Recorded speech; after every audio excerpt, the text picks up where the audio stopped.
I clearly have 9 martial arts disciples, but I can't be happy no matter what. It's because my soul has transmigrated into a licking dog who, despite having 9 stunning women around him, is infatuated with a woman from a small family. In order to please her, the original owner not only scolded the 9 female disciples who expressed their love to him, but also severely injured and expelled them from the sect. As a result, the 9 female disciples, resentful of the situation, are preparing to join forces to kill the original owner, and I happen to transmigrate into the last disciple who was expelled from the sect that day. Master, please be gentle. Disciple knows his mistake, begging Master not to. Hearing the pleading voice with a crying tone in my ears, I suddenly opened my eyes. Where is this? Have I traveled through time? Suddenly, I found a young girl in a wedding dress kneeling in front of the bed. There were several bright red finger marks on the girl's neck, and I saw her body trembling slightly as she said, "Disciple should not have stopped you from giving the last resources of Zishou Peak to Sister Su. Please, Master." Upon hearing this,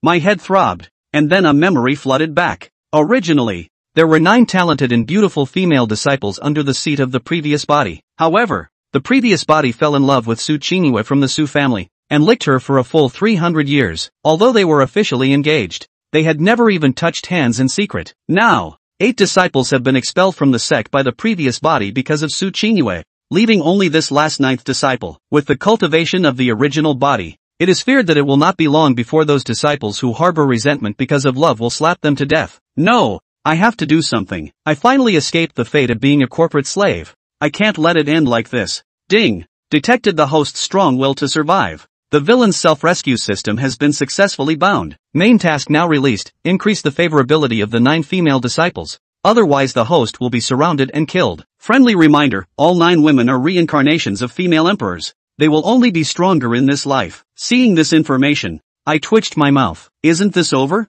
Taking a deep breath, I looked at Qing Shuang'er and felt a headache. You can get up first. Yes, Master. Qing Shuang'er hurriedly wiped away the tears on her face, but her feet were a bit shaky when she stood up. Her fair and beautiful face twitched slightly in pain. Tears welled up in her eyes unconsciously. Are you injured? Seeing this, I asked with some confusion. Master, this is a sprain I got from practicing swordsmanship a few days ago, Qing Shuang'er said, biting her red lips. Are you so easily deceived by your master? I looked at this girl with a face full of grievances, feeling speechless. Qing Shuang'er dared not say that she was beaten by you. Her eyes lowered as she stood there in silence. Seeing that she refused to speak, I, who was unaware of the truth, decided to try using the identity of the previous person. Look up and tell me, what exactly is going on? I suddenly spoke, with an extremely cold tone. Hearing my gloomy tone, Qing Shuang'er trembled all over, and then silently revealed the neck covered by the wedding dress. I saw that her extremely fair skin was now all red, full of various scars. The next moment,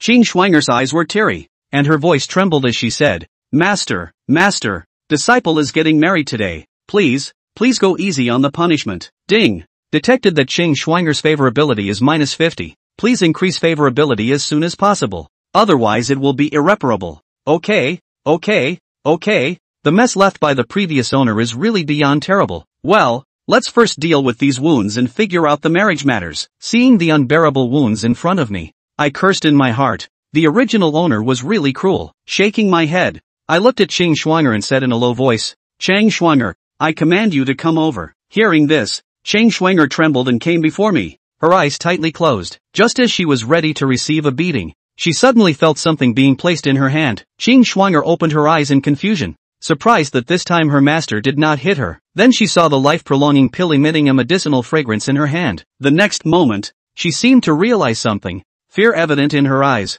and hastily presented the pill to me, her voice trembling as she said, Master, disciple is not worthy of using such a precious pill. Out of fear, her hands involuntarily shook, and with a snap, a few pills fell to the ground, eventually stopping at my feet. Seeing this scene, Qing Shuang'er stood still, her mind blank. Oh no, how could she make such a mistake? Remembering how her master used to beat her for being even slightly slow, Qing Shuang'er couldn't help but regret coming to advise her master today. She was getting married today, and from now on, she would have no more ties with her master. But she still wanted to say one last thing to her master before leaving. Alas, I sighed as I watched Qing Shuang'er in a daze. In this situation, it's as difficult as reaching the sky to improve her favorability. Moreover, the disciples who stayed by my side are so afraid of me. Those who have already been expelled from the sect must hate me to the core. I shook my head and decided not to think about it anymore. choosing to deal with the current situation first. Immediately, I used my spiritual power to lift up a few life-enhancing pills and sent them to Qing Schwanger. Seeing her about to refuse again,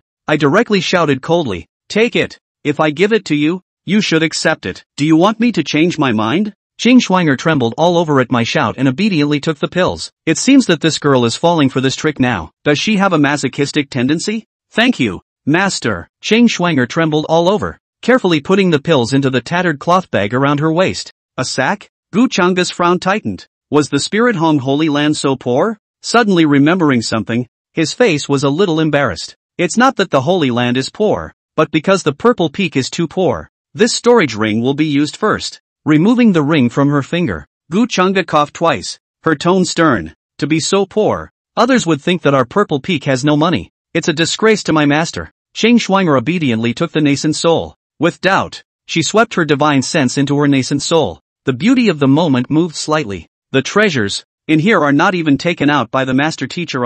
Master teacher, consider these things as a dowry for you from your master. Gu Changa cut her off, his voice unquestionable. Seeing Qing Schwanger's complicated expression, Gu Changa repeated the same technique and looked at her with an emotional tone. After all, the teacher has also raised you for many years. One day as a teacher, all your life as a father. Watching you get married makes me happy for you. After he finished saying this, Qing Schwanger's pretty face moved slightly, her eyes dropping into deep thought. Gu Changa looked at her quietly. Just think you're a genius. That's an emotional card to play. It's unbeatable. After waiting for a long time, Gu Changa frowned.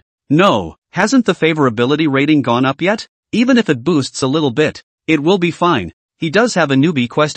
However, after waiting a while, still nothing. What? Gu Changa was filled with questions. Sending elixirs, nigas, and good wishes for the wedding. These things aren't that valuable, but it's not like they don't fluctuate in favor at all, right? How much did the original owner have to make his disciple so scared? Lay flat, and wait for those empresses to cut me. Gu Changa looked at the sky at a 45-degree angle and silently chose to swing for the fences. With his status, he can also have a good time for 100 years. Beautifully. Ding! A warm reminder that the host's current cultivation level is low. The Purple Peak is lacking in resources, and is about to be expelled from the Holy Land. And relentless. The corners of Gu Changa's mouth twitched. Is there a worse traveler than him? Wait, is it because the persona I maintain is so obnoxious? How about a little tenderness? With this guess, Gu Changa decided to try something. He walked to Qing Schwanger's side and said gently, "Schwanger, master knows you hate me, but today is your big day. Be happy." Hear that? Qing Schwanger raised her head and tears flowed out as if they were breaking the bank.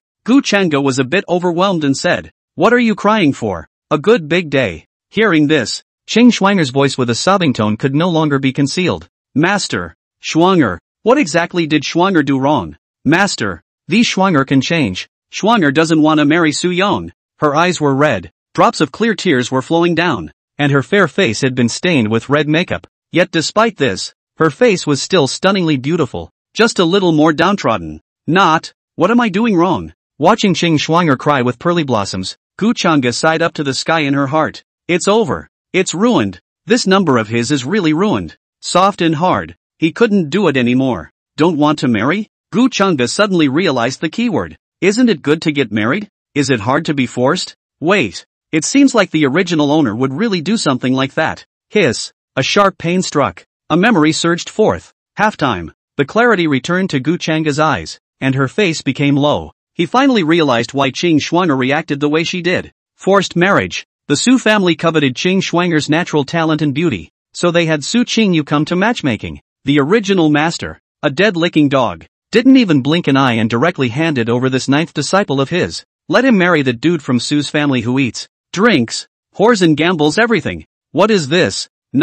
Just as Gu Changa's eyes grew more somber, a festive sound of beating gongs and drums suddenly rang out from outside the great hall. A muffled, toned voice came in. "Brother-in-law, I've come to pick up my daughter-in-law." Chapter 3, Welcoming the Bride? Pick up your ears first. Hearing the commotion, Qing Schwanger was the first to react. The face sank, eyes toward the door. A broadly built young man with a hangdog smile on his face walked in. Su Qingyue's cousin. Su Yong, twin, come with me. Su Yong strutted over to Qing Schwanger with fire in his eyes. A pair of hands touched forward in a dishonest manner. Qing Schwanger frowned, dodged out of the way, and snapped, "Denizen, Schwanger, you're my fiancé. How can I be considered a denizen if I make out with my fiancé? Su Yong laughed thievishly. Hearing his words, Qing Shuang'er's small face turned white and her red lips clenched. She really doesn't want to marry someone like that, but this is the order of the master. Taking advantage of Qing Shuang'er's daze, an obscene smile appeared on Su Yong's face, and his palm went straight towards Qing Shuang'er's thigh, and Qing Shuang'er's eyes were so lost in thought at the moment that she barely bothered to stop it. If she resisted, I'm afraid master teacher would slap her again, right? Su Yong. Just then, Gu Chang'e's calm voice rang out. Su Yong looked at Gu Chang'e, his face dissatisfied. Let go if you have a fart. Didn't see him doing something good. This Gu Chang'e is blind and still comes to disturb himself? Mastermind. Qing Shuang'er's eyes regained their clarity, and her beautiful eyes blinked slightly as she peeked at Gu Chang'e. But soon, the light that had just lit up in her eyes turned away. Master has always curried favor with the Su family, and in the past, when facing Su Yong, Su Qingyue's younger brother, he was even more humble. Calling out Su Yong probably isn't stopping it. Where is your Su family's wedding sedan chair? Gu Chang'e propped her head up with one hand, her tone languid. At those words, Qing Shuang'er's eyes dropped, and that last shred of hope in her heart disappeared without a trace. So you want to send her away quickly? It is also right, after all, he is so stupid, always giving trouble to the master. How can the master like himself? Su Yong snorted coldly. You're still bothering me with this crap? Gu Chang'e didn't speak, but instead exchanged her fingers, tapping on the wooden table in front of her. Seeing Gu Chang'e like this, Su Yong pressed down the fire in his heart and said, the sedan chair is right in front of your purple heavenly palace. It's very close. Okay, got it. Gu Chang'e nodded. It's good to understand. Su Yong hummed. You don't need to send me off. I'll take Shuang'er and leave myself. In his eyes, Gu Chang'e was just a loyal dog, and any more loyal dog was not worthy of the table. Qing Shuang'er sighed softly and took one last look at the purple heavenly palace where she had lived for 20 whole years, and Gu Chang'e, who had raised her for 20 years. As much as she was reluctant in her mind, she had no choice but to comply. From now on, her identity would be the daughter-in-law of the Su family, not a disciple of the Purple Peak. Shuang'er, let's go. Su Yong urged from the side, looking at Qing Shuang'er with fire in his eyes. Such a beautiful thing to enjoy later on in the sedan chair. Just as they were about to move their feet. This marriage. This seat repents. The sedan chair is at the door. Get lost. Gu Chang'e's flat voice rang out. It seems to be just informing, not asking for Su Yong's opinion. Qing Shuang'er was slightly stunned, her stunning face revealing incredulity. Master wants to help her get out of the marriage? The sudden change made her heart a little shaken, and her eyes towards Gu Chang'e became a little more colorful. Ding! The host's behavior has made Qing Shuang'er's favor +10. The novice mission is completed. Rewarding self-help value 100. Minor aptitude Green Dragon Sword Technique. Realm Breakthrough card *5. And Heaven-Defying Enlightenment. Unbelievable enlightenment. Whatever the technique is, it can be pushed to perfection immediately, and new insights can be gained. Is it a reverse enlightenment? Talent? Gu Chang'e raised her eyebrows. Fusion. The next moment he finished speaking, he felt a clear and majestic energy surge into his mind. With that comes a change in the body. Forgetfulness Sword Technique. Linghong Microsteps. Big Dipper Evil Shield. Green Dragon Sword Technique. A single gong method was all completely epiphanized at this moment between his one breath and one inhalation. Gu Chang'e, what did you say? Dare to say it again. Just then, Su Yong's voice came out, his tone full of disdain. He couldn't believe that someone who had licked the Su family for 3 whole centuries would suddenly change his mind today. I'm afraid I'm trying to play some kind of trick. After all, it's not like there haven't been examples of this before. Yet the very next moment after he finished speaking, Su Yong suddenly felt the sound of rustling wind ringing in his ears. I don't see you using your ears even if they're long. Cut them off. Gu Chang'e's tone was bland, and her slender fingers waved. Shoo, shoo. The tiny mosquito-like sword chi coalesced and flew towards Su Yong. Jabla. Su Yong's 2 ears were instantly chopped off by the sword chi, and blood gushed out like no money. Ah! Gu Chang'e, are you crazy? Su Yong covered his broken ear, a face twisted in pain. Don't you want to chase after my sister? Believe it or not, I'll go back and immediately ask her to withdraw the marriage. Seems to have heard some kind of joke. With a snort, the corners of Gu Chang'e's mouth hooked up in an undisguised manner. Withdrawal? Does she deserve it? Or, does the Su family deserve it? Looking at Gu Chang'e in this state, Su Yong forced himself to endure the pain and angrily said, Gu Chang'e, you wait for me. Don't fall to your knees and beg me at that time. Meh. Putting away her smile, a chill surfaced in Gu Chang'e's eyes. He really wanted to know just how much courage he had given the Su family. Great to dare to be so arrogant in front of yourself. You, what do you want? Su-young shivered. The other party's eyes just now seemed like they really wanted to kill themselves. Not daring to say anything more, he pulled out his legs and flew out the door, looking at Su-young's staggering figure. Then he looked at the baffled Qing Schwanger beside him. Gu Changa spoke blandly. Did this seat say I was going to let you go? Pick up your ears. The words fell. His long, slender fingers extended. Using his finger as a sword, green light surged between his fingers, instantly transforming into a green dragon, accompanied by a dragon's roar. A strong sword intent erupted as the green dragon's shadow ran out furiously. Green dragon sword technique. Feeling the overwhelming sword chi beside him, Su-young's face was filled with panic. Looking back, a green dragon sword shadow emitting majestic pressure violently opened its mouth. Pust. After a muffled sound, Su-young's entire head was instantly bitten off by the dragon shadow. Qing Schwanger stared blankly at the scene in front of her, her eyes still in disbelief. It wasn't because of Su-young's death, but the fact that Master would actually offend the Su family for himself. It was reasonable to say that with Gu Changa's status, the Su family was nothing at all. But Su Qingyue will definitely be unforgiving. At that time, I'm afraid that Master will become the same again. Thinking about what? Gu Changa patted Qing Schwanger's little head and said in a gentle tone, crying like a flower cat, why don't you hurry and go clean up? Oh. Qing Schwanger reacted, looking at Gu Changa's back and discarding the thoughts she had just had. It's good enough that Master withdrew from the marriage. How can you ask for more? As for the future, don't think about that. Just enjoy the present. Gu Changa looked at Qing Schwanger, who was gradually able to communicate normally, and suddenly felt a bit like crying what was going on. Finally got him through a bit of a hurdle. Thoughts retracted. His gaze went to Su-young's head. The corners of Gu Changa's mouth curled into a smile. Swish, lifting Su-young's entire human head. His figure flashed as he walked towards the outside of the hall. The Su family? Very arrogant. It just so happens that the Purple Peak does not have enough resources nowadays. So, bring it you. In the meantime, outside the Purple Heavenly Palace, a group of Su family members dressed in red robes and decorated with lanterns were waiting outside. Gu Changa. It's Gu Changa. Where's young Master Su-young? When the few servants saw Gu Changa, instead of bowing respectfully, they were condescending. Gu Changa had treated the Su family with respect over the centuries, causing them, the servants, to lose their reverence for him as well. Hey, Gu Changa, where is our young Master Su-young? A young, green and strong servant stepped forward,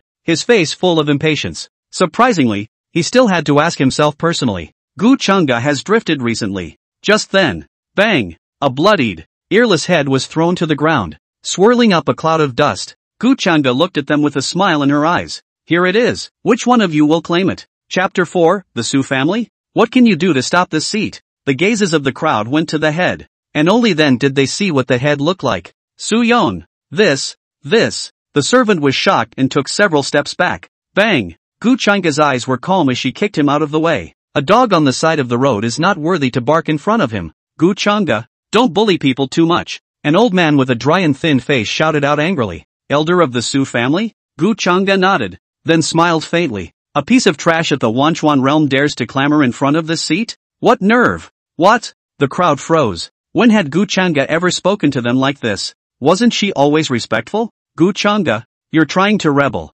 aren't you? That Su family member's old face reddened with anger. Gu Changa had to give him an explanation today, or else he would definitely be counted as derelict in his duties as an escort elder. As for the rest, when Gu Changa had seen him before, which time she hadn't nodded her head and bowed, how could she possibly make a move against him? Yet the next moment, annoying flies, Gu Changa smacked her lips, a flick of the finger, the powerful sword chi coalesced. Pust, blood spurts. That elder's head instantly rolled to the ground. As the servants present watched this bloody scene, several of them fell to the ground with weak legs. The young and strong servant who had just yelled at Gu Changa was even more directly scared to death. Gu Changa went crazy. How dare he strike out at young Master Su and Elder Su one after the other. Go back and tell Su Qingyue. Tomorrow I will personally visit the Su family. These years the account should be settled. Gu Changa spoke indifferently, then turned away, not caring about the shivering servants. After all, in a little while, there is no need for these people to be alive.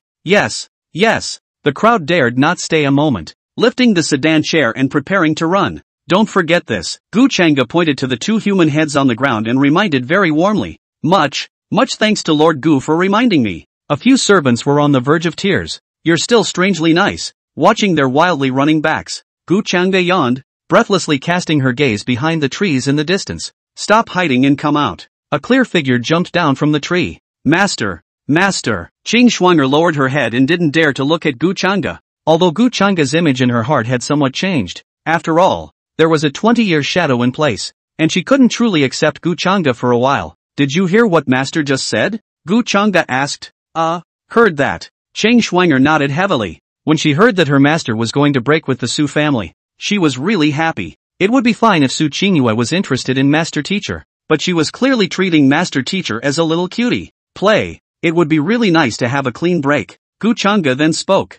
Not only will Master not pursue Su Qingyue in the future, but he will also ask for all the resources she has taken away over the years. Such a woman. Unworthy. In his memories, Su Qingyue was nothing more than a big miss of a small family, her status not even as good as the dust of their spirit-hung Holy Land. Receiving his gifts over the years had directly skyrocketed her Su family, but nevertheless, the spirit-hung Holy Land was still not something that the Su family could climb up to. Unflinchingly, with the power of the Holy Land, these gifts he, Gu Chang'e, could take back if he wanted to. There is no need for any reason at all. At those words, Qing Shuang'er was slightly stunned. Is the master he really going to repent? In the past, anyone who dared to say a word against Su Qingyue would be beaten by him for a while. It is also for this reason that the 8 senior sisters finally became disheartened and left the Purple Peak. Let's hope that what Master said is true. Qing Shuang'er prayed silently in her heart. Ding! Detecting Qing Shuang'er's mood fluctuation.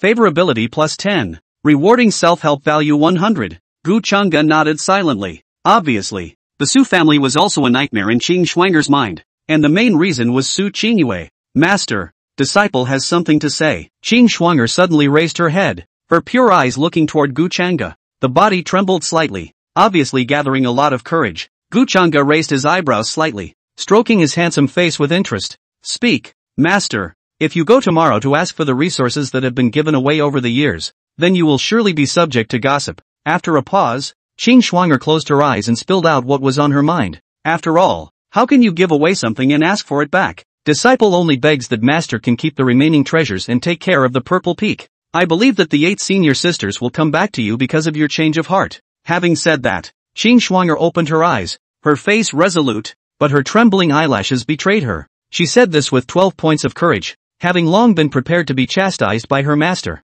But she still says, after today's events, she felt that her master was really going to change. That being the case, it's all the more reason not to let him ask for his resources back. How can a man take back a gift he has given? What's more, the peak masters of the other peaks in the Holy Land had been quite dissatisfied with Gu Chang'e over the past few years, and tomorrow's incident would most likely become a handle. Mastermind. Gu Chang'e was silent for a moment, her palm raised. Seeing this scene, Qing Shuang'er's white palms couldn't help but clench, her body trembling slightly. The master was really angry. After all, he never allowed anyone to disobey him. Hey, going to get beat up again? However, just as she was about to receive a severe beating, a sudden warmth came from the top of his head. Gu Chang'e placed her palm on Qing Shuang'er's petite head and gently patted it. Immediately afterward, he pretended to reprimand. When did Master say that we should directly reclaim it? What a fool! Qing Shuang'er raised her head, her large eyes flickering and revealing petulance. Gu Chang'e froze slightly, somewhat stunned.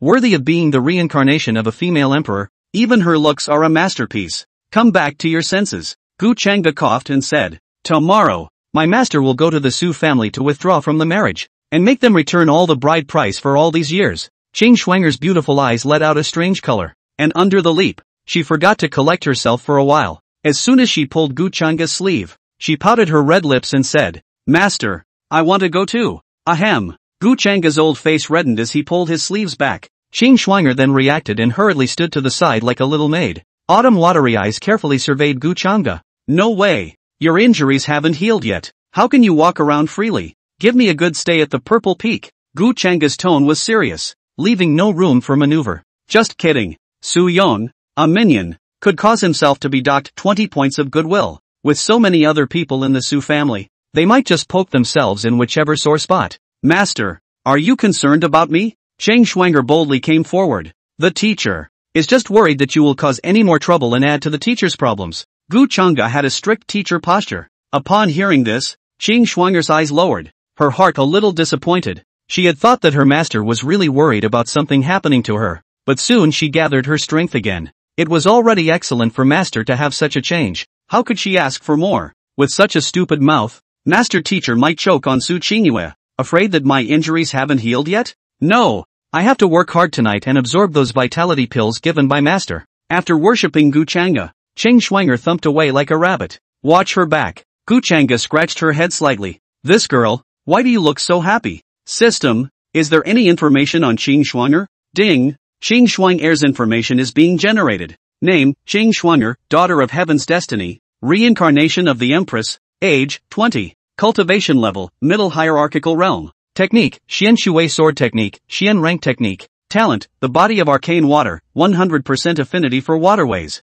Favorability towards Master Guchanga, -30. A gentle reminder that when the goodwill of the 9 disciples falls below -100, it will be completely irreversible. It's okay.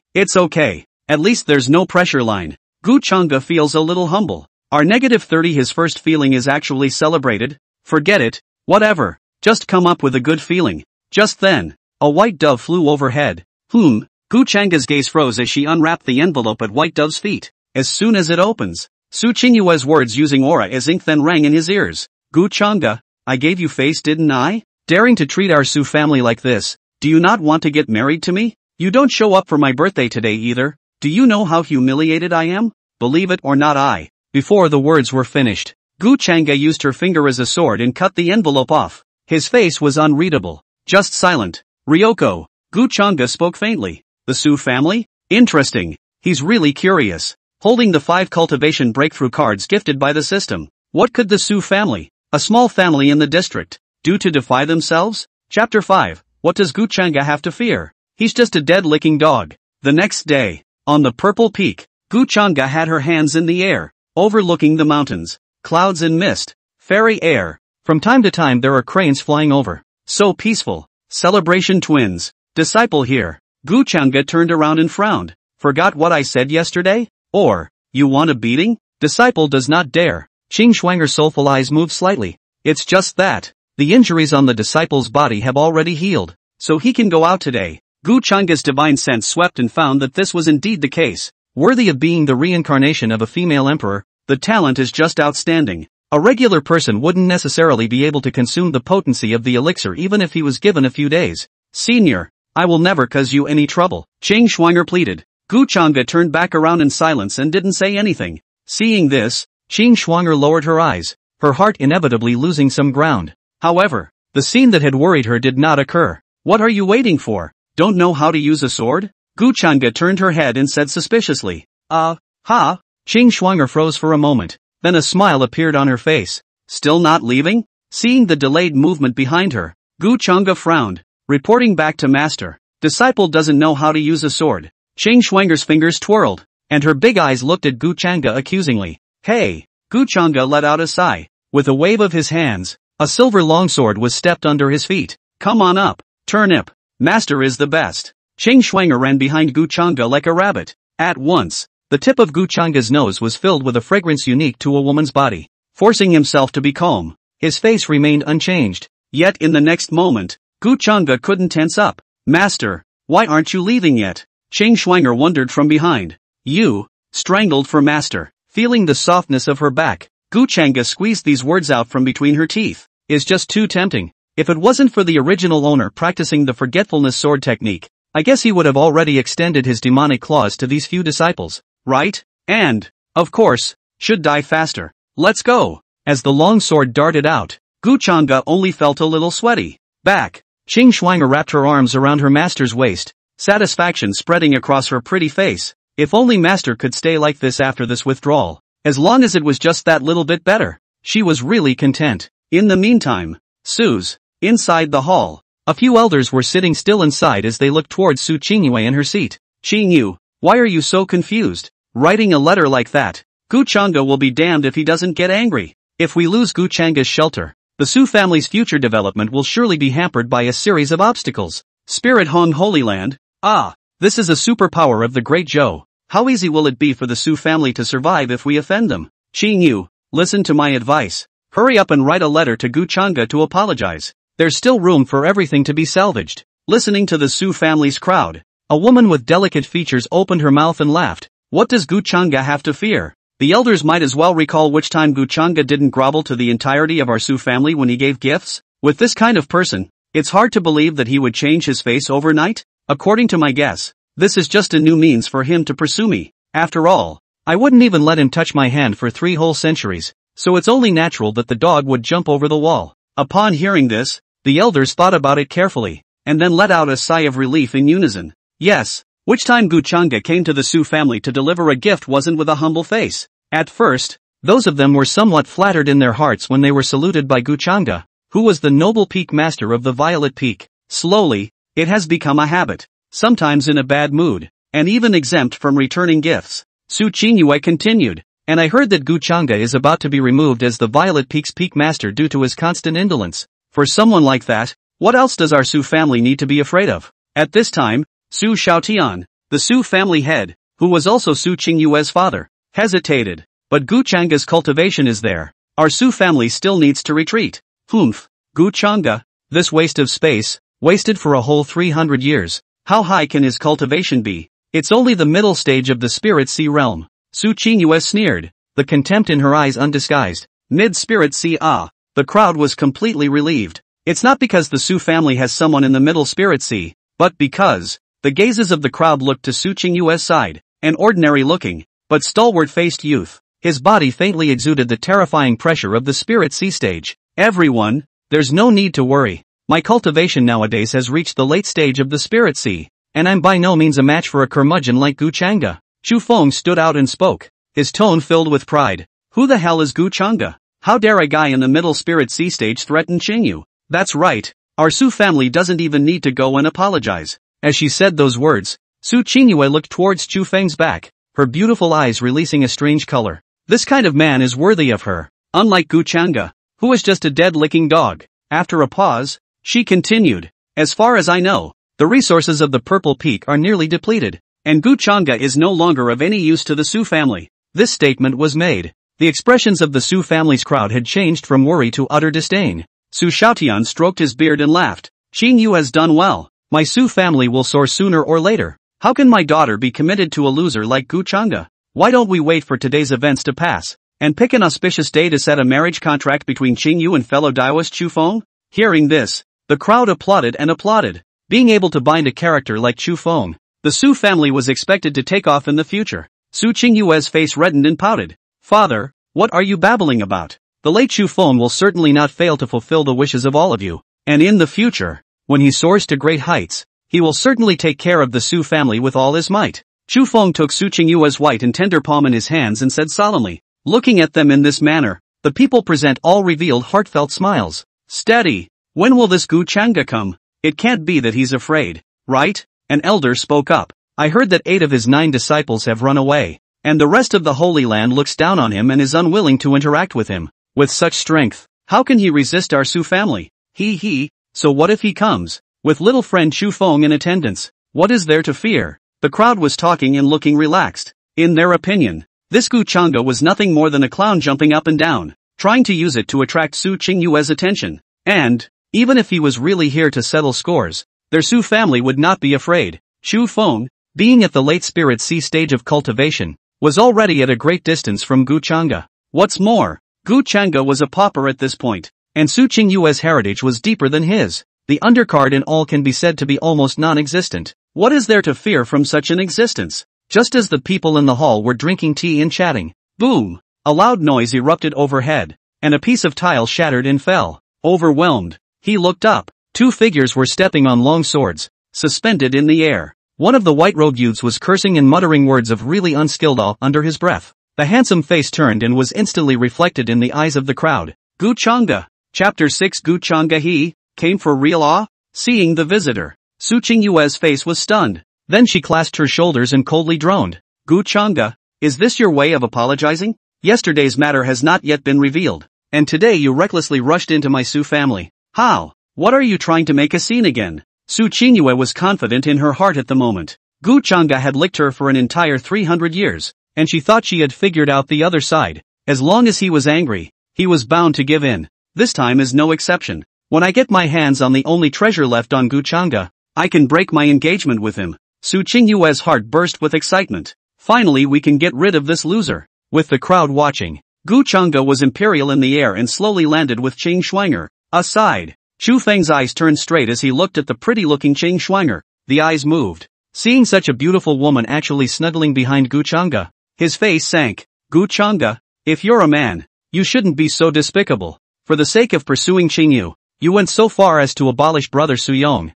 You are a complete villain. Chu Feng clenched his fists and stood up to point squarely at Gu Chang'e, attacking from the moral aspect first, and then speaking from the facts. Gu Chang'e's image. It should be a lot worse again. Burning eyes look away. The joy on Chu Feng's face solidified. After he finished speaking, Qing Shuang'er's pretty face instantly became unsightly. A pair of autumn watery eyes also carried hostility at the moment. What's going on here? Did I say something wrong just now? Chu Feng wondered. But even so, the enthusiasm in his heart remained undiminished. He just loved unruly women, let alone such a beautiful one. As for Su Qingyue, although he was already with Su Qingyue, it didn't mean that he wasn't interested in other women. Meanwhile, on the other side, the moment Chu Feng's words came out, the Su family elders present were all outraged. Gu Chang'e, I don't know exactly what tricks you're playing, but the killing of my clan must not be passed over easily. Not bad. No matter what, you have to compensate my Su family for 106th grade or higher vitality pills. If you don't give it, then we, the Su family, will report this matter to the Spirit Hung Holy Land to see who is justified. The elders spoke with spittle and righteousness. Fart. It was clearly that person from your Su clan who tried to molest me, and that's why Master made a move. Qing Shuang'er's small face reddened with anger, and she clenched her silver teeth and shouted, how can these people be so shameless? It was clearly Su Yong who first spoke out of turn and had unclean hands. A single 6th grade vitality pill was worth its weight in gold. How can the Su family be so shameless as to ask for 100 pills? Celebration twin. Gu Chang'e raised her eyelids, her handsome and flawless face revealing sternness. Looking toward Qing Shuang'er, he said in a cold voice, I didn't bring you out here to be clever. Just kidding. Originally there was nothing for this girl, but now it's good. Directly attracting the attention of the whole room, and then popped out AADCD to shake out their own black material. This girl not on the spot blackened only strange. Poof. Qing Shuang'er closed her mouth, her eyes reddening a bit. She was just trying to speak for her master. Watching her master's father being scolded was hard on her heart. But why? Master's big dummy. Ding. Qing Shuang'er's emotional fluctuation detected. Favorability -5. Glancing over the young girl's pure white, flawless face, Gu Chang'e sighed helplessly. Anymore, Qing Shuang'er is just a 20-year-old girl, and she does have tantrums sometimes. Not to mention the fact that just now she was speaking up for herself and she ended up scolding her. It's normal to feel aggrieved. To be honest, there was nothing in Gu Chang'e's heart that was uncomfortable about this. He rather felt that this kind of disciple was the interesting one. Retract your thoughts. He turned his gaze across the room to the average-looking, crooked-lipped teenager. Ding! The son of heaven's destiny, Chu Feng, has been detected, and will later bring 9 female emperors to surround and kill the host's person. Ding! Triggering the main quest, kill Chu Feng. Ding! Triggering side quest, drive Chu Feng out of the Su family. Weaken Chu Feng. Warm reminder, the son of heaven's destiny has the luck of the body. Rashly laying down a deadly hand will be subjected to the heaven's way of backlash. Please be careful with the host. Son of heaven's destiny? Gu Chang'e raised an eyebrow. This makes it all come together. 9 empress reincarnated destined daughters, 1 destined son. And finally, there's him, the divine destiny villain. Asterisk asterisk asterisk asterisk. No wonder I look at this kid at the first glance as not good. Feelings are arch enemies. Gu Chang'e nodded with deep understanding. From the moment he came in, the bastard had been crooked-mouthed and looked like he deserved a beating, while Gu Chang'e was digesting the system tasks. When Su Xiaotian saw Gu Chang'e's silence, he thought he was hesitating. Rushed to the next slam. He thumped his chest and said in exasperation, Gu Chang'e, I really misjudged you. I didn't expect you to be so crazy in order to pursue Qingyu. As I see it, the Su family's marriage contract with you should also be annulled. We, the Su family, are not blessed with it.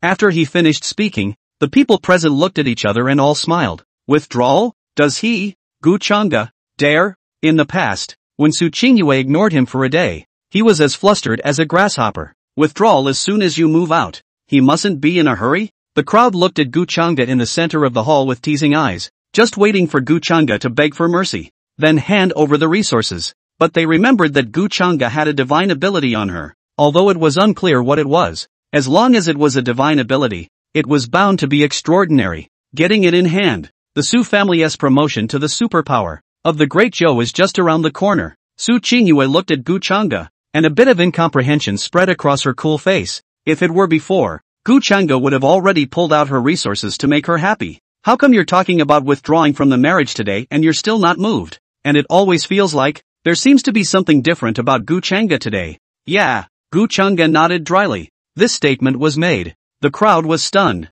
and the scene fell silent for a moment. What? Gu Changa agreed to withdraw from the marriage? Is this the same lickspittle they knew? You're up to something again, aren't you? Heck, I knew it. Su Qingyue laughed out coldly, but a hint of panic flashed out of the corner of her eyes. No matter what, Gu Changa was still the peak master of the Violet Peak now, plus her strength wasn't weak. If the marriage was withdrawn at this time, the Su family would naturally be damaged to a greater or lesser extent. And, looking at Gu Changa's handsome face, Su Qingyue admitted that being spoiled by such a person could greatly satisfy her vanity. I think he's trying to play hard to get, isn't he? Ha, looks like the dog is jumping the gun. Su Qingyue's heart was clear. In that case, why don't we just sweeten the deal later? She was still the same Su Qingyu that everyone admired, and Gu Changa was still her infatuated suitor. Just then, I said yes. Are you guys deaf? Gu Changa looked around in a cold voice. The pressure of the spirit sea realm spread out with him at the center, pressuring the crowd to lift their heads.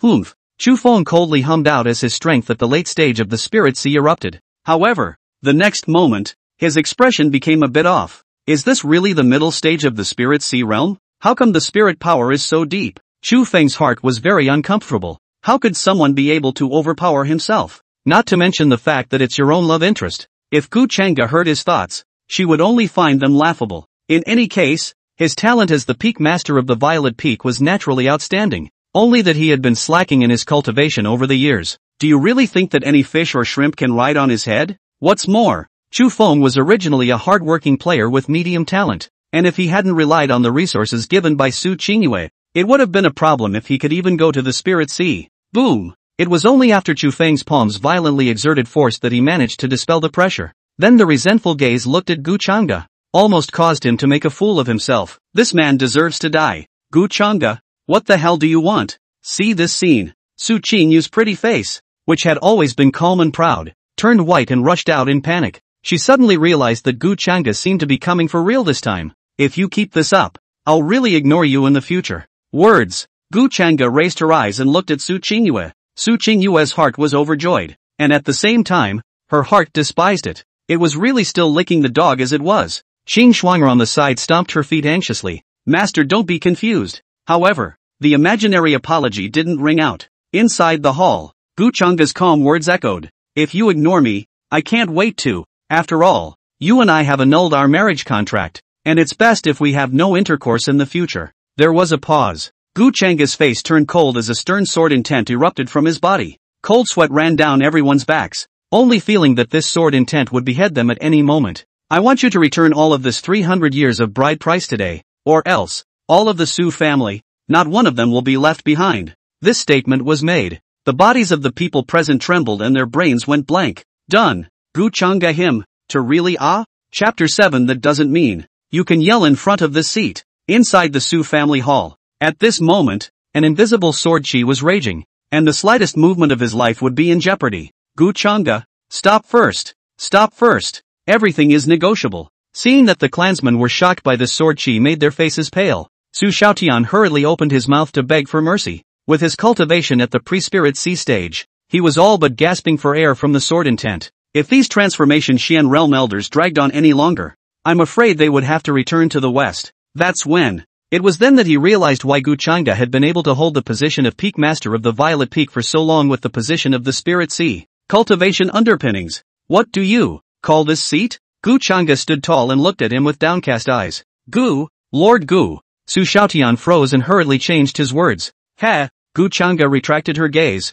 Palm yourself. Su Xiaotian's face stiffened and smiled sarcastically. Lord Gu, isn't slapping a little? Before he could finish, noisy fingers moved slightly. A lightning-like sword shadow shot out, instantly chopping away Su Xiaotian's right arm. Satisfied with her measurements, Gu Changa nodded and said, all right, now only one side of the face needs to be palmed. The crowd was silent. At this moment Gu Changa had two words in her heart. Soothing mood. If you don't want to be a good villain, why don't you be a good Samaritan? Who's heckling with you, Su's family? What? You're not satisfied? Gu Changa looked at Su Xiaotian indifferently. No, thank you, Lord Gu. Su Xiaotian's face was twisted in pain. but he didn't dare to slack off in the slightest and hurriedly raised his left hand. Snap! Snap! A succession of slaps rang out. The faces of everyone present were unusually ugly. The head of the Su family is being bullied like this, and they don't have any means to stop it. At this moment, Su Xiaotian's slap sounded like it was hitting the Su family's face.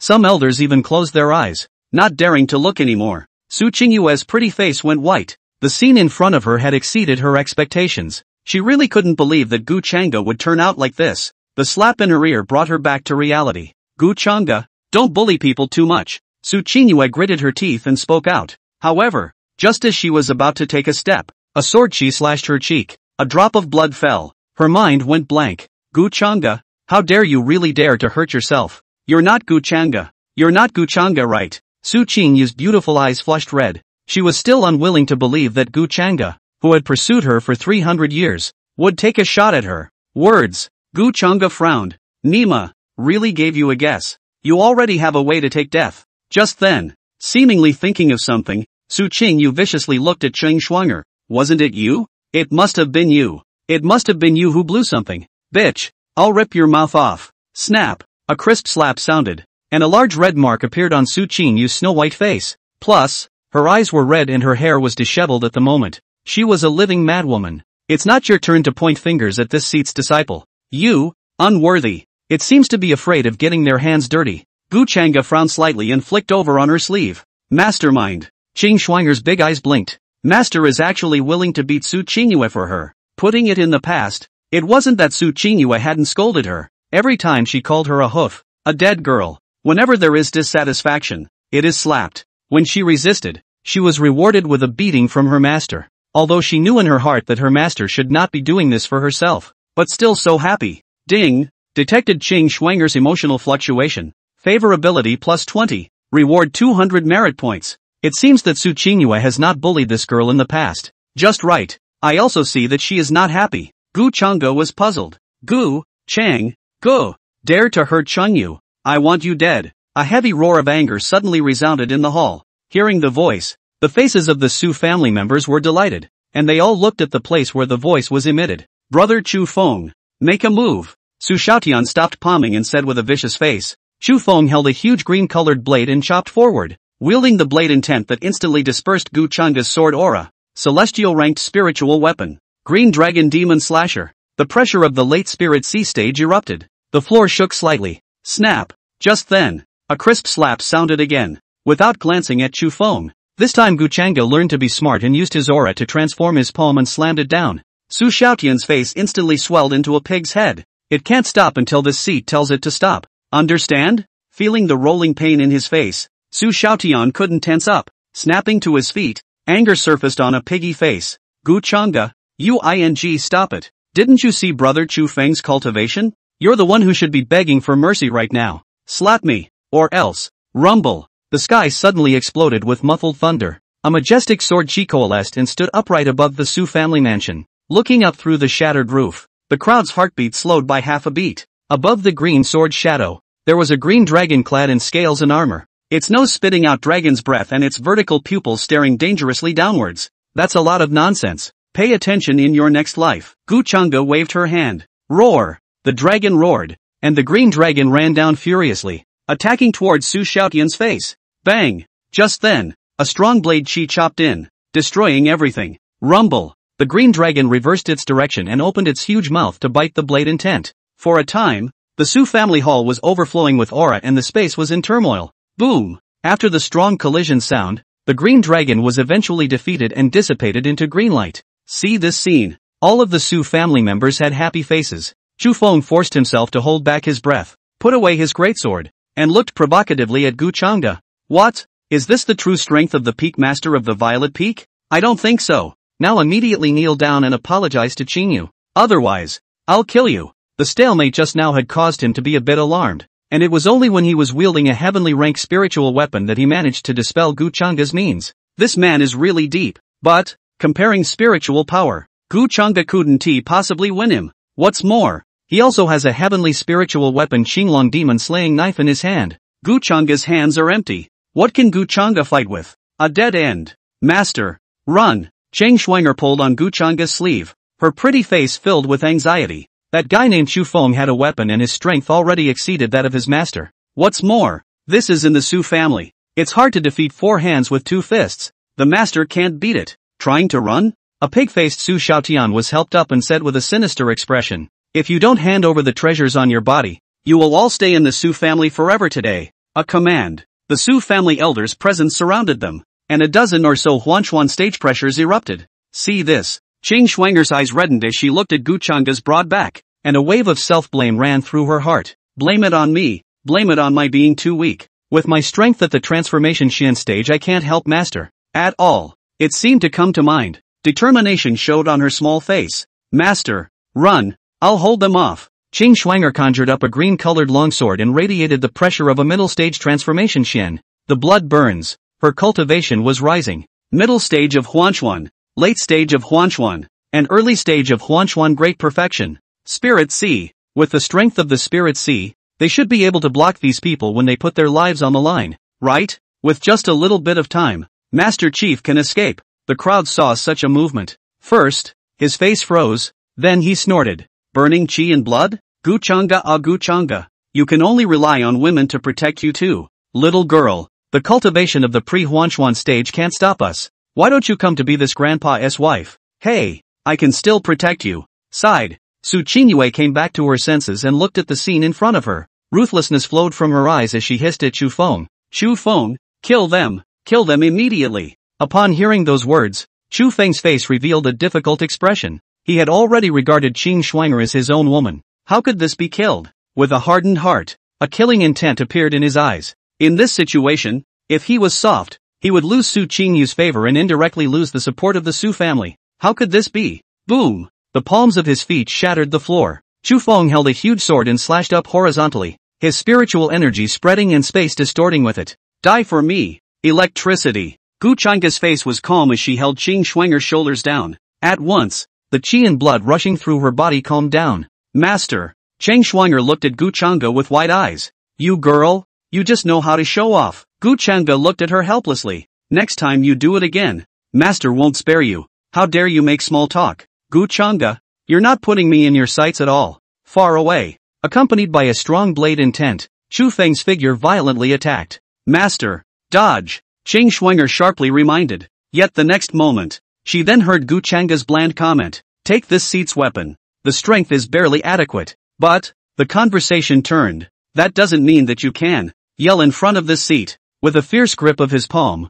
the 5 cultivation breakthrough cards shattered in an instant. Late Spiritual Sea. Great perfection of Spiritual Sea. Early Tongshan, Middle Tongshan, Late Tongshan. Chapter 8, Why Don't You Let Me Live? Roar. A deafening dragon roar came from above his head, and a green dragon silhouette coiled up. The stern sword aura swept across the entire field once again. What's going on? Chu Feng's heart was shocked. Qi and blood burning is a secret method that can only be used at the transformation Xian realm, and it is impossible to break through to the Tongshan realm. So how did Gu Chang'e do it? Retreat first. Feeling the terrifying power of the tongs in front of him, Chu Feng's forehead was sweating madly, when he violently withdrew his sword and tried to retreat. Bang! Thunderous might erupted from the vertical pupils of the green dragon silhouette, and the burly dragon tail swept. Chu Feng's body directly shot off violently, shattering several layers of walls before he managed to stop. What? The Su family elders were shocked. Su Qinyue even bit her red lips tightly, her resentful eyes staring at Gu Chang'e dead in the face.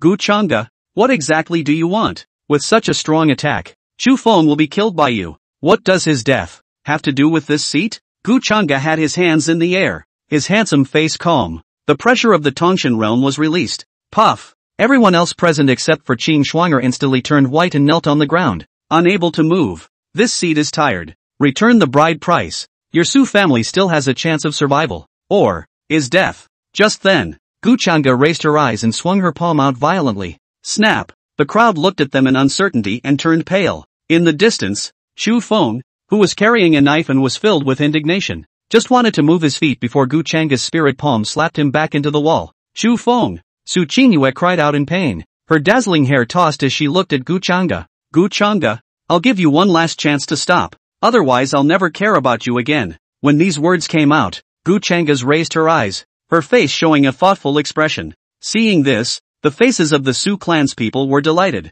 There's drama. Su Qinyue crossed her arms and said in a cold voice. Gu Chang'e, I can pass over today's matter. Now apologize to my father and compensate my Su family. Snap. Her words were not yet finished. A giant palm coalesced in the air and instantly slapped her away. Gu Chang'e withdrew her palm without overdoing it, her eyes smiling as she said, "There are some people who can't see themselves clearly until now. It's not too much for this seat to teach a lesson, is it?" The Su family members all bowed their heads in silence. Who dares to speak? Gu Chang'e is really flipping out. Gu, Lord Gu, I will now go prepare for the return of the bride price. Su Xiaotian topped a pig face and said humbly, "Your Excellency, so many resources, my Su family can't take out for a while. Look at this, you are limited to returning it within tomorrow. If you are a day late, the Su family will have 100 less people." Gu Chang'e spoke faintly. The Su family had used all the resources he had sent over the years to cultivate their offspring, and it was normal that they couldn't take them out at a moment's notice. If he pushed too hard,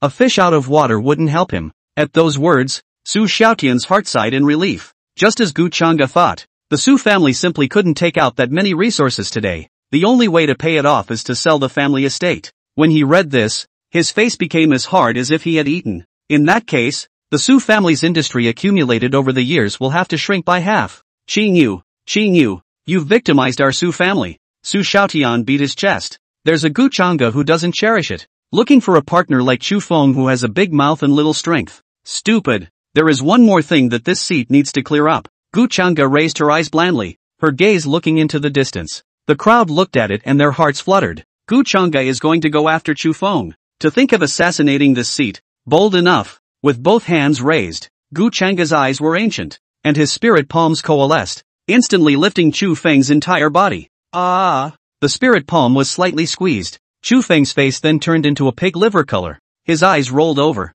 and he looked like he was about to mail. Rumble! The sky suddenly exploded with muffled thunder. A golden light flickered faintly in the clouds. Tendo has struck? Gu Chang'e raised an eyebrow. I don't believe in this evil. Can you still chop me to death?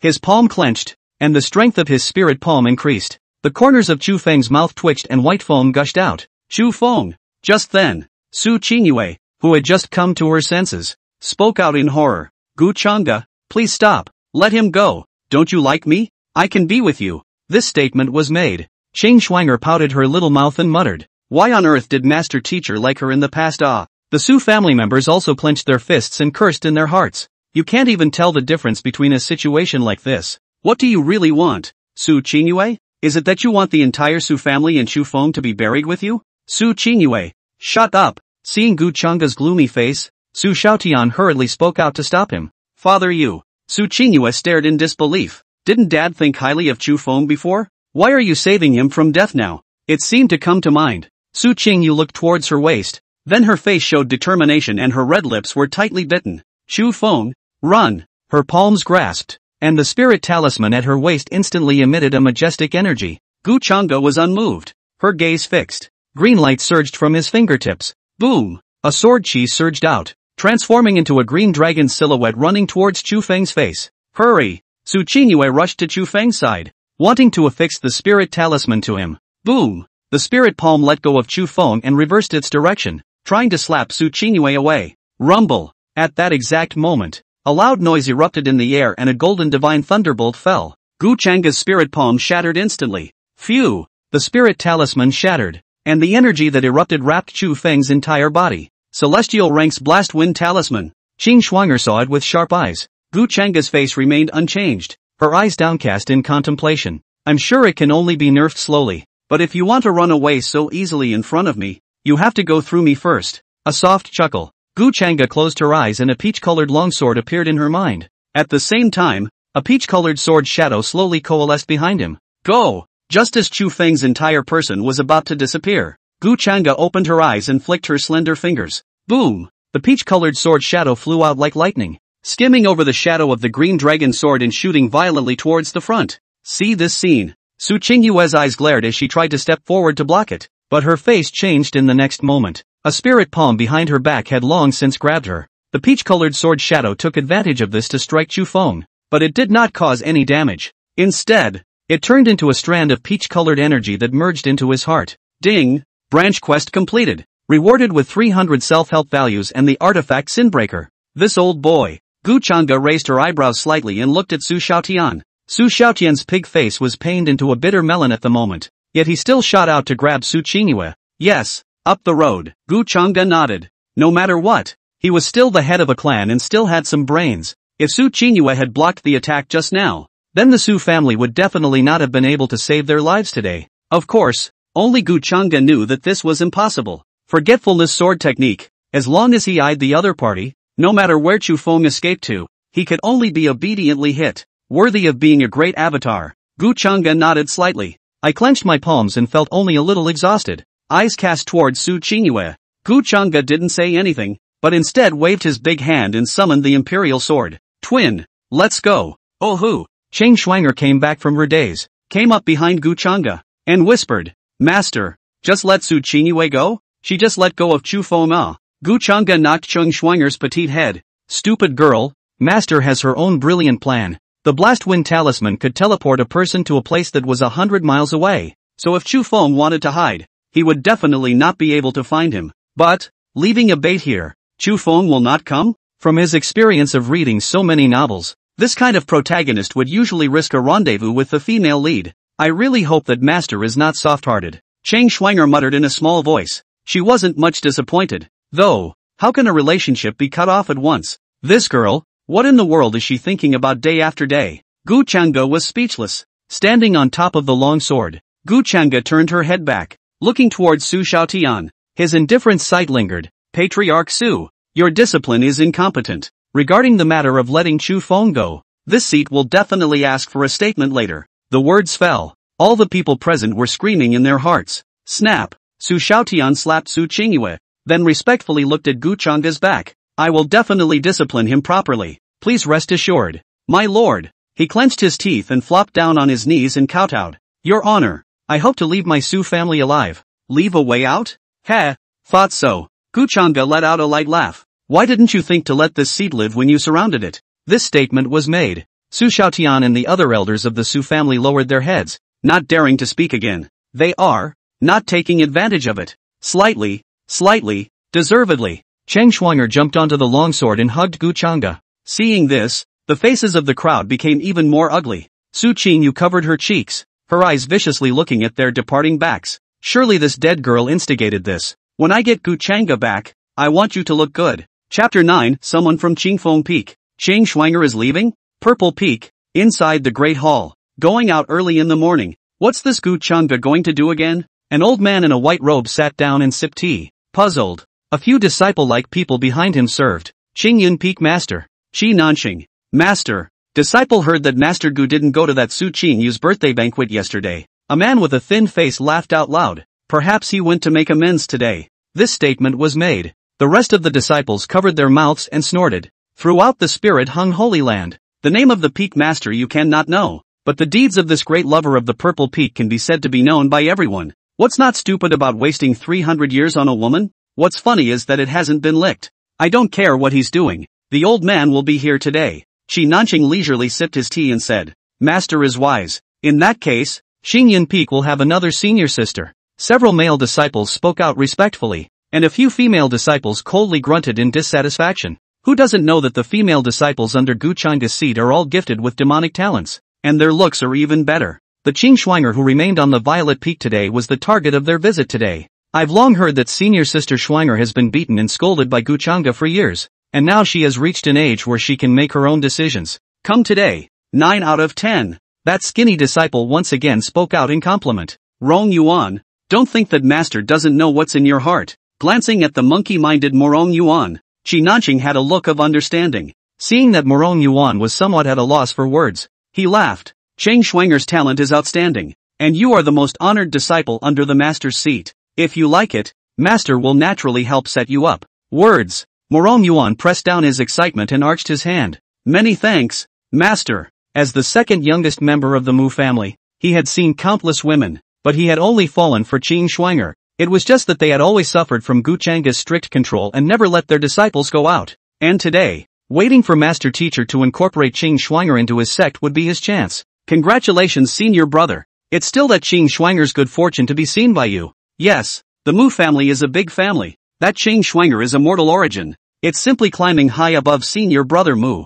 All the surrounding male disciples came forward to pay their compliments, and the female disciples had envy in their eyes. The Mu family was a superpower of the Great Zhou, with a strength that was only surpassed by the spirit-hung Holy Land, and Murong Yuan, as the second youngest member of the Mu family, the future head of the Mu family, to be loved by him, already has one foot in the golden nest. Murong Yuan listened to the compliments around him. There was a little more confidence in his pursuit of Qing Shuang'er. He's the second youngest member of the Mu family. What can't he get? Qing Shuang'er was now in the midst of Gu Chang'e's devastation, and for him to extend a helping hand at this time was simply like the sunshine in winter, plus his honorable status, genius cultivation talent. What reason did Qing Shuang'er have not to fall in love with herself? Set up? An idle laugh suddenly rang out from the great hall. Everyone's eyelids jumped, and the teacup in Qi Nanqing's hand slammed down. Who? Peak Master Qi. Goodbye. Above the grand hall, Gu Chang'e stepped on top of the long sword. A faint smile hung at the corners of his mouth.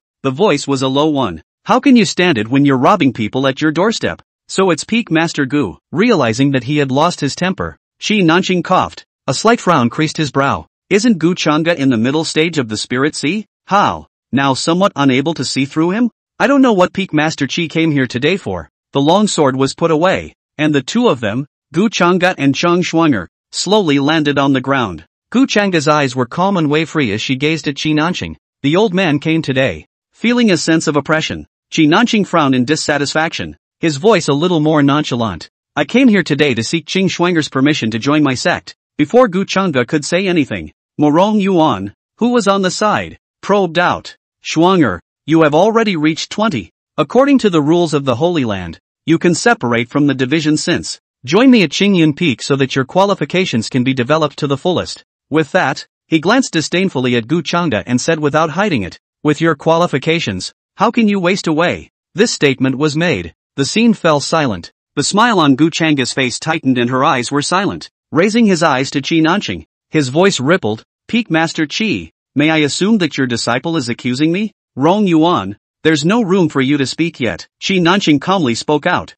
Ha! Murong Yuan shrugged his shoulders and retreated after sneering. Seeing this, the disciples of Qing Yun Peak similarly snorted in disdain in their hearts. A mere spirit sea realm. What's the point of pretending? What's more, you, Gu Chang'e, are going to be a bare-knuckle commander, and you're still pretending to be so awesome? Everyone had heard about how Gu Chang'e had treated several of his disciples. What charm could such a scum of a master have to keep a disciple? Qi Nanqing cast his gaze behind Gu Chang'e and took out a herb that emitted a strange fragrance from his nascent ring. Shuang'er, I've heard that you've been beaten and scolded for many years. This 1,000-year-old green orchid grass can heal and nourish fatigue. So let's take it as a gift from my old husband. This statement was made. The disciples of Qing Yun Peak were all secretly surprised. Master, this is blood money. Ah, this green orchid grass here said 1,000 years, but has long been close to 10,000 years. Taking it out at this moment, it was surprising that it was only for the purpose of incorporating Qing Shuang'er into Qing Yun Peak. Murong Yuan's eyes looked towards Qing Shuang'er, and he was instantly delighted. Now, wouldn't Qing Shuang'er's entry into Qing Yun Peak be a sure thing?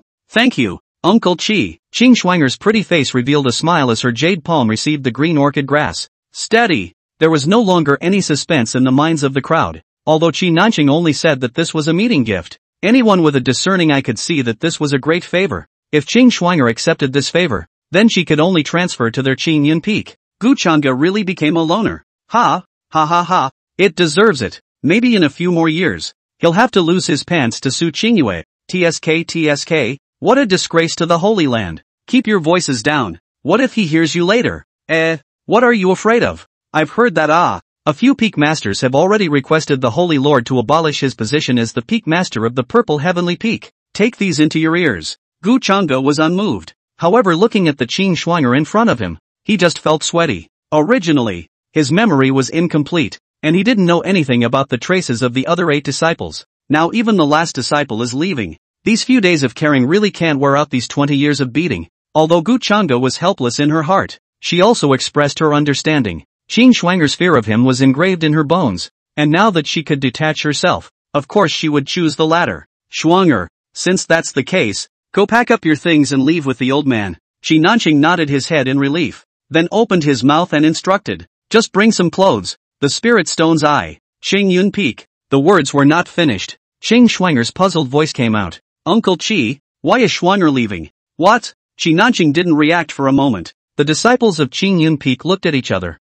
Schwanger has been living in the Violet Peak for nearly 20 years and has not experienced any discomfort, much less thought of leaving, said, handing the green orchid grass in his hand to Gu Chang'e. Chang Schwanger quietly blinked, her autumn watery eyes revealing a hint of cunning. Senior, Uncle Chi said that this green orchid grass has the effect of healing wounds and nourishing fatigue. It's just right for you. Chapter 10, I'm curious. How many kicks can you resist? Come back to your senses. Qi Nanqing frowned. Schwanger, with Lao Fu here, you don't have to go look at your master's face. The implication was that Gu Chang'e was nothing in front of him, so feel free to speak. Even though Gu Chang'e had been kind to Qing Schwanger, that was in the past. What's more, everyone had heard about how Gu Chang'e had treated his disciples over the years. That leaves only one reason. Qing Schwanger was in fear. Qing Schwanger quizzically tilted her head and said, Uncle Qi, what Schwanger said was sincere. Why would she come to see the face of her master? Is it hard to believe that master's face doesn't look good?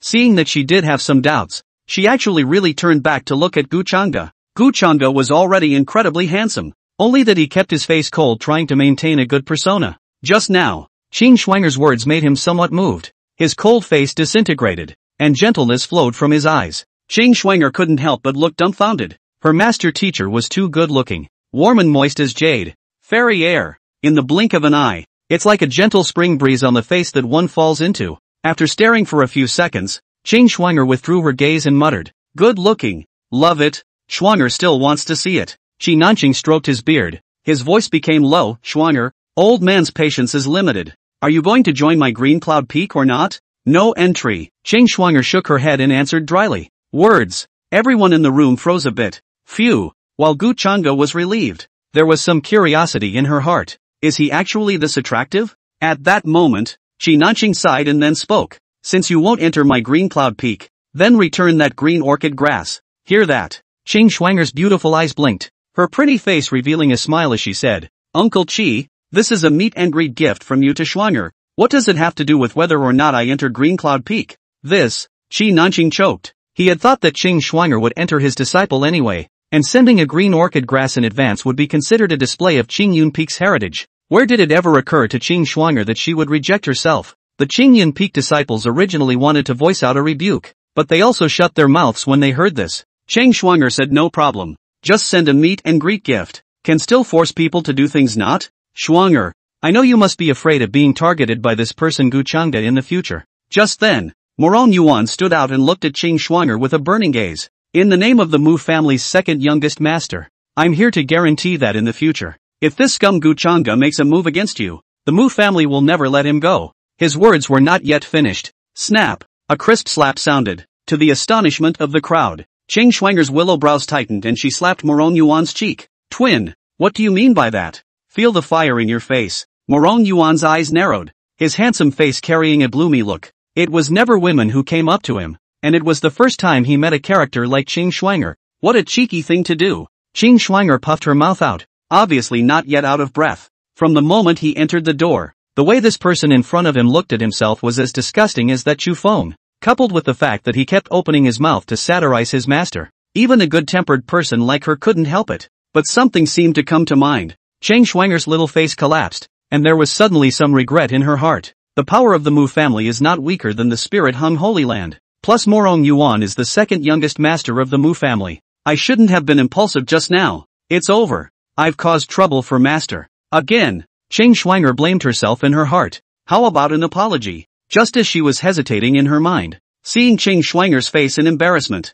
Morong Yuan's face changed. The corner of his mouth pulled out a smile, teasingly said, Schwanger, as long as you enter my Qing Yun Peak, everything just now is not to blame, and as a senior brother, I will definitely love you. This statement was made. Qi Nanqing acted as if he hadn't heard, his old face calm. If Qing Schwanger was forced onto Qing Yun Peak by such means, although it was a bit despicable, it wasn't unavoidable. Qing Schwanger's talent is too demonic. Such a meat and potatoes. If you miss it today, your chances will be even slimmer in the future. And the other disciples whispered and laughed. He. Senior sister Qing. Senior brother, I will also take good care of you. Just you? Sister Qing is brother Mu's exclusive senior sister. Just you deserve it? Ha ha ha. The crowd pushed and shoved and made unabashed jokes. As for Gu Chang'e, a dregs of the spirit sea realm, what is there to worry about? Qing Schwanger unconsciously pinched the lapel of her coat and bit her red lips. what to do. After this incident, Master will hate himself even more, right? How about agreeing to his demands? Thinking back to the unrelenting beatings and scoldings that Master Teacher had inflicted on her over the years, Qing Shuang'er dropped her eyes in loss. In fact, the Master Teacher hates himself, right? Also, leave this purple peak, not only to the Master to save the Mu family harassment, but also to return him a clean. Bang! Just then, a violent crash sounded violently. Qing Shuang'er raised her head, her beautiful eyes suddenly wide. Master! Boom! Morong Yuan's body was instantly kicked out a long way. Gu Chang'e's figure flickered as she looked at him from above. Palms slapped either side of his reddened cheeks. Eyes icy. This seat would like you to love too. I wonder if that's possible. Morong Yuan's face was flustered as he hurriedly shouted. Master, save me! Boom! The pressure of the Tongshan realm erupted. The entire hall trembled with it. Qi Nanqing held a duster in his hand and said with a gloomy expression, Gu Chang'e, don't think that you can do whatever you want just because the old man gives you face. Peak Master Qi, this seat is merely helping you to discipline some of your disciples. How does it become a case of doing whatever you want? Gu Chang'e raised her eyebrows and looked helpless. A crazy dog that bites people indiscriminately. It's not okay for this seat to not care. Gu, Chang, Gu. Morong Yuan angrily shouted out. When had he ever been scolded like this? And call yourself a mad dog? Outrageous? A waste of the spirit sea realm. Any random person in the Mu family would kill him like a dog. How dare he? Master, kill him, kill Gu Chang'e. Snap. Another slap. Gu Chang'e withdrew her palm, her face cold. Is this seat's name something you can call? And you've screamed twice. You already have a way to die. Bang, bang, bang. Understanding that there was no point in talking more, Qi Nanqing's figure was like electricity, and the might of the Tongshan realm was fully opened. Like running thunder, it rushed straight at Gu Chang'e's face. Tisk. Gu Chang'e raised an eyebrow. That's it? Qi Nanqing held a duster in his hand, his strong spiritual energy surging as he coldly grunted from his mouth. Gu Chang'e, you don't weigh yourself before you talk tough. A mere spirit sea realm. Can you block a single move from me? The words fell. His speed accelerated, and his violent spiritual energy rolled up in gusts of air. You can't block this blow. Qing Shuang'er's beautiful eyes blinked slightly, and even though she had seen how powerful her master was, she couldn't help but worry. After all, Qi Nanqing was different from Chu Feng in that he was in the actual Tongshan realm. Morong Yuan grinned, triumph flashing in his eyes. Once Gu Chang'e died, Qing Shuang'er could be transferred to Qing Yun Peak. At that time, Qing Shuang'er was his plaything. The disciples of Qing Yun Peak similarly snorted. Still not hiding? This Gu Chang'e is probably brain dead, right? He, you really think you can beat Master Teacher at the Spirit Sea realm? Arrogant thing. Don't say that. He's still got his good points. He's got courage. The crowd erupted into laughter and stood at a distance, as if watching a play. Their Master Teacher was a solid passing god realm, completely capable of killing Gu Chang'e in seconds. Gu Chang'e would have to be wasted without dying. However, the expected scene didn't happen. Gu Chang'e's gaze sank. His aura was no longer concealed and flowed out. Tongshan realm. What? Qi Nanqing's eyes widened violently. The smiles of the disciples present at Qing Yun Peak froze, their faces revealing disbelief. The complacency in Morong Yuan's eyes dissipated and was replaced by a strong sense of incomprehension. This pressure is not the spirit sea realm. Could Gu Chang'e be an empath? In the midst of the crowd's shocked gazes, Gu Chang'e used his finger as a sword, and a green dragon sword shadow that emitted a terrifying aura coalesced. Rumble! Qi Nanqing's body was instantly sent flying out. Several of the stone pillars of the Great Hall broke and had not yet been able to cut him off. Seeing this scene in front of them, the Qing Yun Peak disciples were shocked beyond belief. They're not mistaken, are they? The mid-Tongshan stage master was seconded by Gu Chang'e in one go? Actually, only Gu Chang'e knew that he had only used 40% of his strength. Reasons for doing so, after all. The other party is the peak master of Qing Yun Peak. Won't it smell good to keep the bursting gold coins in the future? Qing Yun Peak's bottom line is fat. Ahem. Feeling the power of the Tongshan emanating from the surroundings, Qi Nanqing struggled out of the rubble, a wave of shock running through his mind. Gu Chang'e had actually passed into the gods, and his cultivation level was above his own. I don't believe in this anymore. Come again. Looking at Qi Nanqing, who wanted to step forward again, Gu Chang'e was speechless. Old Den, rest you. A wave of the palm of the hand. Bang! There was a loud bang.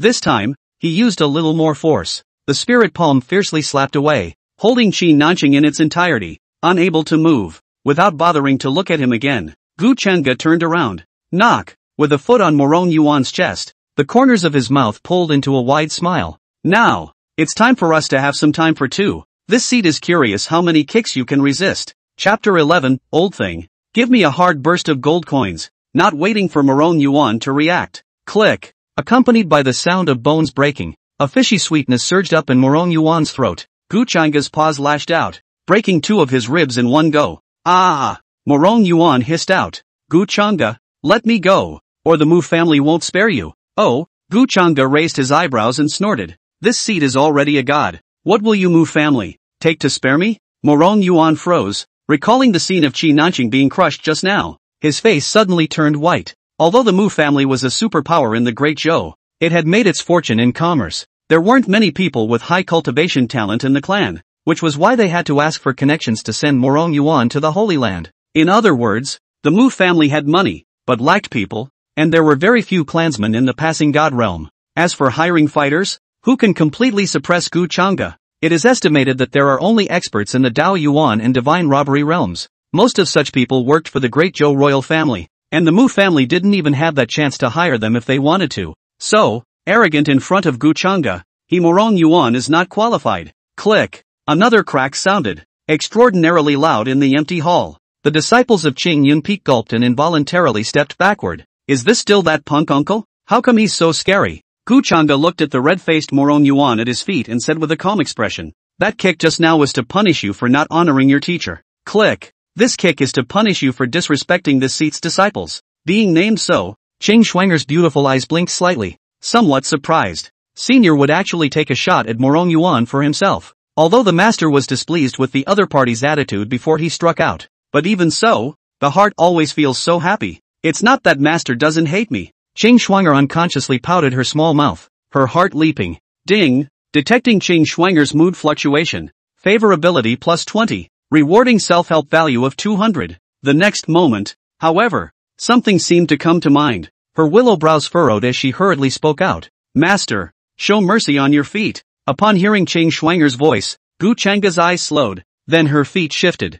Bang! The floor that was close to Morong Yuan's ear was instantly stepped out in a huge crater. What is it? Gu Changa frowned in some confusion. It is reasonable to say that this girl also hates Morong Yuan, so how could she plead for him? As if she was afraid that master teacher would misunderstand, Qing Shuang'er thumped to his side. In a low voice, he said, Senior Mu seems to be his sister. Asterisk. Gu Changa's eyelids jumped, and then a cool and tall figure appeared in her mind. His eldest disciple, Morong Shui. Gu Changa was somewhat helpless. If he accidentally killed Morong Yuan, the favorability of this big disciple of his is estimated to drop to negative 10,086.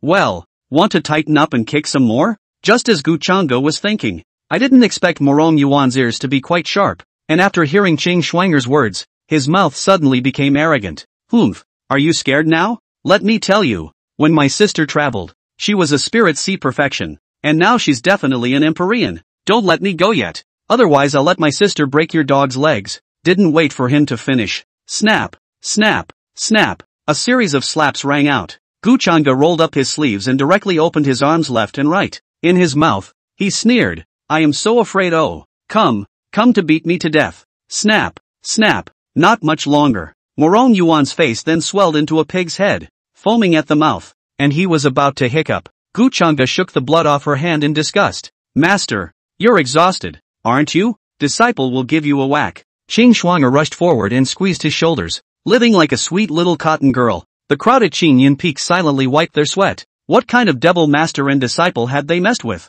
Morong originally came still hanging on to 2 breaths. Once he heard this, his eyes rolled over and he directly fainted. It's a sin. Seeing this, Gu Changa raised an eyebrow. Playing dead? Twin. Some water. Oh hoo. She conjured a basin of fresh water from her nascent sack, and Gu Changa took it as soon as she could. Wow. Pouring it from the head to the tail. That's what it's called. Hiss. Recalling the mocking words he had just said to Gu Changa, the Qing Yunpeak disciple couldn't wait to slap himself 100 times. What kind of devil have they gotten themselves into? Even if Gu Changa was vicious, I didn't expect Qing Shuang'er, who looked so pure and lovely, to be so horrible as well. Qi Nanqing simply turned away his face and silently closed his eyes. Rong Yuan, don't blame me for not saving you. I can't protect myself either. A tub of water down. Morong Yuan opened his swollen eyes, his consciousness instantly clearing. An infinite tingling sensation hit him, and he now had one thought in his head. Ask for forgiveness. Just as he was about to open his mouth, Gu Chang's indifferent voice rang in his ears. If it wasn't for the fact that this seat's disciple is a member of your Mu family,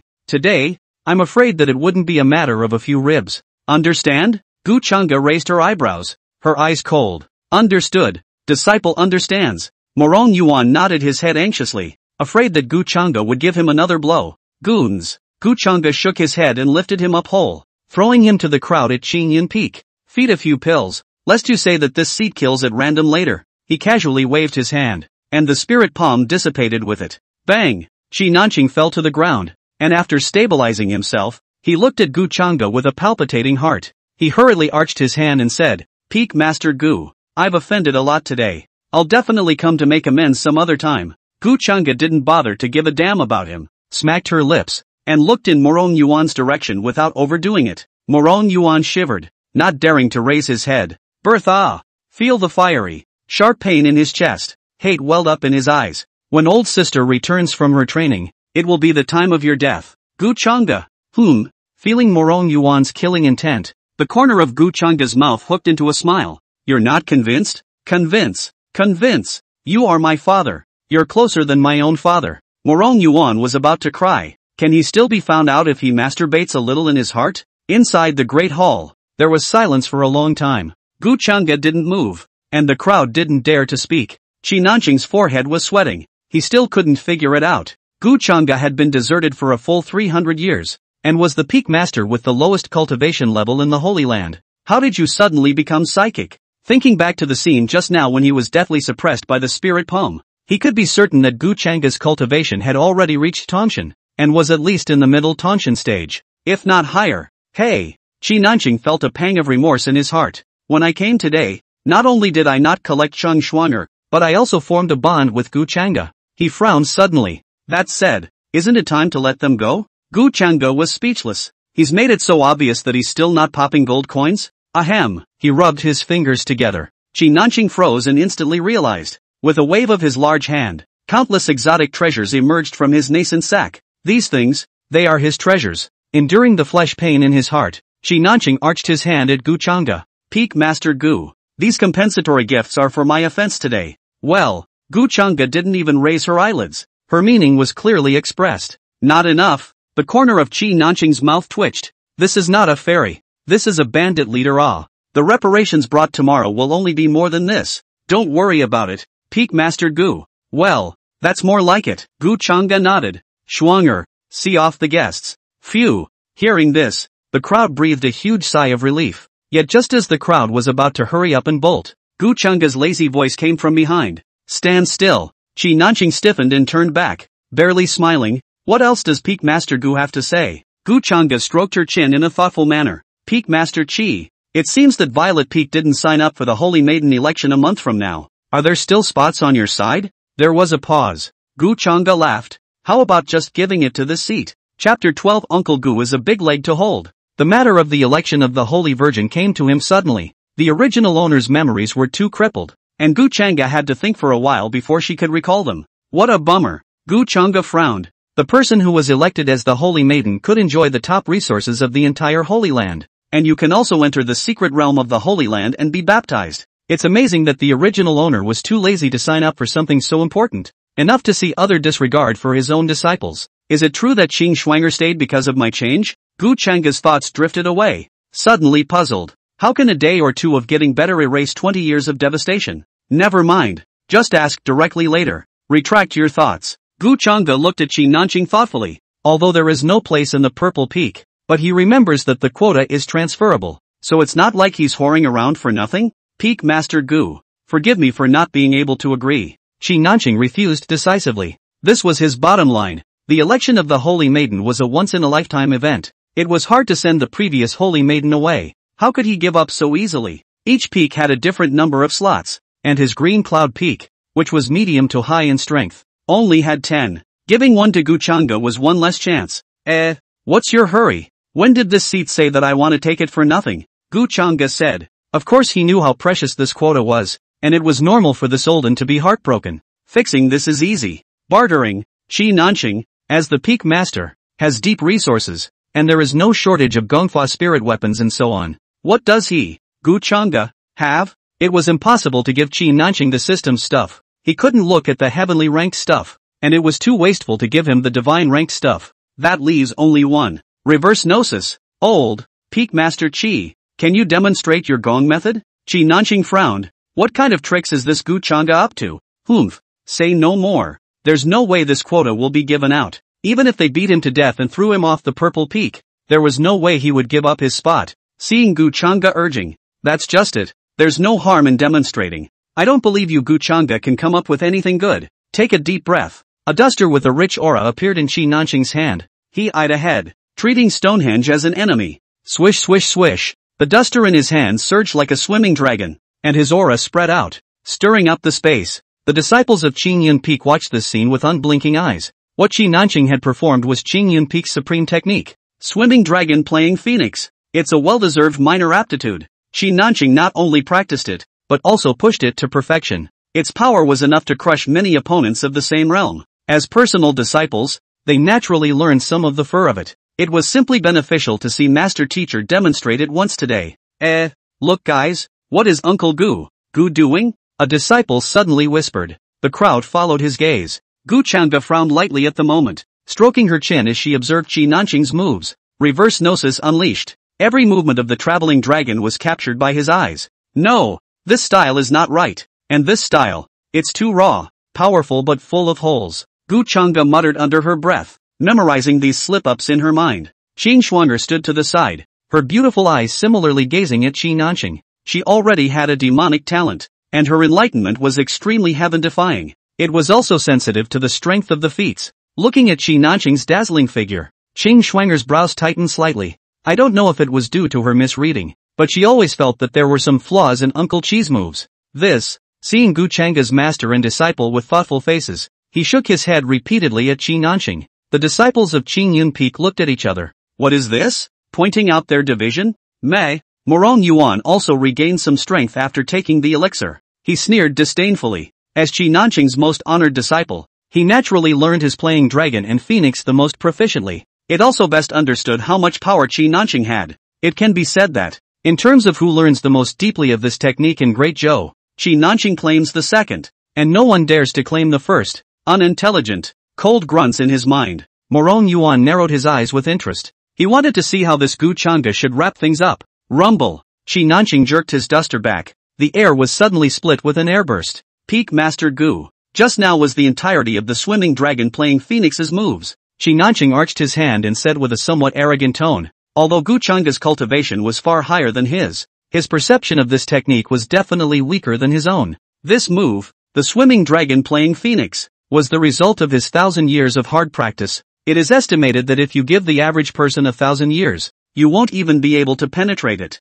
Although Gu Chang'e's talent was equally demonic, it was never so great that she could learn it at a glance. Just then, Qi Nanqing suddenly felt a lightness in his hands. Peak Master Qi, let me borrow your duster. Gu Chang'e leapt to his side and took the duster in one hand. Gaze. His palm brushed lightly. A stance modified to perfection sprang up in his mind in an instant. Swish swish swish. The duster shifted in his hands. Sometimes it was as tyrannical as a swimming dragon, but sometimes it was as enchanting as a fiery phoenix. Qi Nanqing's proud expression froze, and in his eyes was a deep shock. His duster was stowed away in the Gu Chang singer. Each move and each style several times more refined than before. Master is awesome. Qing Shuang'er's eyes flickered and the look of adoration on her little face was on the verge of overflowing. She had thought that Qi Nanqing's gong method only had 5 flaws, but she hadn't expected her master teacher to have identified nearly 20. The disciples of Qing Yun Peak's jaws dropped. What is this? Is this still the playing dragon and phoenix? Dare they learn a fake gongfu before?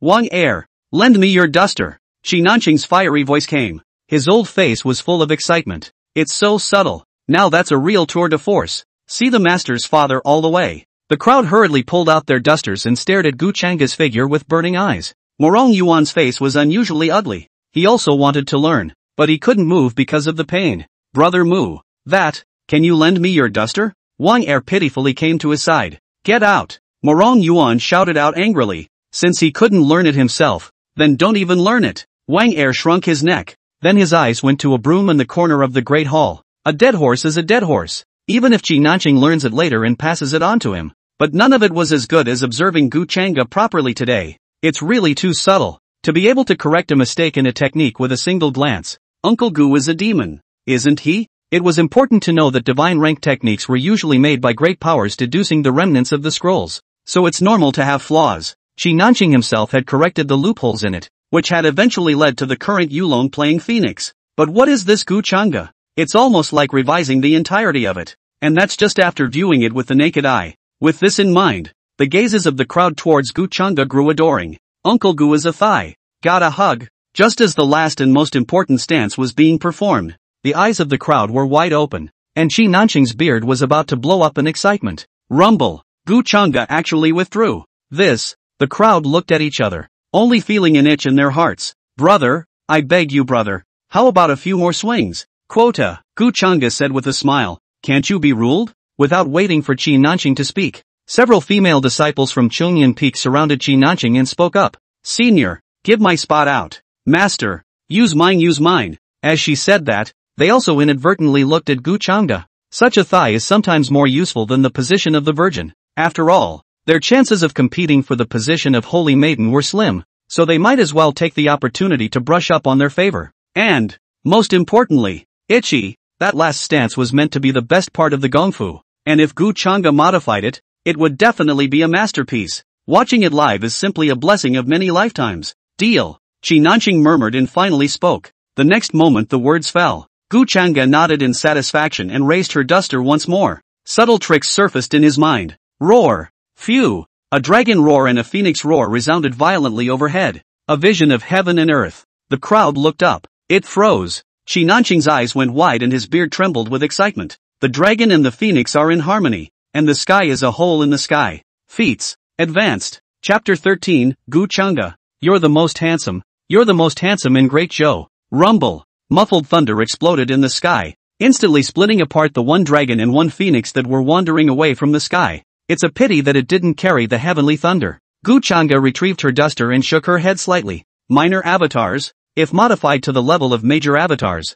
the heavenly Tao would be aware of it. If one carries through the punishment of heavenly thunder, one is recognized by heaven and earth and possesses the might of great divine power. However, although the swimming dragon playing Phoenix didn't advance perfectly, it was still considered a pseudo-great divine ability. It's still due to the low cultivation level. Gu Chang'e secretly nodded. He had actually long since had his epiphany of the swimming dragon playing Phoenix, only that his own spirit power at the late Tongshan stage was not enough for him to perform it. How on earth did the original owner obtain this forgetfulness sword technique? Forgetfulness of the sword law said real big magic. The original owner alone rely on their own spirit sea realm cultivation. Even if the enlightenment was heaven-defying, it was impossible to deduce it. Stolen? Robbed? Gu Chang'e shook her head. These were still too distant for her current self. It's better to focus on what's in front of us. Retract your thoughts. His gaze swept around. A reverent gaze focused toward him. The disciples of Qin Yin Peak had a mixture of shame and admiration at the moment. What the hell were they doing earlier? How dare they mouth off to such a demonic Uncle Gu? Puff. As the first man knelt, the others rushed to their knees. Uncle Gu, please accept my disciples' obeisance. Gu Chang'e was speechless. You're quick to change your face. Without speaking, he cast his eyes to one spot. Qi Nanqing's eyes were tightly closed at the moment, his forehead constantly breaking out in fine sweat as a strong aura fluttered about. Going to break through? Gu Chang'e raised an eyebrow. No, didn't he just casually demonstrate the gong method and this olden broke through? This old dang is afraid that he is not stuck in the middle passing God stage for thousands of years, right? Wouldn't he be doing him a huge favor? The only trace of guilt left in his heart instantly disappeared. Tomorrow you'll be able to whore out more resources.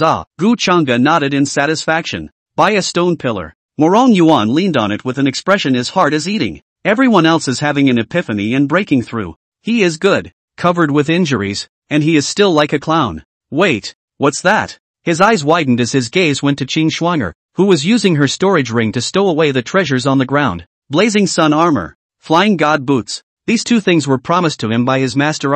Master said that he would be able to bestow it upon himself when he had cultivated to spirit sea perfection. How did it get to Gu Chang'e now? No, absolutely not. Morong Yuan gritted his teeth. Qi Nanqing was one of the top refiners in the Great Zhou, and the spirit weapons he forged were naturally the best of the best. Most importantly, these two treasures were just right for him, just when he was in a hurry. Bang! A wave of qi attacked, accompanied by a strong fluctuation of spiritual energy. Morong Yuan was slightly stunned, then a light was released in his eyes. Master has broken through. That way, there was no need to look at that Gu Changa's face. He's got his treasure. Congratulations, master. He let out a loud cry. And the disciples of Qin Yin Peak all spoke out as well. However, the disciples other than Morong Yuan were not that mindful. It was just a simple feeling that Qin Yin Feng could be stronger again. Do it! Do it! Morong Yuan shouted frantically in his mind. Master has just comprehended the brand new swimming dragon playing Phoenix. Plus he has broken through to the late passing god stage. Already have the power to fight Gu Changa. Not only can we wash away the shame, but we can also reclaim the treasure. So why not? Finally, Qinanqing opened his eyes and let out a long breath. A thick aura swept through his entire body, and the pressure of a late-stage Tanshan revealed itself. Peak Master Gu. His voice was low. Morong Yuan's face rejoiced. Worthy of being his master teacher, he was just tough. Qing Shuang'er was originally stowing away her treasures, but when she heard the commotion, she couldn't help but frown. Uncle Qi, want to do it again? Under the gaze of the crowd, Qinanqing stepped forward sharply. Then a hand held Gu Changa's hands. Seeing this scene, Morong Yuan raised his arms and shouted, Gu Changde Yu. Just as he was about to yell dead, Qinanqing raised his tear-sneezing old face and said in an agitated voice, Peak Master Gu, you're my benefactor na. Morong Yuan was dumbfounded. What kind of plot is this? Meeting Gu Changa's playful eyes, he knew he was going to be finished. Without much thought, he instantly cocked his head,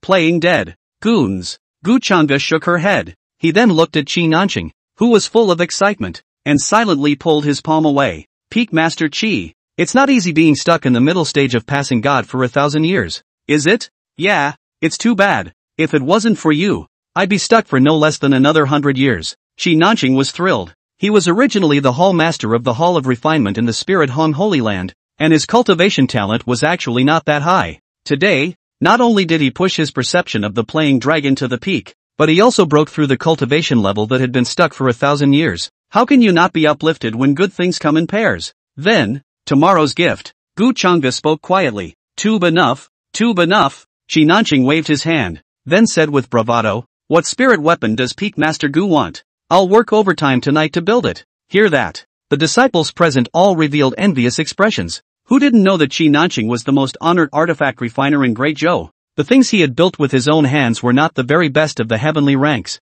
They were still of the highest quality. Well, then let's build a set of armor, a pair of spirit boots, and a long sword according to Shuang'er's size. Gu Changa pointed at Qing Shuang'er and spoke faintly. Hearing these words, Qinanqing was slightly stunned. Then he agreed in a loud voice. No problem. The disciples of Qin Yin Peak were just as puzzled as Qinanqing. Wasn't it said that Gu Changa would abuse his disciples? It doesn't seem like it now. Is it for show? Hiss. The crowd shivered and put their thoughts away. If that was the case, then Gu Changa was too terrifying. Qing Shuang'er was silent, quietly wiping away the tears from the corners of her eyes with her small hands. Master is too good for her too. So touching. Ding. Detecting Qing Shuang'er's mood fluctuation. Favorability plus 10. Rewarding self-help value 100. Seeing her in this state, the crowd silently lowered their heads, not daring to look at Gu Changa. Sure is putting on a show. The devil. Bang. Just then, a crash sounded. The eyes of the crowd looked away. Gu Changa pressed a slap on the stone pillar and looked at Morong Yuan with a smile in her eyes. I think I heard someone calling this seat just now. Do you know who it is? Morong Yuan shivered and woke up from playing dead, feeling Gu Changa's terrifying aura. Seemingly thinking of something, he slapped his head and hurriedly spoke. It's disciple. Disciple just now. Just now. Gu Changa narrowed her eyes. What did you want to say just now? Gu Changde Yu. Gu Changa, you're the most handsome. You're the most handsome in Great Zhou. Morong Yuan hastily grabbed the answer. Put. Qing Shuang'er couldn't help but laugh out loud. She puffed out her mouth and said arrogantly, of course my master is the most handsome. Why do you need to say that? Hearing her words, Morong Yuan forced out a smile. What senior sister Qing said is true. The disciples of Qin Yin Peak were a bit puzzled. Did Uncle Gu give Qing Shuang'er some kind of ecstasy? Why do you worship him so much? Qinanqing's face was calm. He knew the connection between Qing Shuang'er and Gu Changa, so naturally he didn't have too many doubts about Qing Shuang'er's attitude. What he was concerned about was why Gu Changa's attitude toward Qing Shuang'er had suddenly improved. Slap. Gu Changa gently slapped on his face and said helplessly, be honest for this seat. He really didn't understand how the bastard could be so indebted. You have to get yourself killed to be satisfied, don't you? Understood. Understood. Disciple will never cause trouble again. Morong Yuan was on the verge of crying. Why does he always get hurt? Peak Master Gu. Let's go transfer the quota today. Saying that, Shi Nanqing glanced at Morong Yuan and hummed in dissatisfaction. Wang Er, carry your elder brother Mu back. Wang Er fondly dropped the broom and lifted Morong Yuan up. Put him in the meditation room and face the wall properly. How dare you disrespect Uncle Gu? Sinful disciple. Murangara. Seeing the people of Qingyan Peak walking away, Shi Nanqing arched his hand and said, Peak Master Gu, let's go to Spirit Jade Peak and do our business there. It's best though. Gu Chang'e nodded. Transferring the quota early would also be less of a problem. Phew, the Imperial Sword is called out. Gu Chang'e just wanted to stand up. Senior, I want to go too. Qing Schwanger pulled on Gu Chang'e's sleeve and pampered herself. Keep a good eye on the house for me. Gu Chang'e rubbed her head and said indisputably, thinking about playing every day and raising your cultivation is what matters. Looking at the two so close, Shi Nanqing was a bit puzzled. Qing Schwanger was a baby girl that Gu Chang'e had retrieved, so she would naturally be close to Gu Chang'e. But, why did Gu Chang'e's attitude suddenly change? For a moment, the soul of gossip was kindled in the heart of this old man who had lived for 1,000 years. Ask around later. Just then, Shi Nanqing's face changed and he unconsciously coughed. Peak Master Qi, what's wrong with you? Gu Chang'e raised an eyebrow. Still not leaving? Coming. Shi Nanqing also conjured up an imperial sword and hurriedly followed. You have a mount you don't use?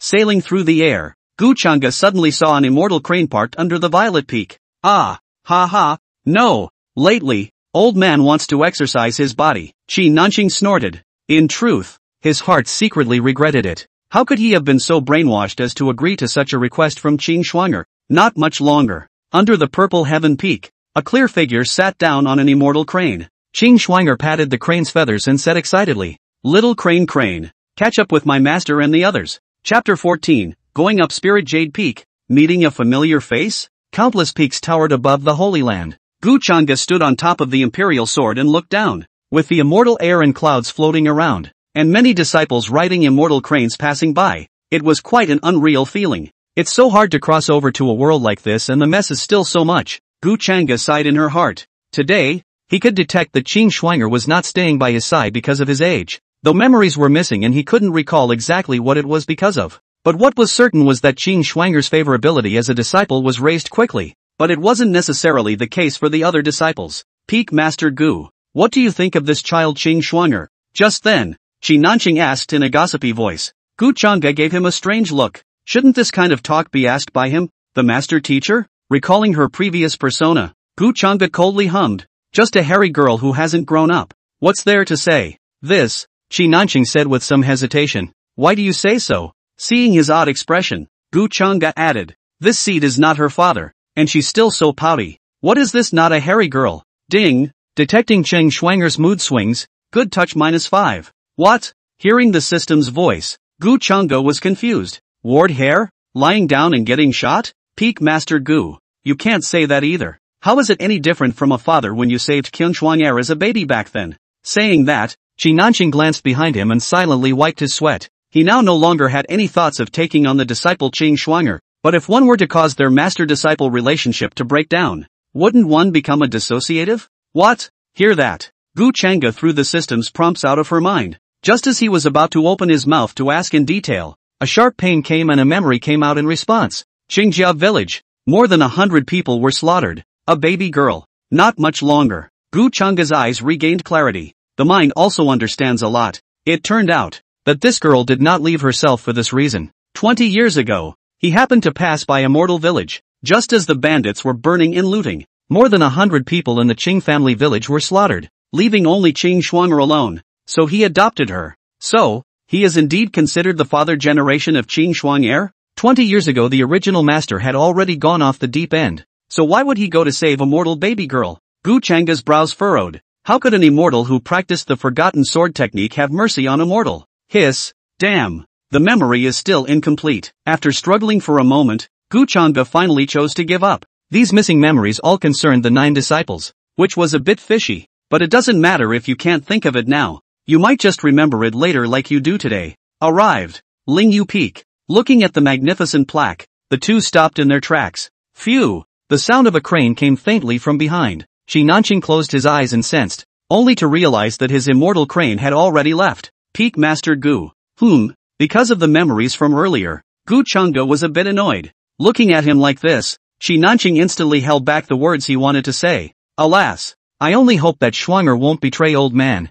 saying a silent prayer in his mind. He laughed dryly and changed the subject. Peak Master Gu. The Peak Master of Spirit Jade Peak has a conflict with you. Should the old man go up? At those words, Gu Changa frowned, confusion flashing in her eyes. He was only missing memories about the 9 disciples. So why had he forgotten even the Peak Master of Spirit Jade Peak? Wait. It seemed to come to mind. The corners of Gu Changa's mouth twitched slightly as he looked at Qi Nanqing. Is the Spirit Jade Peak Master a disciple of this seat? Yes. Although Qi Nanqing was puzzled as to why Gu Changa asked this, he still nodded in affirmation. Asterisk asterisk asterisk asterisk. The corner of Gu Changa's mouth twitched. Such a coincidence? Peak Master and only stayed in the Holy Land for 200 years, and his cultivation reached the perfection of passing God, and he was even promoted to the position of Peak Master. Talking about this Peak Master of Lingyu Peak, Qi Nanqing couldn't help but sigh with emotion. You know, this Lingyu Peak is the top 3 peaks of the Holy Land. It's incredibly strong.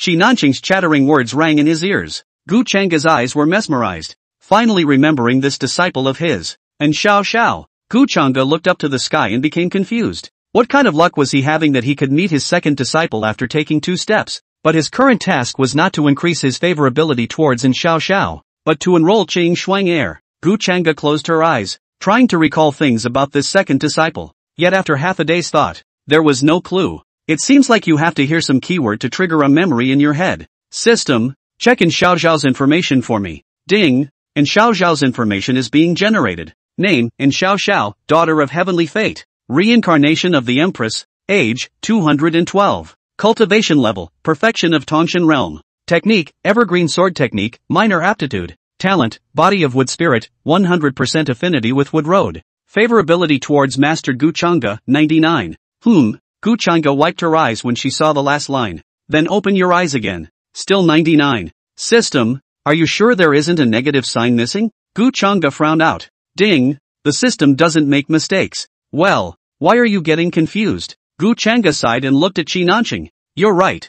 I'd better not go up. There's something fishy about this, so let's hold off for a while. Qi Nanqing nodded, and with a flash of his body, he entered within Spirit Jade Peak. Gu Changa, on the other hand, leaned against a tree in boredom, far away. Seeing that the visitor was Qi Nanqing, the disciple guarding the gate also respectfully let him in. This old den is quite high in status. Gu Changa nodded, not surprised. After all, being a top refiner, the status was naturally high. In the outside world, I'm afraid I'd have to be treated like a god. However, less than a tea break, Qi Nanqing's figure then appeared in the doorway. Finished? It's quite efficient. Gu Changa shook the dust from his body and leapt to Qi Nanqing's side to praise him. In that case, Xuanger will be able to participate directly in a month's time? Just as Gu Changa was a bit thankful that he didn't have to go against his second disciple. Next moment, Qi Nanqing's sigh rang in his ears. Peak Master Gu. Peak Masterin said that you need to go up and meet her in person. What? Gu Changa frowned. She's abusing her power? Qi Nanqing coughed. Peak Masterin is the head of the law enforcement hall. She said that my word doesn't count. Gu Changa was silent for a moment. And say what? Qi Nanqing coughed awkwardly twice and came to Gu Changa's ear. She said, as long as you're on the peak, she's not in Xiao until she's drained you dry. What? What's so sickly about it? Chapter 15, Master. I'm really disappointed. Drain. Gu Changa was dumbfounded. Ahem. Peak Master Gu. I'll take a step of retreat first. Qi Nanqing glanced sympathetically at Gu Changa, calling out the imperial sword. He flew away without looking back. He also didn't dare to mess with this crazy woman in Xiao. Gu Changa was silent for a moment. Never mind. Go up there. Shaking his head, he wasn't going to dwell on it too much. This was a holy place, so I didn't believe that Xiao could kill herself. As for draining, the corner of Gu Changa's mouth twitched. He could probably guess the persona of this second disciple of his. Sick petite. Oh, coincidentally, this seed loves sickly girls. Gu Changa took large steps forward and came under the plaque of Spirit Jade Peak. The few disciples guarding the gate saw the visitor and wiped their eyes, their spirits lifting. Isn't that senior Uncle Gu? How dare he come to Spirit Jade Peak? What is he coming for? He's not trying to find Master to borrow resources to give to Su Qingyue, is he? Shu, keep your voice down. Didn't Master say that the entire peak is forbidden to talk about that? Yes. Look at this brain of mine. Words. Isn't Master Gu and Master Zun good and dead now? Today Master Gu actually came in person. Stop it. He's coming. Taking the words of these disciples into his ears, Gu Changa stepped into it with an unchanged expression, and a disciple immediately stepped forward to stop it. Uncle Gu, make way. This seat wants to see your master. Gu Changa spoke calmly. When the disciples saw this, the weapons in their hands loosened and they looked at each other. According to the temperament of the caretaker uncle, shouldn't he have knocked them over and left? Thinking about this, the crowd was secretly surprised. Could it be that they had come to find their master to get back together? The disciple hurriedly arched his hand to get out of the way. Uncle Gu, inside please. Gu Changa nodded and took a big step inside, oblivious to their expressions. And Xiao Zhao's favorability towards him is as high as 99. So what are you afraid of? Can he still suffer? It doesn't exist. Not much longer. Gu Changa then walked to the peak. A silent courtyard was situated, and the air was filled with the scent of clarity.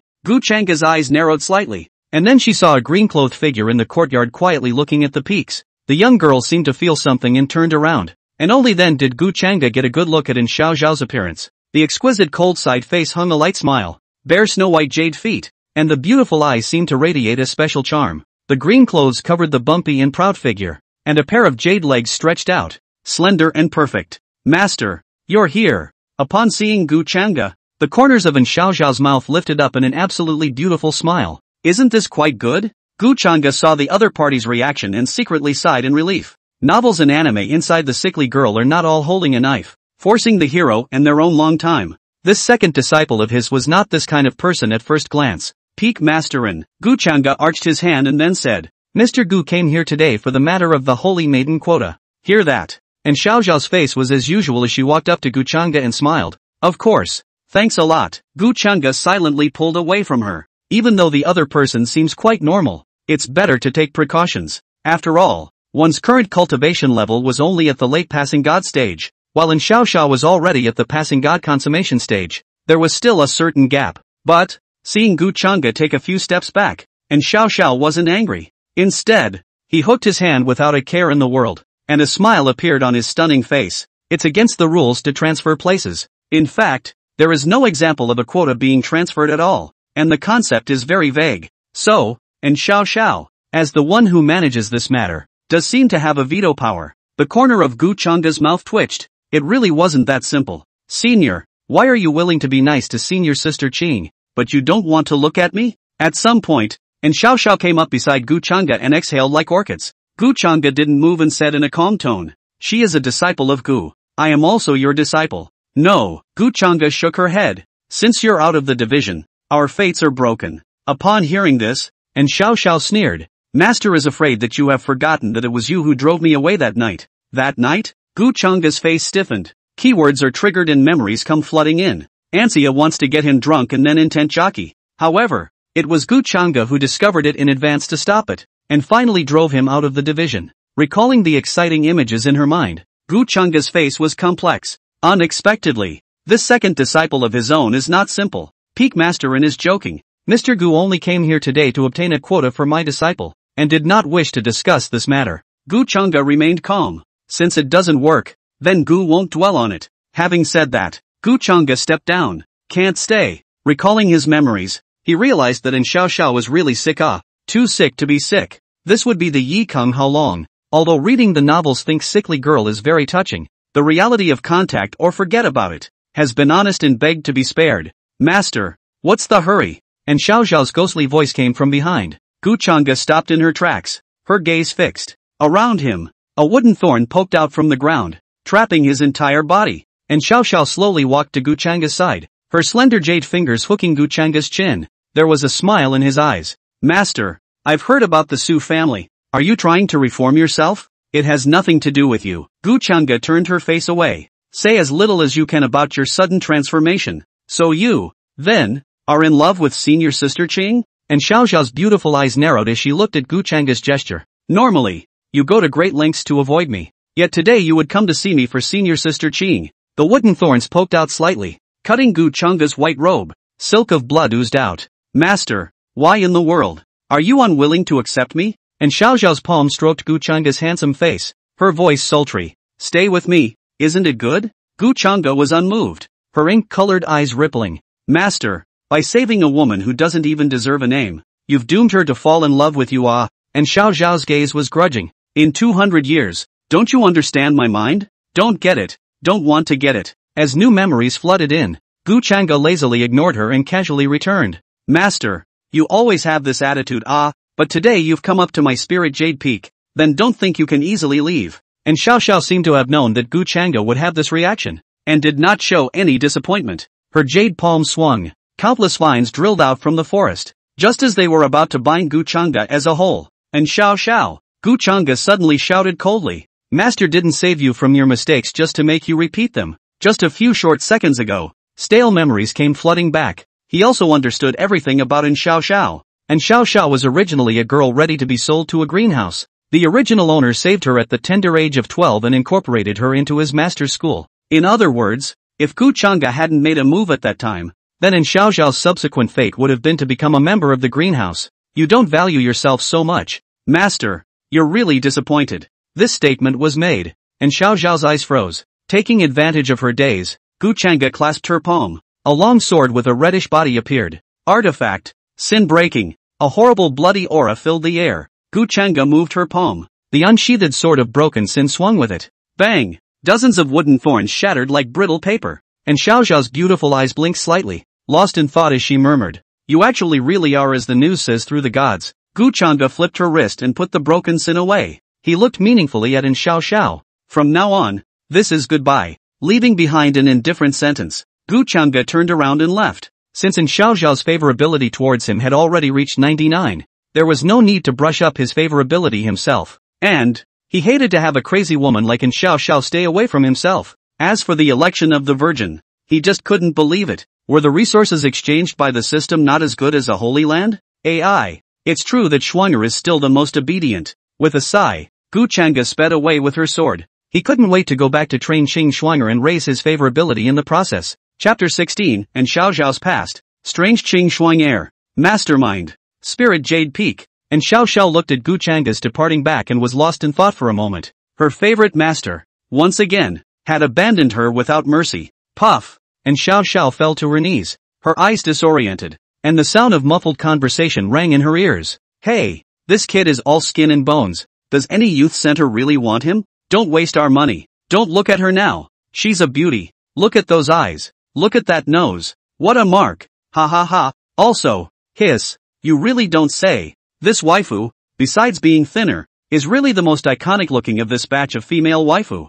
Hey, hey, hey, big brother, can I have some fun before I sell? Eru, you're a real tiger. Worth a few dollars for being played with? Just wait until we sell it and spend some silver to play with it. Won't it? Hey, hey, hey, hey, that's a lot of nurturing. Think back to this memory. The slurs were like silver needles stuck in her throat. Even if it was swallowed, the residual sting would always sweep through the body. It wasn't until a ray of light appeared that the gloom over her head was pierced. She didn't remember what kind of weather it was that day. She only remembered a white-robed figure with a sword in his hand, descending to earth like a heavenly god. A sword was swung. The entire Devil's Cave was instantly reduced to ruins, with corpses strewn everywhere.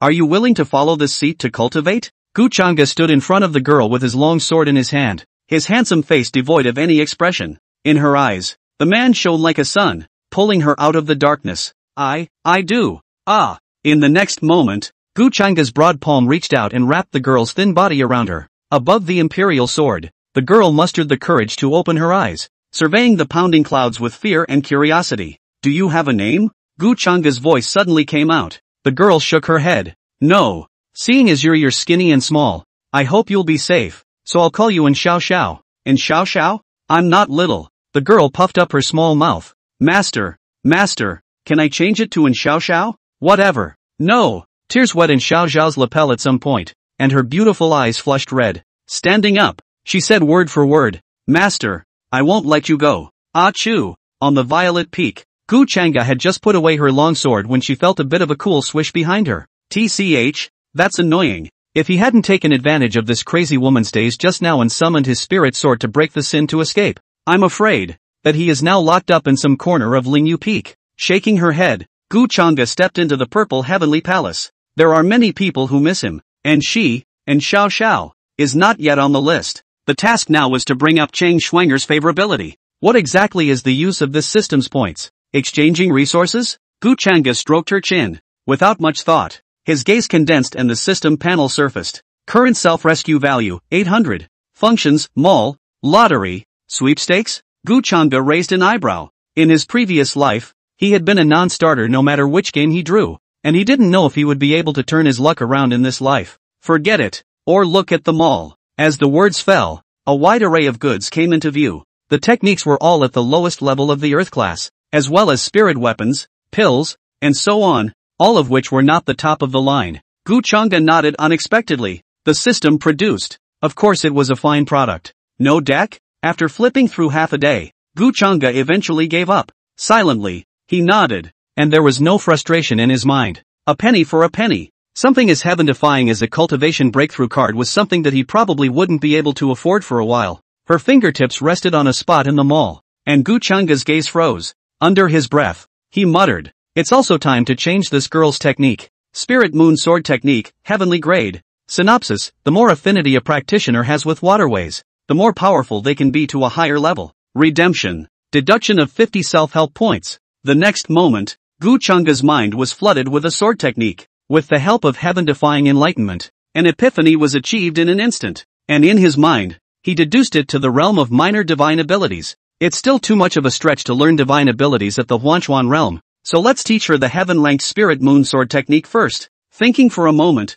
Gu Chang'e opened her mouth toward the outside of the hall. Shuang. His voice was empowered by spiritual energy and naturally spread throughout the entire Violet Peak. Not much longer. Master. A silhouette appeared in the doorway. Qing Shuang'er was dressed in a white power suit, her delicate figure highlighted. Her jade face was flushed with red, and from time to time, sweat fell, lining her delicate and incomparable. Obviously just now, she was practicing her sword technique. I don't know what the master has summoned the disciple for? Gu Chang'e froze slightly. It always feels like this girl seems to have changed. Returning to her senses, Gu Chang'e opened her mouth and asked, "How far have you practiced your Xianshui sword technique?" Qing Shuang'er quietly replied, "Back to master. It has been practiced to perfection." Very good. Gu Chang'e nodded slightly, holding a brush in her hand and waving it down. Golden light instantly exploded in the great hall, and every move and style of the Spirit Moon Sword technique all fell under Gu Chang'e's pen at this moment. Spirit Moon Sword technique. Practice this sword technique well,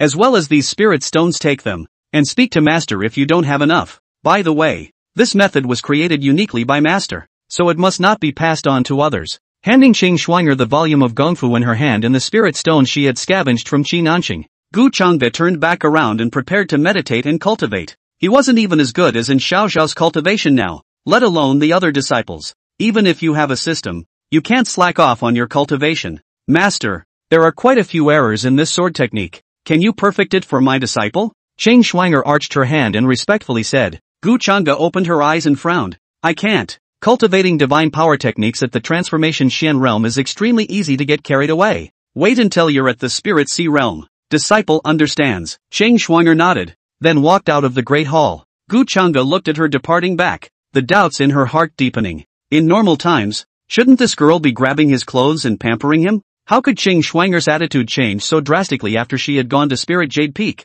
That's good. It saves heart. Gu Chang'e nodded. The weak are the strongest. And sooner or later, Qing Shuang'er had to grow up and understand that it was useless to be pampered. But then again, why the sudden drop in favorability? Call up the information panel for K. Shuang'er. Looking at the number 15 in the favorability column, Gu Chang'e frowned. What a hell of a thing to say. Originally, he was wondering if he could intentionally do something abominable to lower his favor and then rise back up. In hindsight, forget it. The day you play it off and somehow dock your favorability to -100, you can't get it back. This is, look to the ethereally scented herb beside the bed. Gu Chang'e's gaze milled down. It actually feels pretty good to watch Qing Shuang'er spill her guts every once in a while. Really raising a daughter. Gu Chang'e let out a laugh. Just then, several noisy voices came from outside the hall. Although the sound was far away, Gu Chang'e was at least a Tongshan realm powerhouse and could naturally hear it. Senior sister Shuang'er, you can't forget about us when you get rich. You're the mainstay of our team.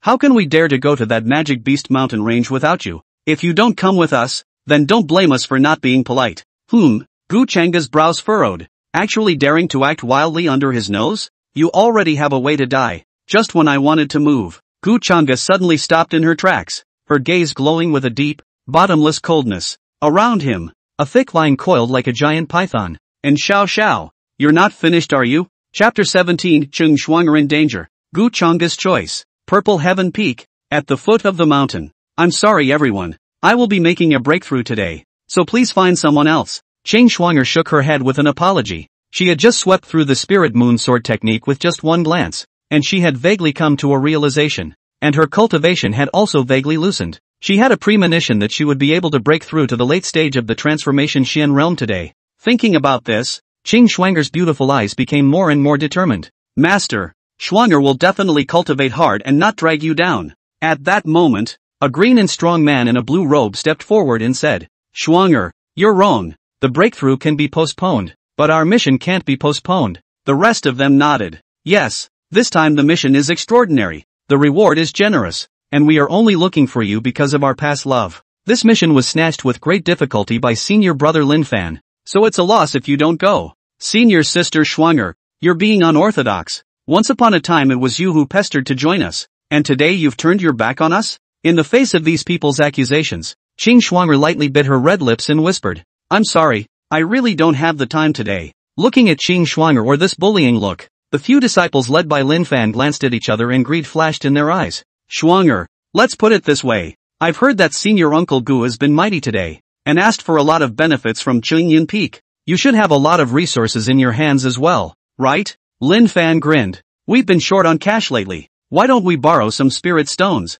You guys? Ching Shuang'er glanced at the nascent sacrifice ring, and a difficult look appeared on her pretty face. She was talkative, but not stupid. The tone of the other party's voice made it clear that there was a loan that would not be repaid. If we go to Master Teacher too often, we're bound to annoy him. Thinking this, Ching Shuang'er shook her head firmly. Senior brother Lin, I'm sorry. When the people saw this, their faces looked bad. In fact, they dared to do so only because they saw Ching Shuang'er as a good talker. No matter what, she was also a personal disciple under Gu Chang's seat, and her status was naturally more honorable than these outer disciples of theirs. Earlier, Ching Shuang'er didn't have much resources to cultivate before joining their team, and they took the opportunity to intentionally or unintentionally arrange for the difficult parts of Ching Shuang'er, as well as withholding rewards. Now that Ching Shuang'er was suddenly not good at talking, they were certainly not satisfied in their hearts. Twin, Lin Fan slowly walked over to Ching Shuang'er with a playful gaze. His voice lowered as he said, once you're in my team, it won't be that easy to leave. If you don't obey my orders, you can either give me 1,000 top-quality spirit stones or... Lin Fan looked at Ching Shuang'er's pure and lovely pretty face. Greed flashed in his eyes. Either that or you can accompany senior brother and sleep with me. When these words came out, the male disciples present were slightly stunned and all of them had odd gazes. Ching Shuang'er's appearance was one of the best in the entire Holy Land, and it would not be an exaggeration to say that she was number one. 1,000 top-grade spirit stones she probably can't get, so it's only, with Ching Shuang'er's good temper, coupled with Gu Chang's perennial indifference to his disciples, Senior Lin Fan is blessed. Senior brother, if you keep talking nonsense, then please leave the Violet Peak. Ching Shuang'er clenched her silver teeth and spoke in a cold tone. She really couldn't imagine that Lin Fan, who was quite friendly before, would be this nasty. Since we can't talk about it anymore, let's get it over with sooner rather than later. She didn't really want to get tangled up with this bunch of scum. Lin Fan's face sank as the pressure of the late stage of the Huanchuan realm was released. His tone was threatening. Don't think that just because Gu Chang's cultivation has increased greatly, you have the nerve to ditch us. If I tell Gu Changa about you going back on your word, let's see if he'll expel you from Purple Peak. At those words, Ching Shuang'er's petite body trembled, recalling Gu Changa's previous words of disdain. Fear unconsciously surfaced under her eyes. Master already didn't like the way he was annoying people, and now this. Even if she wouldn't be expelled from the division, she would definitely be hated even more by her master, right? Without speaking, she took out the Spirit Moon Sword technique from her nascent sacred ring and then handed it over. Lin Fan took the nascent sacred ring, his divine sense explored it, and greed instantly appeared in his eyes. Gu Changa actually treated Ching Shuang'er so well, giving so many spirit stones and treasures. Pressing down his excitement, his gaze went to Ching Shuang'er's hand. Shuang'er, these spirit stones can be far worse. What's that in your hand? Show it to elder brother. With that, Lin Fan's palm violently snatched the scroll in Ching Shuang'er's hand. Give it back. Ching Shuang'er's pretty face was anxious. She didn't care about the spirit stones and treasures, but the Spirit Moon Sword technique was written by her master's own hand, so how could it fall into someone else's hands? What kind of gong method is this? It's so subtle. Looking at the contents of the scroll in his hand, the look on Lin Fan's face grew more and more excited. He had once looked at a few heaven-ranked techniques, and they weren't as subtle as this scroll in his hands now. Swish! A layer of incomparably strong airwaves violently attacked. Bang! Lin Fan's body was immediately pushed away by the airwave for several meters. and the scroll in his hand flew into the air. Qing Schwanger put away her longsword and hurriedly picked up the scroll. Seek death. Lin Fan was in the middle of seeing it, and before he had time to digest it he was interrupted by Qing Schwanger, and immediately became furious. Together, that feat is definitely above the heavenly rank. Recalling Qing Schwanger's kendo kung fu, Lin Fan was not prepared to do it himself. However, the crowd hesitated and didn't dare to go up. Senior brother Lin, this is at the Violet Peak. It's not quite appropriate for us to do this, right? What are you afraid of? Don't forget that we are the disciples of Wan Hong Peak. Are we not something that this tiny purple peak can mess with? What's more, Master Teacher's cultivation is already at the Dao Yuan realm. Gu Chang'e is only at the Tongshan realm. So what's there to fear? The mysteries of the techniques on this scroll are infinite.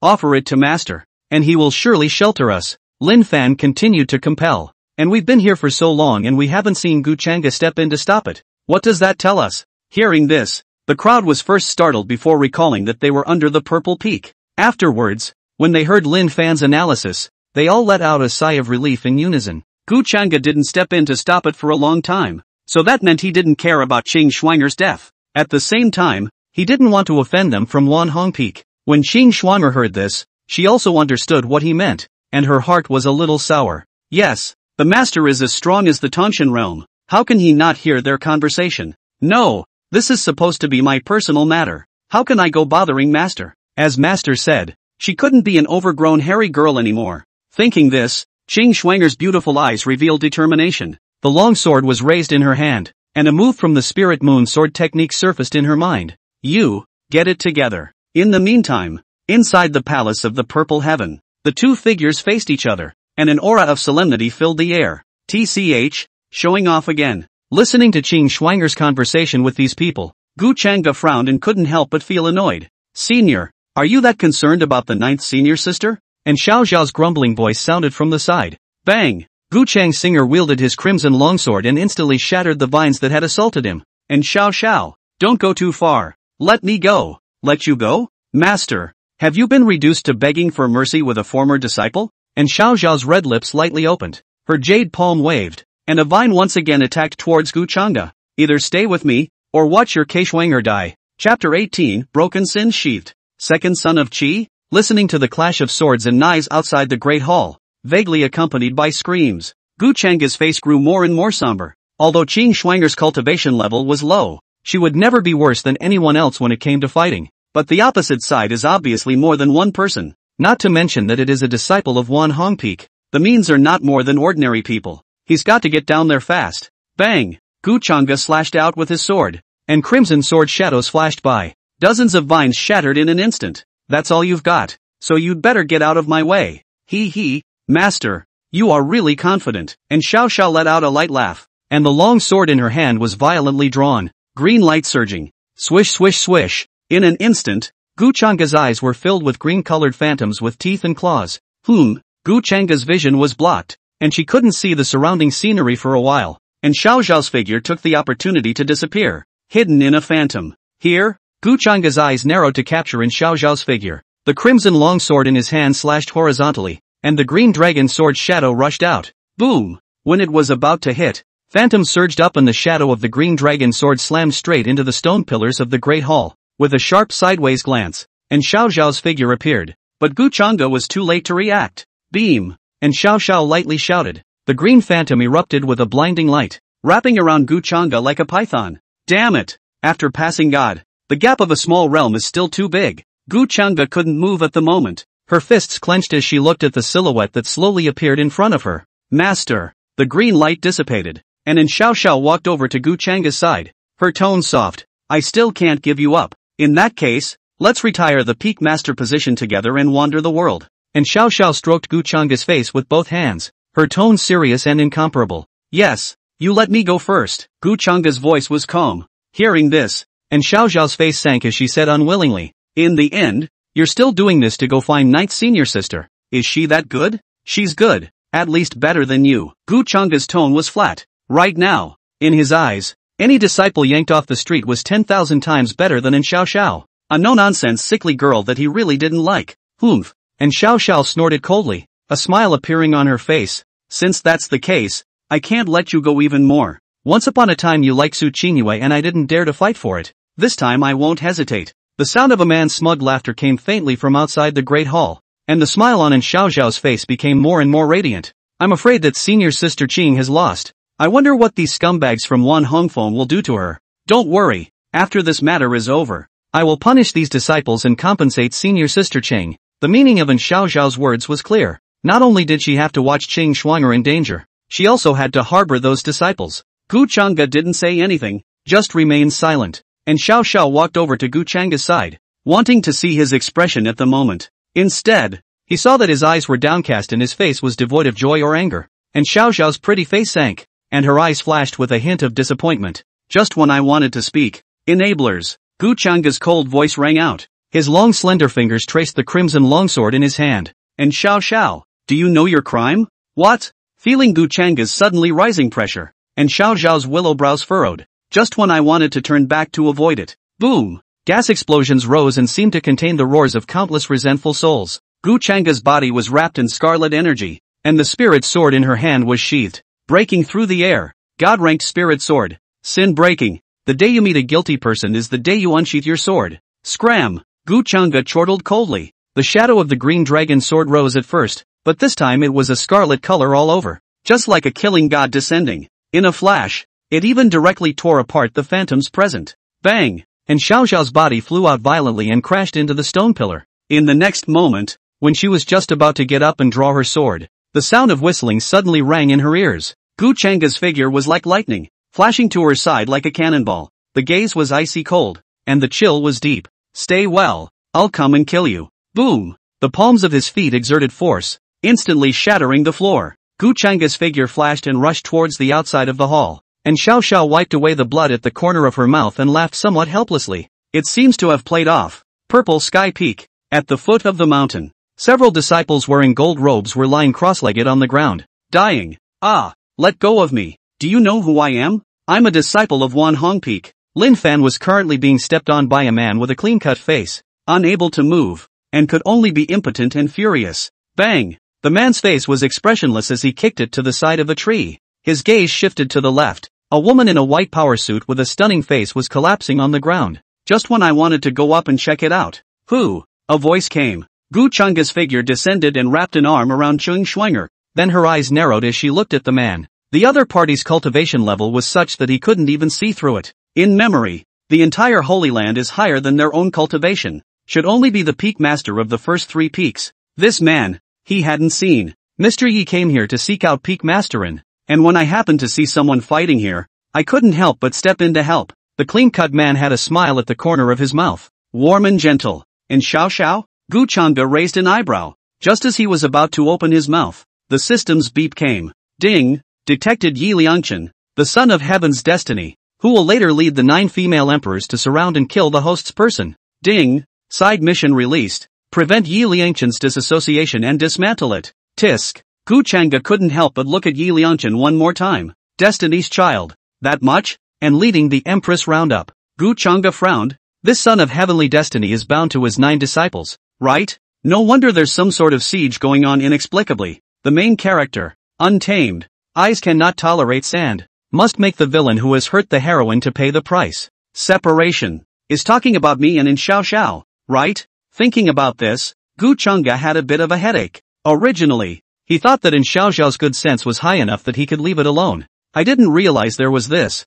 so that's a bit of a problem. Dare I ask your excellency, where is Peak Masterin now? Yi Liangchen asked. She's in the purple heavenly palace, so go if you want to pick her up yourself. Gu Chang'e returned to her senses. Her tone is normal. Since the system's task was to dismantle Yi Liangchen, he had to look for opportunities. It is estimated that, and Xiao Xiao is crazy again, not to do things that hurt his own senior sister. So, the problem should be in Yi Liangchen's body. Let's see what he's going to do. Thanks a lot. Yi Liangchen arched his hand and his figure flashed towards the purple heavenly palace. This step is above the Dao Yuan realm. Watch his back. Gu Chang'e's gaze sunk slightly, deliberately exposing his cultivation in front of him. Demonstration? Provoke? Heh, interesting. No matter what the other party's purpose was, his cultivation had to be raised quickly. Inside the palace of the purple heaven, and Xiao Xiao looked at the entrance of the great hall, some worry in her eyes. I asked Xiao Ye to step in case of a crisis, and I don't know how well he's doing.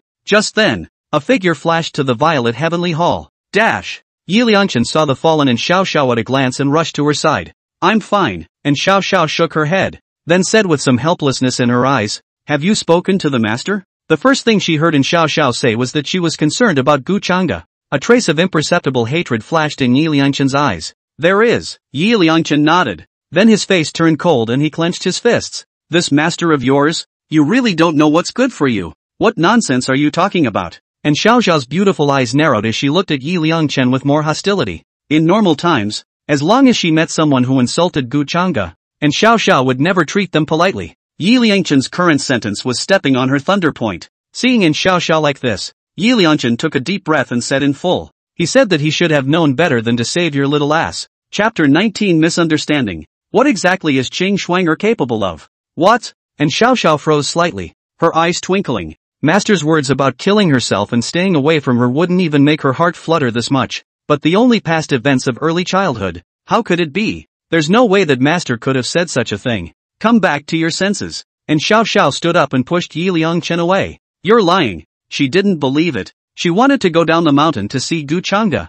Looking at her hasty back, Yi Liangchen's fists clenched, his eyes full of cynicism. Where was that gentle and elegant look from earlier? Gu Chang'e, Gu Chang'e. Everything is Gu Chang'e. Can't you just look at me? Taking a deep breath, his tone was low. Dash. And Xiao Xiao turned her head back and looked at the person in front of her with a distant face. She wasn't a little cutie. She had reason to suspect that Yi Liangchen was spreading false news. Seeing her like this, Yi Liangchen secretly gritted his teeth, then spoke. Can you calm down first? Calm? I'm calm right now. And Xiao Xiao said with an icy face. As long as they went down the mountain to confront Gu Chang'e, then everything would be clear. Yi Liangchen walked to her side, his voice gentle. Although I don't know about your past with Gu Chang'e, one thing is clear. If you go down the mountain now, Gu Chang'e won't give you a good face and will only intensify the conflict. At those words, and Xiao Xiao's face stagnated. It was also true that if she went down to question them now, she wouldn't get anything at all. Not to mention the fact that the ninth senior sister was still present. Gu Chang'e's mood would be even worse. I'm afraid. Seeing in Xiao Xiao's hesitation, Yi Liangchen proposed. Why don't we leave it at this point, and wait until both sides have calmed down to talk about it later? This, and Xiao Xiao's willow eyebrows slightly wrinkled. Although she wanted to go down the mountain to see Gu Chang'e, at the moment he was angry and it was normal that he couldn't listen to the explanation release. Xiao Xiao, you were indeed reckless in today's matter, and it's only natural that Gu Chang'e doesn't buy it. In a few days it will be the 10 Peaks competition, and at that time, it will be just right for both sides to sit down and talk calmly. Yi Liangchen was bitter and his face was full of sincerity. And Xiao Xiao lowered her beautiful eyes, her eyes confused. She had brought Yi Liangchen with her this day, wanting to go to the door and force Gu Chang'e to submit.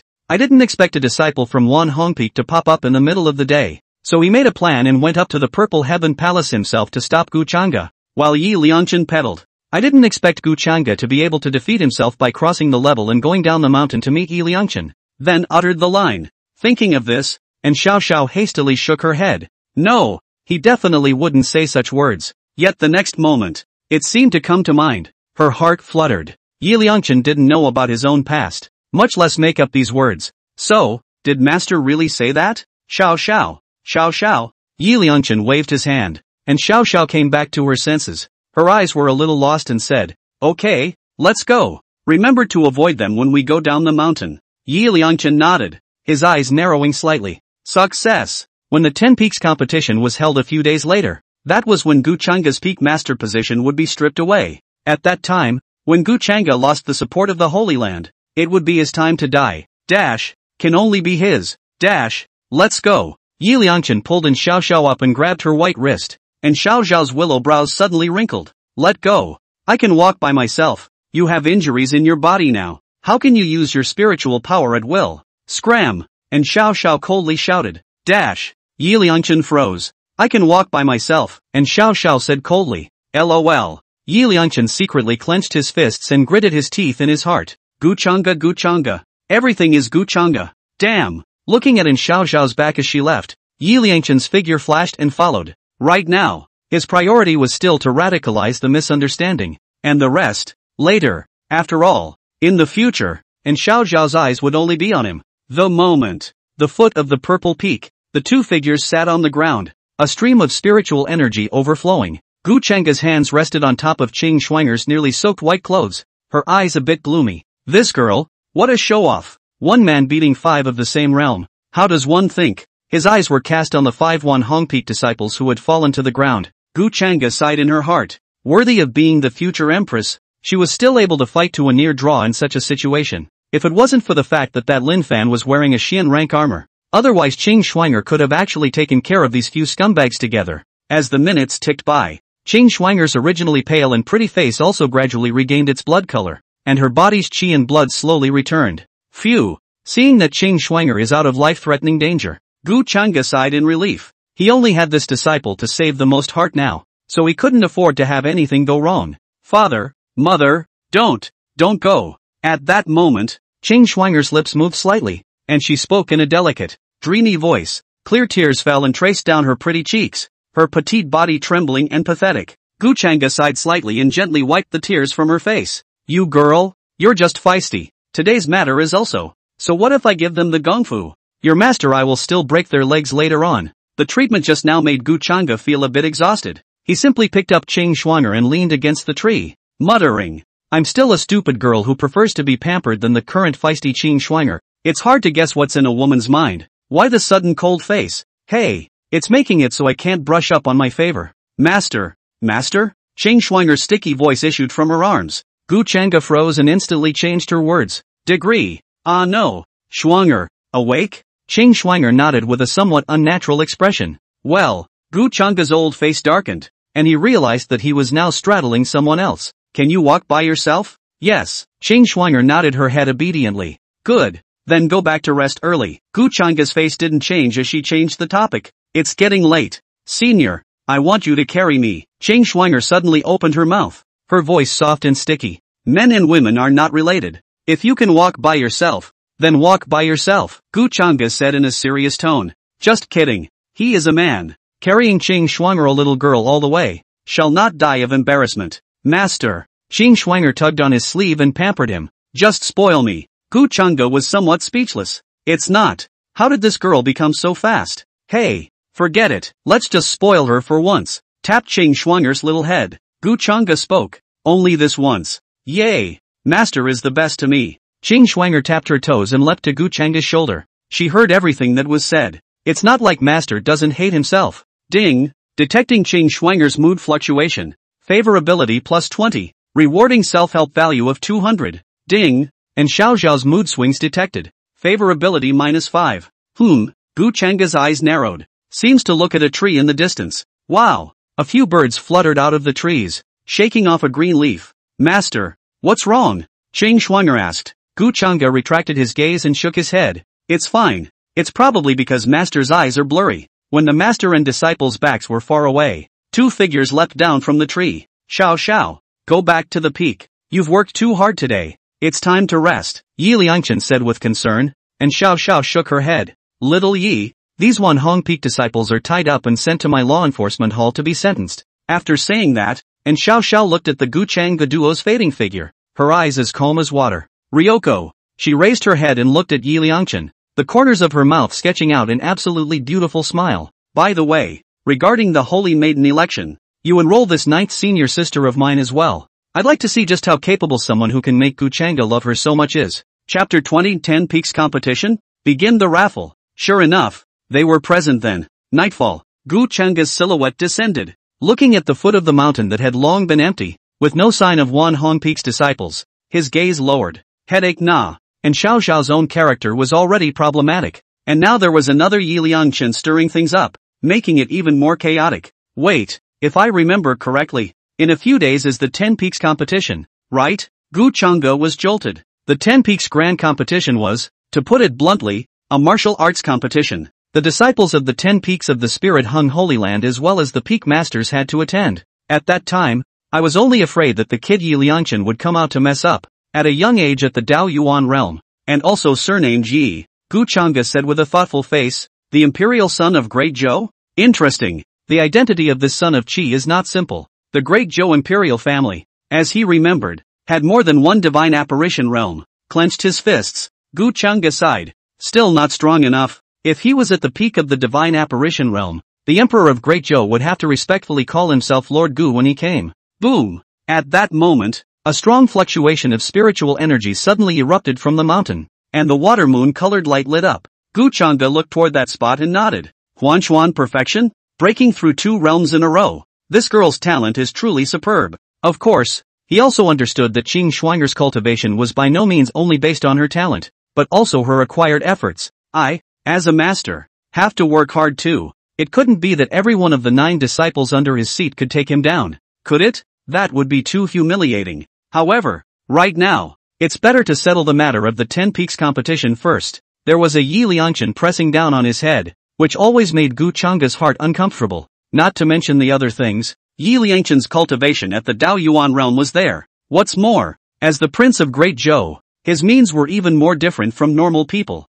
which made him pay attention. There are only a few days before the 10 peaks competition, and now it can only be a sword. Gu Changge muttered a sentence, and with a flash of her body, she ran towards the purple heavenly palace. Raffle, is it reliable or not? Inside the purple heavenly palace, Gu Changge propped her head up, her brows furrowed in some hesitation. Although the things in the system mall are good, but to their own part, those heavenly ranked Gungfu spirit weapons have actually not been used too much. But let him go to the raffle. Thinking about the experience of the previous life pumping or eating the bottom of the guarantee. Or reconsider it. System, how come the mall doesn't have any God-ranked items? Gu Changge raised an eyebrow. The treasures of the heaven rank were basically no more than 100 points, and the God rank was thought to be no more expensive. There's no reason for the mall not to have one. How important a God-ranked treasure was could be seen from the system rewarded handle of broken sins. With his current cultivation level, he had to have some kind of base card to defend himself. Ding! All divine treasures are obtained in the lottery.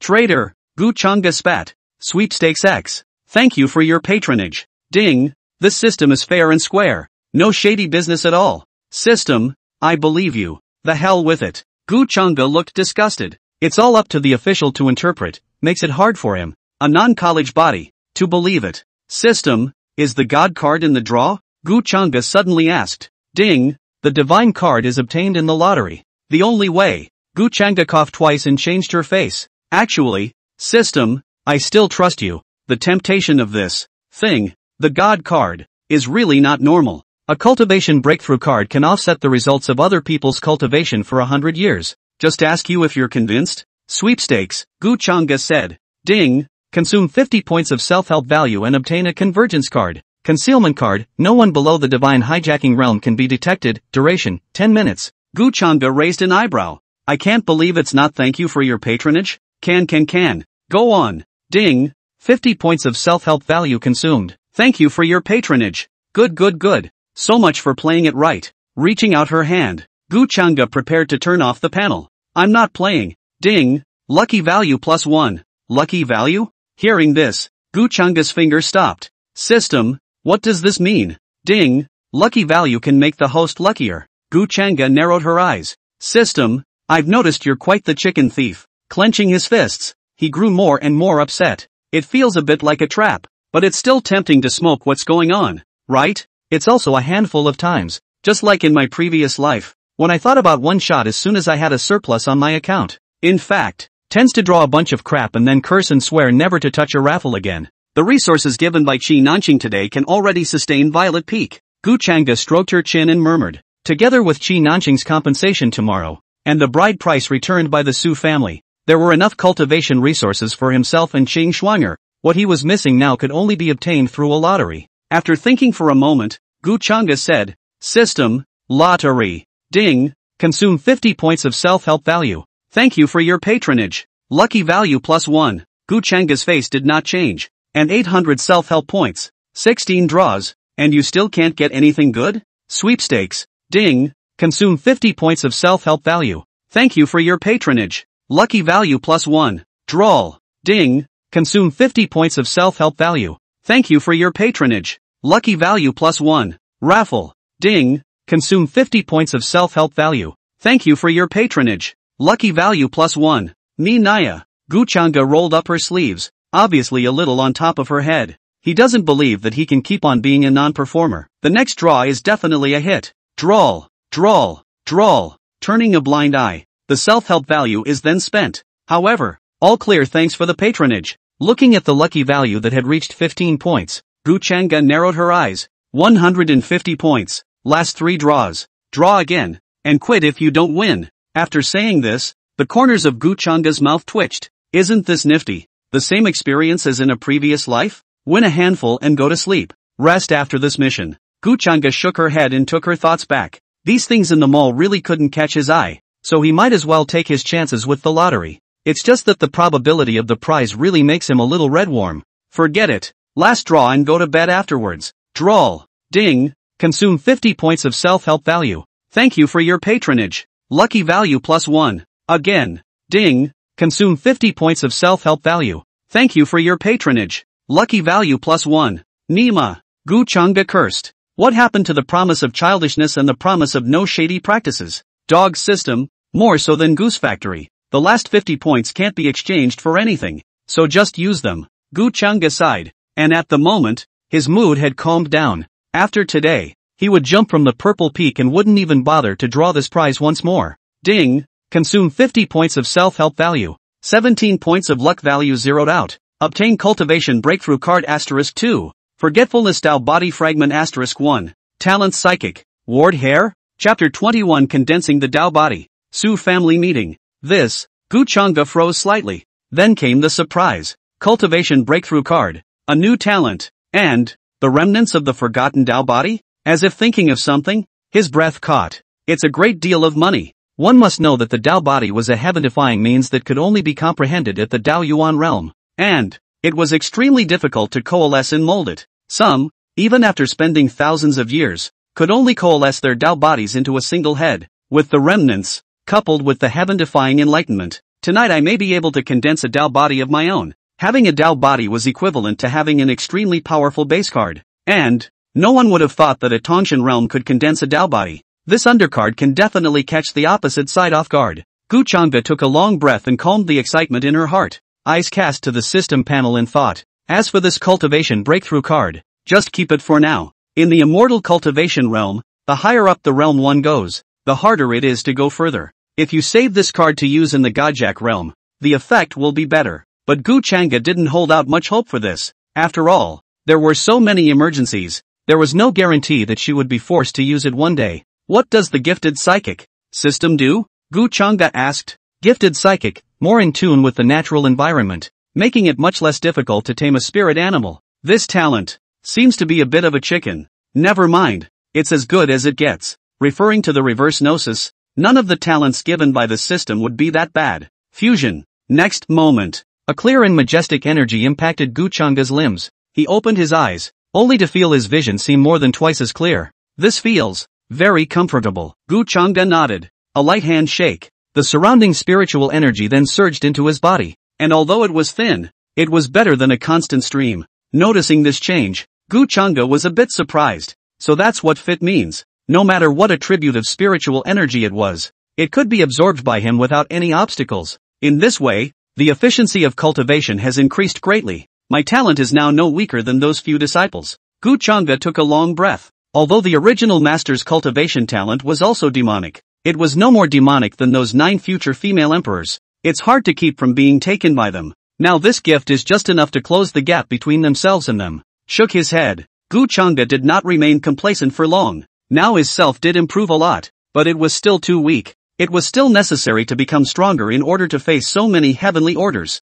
Looking at the panel, Gu Chang'e was a bit puzzled. Forgetfulness Tao body. A fragment? Normal immortal cultivators relied on their own cultivation to comprehend their Tao bodies, but he is not the same. Remnants of this thing, Gu Chang'e really has never heard of it. Forget it, let's sense it first. The words fell. A peach-colored shard floated out, and Gu Chang'e narrowed her eyes at the obscure runes on the shard. Gaze. The reverse gnosis was unleashed, instantly entering a state of epiphany. For a time, the entire hall was ablaze with peach light, and a majestic and solemn aura surged out. It's worthy of being a Tao Yuan realm killing move. Even a heaven-defying enlightenment can't immediately attack it. Gu Chang'e muttered a sentence, then threw her mind completely into it. He majored in the forgetfulness sword technique, and this forgetfulness Tao body fit right in with him. As long as it was coalesced, his strength would increase several times. At this point, the Su family council chamber, several elders sat around the long table, all with sad faces. Having sold off several properties,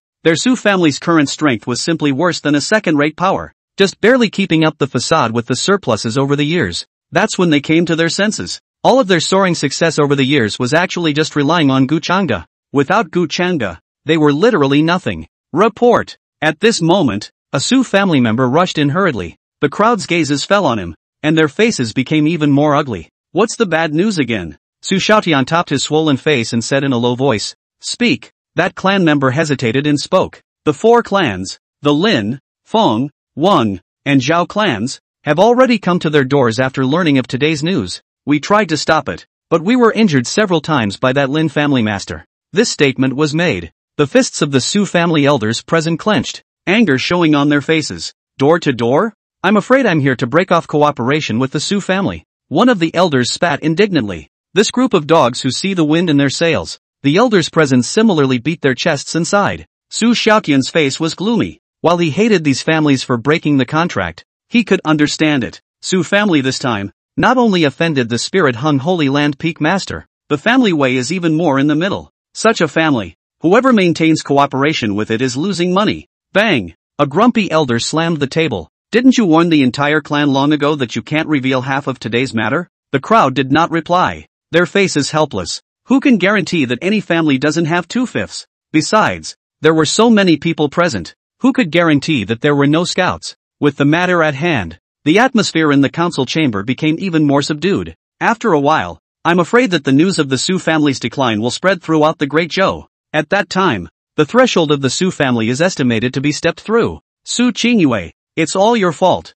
The irascible elder had nowhere to vent his anger and aimed his spear at the woman in the corner. If it wasn't for you not cherishing Gu Changa and instead hooking up with that dog Chu Feng, why would our Su family be in this situation? A stone has stirred up 1,000 waves. The crowd's unkind gaze was likewise directed to that corner. Right on. Thinking back to Gu Changa's incredibly valiant stance today, there was also that intimidating and terrifying pressure. The remorse in their hearts was even greater. Gu Changa didn't want such a good Taoist couple, favoring to find a poor and wasteful brat like Chu Feng. What is Su Qingyue's brain made of? Being accused by the crowd in such a way. Su Qingyue clenched her silver teeth and her eyes flushed red. That's not what these people used to say. Once upon a time, which of these elders of the Su family did not respect her? What's with the attitude now? Bunch of dog-eyed things. When I get Gu Changa's heart back, by then, will your faces still be like this? Su Qingyue sneered in her heart. She's already thought about it. Didn't Gu Changa want her to compromise? Then compromise once and show him. As long as he gives more sweetness, he will come back to kneel obediently. It's really not impossible to give him one time. Anyway, she had long been Chu Feng's person. Give me silence. Su Xiaotian interrupted the crowd with a dull voice against his swollen face. What's the point of pointing more fingers now? Will it solve the problem? What we need to do now is to obtain Gu Changa's forgiveness. Otherwise, the Su family will not be protected. The crowd was silent. Getting forgiveness? I'm afraid Gu Changa hates them to the bone. Father, let me go ahead tomorrow. Gu Changa will be obedient. Su Qingyue stood up. Her tone was full of confidence. Shut up. Su Xiaotian drank. The elders also looked at her like a little cutie. They looked at her like she was a little cutie. Why is this woman so stupid? Doesn't she understand the situation? Gu Changa had completely flipped out. Who the hell gave her that confidence? Su Qingyue's red lips clenched when she was given such a shout. This group of elders is simply pedantic. She still felt to this day that this was nothing more than Gu Changa's means of forcing herself into submission. As long as he was given a little bit of sweetness, Gu Changa would kick that vixen Xing Shuang'er out of the way and continue licking herself. The atmosphere in the council chamber grew silent. No one had the heart to think too much more about it. They could only take care of what Changa said to do. Family master, my subordinate has one more thing to report. The clansman who reported at the bottom suddenly spoke out. Seeing his expression of agitation, the elders looked at him in disbelief. What could possibly make him so happy? You better be up to something. The irascible elder shouted out coldly. The man winced and hurriedly said, my subordinate wouldn't dare. Su Xiaotian raised his hand to stop that elder, then looked downwards. Speak. The reporting clansman swallowed his saliva before he spoke excitedly. Just now, Su Zhanlong old ancestor he came back. Chapter 22 Tough Su Zhanlong. Gu Changa, forgetfulness Dao body. What? Su Xiaotian's pupils shrunk. None of the people present were wide-eyed. The old man is back? Say that again. Elder Grumpy asked eagerly as he grabbed the man's shoulders. The others likewise had burning eyes, wanting to hear a definitive answer. My subordinate didn't make any half-assed claims. At this moment, Old ancestor is sipping tea and discussing with the Lin family members in the main hall. The crowd glanced at each other, and they all saw the unconcealable excitement in each other's eyes. The old man of the Su family, that legendary figure, they, as elders of the Su family, had only seen a handful of times. Hundreds of years ago the old ancestor went out on a trip and didn't return for a long time, and it was rumored that he had fallen. I didn't expect to actually show up at such a critical juncture for the Su family. It's almost like a long drought. Quickly go forward to greet them. Su Xiaotian stepped towards the outside. Without him having to say anything, the crowd had all risen and headed towards the main hall. If I remember correctly, the old ancestor was already in the late passing god stage 100 years ago. Even if his cultivation hadn't advanced any further over the years, he was still in existence that could suppress Gu Changde. Qingyu, you don't have to show your face. Su Xiaotian looked deeply at Su Qingyue and hurriedly walked outside. Half of the reason why Gu Changde flipped out with the Su family was on Su Qingyue, and to top it all off, she herself is still basking in her mesmerizing confidence. When the old ancestor is present and sees her like this, will he not slap her over? At those words, Su Qingyue stood still and froze for a moment. Silver teeth were then clenched, and aggravation flowed from her eyes. She had done wrong in this matter, but hadn't the entire Su family not stopped it in the first place? What does it mean that every one of them dislikes her now? Kiyuki. Just then, a soft voice came from behind her. Who? Su Qingyue's willow brows furrowed. Just as she wanted to turn around, she felt her waistline being wrapped around a pair of large, broad hands. When she saw the person coming, Su Qingyue's beautiful eyes couldn't help but widen. Shu Feng, how come it's you? Lin family master. I heard that you broke through to the Tanshan realm a few days ago? Congratulatory na. The main hall of the Su family. 4 gorgeously dressed figures landed below. The 4 first-class family heads of Lin, Feng, Wang, and Zhao were currently sitting down like children,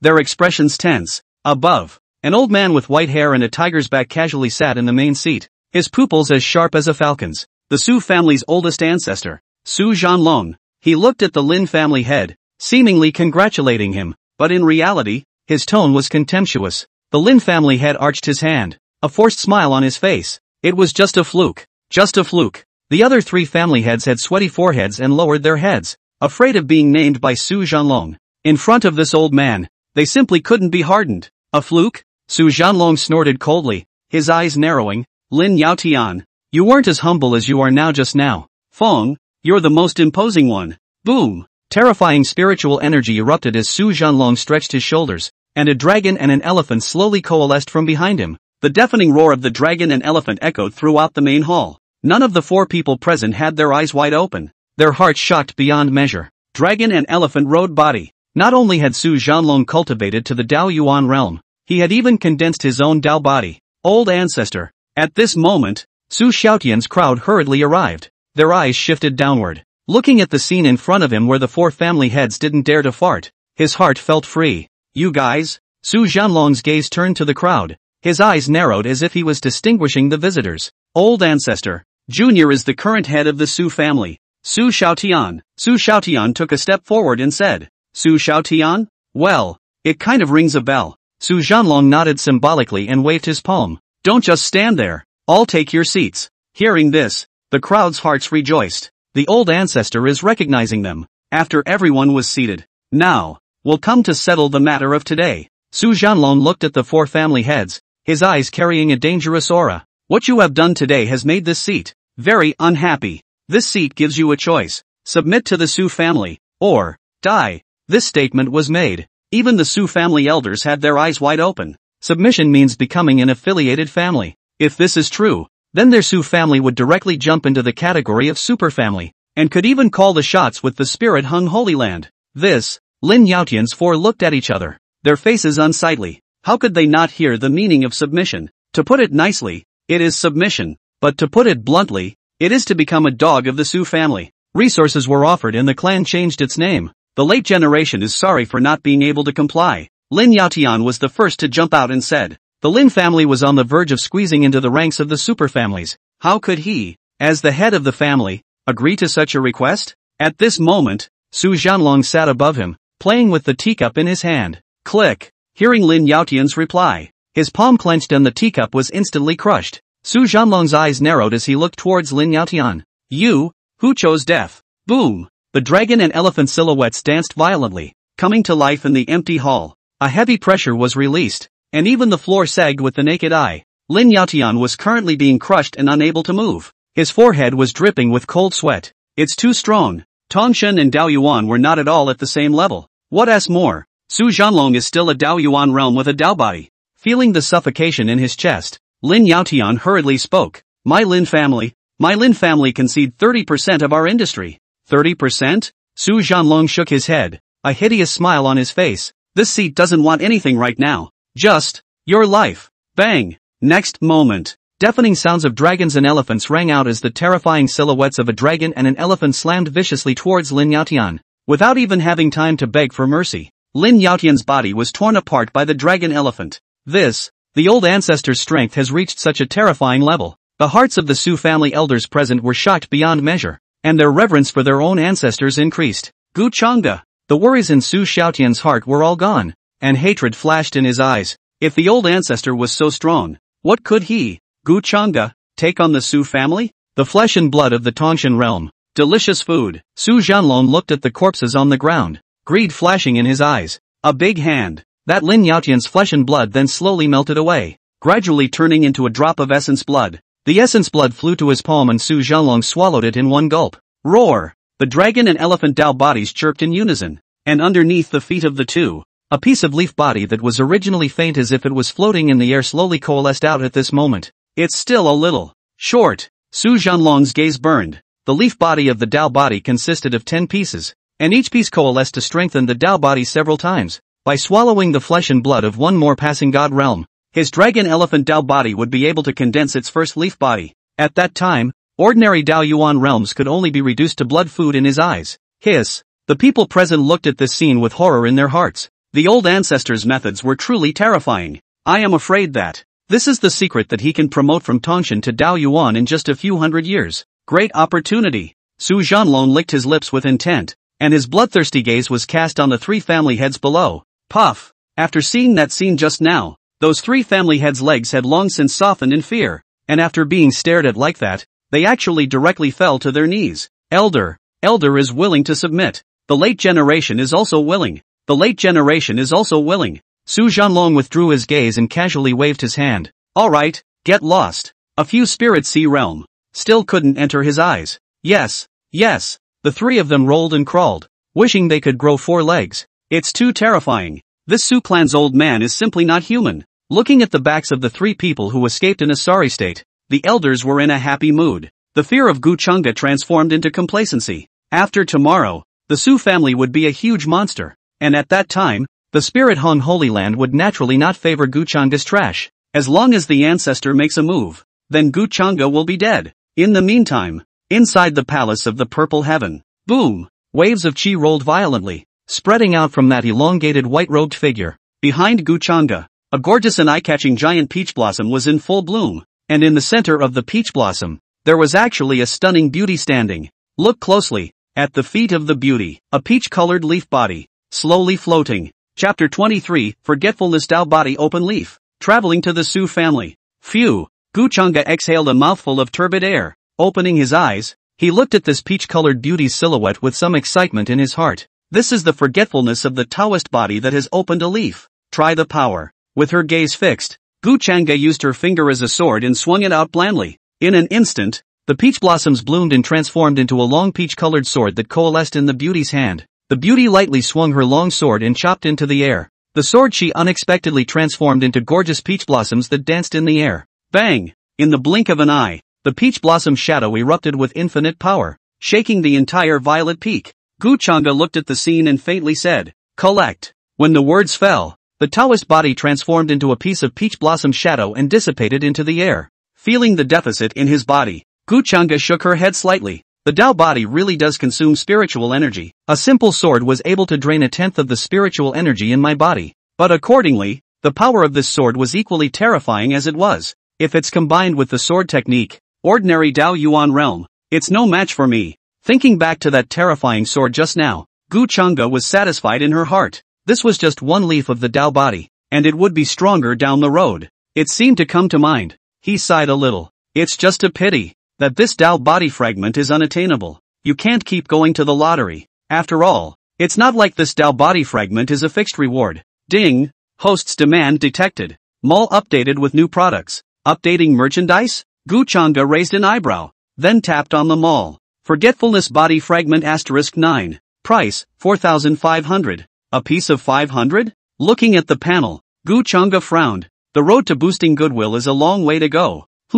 Just then, he suddenly felt a stream of warmth enter his body without warning. The spiritual energy that was in deficit just now instantly returned to full strength. And even his mental aura was much better. This is... Gu Chang'e froze, then narrowed her eyes. Chu Feng? Sure enough, he's still back in the Su family. Not bad, not having a sore back. It feels really good. Gu Chang'e couldn't help but marvel at the wonders of the forgetfulness sword technique. The first style, forgetfulness mantra. Chu Feng was burdened with that peach-colored sword shadow, and as long as his cultivation did not exceed Gu Chang'e's, he would not be able to lift this spell of forgetfulness. If he was moved, the spiritual energy in his body would be rapidly lost and diverted to Gu Chang'e's body. This bastard is not very smart, but it should not be so early to come back. I am afraid that there is some kind of reliance. Gu Chang'e stroked her chin and guessed in her heart. Did she pick up some kind of chance? Or is there someone high up to help? Gotta go check it out now. Schwanger, Master has something to do this morning, so keep an eye on Purple Peak.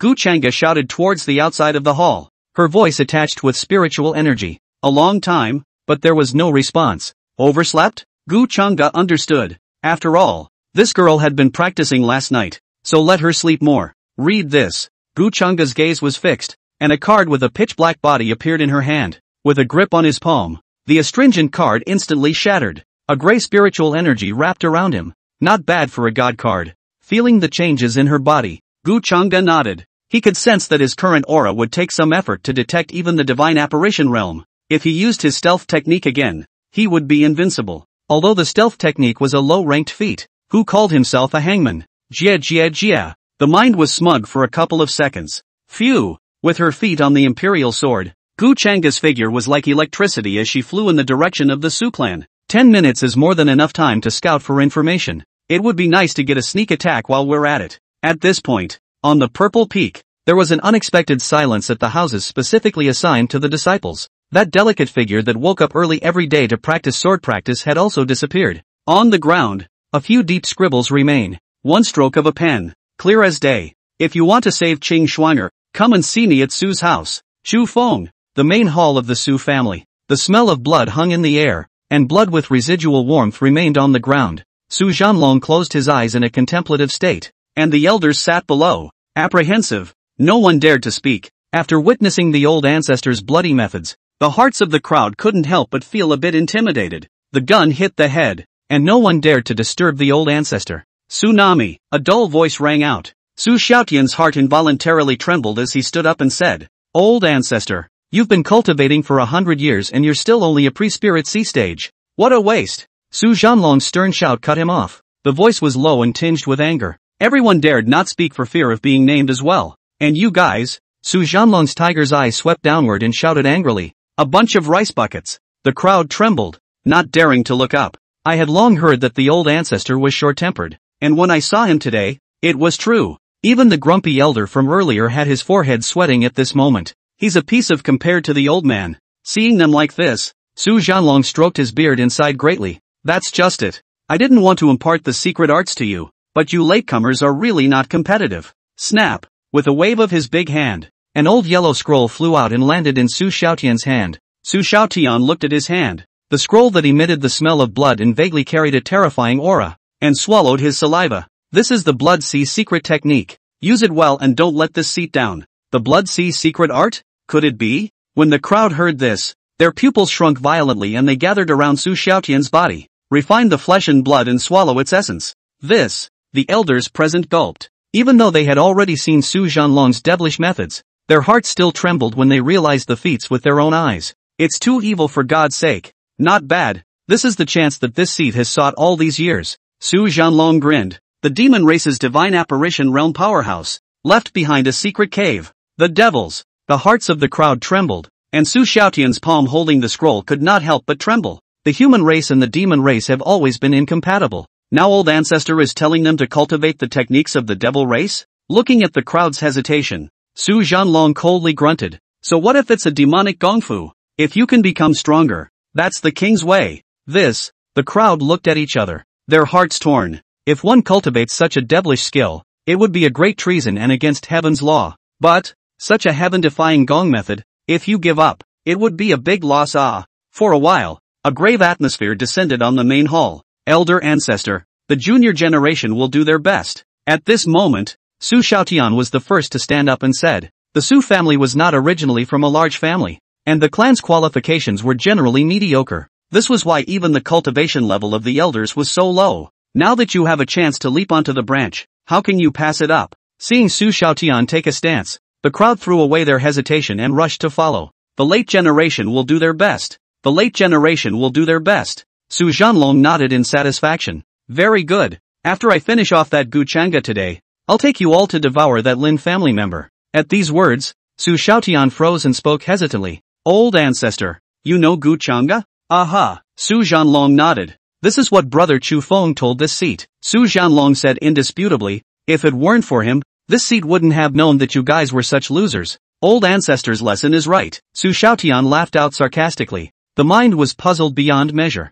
Brother Chu Feng? Is that the Chu Feng he knows? The elders present similarly looked at each other, somewhat confused. When had this brat Chu Feng been able to call himself a brother to an old ancestor? Chapter 24 Old Ancestor. Can you win? Seeing the doubts of the crowd, Su Zhanlong explained in a deep voice. This seat was trapped in that secret realm, and it was he who saved this seat. Likewise, it was he who told this seat about Gu Changa. The crowd was stunned. The secret realm that even the old ancestor couldn't get out of. That Chu Feng was able to unlock it? Though there were many doubts in the minds of the crowd. However, the old ancestor had said so, and there was no room for them to speculate too much. Recalling the earlier outburst against Chu Feng, the elders secretly sweated. To defame the old ancestor's benefactor, they wouldn't dare to take on such a crime. I just hope that Su Qingyue's mouth will be more honest. Just then, a respectful voice came. Qingyu, meet old ancestor. At that, the crowd's eyes went to the door. Two figures were walking slowly, but strangely enough,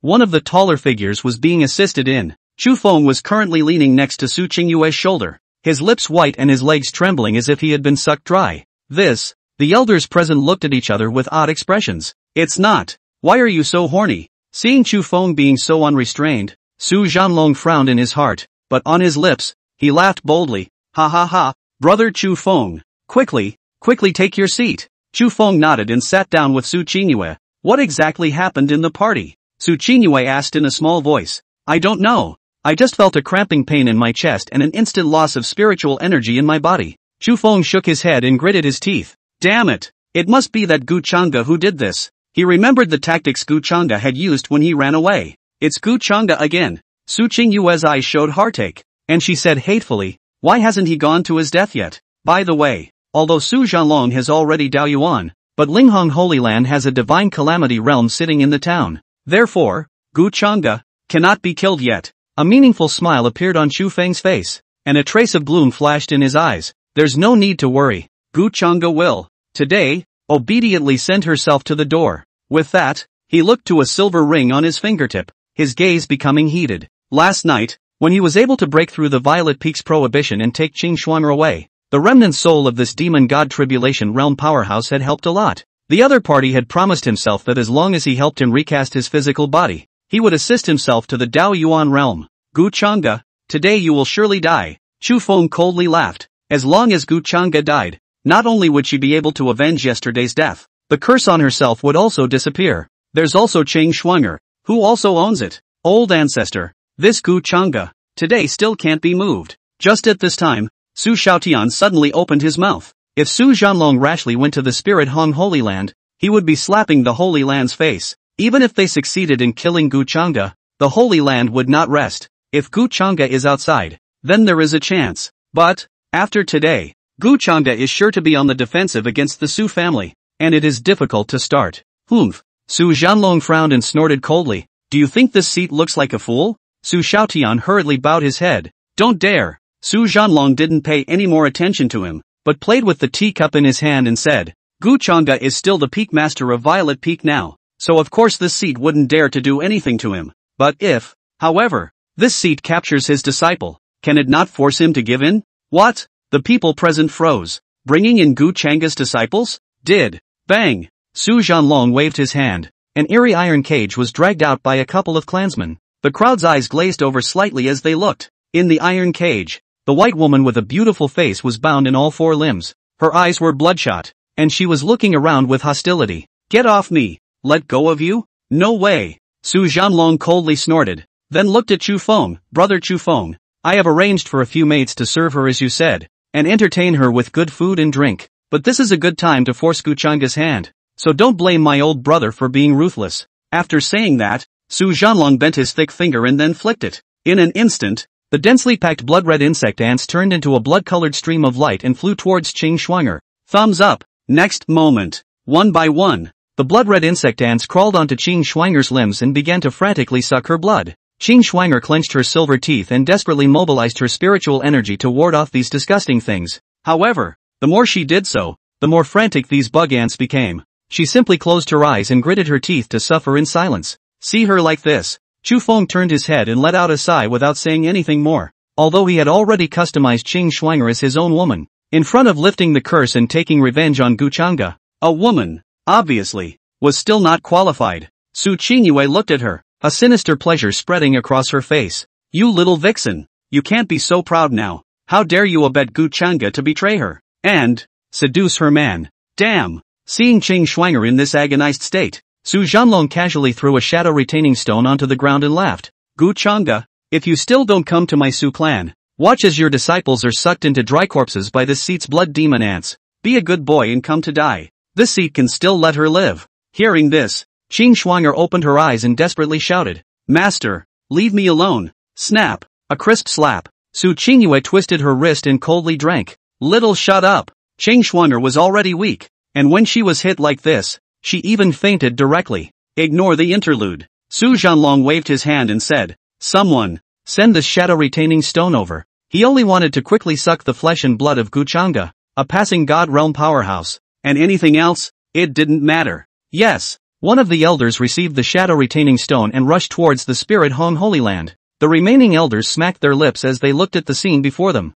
This demonic tribe's methods are really extraordinary. Su Shaotian touched his swollen face and laughed coldly. "Guchanga, have you thought about today's scene? With old ancestor around, you'll die sooner or later. With the old ancestor, and the other three clans, the power of the Su family would be unprecedentedly grand. Even if Guchanga didn't come today and Qing Shuang'er died, the spirit home Holy Land wouldn't easily find trouble with them over a transformation Xian disciple." Bang! Just then, a loud noise erupted overhead. A figure in a purple robe slammed into the Su family's main hall. Just as he hit the ground, his head exploded like a watermelon. "It's the fifth elder." Someone recognized it. The crowd was horrified. Hadn't the fifth elder sent the staying shadow stone? Could it be a hostile attack? Bang! Su Zhanlong pushed the chair away with one hand, and his tiger eyes looked at the broken roof above him. Divine sense swept through. Su Zhanlong frowned. "No one?" Just then, a voice grim to the core came to his ears. "Open your doggy eyes. This seat is here."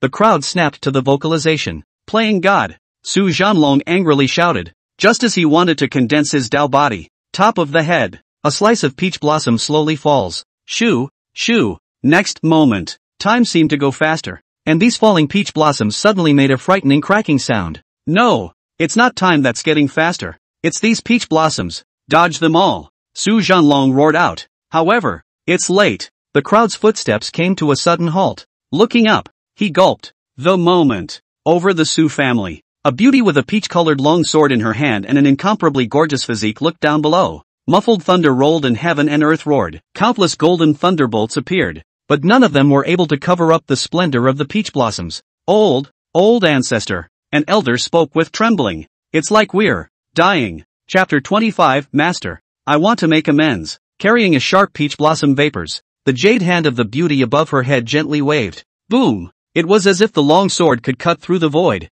and the moment it fell, the heavens and earth changed color. "Where exactly is Senior? We can sit down and talk," Su Shaotian hurriedly roared. Until now, he hadn't even thought about Guchanga. Guchanga was only in the late passing god stage. How could he be reckless in front of the old ancestor? So it's some kind of hermit or something, right? There's still a chance. This seat has nothing to say to you. An indifferent voice rang out. A peach blossom stabbed violently downward. The Su family members stood in place, their pupils reflecting the terrifying giant sword frozen in disbelief. It wasn't that they didn't want to run, but it was too late. But, a piercing sound rang out. The peach blossom shadow was as if it had grown eyes, passing straight through the chests of all the Su clan members present. I'm not dead? An elder collapsed to the ground and touched his heart with difficulty. Some people let out a maniacal laugh, glad to have survived the robbery. I'm not dead either. Ha ha ha. However, put. With a dull sound of spitting out blood, the Su family members' celebratory smiles froze, then instantly turned into pain. Those sword chi remnants were inside them, like bloodthirsty beasts, twisting madly. Senior, save me. Looking at the miserable state of the Su family members, Chu Feng hurriedly shouted. In the next moment, the nascent ring flashed with red light, and an energy shield coalesced around him, protecting himself and Su Qingyue. Su Zhanlong glanced at this scene and coldly grunted. Sure enough, it's on this kid. Bringing his gaze back, he raised his giant fist and his Dao body quickly coalesced behind him. Boom! The peach-colored longsword in Su Zhanlong's fist collided. The dragon elephant Dao body roared in unison, deadening the terrifying pressure of the surrounding sword chi. The Big Dipper chi rolled up, and the entire Su family was broken and in a mess at the moment. Bang! Bang! Bang! Su Zhanlong's body was retreating. Gu Chang'e watched this scene, but she didn't dare to slacken off one bit. He was waiting for Su Zhanlong's true bottom card. Scram! Su Zhanlong shouted angrily, a monstrous blood color flowing from his eyes. His clothes burst open violently, his muscles rising as if inflated, crimson color taking over his entire body. The devil race's tactics are truly disgusting. Gu Chang'e's gaze sunk slightly. After absorbing so much blood and flesh, the spirit sea within Su Zhanlong's body had long been dyed as a sea of blood. Now that the invocation is taking place, not only is it becoming stronger, but it is completely entering the devil's path. Feeling the retreat of the long sword in front of him, Su Zhanlong laughed disdainfully. Nothing more than that. Yes? Ghostly voices sounded all around again. Shrinking head turtle. Get out here. Su Zhanlong frowned. He really couldn't figure out how the other party was able to conceal himself with a small stealth technique. Gu Chang'e felt the rapidly burning spiritual energy in her body, and then looked at Qing Shuang'er in the iron cage, whose face was getting paler and paler. In such a critical situation, his gaze, actually, was surprisingly calm. Instead, calmly spit out the words, Dao body, open leaves. Next moment, at the feet of the beauty, a gorgeous eye-opening peach-colored leaf body unfolded. The peach-colored longsword sword chi was restless and rampant, and it even instantly tore the dragon elephant Dao body in half. Su Zhanlong's smug smile solidified and his tiger eyes widened violently. One leaf Taoist body. This seat would love to torture you, but this girl can't wait. Gu Chang'e sighed. Killing you so simply is not actually the will of this seat. Shoo, shoo. Peach-colored longsword transformed in Su Zhanlong's crimson eyes. 1 turned into 2, 2 turned into 4, 4 turned into 8. The 8 swords came out in unison. You, don't speak martial virtues, Su Zhanlong roared. Asterisk asterisk asterisk asterisk dot. But.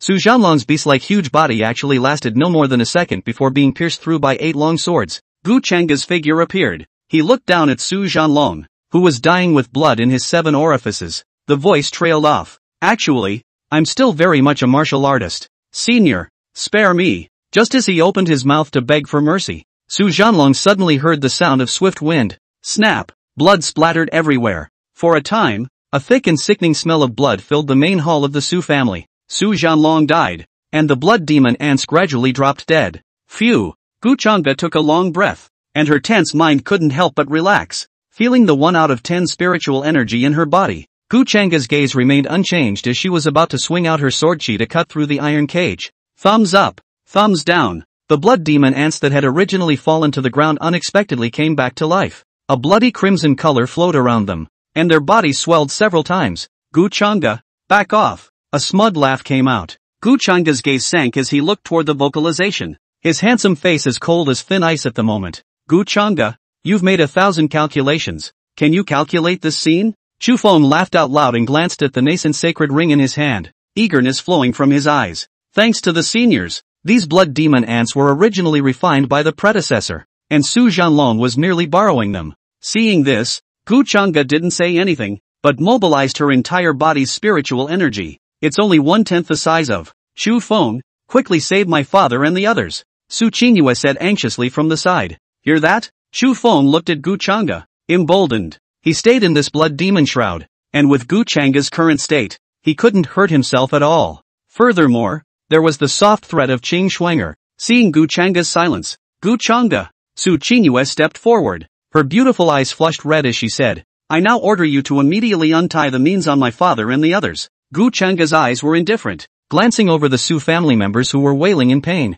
A smile suddenly pulled at the corner of his mouth. Yeah. Phew. I knew that you definitely still have me in your heart. Su Qingyue breathed a sigh of relief and couldn't help but feel smug in her heart. Gu Changa, just a dog licker. The next moment, however, her eyes suddenly widened. In the distance, the Su family members who were originally rolling around in pain on the ground had frozen expressions at this moment. Blood continued to bubble from the blackened chest. The entire Su family had become a veritable sea of blood at this moment. Su Qingyue stiffened and turned her head. Why? Why don't you save them? This seat, why should I save them? Gu Changa laughed. What? Chu Feng and Su Qingyue's hearts involuntarily tightened. Is Gu Changa not afraid? Gu Changa took a big step forward and laughed lightly. This seat, and why should I back off? When Chu Feng saw this, he became a bit anxious. Gu Changa, get the hell back. Do you want Qing Shuang'er to die? Why does this seat care about the death of Qing Shuang'er? Chu Feng froze for a moment. That's when Gu Changa's palm snapped into a false grip.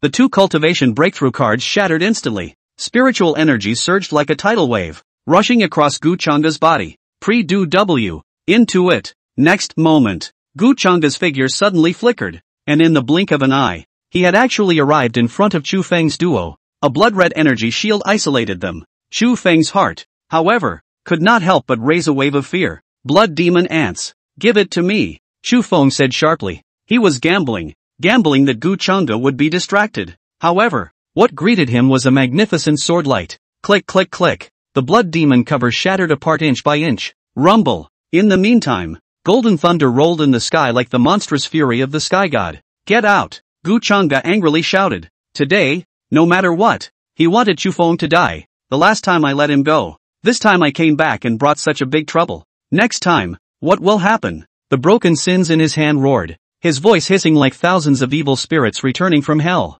The crimson murderous aura condensed into substance and unexpectedly transformed into a huge evil dog with 3 heads. Roar! Bang! The vicious dog roared wildly, whipping up a gust of bloody wind. Beast roars and thunderbolts mingled as the 3 vicious dogs opened their scarlet and bloody mouths, desperately tearing into the golden divine thunder. For a time, the heavenly Tao actually fell behind. Gu Changa was not surprised by this. The moment Chu Feng struck out at Qing Shuang'er, he was cutting off his own back. Qing Shuang'er was likewise a person of heaven's mandate, and for Chu Feng to target her would only end up with her qi greatly diminished. Retract your thoughts. Gu Changa's gaze was indifferent, and the strength of her palm increased. Put. Chu Feng's expression froze. Blood spilled in all directions like a fountain.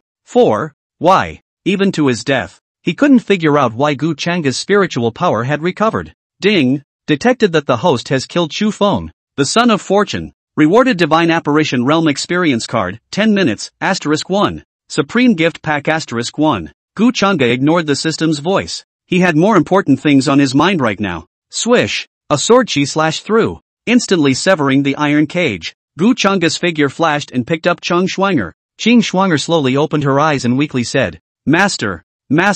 Well, Gu Changa didn't say anything, and without a word, he stuffed an 8th grade vitality elixir into her mouth. An ounce of vitality flows. Qing Shuang'er's originally pale little face gradually flushed. Seeing that Qing Shuang'er is out of a life-threatening situation, Gu Changa breathed a huge sigh of relief in her heart. But soon the old face darkened again. I don't know if this girl heard what he said just now. Don't get into any more trouble. Thinking about this, Gu Changa looked at Qing Shuang'er's big watery eyes and said with some uncertainty in her heart, Shuang'er, for Master to say that just now was actually a delaying tactic. He was really only using it to shock Chu Feng and then kill him with a single blow. But it seems that the explanation is a bit false. After all, who knew he had an outlier? Qing Shuang'er lowered her eyes and did not speak. Gu Changa's mouth twitched. Forget it, let's coax it slowly later. However, the next moment, he felt a warm breath coming from beside his ear. Qing Shuang'er pressed herself against Gu Changa's ear and said gamely, Master, disciple is angry. Disciple wants to make amends.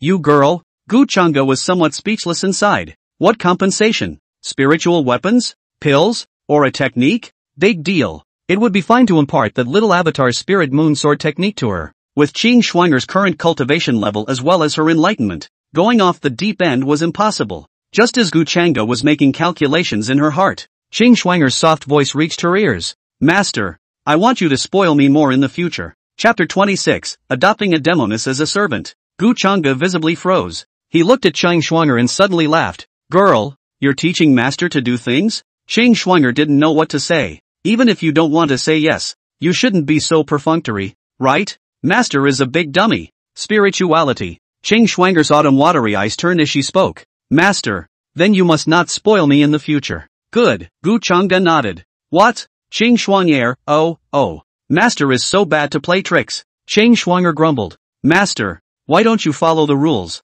Looking at Chang Shuanger's aggrieved little face, Gu Changge coughed and decided not to tease her. Stupid girl. Gu Changge knocked Chang Shuanger's little head. Master is joking with you, and you really believe it? If I don't spoil you, who will? Master. Chang Shuanger buried her head into Gu Changge's arms, then said softly, I want you to spoil me for the rest of my life. Ahem. Gu Changge's old face flushed and pinched Chang Shuanger's pink little face. What nonsense. It's not nonsense. Chang Shuanger muttered softly. The pain of being powerless while being infested by the blood demon ants was something only she knew. It's like, when she watched her parents being killed by bandits 20 years ago. Every time, it was the master who saved himself. And this time, looking at the bloody marks on Gu Changge's body that were scratched by the astral energy, Chang Shuanger's eyes showed heartache and self-blame, but it quickly changed to firmness. She had to get stronger quickly so that she wouldn't drag her master's leg, so that she could protect him. Ding! Detecting Chang Shuanger's mood fluctuation. Favorability plus 30. Rewarding self-help value of 300. Hearing the system's voice. And this time, the goodwill was increased by 30. Gu Changge nodded in relief. It wasn't in vain for him to consume 2 cultivation breakthrough cards. Pre-Dao Yuan. Coupled with a leafy Dao body. Facing Yi Liangchen, one has the power to fight. Just as Gu Changge was making calculations in her mind, there was a sudden rustling in the distance. Su Qingyue climbed up from the ground and looked at the devastated scene of the Su family at the moment, her eyes frozen. What's going on? How could the Su family be so strong? Xu Feng. Su Qingyue's face turned white as she looked at Xu Feng's dead head. Xu Feng also died? The man who had promised her the world, the man who had sworn an oath to her, is dead. Su Qingyue froze in place, her eyes confused, not knowing what she was thinking. Swish! A sword light flashed. Su Qingyue's eyes were red as she chopped towards Gu Changge. Gu Changge, you go to hell. However, bang! Gu Changge flicked his fingers, and the sword chi surged,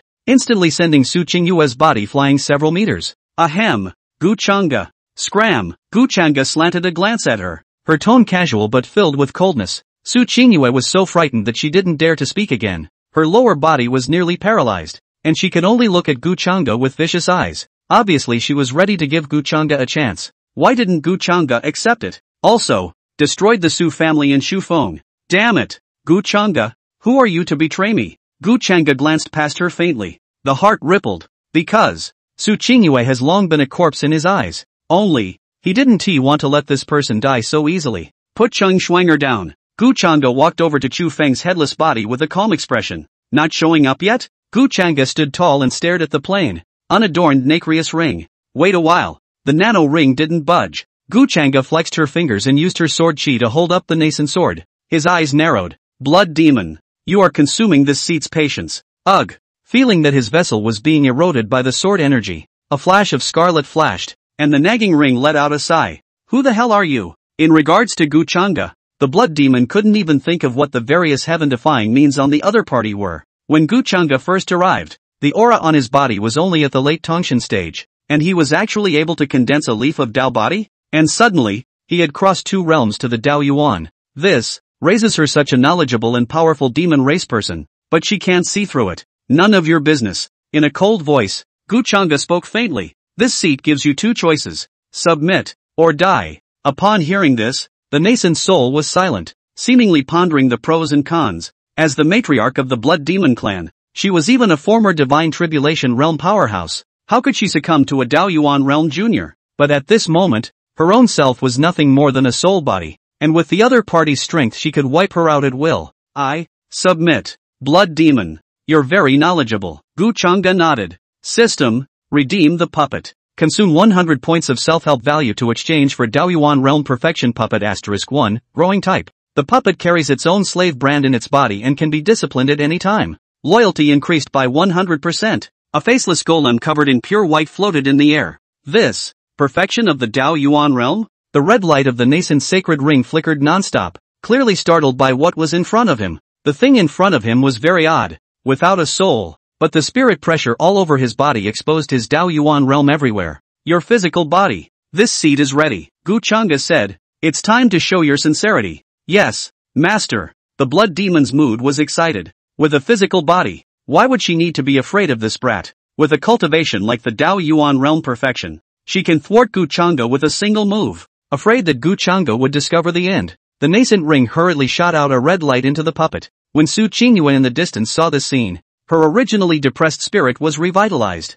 In his heart, he was even sneering. Stupid. The devil race was known for their deviousness and cunningness, and they would do anything by any means. So how could this blood devil really submit to Gu Chang'e? When the blood demon recast its flesh, it would definitely kill Gu Chang'e immediately. It's just too stupid to be true. But yeah, only a dumbass like that would be stupid enough to lick himself for 300 years. Suddenly, Su Qingyue's pupils lit up and her eyes looked viciously towards the puppet that was floating in the air, constantly changing. The puppet's pure white body grew flesh and blood, and in less than a tea time, it unexpectedly transformed into a stunning demoness. Gu Chang'e froze a bit. This blood demon was female? The demon girl was naked. A large area of snow-white skin was exposed, and her full curves were blood-curdlingly outrageous. Her dark red eyes held a tantalizing spring color as she slowly approached Gu Chang'e, exhaling like orchids. Blood demon sea master. Su Qingyue's eyes were incredibly excited. Yes, that's it. Slowly approach and then take advantage of his defenses to kill Gu Chang'e. Chang Shuang'er blinked as she watched the scene, then looked down at her breasts. Master, turned out to like this? No, that's not the point. The devil race has always been cunning. When the blood devil recasts his flesh, will he really obey his master? Not good. Chang Shuang'er suddenly had an ominous premonition in her heart. Just when I wanted to open my mouth to remind, the corners of the demon girl's mouth snapped open. More grimness in her demonic charm. Kid, if you want to be this ant's master, you're still too young. Die. Thumbs up. Thumbs down. A reddish long hair transformed into spikes, and the pressure of a Dao Yuan perfection erupted as it flew towards Gu Chang'e and stabbed him. Master. Gu Chang'e. Chapter 27. This crime is when the whole family is killed. Su Qingyue's face was filled with excitement at the moment. Gu Chang'e, this negative man, can finally die. When that time came, she would watch Gu Chang'e's flesh and blood melt and become the essence blood in the blood demon's belly. It's soothing to think about. Gu Chang'e, if you hadn't come to withdraw from the marriage a few days ago and continue to be my licking dog, you wouldn't be like this today. Until now, Su Qingyue still didn't recognize her mistake and still felt that it was all Gu Chang'e's responsibility. She hadn't just received some gifts from Gu Chang'e, so what right did Gu Chang'e have to stomp on her? Senior. Chang Shuang'er desperately rushed forward at this moment, her pretty face anxious. She should have warned her master a long time ago. In the main hall of the Su family, the fishy wind gusted. Tisk. The person in question, Gu Chang'e, had no ripples in his expression, as he had long guessed that this would be the case. If it's not my kind, its heart will be different. It wouldn't be if he wasn't desperately short of staff right now. Even Xu Feng was able to enter the Violet Peak silently, not to mention the other powerhouses. Not without powerful subordinates, obviously. Is this kid scared silly? The demoness frowned. For some reason, she had a vague bad feeling in her heart. It's impossible. This kid is only in the early stage of Dao Yuan. He can't block it. Die for me. Shoo, shoo. A cracking sound rang out. The crimson spikes were as fast as they could be.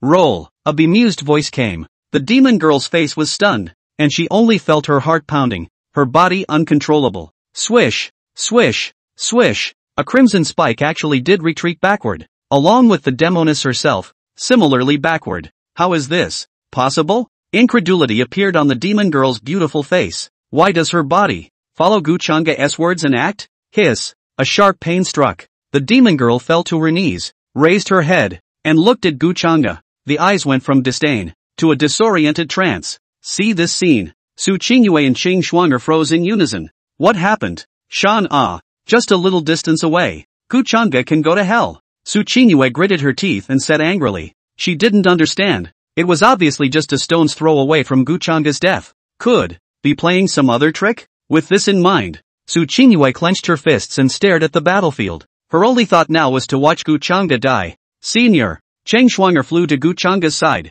looking towards the kneeling demoness. Her beautiful eyes showed alarm, her white arms blocking in front of her. Twin. Gu Chang'e put a hand on her petite shoulder. It's fine. Chang Shuang'er stubbornly protected him, her small face resolute. How can it be no? In mid-sentence, her words came to an abrupt end. Flutter. The demon girl who had been shouting and fighting just a moment ago fell to her knees, the waves in her chest surging with her. Chang Shuang'er froze. Is it really alright, master? The demoness looked at Gu Chang'e delicately, her teasingly beautiful eyes filled with reverence. Tisk. Chang Shuang'er frowned her willow eyebrows. Why was this person even more annoying than before? Hey, put your clothes on. She gave a no-nonsense bark. Throw a set of clothes out. Chang Shuang'er turned back to Gu Chang'e, her little mouth pouting. Bad master. Standing on her tiptoes, one of her small hands covered Gu Chang'e's eyes. Gu Chang'e looked away and coughed twice. He was just afraid that Blood Demon would suddenly engage in a sneak attack. What was this girl thinking? How is this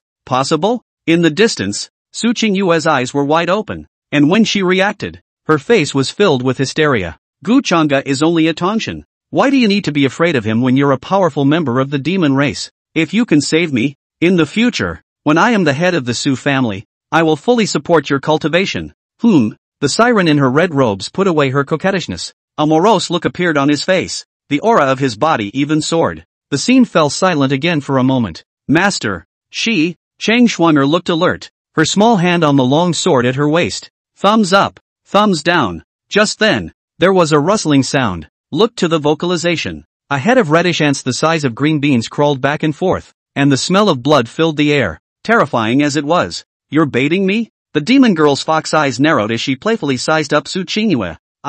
Right. The Lin family and the Fong family. Their clansmen can supply you. Seeing an opportunity, Su Qingyue hurriedly said. But, I'm very obedient. The demoness smiled and looked at Gu Chang'e. Master, is it executed? Execute repeatedly. The man's indifferent voice came. The demoness froze, slightly surprised. The master seems to be different from what that Chu Feng described. Didn't understand? This seat orders you to. Gu Chang'e said word for word. Repeat, immediately, execute. The slave girl understands. The demoness let out a charming smile, and her gaze toward Gu Chang'e became a bit more curious. Although this person's cultivation was low, his heart was qualified. Unlike those guys who claim to be righteous and have to excuse themselves before they do anything. You guys, hear their conversation. Su Qingyue panicked and tried to move her feet to run away. Her paralyzed lower body had long since broken her back. The demoness only found it amusing as she watched her struggle desperately. As soon as he remembered Gu Chang'e's order, but he didn't dare to delay.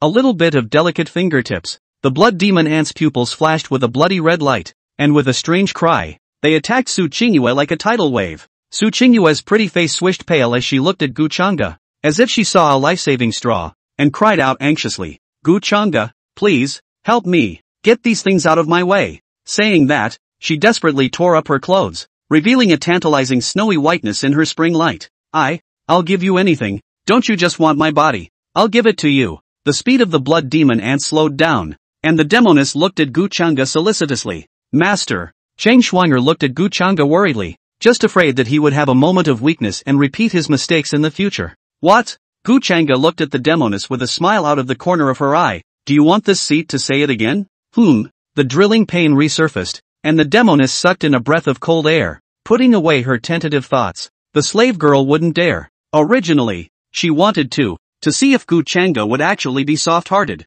but she didn't expect to be seen through. This man is a bit of a handful. Murmuring a sentence, the demoness dared not make another move. She knocked her fingers and whispered, and the speed of the blood demon ants skyrocketed, instantly crawling all over Su Qingyue's body. Don't, please let me go. Su Qingyue miserably begged for mercy, but the blood demon ants' biting movements did not stop for a single moment. Hundreds of blood demon ants bite Su Qingyue's arms, thighs, and cheeks, sucking a bit of blood. The blood demon ant pulls out its fangs for a while. With this repetition, Su Qingyue's entire body had become riddled with holes and dried up by half. Gu Chang'e, you shall not die. Su Qingyu raised her eyes and suddenly burst out laughing, her face filled with madness. You exterminated my Su family today. Do you really think you won't cause trouble? There is a law in the Great Zhou that one shall not do anything to harm the heavens and the earth because of personal enmity. 1,000 lives of my Su family died under your hands today. Prepare for the wrath of the royal family. This statement was made. The demon girl was stunned. Great Zhou originally had such a law? In their demon race, things like exterminating a whole family with one's hands happen from time to time. I wonder how the master will respond to it. Laughed. Her heart did not give birth to the idea of resistance. The slave brand had long since held down all her crooked thoughts, and at best she could only produce a few scrapes. Chang Shuang'er clenched the corner of her coat. blaming herself in her heart. If he hadn't gotten caught himself, things wouldn't have ended up like this. Guchanga scratched his head and pulled out a stone-like object from his sleeve. On the stone, the word Su family was clearly engraved. Su Qingyue froze and seemed to think of something as her pupils shrunk violently. This is the stay-put stone recorded by the old ancestor at that time. Guchanga let out a faint smile and asked, Schwanger, what should be the offense for colluding with the demon clan? Qing Schwanger swept away the haze in her heart. Her beautiful eyes were glowing, and her little face was flushed with excitement. Back to the master. This crime, when the whole family is killed. Chapter 28, Guchanga today, must die. Su Qingyue's smile froze. Looking back, she laughed madly. Guchanga, you shall not die. You think I don't know? Those few disciples of yours hate you to the bone, and there's a lot of credit to be given to me for this. They will surely split you up and abuse you. Ha ha ha ha. You shut up. Cheng Schwanger chortled to stop it. Looking toward Guchanga, her eyes were a bit worried, but quickly transformed into fortitude. Sisters hate their masters with a passion. Then she will be the one to protect master. When the demoness saw that Guchanga didn't have any expression on her face, she was again a little curious in her heart. Was this man really not afraid? What are you hesitating about? Hearing Guchanga's indifferent words, the demoness froze and hurriedly maneuvered the blood demon ants once again. Thumbs up, thumbs down. As the blood demon ants surged up, Su Qingyue's body became more and more dried out. Her eyes were lifeless. The insanity in his eyes disappeared. Su Qingyu looked at Guchanga and sneered. Guchanga, if I hadn't looked for Chu Feng in the first place, wouldn't I be like this today? Guchanga glanced at her. No, so confident? You're overthinking it. When these words came out, Su Qingyue's face stagnated and became unsightly.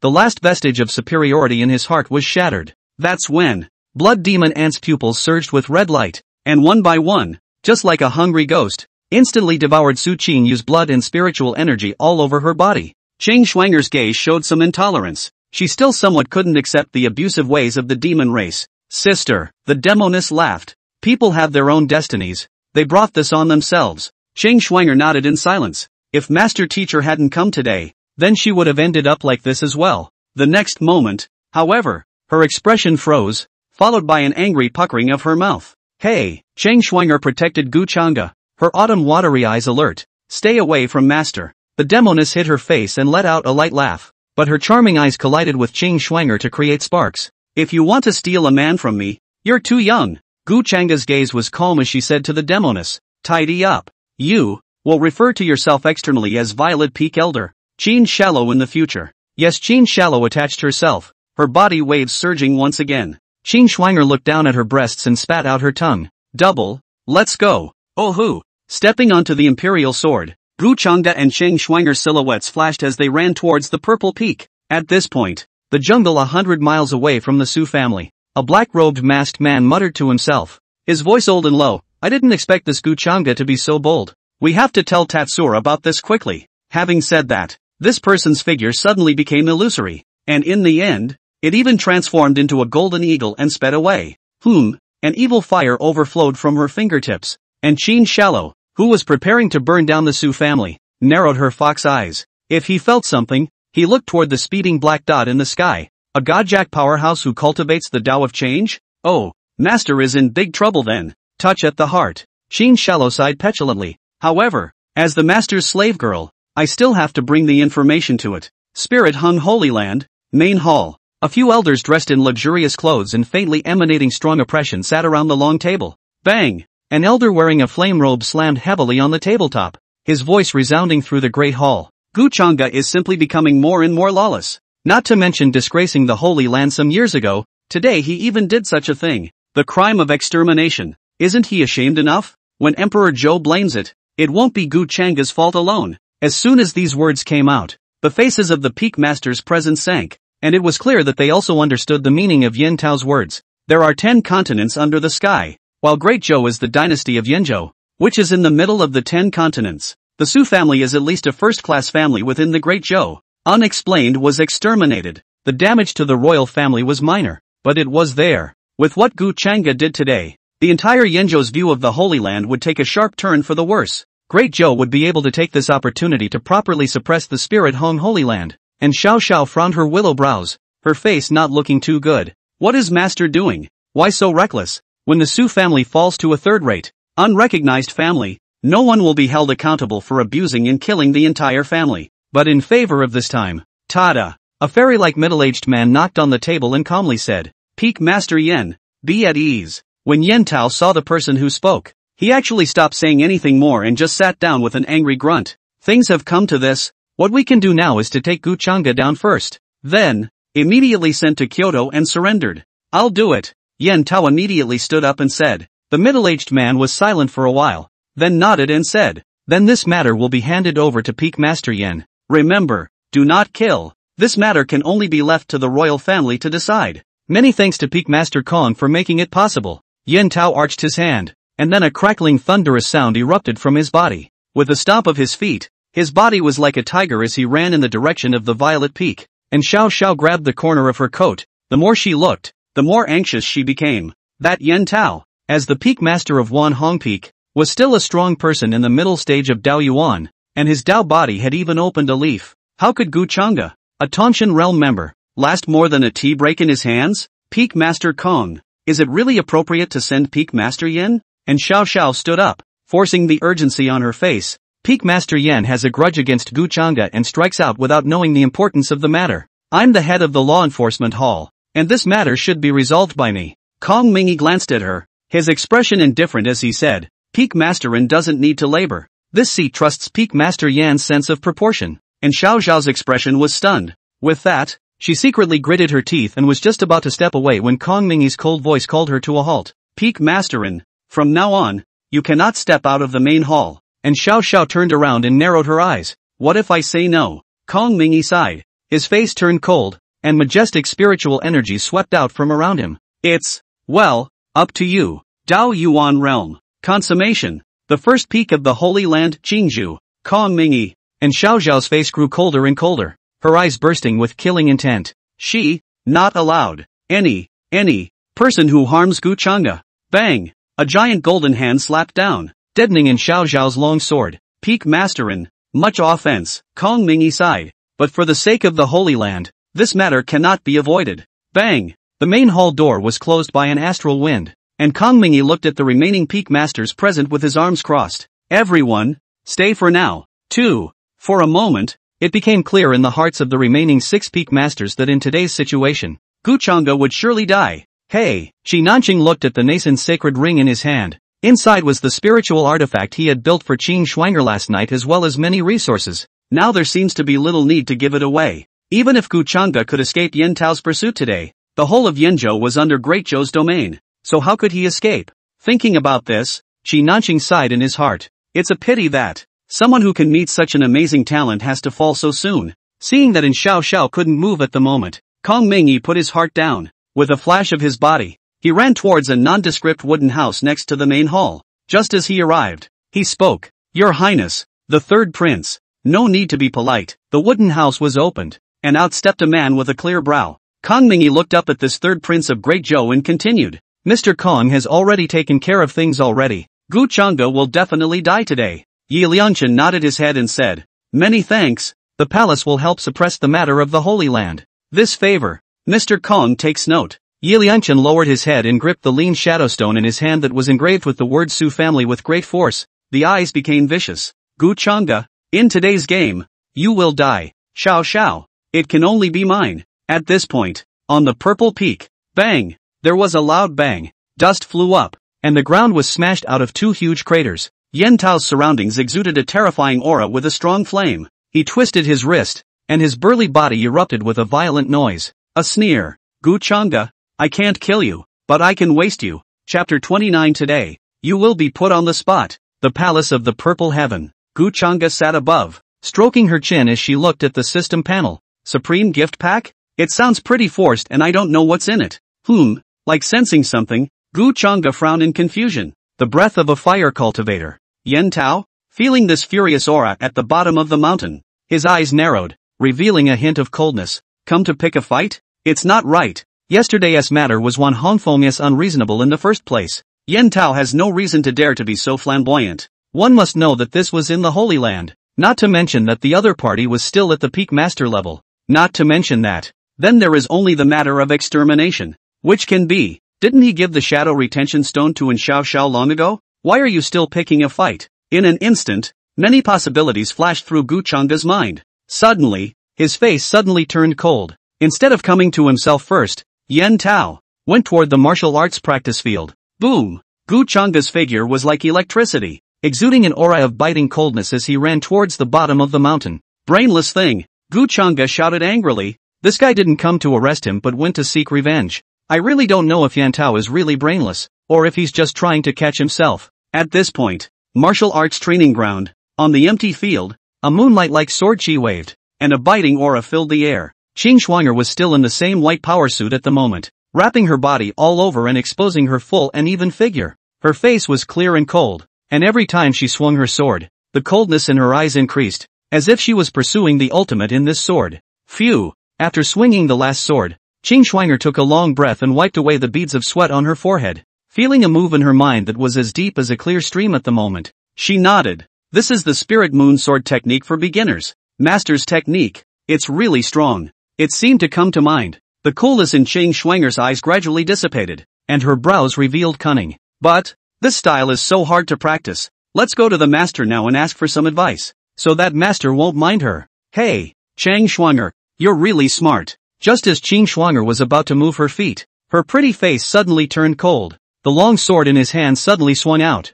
Miso, accompanied by the shadow of a clear, cold, bright moon. A ball of intense flames grazed the longsword, splitting it and going face to face with Qing Shuang'er. It was then that a tall, burly figure stood out of the shadows, flames exposed in his hands. Uncle Yen? Qing Shuang'er held her longsword and looked at the man in front of her warily. The body didn't move backward. You're the one who injured my Wan Hong Peak disciple yesterday? Yen Tao looked at Qing Shuang'er and said with a gloomy face, It's a disciple. Qing Shuang'er nodded her head in acknowledgement, her eyes darting to the rear. The gap between Dao Yuan and Transformation Xian could not be bridged by any gungfu. Run first for respect. Master said it's called a tactical retreat. There's no shame in it. Hearing Qing Shuang'er's reply, Yen Tao's face added a gloomy color. Good. Very good. Since that's the case, I'll clean you up together. With a cold shout, Yen Tao's figure suddenly disappeared. Without waiting for Qing Shuang'er to react, a gust of wind blew by and she felt her neck being clamped by a huge force. Uncle Yen, this is the Violet Peak.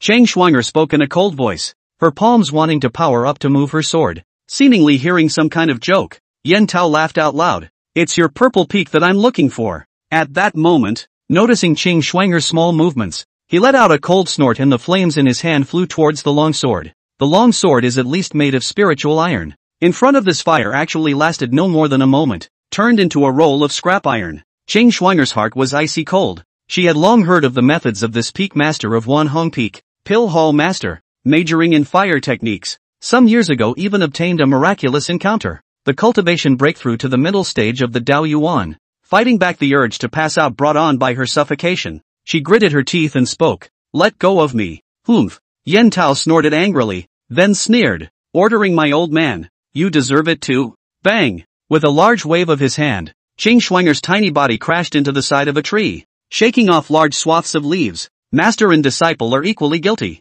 If I can't kill Gu Chang'e, I still can't kill you? Yen Tao slowly walked towards Qing Shuang'er, and the flames emanating from his hands became more and more terrifying. Qing Shuang'er collapsed on the ground at this point, the pain causing her to not be able to lift her head at all. The beautiful eyes, however, were flooded with a hint of doubt. Something always felt strange. Noble Peak Master would even kill her, even if the other person's personality was cranky. They weren't that stupid. You, what exactly is your purpose? Hearing these words, Yen Tao froze, and immediately drank in a cold voice. My purpose? You don't deserve to ask. The palm of his hand violently clenched, and a ball of flames glowing with black light hissed out. Blame your master for bringing so much trouble to the Holy Land. Rumble. The sky exploded with golden lightning. Yen Tao's face changed, and the flames in his hands shot towards the sky instead. If Qing Shuang'er's cultivation had been higher, she would have been able to notice that the power of this strike had long since reached the realm of the divine tribulation realm. For a while, the flames actually resisted the power of the heavenly thunder,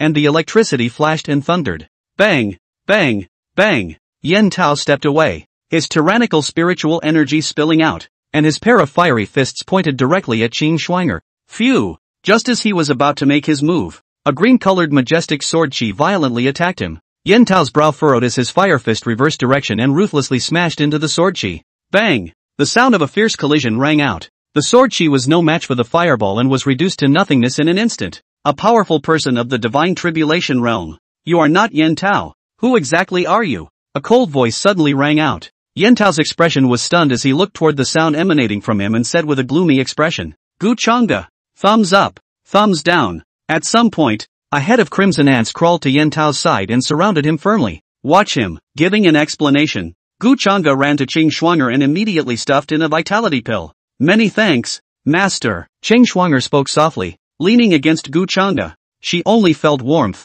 Rest well. Gu Changge rubbed her head. Aha! Ching Schwanger looked to the side of Gu Changge's face, her beautiful eyes twinkling with a sweet smile. The master is always like that, always saving himself in the most critical moments. Well, master is the best. Ding! Detecting Ching Schwanger's mood fluctuation.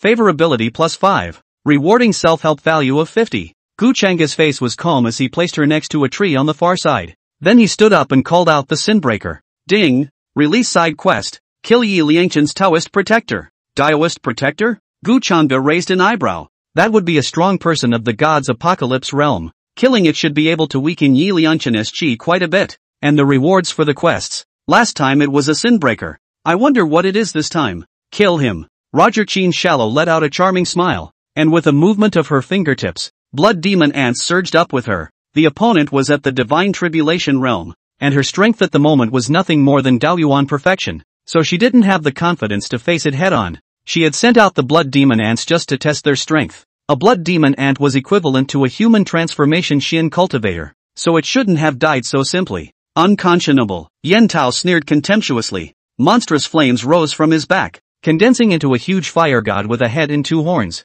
At the feet of the fire god's Taoist body, the leaf body slowly unfolded. 1 piece, 2 pieces, 3 pieces, 4 pieces, the 4-leaf Taoist body. For a time, the entire martial arts training ground was lit up, and the terrifying black flames were reflected in the eyes of all living beings. Boom! The densely packed blood demon ants were instantly swept away by the flames, erupting with crackling and burning sounds. Chin Shallow narrowed her fox eyes and said gruffly, 4 leaf bodies. Although the 4 leaf bodies were nothing to themselves, don't forget that at this moment, there wasn't even a single divine apparition realm on their side. Bang! A firebomb coalesced and violently attacked towards Chu Qian. Chin Shallow's face was cold. Her hands formed a seal, and a blood-red light flashed, instantly dodging the firebomb. Blood escape? Seeing this scene, Yen Tao's face froze as he frowned. Demon race? The crime of extermination is not enough, but also having an affair with the demon race. Gu Changge, how dare you? Yen Tao shouted angrily. A cold light flashed in his eyes,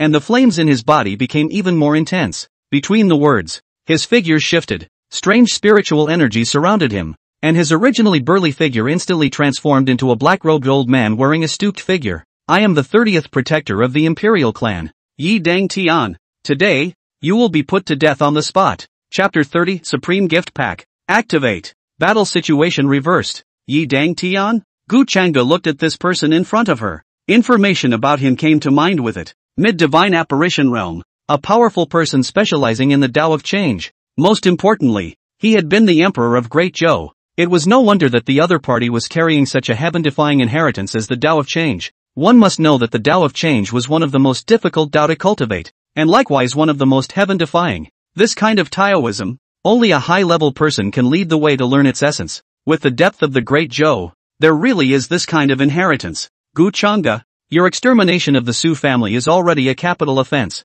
How dare you collude with the demon race? Yi Dongtian's face was incredibly gloomy. He had been in a high position and had seen the terror of the demon race. At the height of the demonic invasion, countless people of Great Zhou were killed or injured because of the traitors of the human race. Now, seeing Gu Changge like this, how could he endure it? Gust of wind. Yi Dongtian's dry palms clenched tighter and tighter as anger flourished in his heart. This felt that Shuner let me come to kill a junior. Some unreasonable. Ha, now seems to be very good now. Shuner? Gu Changge seized this keyword. Coldness flickered under his eyes. So it's this kid who's been up to no good. No wonder that shadow-retaining stone didn't pass into Xiao Zhao's hands. That's when Yi Dangtian looked at Gu Changge and let out a cold cry. Kid, stay here today. As he spoke, his black robe surged and a blood-red aura drilled out around him. A pungent, fishy odor hit the entire martial arts practice area. Yi Dongtian's figure was like a ghost attacking towards Gu Changge's face. The gravity in Qin Shallow's eyes deepened. This person had actually copied his own skills.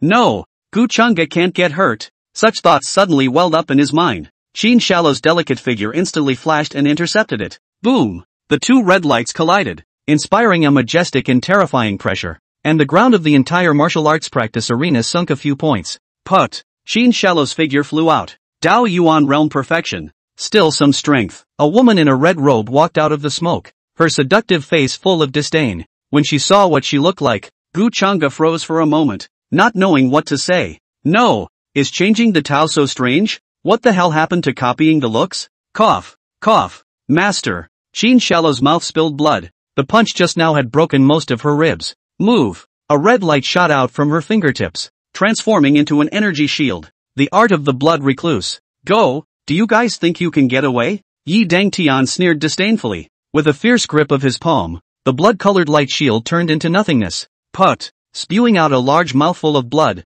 Qin Shanshan's originally delicate face added a few points of pallor. She looked at Yi Dangtian and laughed coldly. If it was in my heyday, I would have killed you by 1,000 cuts. Tough talk. Yi Dangtian slapped out a blood-red palm. With the might of the divine tribulation realm, it fanned out gusts of bloody wind. Looking at the bloody palm in front of him, the anger on Qin Shallow's face suddenly faded, revealing a sarcastic smile. The figure violently closed in on Yi Dangtian. Her body was bubbling with scarlet to the extreme red light. Pounds of spiritual energy continuously emanated out. Self-explosion. She chose to die with it. Yet just then, stupid, Yi Dongtian's cold laughter suddenly sounded. Demons are naturally cunning. Do you think I won't be on guard? A red light wrapped around. Yi Dongtian's figure instantly retreated violently and pulled away from Qin Shanshan. The blood runner. What? Qin Shallow bit her red lips, her stunning face revealing her unwillingness. She immediately twisted the spiritual energy in her body, slowing down the speed of the self-destruct. However, the spiritual power in the body is still running rampant, and it can't be suppressed for long. Looking toward Gu Changa's back, anger flowed from Qin Shanshan's fox eyes. It's all Gu Changa's fault for making me so miserable. She could have followed Chu Feng and cultivated him, and she herself would have been able to remake her physical body to regain her freedom. What's the point of Gu Changa coming to join in the fun? And why? Just now, did he suddenly have the urge to desperately protect Gu Changa? Was it Gu Changa's tactics? However, it's useless to think about it any more than you have to now. The spiritual energy in the air began to stir. Qin Shallow's breath became extremely disorganized, a prelude to self-destruction. Yi Dangtian hovered in the air, his expression indifferent as he watched the scene. Once this woman died, he could go down and slaughter Gu Changa and Cheng Schwenger. Chenner's royal trials in this holy land also had one less layer of deadly threats. TCH, that feels a bit wasteful. Suddenly, a voice reached the ears of the two. Gu Changa stroked his chin, seemingly not surprised that Qin Shanshan was defeated. Instead, his eyes were helpless, looking at the air. Gu Changa, it's dangerous here, Qin Shanshan shouted, and since she was going to die anyway, the name-calling wasn't that important. Quiet. Gu Changa glanced at her, her gaze returning to the system panel. Qin Shanshan's face was stagnant. No, he didn't seem to be afraid at all. Gu Changa continued to think. Would it be too much of a waste to fight a mid-divine apparition Yi Dangtian with a divine apparition realm perfection experience card? 10 minutes. This old thing. It shouldn't last more than 2 minutes, right? Gu Changa was a bit fleshy, and so on. His eyes suddenly looked towards the Supreme Gift Pack. Is there anything in there that could turn the situation around right now? I wonder. System, open the Supreme Gift Pack. Ding, the Supreme Gift Pack is opened. Congratulations to the host for obtaining the God card. 1 strike kill *2. Mount White Zephyr *1. What? Shirazawa? System, are you sure? Never mind. Ignore that for now. Shaking her head, Gu Changa pondered. This 1 strike. Sounds like it's very strong. Try. Looking at the cold figure in the air, Gu Changa's gaze chilled slightly. Gu Changa, what pointless struggle are you still doing? It's just a piece of trash. Come and die quickly. Yi Dangtian laughed coldly. Gu Changa raised her eyes. The inky eyes met them calmly. Sparks erupted as the 4 eyes met. The disdain and mockery in Yi Dongtian's eyes increased. A mole in the pre-Dao Yuan stage, and dared to lock eyes with him? Hubris. Just when he wanted to slap out a palm. It's you who deserve to die. Gu Changa's calm voice came out. What? Yi Dangtian froze slightly, and then was somewhat exasperated and laughed. Is this what you're capable of? Qin Shallow was a little disappointed. Thought that this kid had some backhand. Did not think that it was just playing lips. Injuring someone from my purple peak. For that offense alone, you can already die. Yi Dangtian sneered as his gaze sank, becoming more and more gloomy. This kid is not too tough talking. Don't want to say anymore. His figure was like electricity, and the aura of a mountain of corpses and a sea of blood erupted as he attacked towards Guchanga. Qin Shanshan looked at Guchanga's back, the corners of her mouth showing helplessness. In front of a god's apparition realm powerhouse, everything was futile. What's more, Guchanga was only a mere early stage of the Daoyuan realm. Ahead, Guchanga still had a bland expression. Facing Yi Dongtian's terrifying figure, he only slowly raised his palm. And this appearance, but the soul of an old man. This seat feels sick. Die. With the words falling, one-hit wonder card shattering. In the next moment, a strange and terrifying energy shot out violently, in the shape of a giant dragon,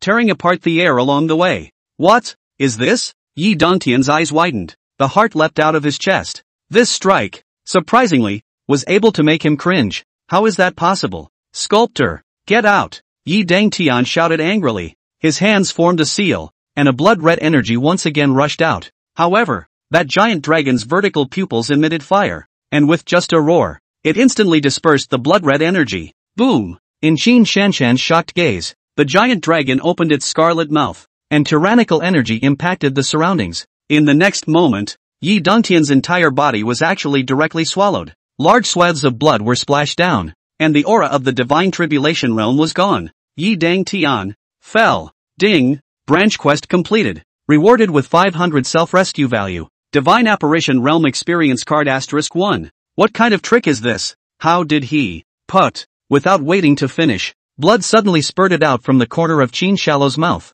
The strong spiritual energy was rushing across her body, and even if she had deliberately delayed it just now, it was still about to explode now. Qin Shallow's gaze gradually became mesmerized, and she only felt that her body was unbearably hot. TSK, what a pain in the ass. A faint voice rang in his ears. A sense of weightlessness came, and Qin Shallow opened her eyes with difficulty. Misty. The man's handsome but somewhat annoyed-looking face came into view. Guchanga. Chapter 31, Compromise. Misunderstanding deepens. Main peak. Two figures sat beside the chessboard. Kong Mingyi looked at the chessboard. What was on his mind was not about playing chess. What the hell is this Yin Tao doing? A Daoyuan realm can't solve Guchanga? Is it possible that there's been an accident? Peak Master Kong. Yi Liangchen landed a stone and reminded. It's your turn. Kong Mingyi returned to his senses and silently dropped his black disc. Peak Master Kong. Now that my father is seriously ill and will not live long, I'm afraid that Great Zhou will be in turmoil for a while. He sent us out to practice. You should know what that means. Yi Liangchen's voice rippled as he once again dropped a piece, and the situation on the chessboard suddenly became menacing. Mr. Kong understands what the third prince means. However, taking part in the royal family's battle is not what the Holy Land wants. Kong Mingyi spoke blandly. The fall of a piece actually made the game come alive again. Yi Liangchen rubbed the pieces in his hand and said faintly, think about it again. After all, my elder brother and second brother, their attitudes towards your Holy Land are not friendly. Snap. The white pieces fall. This time, Kong Mingyi's chess path was blocked. Kong Mingyi's eyes were silent. The chess piece in his hand was silently squeezed tight. If the two holy lords weren't still in seclusion today, how could they allow the royal family to act recklessly in front of them? But, if he refuses now, when the Great Zhou is changed, whoever it is among the three emperors will definitely not give the Holy Land a good face. Hesitate for a moment. The black pieces in his hand were placed back in the chess box. The third prince's chess skills are superior, and Mr. Kong is not as good as that. Understood. Yi Liangchen arched his hand. That said, the arrogant confidence contained in his eyes was not hidden. He had been a genius since he was a child, and in just a few hundred years, he had achieved the stature of a Daoyuan. This time, when he came out to practice, he even picked the Spirit Hong Holy Land that had the most momentum in Yanzhou. After briefly analyzing the situation, he took this Kong Mingyi's mind. With the support of such a powerful force as the Spirit Hong Holy Land, the battle for the throne, he had already won half of it. At that time, he was going to make Xiao Xiao the Empress of Great Zhou. Taking back the thoughts in his mind, Yi Liangchen looked in the direction of the Violet Peak. There was some doubt in his mind. The second prince is just going to kill a Qing Shuang'er. Does it take so long? Could it be Guchanga? Yi Liangchen shook his head. Guchanga was only a waste of the Tangshan realm. How could he stop the second prince? Bang! Suddenly, a loud bang came from the distance. The two men's gazes snapped to attention. A green-clothed figure with a long sword in hand flew away like a cannonball, as it passed over the heads of the two. And Xiao Xiao froze a little when she saw Yi Liangchen, and Kong Mingyi beside her. Why is Yi Liangchen here? Shouldn't he be on duty at the law enforcement hall? Feeling in Xiao Xiao's line of sight, Yi Liangchen couldn't avoid it for a moment. No way. If she was allowed to become suspicious, today's situation would easily be exposed. And so on. An aura flashed through his mind. 1 foot up, pulling Kong Mingy, who was about to go forward. Yi Liangchen shouted, "Xiao Xiao, quickly go!" And Xiao Xiao's eyelashes fluttered slightly when she heard the voice behind her. The doubts in his heart were mostly dispelled for a while, and he only felt that Yi Liangchen had done himself a great favor. Yi, thanks a lot. Her speed accelerated. Her surroundings erupted with the might of the early stage of the Dao Yuan, and she ran towards the violet peak like a flying hawk. Phew, seeing in Xiao Xiao go far away, Yi Liangchen let out a long breath. If in Xiao Xiao finds out the end, then his own identity, and the matter of the shadow-retaining stone, would be exposed. Do you need Mr. Kong to go after them? Kong Mingy asked. Yi Liangchen shook his head. No need. With the second prince around, even if in Xiao Xiao went over there, it wouldn't help. All she could see was the corpses of Gu Changge and his disciple. Purple Peak, a secluded compound with houses. The drowsiness in his head gradually dissipated. Qin Shanshan opened her eyes with difficulty. The sunlight waved along the window, a little harsh, and a faint scent filled the room. Where is this? Don't move. You're hurt too badly. A voice suddenly came. Qin Shanshan looked back, only to see Qin Schwanger holding a set of clean clothes with a seriousness on her pretty face. This is... She blinked her beautiful eyes, a little startled for a moment. Why am I here? Shouldn't he or she have already died due to the disorganization of the spiritual energy in his or her body and died of self-explosion? It was the master who brought you back. Seeing that Qin Shanshan had forgotten all about last night's events, Qin Schwanger was furious and puckered her lips. Master went through so much effort last night, don't you remember? Goo! Master saved me? Halfway through her sentence, Qin Shanshan suddenly realized that it was unreasonable and hurriedly changed her words. Of course, at the mention of this matter, Qin Schwanger's pretty face was a little jealous. Saving a life is saving a life. The master even stripped this guy of all his clothes last night, although it was to stabilize the spiritual power in her body. But, well, it seems like there is no but. Whatever. Master Chief is badass. Qin Shanshan, who was at the side, heard Qin Schwanger's affirmative reply. A scene from last night gradually came to mind. Last night, the spiritual energy in her body was so disorganized that it was on the verge of spilling out of her body. It was Gu Changge who used a pair of hands to hold herself down and then absorbed the spiritual energy within her. The tendency to self-destruct was finally quelled. What kind of tactic is this? Qin Shallow frowned. Spare her from seeing Gu Changge's bottom. This man is afraid that it is not as simple as imagined. Tada! There was a knock on the door. Gu Changge walked in, holding a steaming bowl of soup in her hands. Qin Schwanger saw that it was her master, and the scene from last night was still flashing in her mind. Her beautiful eyes narrowed as she looked at Gu Changge's expression as if she was looking at a pervert. Gu Changge was too lazy to bother with this girl. He walked over to the bed and set down the soup. You drink this bowl of medicine and recuperate for some more days and you'll be fine. This is green orchid grass? Qin Shanshan froze. With her knowledge, she naturally recognized the green orchid grass, and the soup in front of her was made from it. The scent of this green orchid grass seems to be close to 10,000 years old. Just give it to her to use? Master, the slave girl doesn't have to use these, Qin Shallow hesitantly said. Gu Changge waved her hand impatiently, cutting her off. You drink when you're told to, and in the time it takes to say so much, it's long gone. Hear that? Qin Shanshan froze a bit. That doesn't seem to be what she meant. At this time, Chang Schwanger, who was on the side, interjected. Drink it, we have plenty of this green orchid grass at Violet Peak. Only, now it is Uncle Qi who is holding it for him. Of course, Qin Schwanger didn't say the second half of this sentence. Glancing at each other with Gu Changge, both read the words from the other's eyes. Don't want to waste too much time.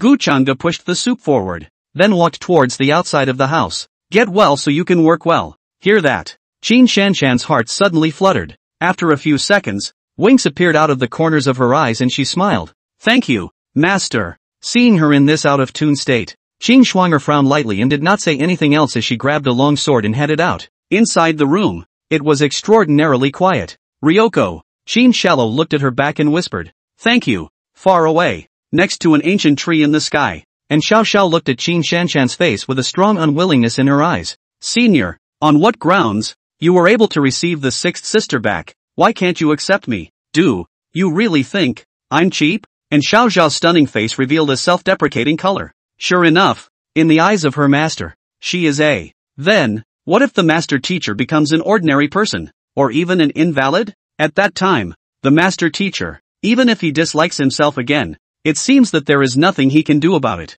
The 10 Peaks competition is my chance. Master, wait for me, mumbles a sentence. A wink, and Xiao Zhao's figure had already disappeared. If Gu Changge were here, he would be able to tell that in Xiao Zhao's current cultivation level had already arrived at the Dao Yuan realm. Ah Chu, who's complimenting me? Gu Changge was somewhat speechless. Can a pot come from the sky when you're sitting at home? Well, should be someone who misses me. Let's first digest all this spiritual energy left over from last night. Gu Changge waved his large hand, and rich blood-colored spiritual energy flowed out from his body. This was the tyrannical spiritual energy within Qin Shanshan's body. One has the gift of psionics, which allows one to transform all spiritual energy into oneself. So these were great tonics in Gu Changge's eyes. Just then, the system's voice suddenly rang in his ears. Ding! And Xiao Zhao's mood swings detected. Favorability -10. Gu Changge was dumbfounded. No, the pot is really coming? Dude, I was just kidding. Before Gu Changge could figure out the situation, the system's voice sounded again. Ding, detected Qin shallow mood swings, favorability +10. Reward self-help value 100. Chapter 32 Mid-Dao Yuan, Humanoid Surveillance? These 2 chapters are padding, so please bear with me, my fellow readers. It's storming back there, I tell you, and Xiao, Qin shallow. Gu Changge softly recited these 2 names. System, I can understand in Xiao. What the hell is Qin shallow? Gu Changge was filled with doubts. Qin shallow, a passerby character, can still trigger a system reward? Wait half a day. The system didn't answer. The corners of Gu Changge's mouth twitched as she cursed in her heart. This dog's system, it only talks when it's cheating him out of the lottery, right? Helplessly, he shook his head. Gu Changge decided not to think about this for now. He had other things to do. In that battle yesterday, the spiritual energy within Qin Shallow's body could only be considered an appetizer for him. Yi Dongtian's soul body was the real showstopper. By utilizing the puppet to control Yi Dongtian's soul body, he would be able to obtain a subordinate of the divine apparition realm, as well as the unpredictable Dao. Think about it. Gu Changge's eyes flashed with a hint of excitement. Ignore that for now and continue to cultivate. He could vaguely feel the threshold of the middle stage of the Dao Yuan realm, just short of the final proverbial kick. Gu Changge took a deep breath and adjusted her state, devoting her full attention to her cultivation. Time passes by. The violet heavenly hall was silent, and a majestic spiritual energy flowed around Gu Changge's body. Phew! Gu Changge took a long breath. The slender fingers moved slightly, and a lingering sword she instantly condensed in his palm. A light sweep, turning into a silver arc of light. It directly chopped off a giant sky-high tree outside the Great Hall. The middle stage of the Dao Yuan realm became. Gu Changge nodded in satisfaction. In this way, only the 2 holy lords in Green Bamboo Peak Master Kongmingi were able to pose a threat to themselves in the entire Holy Land.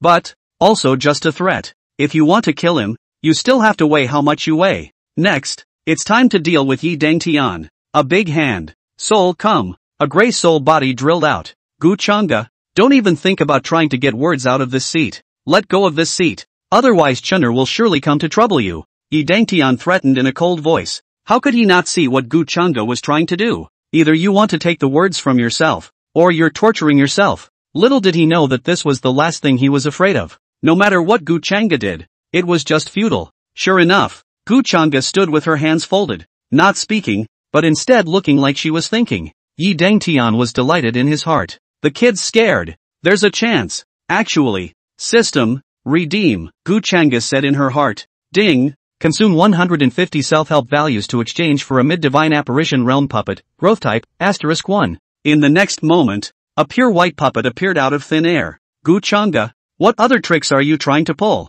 Seeing this, Yi Dongtian let out a cold laugh. He had also seen the art of puppets, but those were all fighting tools with gods and no souls. How could it be a threat to a soul body of its own? Gu Changge, I advise you to be sensible, or else. The words were not finished. Gu Changge extended her palm and wrapped it around her. You, what do you want? Naya, shut up. A powerful suction force struck Yi Dongtian, and Yi Dongtian's soul was stuffed into the puppet by Gu Changge. After doing this, Gu Changge clapped her hands and looked towards the puppet that was changing its form. A slight smile. Little Tatsu, take it easy. This seat will send your second master back. To this, Gu Changge felt that she could publish a book on how a humanoid monitor is made. Master. Within a short time, Yi Dongtian honestly knelt in front of Gu Changge. Despite the complicated eyes, they still betrayed him, but the slave mark in his body had already been branded, so it was useless to be unwilling. Go back to Yi Liangchen and monitor his every move, Gu Changge ordered. Said. He pulled out a retention stone and handed it over. Better yet, lead him to say something unfavorable. And Xiao Zhao's progress has not been progressing. The problem is that Yi Liangchen, this kid, is too able to pretend. Yes. Asterisk. Where did you meet? Is this still a holy place? Purple Peak. In a remote jungle. Yento pushed aside the weeds and covered his neck, where there was still a strong tingling sensation. He surveyed his surroundings and looked at the familiar surroundings, and his face stuttered. Finally remembered what I was here for. Grab Gu Changge. Feel the fiery pain in his neck. At the same time as he was angry, there was some consternation in Yen Tao's heart. He was a Daoyuan realm, but he was just knocked out silently? That man's strength was unfathomable. This matter has to be reported to Peak Master Kong, Yen Tao pondered. However, the first order of business is to capture Gu Changge back first. His first priority is still to capture Gu Changge. The other, can't fight. Let the old Kong come. Yento. Just as Yen Tao was about to move his feet, a voice came from behind him. Who? Yen Tao turned his head violently and froze. A man in a black robe with a stooped figure stood behind him, his dry palm reaching out and slowly resting on his shoulder. Yen Tao's heart sank. Who is this man? Surprisingly, he was able to approach himself silently. The matter of Gu Changge has been resolved. Return with the old man to resume his duties. Yi Dangtian spoke hoarsely. This. Yen Tao hesitated for a moment and opened his mouth to ask. Senior, is this statement true? Yi Dangtian glanced at him. No expression could be seen on his face, but I don't know why. Being glanced at like this, but the injury on Yen Tao's neck was hidden. Bang! Yi Dangtian didn't bother to say anything more to him, but instead, his body was like electricity as he flew towards the main peak. Yen Tao gritted his teeth, and finally chose to follow. If this person was Gu Changge's helper, he wouldn't have to fool himself with lies. Just don't know. What is this settlement he talks about? This senior's cultivation is so profound. His means must be extraordinary. Then Gu Changge should have been turned into ashes, right? Following behind. Yen Tao guessed with some uncertainty. Second prince, is that true? In the wooden house, Yi Liangchen frowned tightly and asked. Not bad, Yi Dangtian replied. Among the Gu Chang singers, there is indeed another retained shadowstone with the same content. Asterisk. Yi Liangchen gritted his teeth. There wasn't any doubt about what Yi Dangtian had said. If the second prince was telling him lies, then there was no need for him to fight for that bull throne. Bang! A fist slammed on the table. Click! The power of the punch increases. The wooden table was directly reduced to pieces. The frustration in Yi Liangchen's heart at the moment was unusually strong. Gu Changge wasn't captured either, which meant he couldn't get Kong Mingyi's support. Today's plan is a piece of. Can it get any worse than this? Gu Changge was able to prove his innocence, and as his next step, he will definitely come to confront the law enforcement hall to find the whereabouts of the other shadow retention stone. Yi Dangtian said hoarsely. In that case, it's only a matter of time before it's exposed, and Xiao Zhao's place will also have a much lower impression of you. And the news that Gu Changge is the murderer of the extermination of the clan. It was us who passed it on to the palace. If it makes a mess, I'm afraid it doesn't look good. Hear these words. Yi Liangchen's fists clenched once again. He wanted to question the second prince why he didn't just kill Gu Changge to silence him. But he didn't dare. The second master is only his own protector, not a babysitter. The most important thing is that the second great master was once the emperor of Great Zhou. With this layer of filter, Yi Liangchen's attitude couldn't be unbridled at all. In between Yi Liangchen's secret irritation, he didn't notice. In Yi Dongtian's palm, he was hiding a retention stone that was being recorded. Rumble. Just then, outside the cabin, a stepping sound rang out and the ground trembled. Yi Liangchen frowned. Who is so reckless in the main peak? Before he could think about it in detail. Bang! The wooden door was kicked open. Yi Liangchen froze, and immediately, a nameless anger surged in his heart. The events of today had already annoyed him, and now someone had the audacity to kick in the door. Outrageous? His fists were clenched and purple as he was just about to see who was coming. A muffled voice came in from the doorway. Third brother, where is the Gu Changge you mentioned? Chapter 33, Emperor's Conversation. Yi Liangchen's horse feet. Ergo? Yo,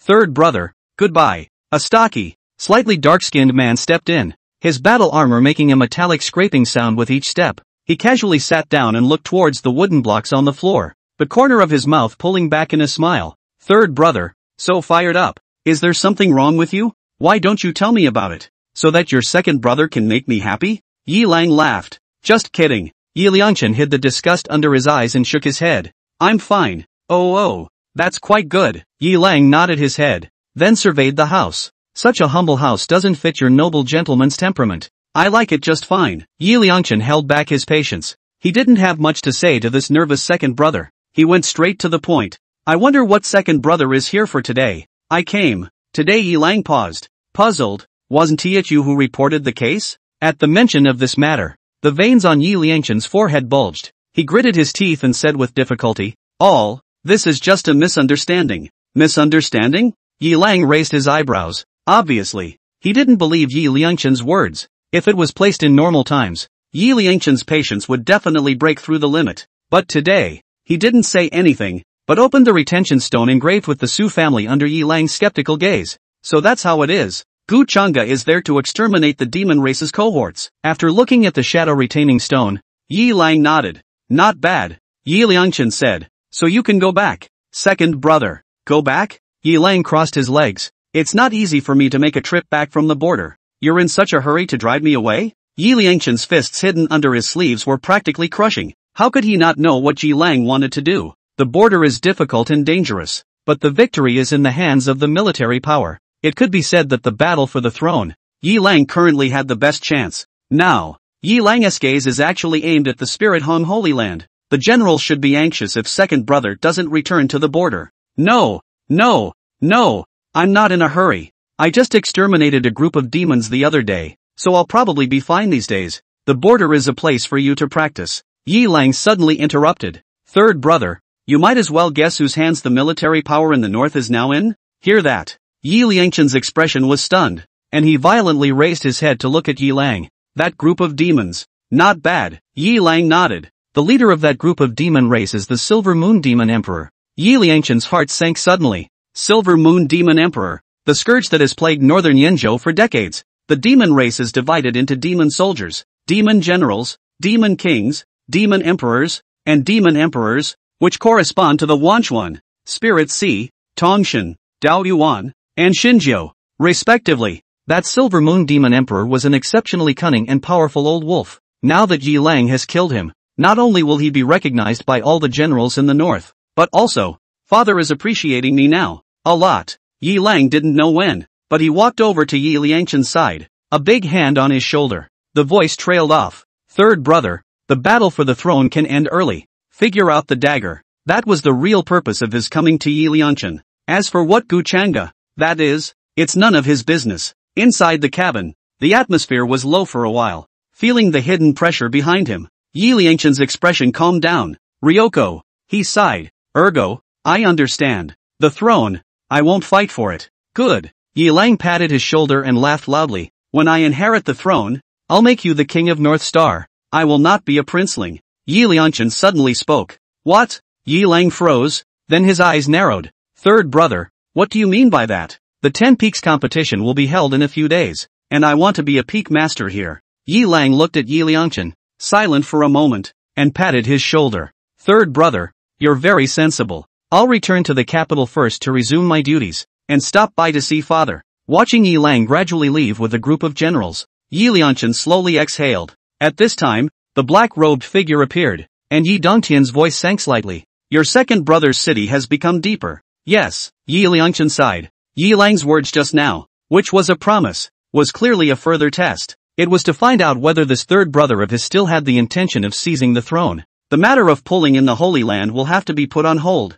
Second Great Master, I'm going to cultivate in seclusion for a few days to break through to the late Daoyuan stage as soon as possible. The position of the Peak Master of the Violet Peak must be taken. This is the only way to bind the Holy Land. Second Great Master, what realm is Gu Chang'e at this moment? Yi Liangchen asked. Mid-Daoyuan stage. Yi Dangtian answered truthfully. Hear the answer. Yi Liangchen was a bit stunned. This Gu Chang'e, wasn't he still in the Tongshan realm a few days ago? Damn. Yi Liangchen clenched his fists. He hated people with more talent than himself. And, this person is also his own love rival. When we wait for the 10 Peaks competition, I'll fight in the name of Spirit Jade Peak. Yi Liangchen took a deep breath. The originally mild expression was a bit grim at the moment. At that time, Gu Chang'e, it should have disappeared from Xiaoxia's sight forever.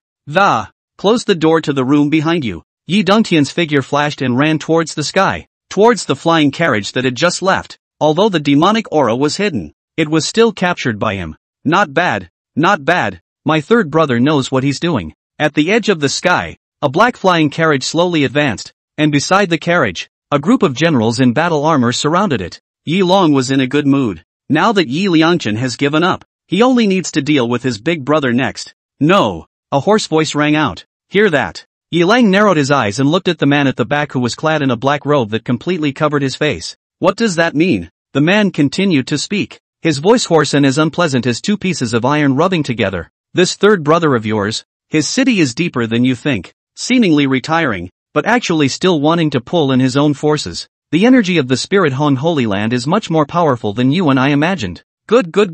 Yi Lang clenched his fists and laughed coldly. My third brother. So cunning. He looked at the black-robed man and said, Silver Moon, you have to help me. The black-robed man bowed slightly and smiled in a grim tone. That's natural. As he spoke, his black robe shook off. Under the black robe, a long, gray-haired mouth was revealed, and a scarlet tongue licked its lips. After you ascend the throne, the spirit Hong Holy Land will be mine, and the flesh and blood of those peak masters should be delicious. Sure.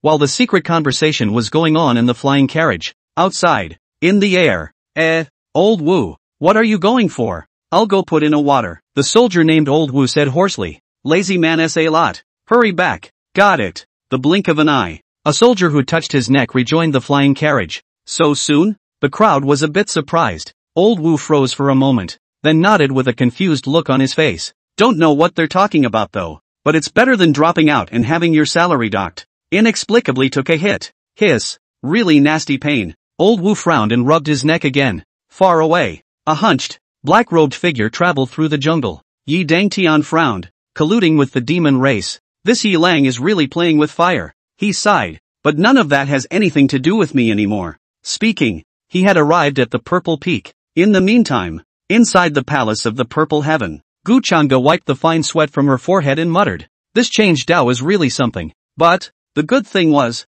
he had already deduced it to completion. The second great power of God, becoming. At that moment, a black-robed figure appeared at the doorway. Gu Chang'e looked over and spoke faintly. Well, living up to the master's expectations, the evidence of Yi Liangchen's slander against you is all here. Yi Dangtian offered the shadow retaining stone in his hand and said respectfully. Chapter 34, Lingyu Sword Technique. Gu Chang'e's gaze was unexpected. I didn't expect this Yi Dangtian to be quite efficient. From Yi Dongtian's mouth, he already knew what this kid Yi Liangchen had gotten up to. No wonder in Xiao Xiao's favorability kept dropping. It was because of Yi Liangchen's words. It caused her to fall into a spiral of low self-esteem, thinking that her master resented her. And, Yi Liangchen's identity is only known to Kong Mingi. That's why in Xiao Xiao didn't get suspicious in many things. Looked at the stay-put stone in his hand. Gu Chang'e said, this shadow retaining stone will be sent to in Xiao Xiao later. Remember, it has to be given to me. Yes, Yi Dangtian respectfully said.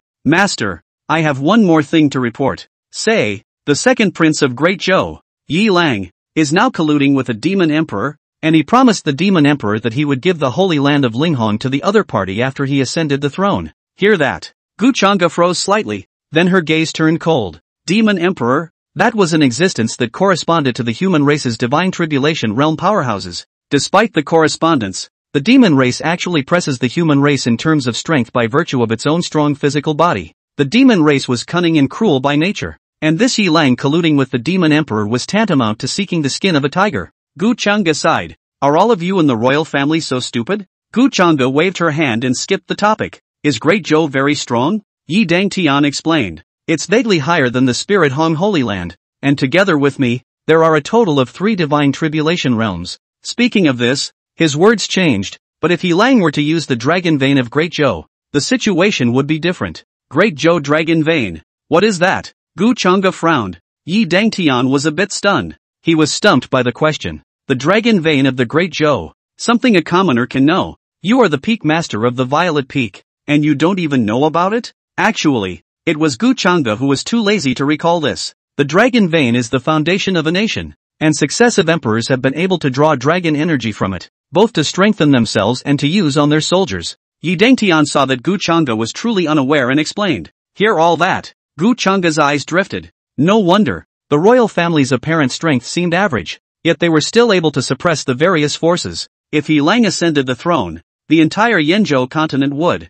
I'm afraid, become a fertile ground for the demon race to grow. Is it hard for me to stop Yi Lang? That's not eating your fill. He didn't have that kind of free time to settle royal disputes. Waved his hand. Bring the matter to light. Seeing this scene, Yi Dangtian sighed in his heart. If Gu Chang'e had been able to make a move, with the other party's strength, he would have been able to change the tide of Great Zhou. But, all this has nothing to do with himself anymore. He is now only Gu Chang'e's subordinate. Someone is coming. At this moment, Yi Dangtian narrowed his eyes and looked out the door. In the next moment, Chang Shuang'er, who was wearing a strong suit and carrying a sword in her hand, walked in, and as soon as she saw her master, her beautiful autumn water-like eyes lit up. Yi Dangtian consciously retreated to the side. After all, it was more or less strange to be in the same camp today after having just beaten someone yesterday. Chang Shuang'er glanced at Yi Dangtian, unconsciously gripping her longsword tightly as she hurried to Gu Chang'e's side. She blocked her face with one hand and whispered, "Master, how did this man come back from the dead? It seems to realize that something is wrong. How can you say such a thing in this situation?" So, Chang Shuang'er said again in a super low voice, "Master, if you're threatened, blink your eyes." The corners of Gu Chang'e's mouth twitched. This girl, there's a little too much inner drama. He is now an elder of the Violet Peak. Gu Chang'e explained. Oh, Chang Shuang'er was relieved. Seeing her so dumb and cute, Gu Chang'e cried and laughed a little. Stretching out her hand, Gu Chang'e knocked on her little head. If you're not going to practice your sword, what are you doing here with me? This is not what disciples come to ask for advice. Chang Shuang'er had a serious face. The corners of Gu Chang'e's mouth twitched. What talent do you have when I don't know? Please teach me. It's to be lazy, right? However, since they had all come to ask for advice, there was no reason why he, as a master teacher, would not teach them. Seeing Gu Chang'e nod her head, Chang Shuang'er pulled the long sword out of her hand and brandished it in the great hall. Have to say, a reincarnation of the Empress is a gift. Such an achievement after just one day of practicing.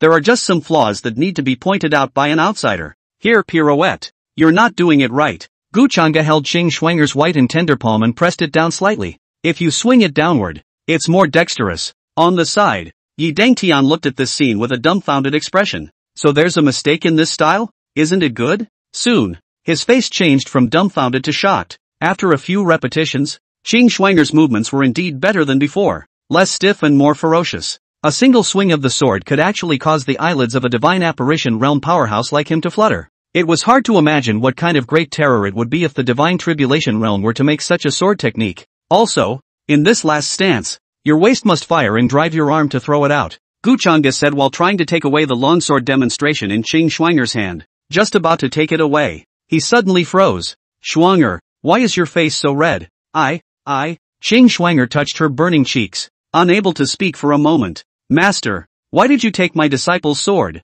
She bit back. What? Gu Chang'e and Yi Dangtian were simultaneously confused. Fine. I'll take my own sword then. Gu Chang'e sighed. Sure enough, this girl has grown up. She doesn't even kiss anymore. She won't even borrow a sword. No. Chang Shuang'er pulled him back. No, what do you want from me? Gu Chang'e was furious as he ruthlessly rubbed Chang Shuang'er's white and tender little face and said, Chang Shuang'er, there's no end to it, is there? Well, master, disciple wants you to teach by hand. Hear that? Gu Chang'e loosened her hand. Chang Shuang'er rubbed her small face pitifully, and said somewhat sheepishly, this way of teaching, only more effective. Well, Gu Chang'e could sort of see that this girl just wanted to eat her own tofu. In that case, then I'm not. Chang Shuang'er, I see you've been drifting lately, haven't you? Senior, I really want to practice this last stance. Chang Shuang'er's left finger disliked her right finger and said in a resigned manner. Gu Chang'e didn't care about her. Backhandedly, he picked up his long sword. With a tap of his toes, he leapt to the center of the great hall. This style, you have to watch it. Chang Shuang'er and Yi Dangtian looked in unison. Chang Shuang'er watched intently, but her lost eyes still betrayed her. She naturally believed in Gu Chang'e's strength. But, master, can't you teach me by hand? Yi Dangtian on the side was watching more seriously than Chang Shuang'er. As he watched, he prepared to change his Dao, fearing that he would miss a single detail. However, Yi Dangtian was actually a bit curious. With Gu Chang'e's enlightenment and cultivation, just how far could this spirit moon sword technique be performed? Phew! The air currents within the hall suddenly surged, turning into vortices that surrounded Gu Chang'e. That's when Gu Chang'e raised her hand slightly. Chapter 35, Without a Woman in Mind. Drawing a sword is a natural god? Seeing as no one asked why, Gu Chang'e simply didn't push much. The words fell and the sword rose. The long sword in his hand swung out. In the next moment, the sword chi was like a raging tide, transforming into a silver round moon, gorgeous with a sharp edge, brilliant and eye-catching. Perfection, minor avatar, spirit moon swordsmanship. For a time, the silver sword-like reflected in the entire hall. At the same time, it also shone in Yi Dongtian's shocked pupils, as well as Qing Shuang'er's adoring gaze. Yi Dongtian's mouth opened, unable to speak. He was shocked to realize that his changed Dao technique could only replicate the god of this style, but he couldn't perform the rhyme of it. It was also when he realized how underestimated was Gu Chang'e in the eyes of Chun'er and herself. As Qing Shuang'er watched this scene, the last of the confusion in her heart about the spirit moon sword technique dissipated at this moment. Her mind, however, was a little disappointed. There'll be no reason to be so close to master again in the future. Ah, no, no, no, Chang Shuang'er, what are you thinking? That's your master's father. But, can't an apprentice like his master? Qing Shuang'er was a bit confused. Miso, put away the long sword. Gu Chang'e looked at the sky. It was a bit late. Looking towards Yi Dangtian, he said, deliver the retaining stone tonight, and remember, hand it over. It's important to say it 3 times. Anything related to An Xiao Xiao, the sickly girl, must not be sloppy. Then the subordinate's mission after that is. Yi Dangtian hesitated. Follow Yi Lianchen and report back to me whenever there's any movement, Gu Chang'e said, then added, and Yi Lang, keep an eye on that too. Yes, although the 2 people to be monitored were both his own grandchildren's generation, Yi Dangtian did not have any resistance in his heart. System puppets, that's how unreasonable they are. Wait until Yi Dangtian leaves. Gu Chang'e looked toward the foolish Cheng Shuang'er, rubbing her little head. She said, what's all the fuss about? Qing Shuang'er raised her head and looked straight at him, her watery eyes filled with confusion. Master, in the future, if I have a master's wife, will you still be willing to teach me sword training? Gu Chang'e intentionally teased her and said with a serious expression. No, hear that. Qing Shuang'er's pretty face collapsed all of a sudden. It seems that I have to practice more sword. Qing Shuang'er secretly thought before I have a master mother. Seeing that she was really thinking about it, Gu Chang'e rubbed her little face and said indisputably, what is in this little head of yours? Thinking about all this nonsense every day. Be careful, I'll beat you up. 3 days from now is the 10 Peaks competition. So hurry up with your cultivation and don't disgrace your master. Oh, Qing Shuang'er stretched out 3 fingers and swore. Disciple FAC, I will definitely not disgrace my master. Very good. Very spirited. Gu Chang'e nodded in satisfaction. Then said, it's getting late. Hurry back to bed. Oh, Qing Shuang'er nodded her head obediently. However, just as she stepped out of the great hall, her head poked in again. Master, are there any more divine sword techniques? Disciple wants to learn. That's just the end of the compliment. And then it's back to babbling. Gu Chang'e asked back, what do you think? Qing Shuang'er scrunched her neck and spat out her little tongue. Hurry back to cultivate. Gu Chang'e chided. Qing Shuang'er didn't dare to make Gu Chang'e angry and hurriedly nodded her head like a chicken pecking at rice. Just as she turned to leave. Wait, Gu Chang'e called her back. Shuang'er, have you seen Qing Shallow before? No. Qing Shuang'er shook her head, a bit unsure of Gu Chang'e's question. A murderous fiend, how could she have ever seen one? Hear the answer. Gu Chang'e was in trouble for a moment. The possibility of Qing Shallow being his disciple is now also severed. So, what exactly was the reason for triggering the system reward? TSK. It's a headache to have a tattered memory. Alright, you get some early rest. Good night, master. Qing Shuang'er paid her respects to Gu Chang'e and carried her sword, thumping away like a little rabbit. Wait until Qing Shuang'er leaves. Gu Chang'e's gaze froze. A blue system panel slowly floated in front of his eyes. Name Gu Chang'e. Race, human. Cultivation level, mid-Dao Yuan. Techniques, forgetfulness sword technique, changing Dao technique, green dragon sword technique, spirit moon sword technique, swimming dragon playing phoenix, Linghong microsteps, Big Dipper evil shield, talents, adversary gnosis, psionic, self-help value, 650 points, backpack, God's Reckoning Realm Perfection Experience card *2, 1 strike kill card *1, mount, Shirazawa, 650 self-help points. Let's exchange a Dao body fragment first. Didn't think much of it. 500 points of self-help value. Just spent. After the Dao Yuan realm, weapons and techniques were actually only secondary, and the Dao body was the most important. Who doesn't have weapon feats? But a Dao body is different. There's no enlightenment, and there's time to sink in, and you can't hold it in any longer. That leaves these 150 points. How about a raffle? Recall what I said last time. Kill the raffle. Gu Chang'e's face did not change. When did this happen? I'm suing you for libel. Ahem. Gu Chang'e couldn't tense up. Well, It's actually still a bit of a slap in the face. But never mind. Time will wash away these youthful indiscretions. The main thing is, the last raffle. The genus really smelled good. Sweepstakes. Ding. Consume 50 points of self-help value. Thank you for your patronage. Lucky value +1. Gu Chang'e was not surprised. Sweepstakes. Ding. Consume 50 points of self-help value. Thank you for your patronage. Lucky value +1. Tisk. Gu Chang'e still felt that her non-competitive physique hadn't changed. Last draw. The odds are thanks for the patronage. Why don't you stop smoking? Gu Chang'e was silent. He felt like he had that OCD now. It's not a good idea to not use up the last 50 points of self-help value. I'm willing to consume 100 years of Yi Liangshan's lifespan in exchange for a cultivation breakthrough card. Prayed so much. Gu Chang'e felt a lot more stable. Sweepstakes. Ding. Consume 50 points of self-help value. 2 points of luck value cleared. Obtain forgetfulness Dao body fragment *1. What? Seems like, is okay too. A piece of the forgotten word body is worth 500 self-rescue value, and it has paid for itself. Of course, it's still better to have a cultivation breakthrough card. After all, it comes with a price. Gu Chang'e suddenly sighed and shook her head. Little Tatsu, your balance is low. No more. Gu Chang'e sat down cross-legged. Palm 1. 2 peach-colored shards levitated out. Gu Chang'e looked at the fragment of the Dao body. An obscure text. 3 days. 3 days to fuse these 2 Dao body fragments seemed a bit difficult. Try it. His eyes glazed over. Reverse Gnosis unleashed. What was different from the last time was that this time, Gu Chang'e was already carrying a Dao body. Thus, in the instant that the reverse Gnosis was unleashed, behind Gu Chang'e, a peach-colored sword shadow flashed out, transforming into an illusory sword-wielding beauty. Gu Chang'e's gaze was like a torch as she drank under her breath.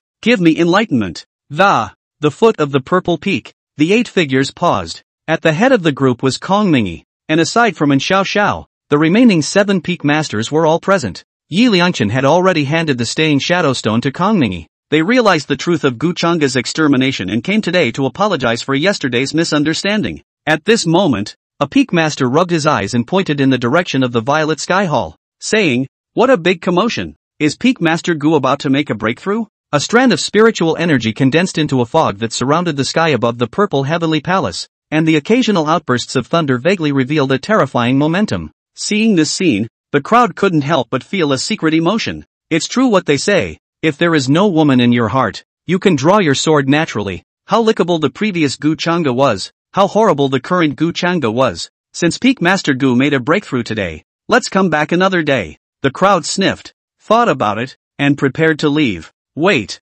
Kong Mingyi squinted his eyes and looked towards the sky above the purple heavenly palace, where a peach cloud was currently rising. This doesn't seem like a breakthrough. Chapter 36 Gu Chang'e. Come out and fight. As the peach clouds fleetingly passed by, Kong Mingyi withdrew his gaze and shook his head in a self-deprecating manner. Maybe I'm just seeing things. His impression of Gu Chang'e was still stuck at the passing god realm perfection. How could one condense a Dao body at the passing god realm? In fact, it wasn't his fault. Sometimes Gu Chang'e himself felt that the speed of the breakthrough wasn't a bit too counterintuitive. Go. After a pause, Kong Mingyi solemnly said, by the way, for the 10 peaks competition in 3 days, all the major forces will come to observe, and the ring will be set at the main peak. Yen Tao was puzzled. What's wrong with that? Hasn't it always been like this in previous years? If only it were really that simple. Kong Mingyi sighed and said word for word, this time, the palace will come too. Time passes quickly. In the blink of an eye, 3 days passed. Spirit hung Holy Land, main peak, surrounded by a flying carriage. Immortal cranes, flying jiao, and other spirit beasts descended, and all the dignified forces of Yenzhou gathered in a lively manner. 1 hour later, the 10 peaks competition will officially begin. I hope that each peak master will actively participate in the competition and set an example for the disciples. On the high platform, Kong Mingyi looked down below, at the spirited disciples, and said indifferently. His voice was attached with spiritual energy and spread throughout the entire main peak. Hear that? The disciples at the bottom were abuzz. Some of them are because they want to see their own masters pretend to be a bully, and some of them just want to see their own 2-arm masters get beaten. However, for the sake of fairness and spectacle, the Peak Master competition only allowed for same realm dueling. Where did Peak Master Gu and Peak Master Ren go? Why are they nowhere to be seen? A Peak Master issued a question. The crowd sniffed and looked around, realizing that this was indeed the case. Peak Master Gu is perhaps still breaking through? Someone guessed. 3 days?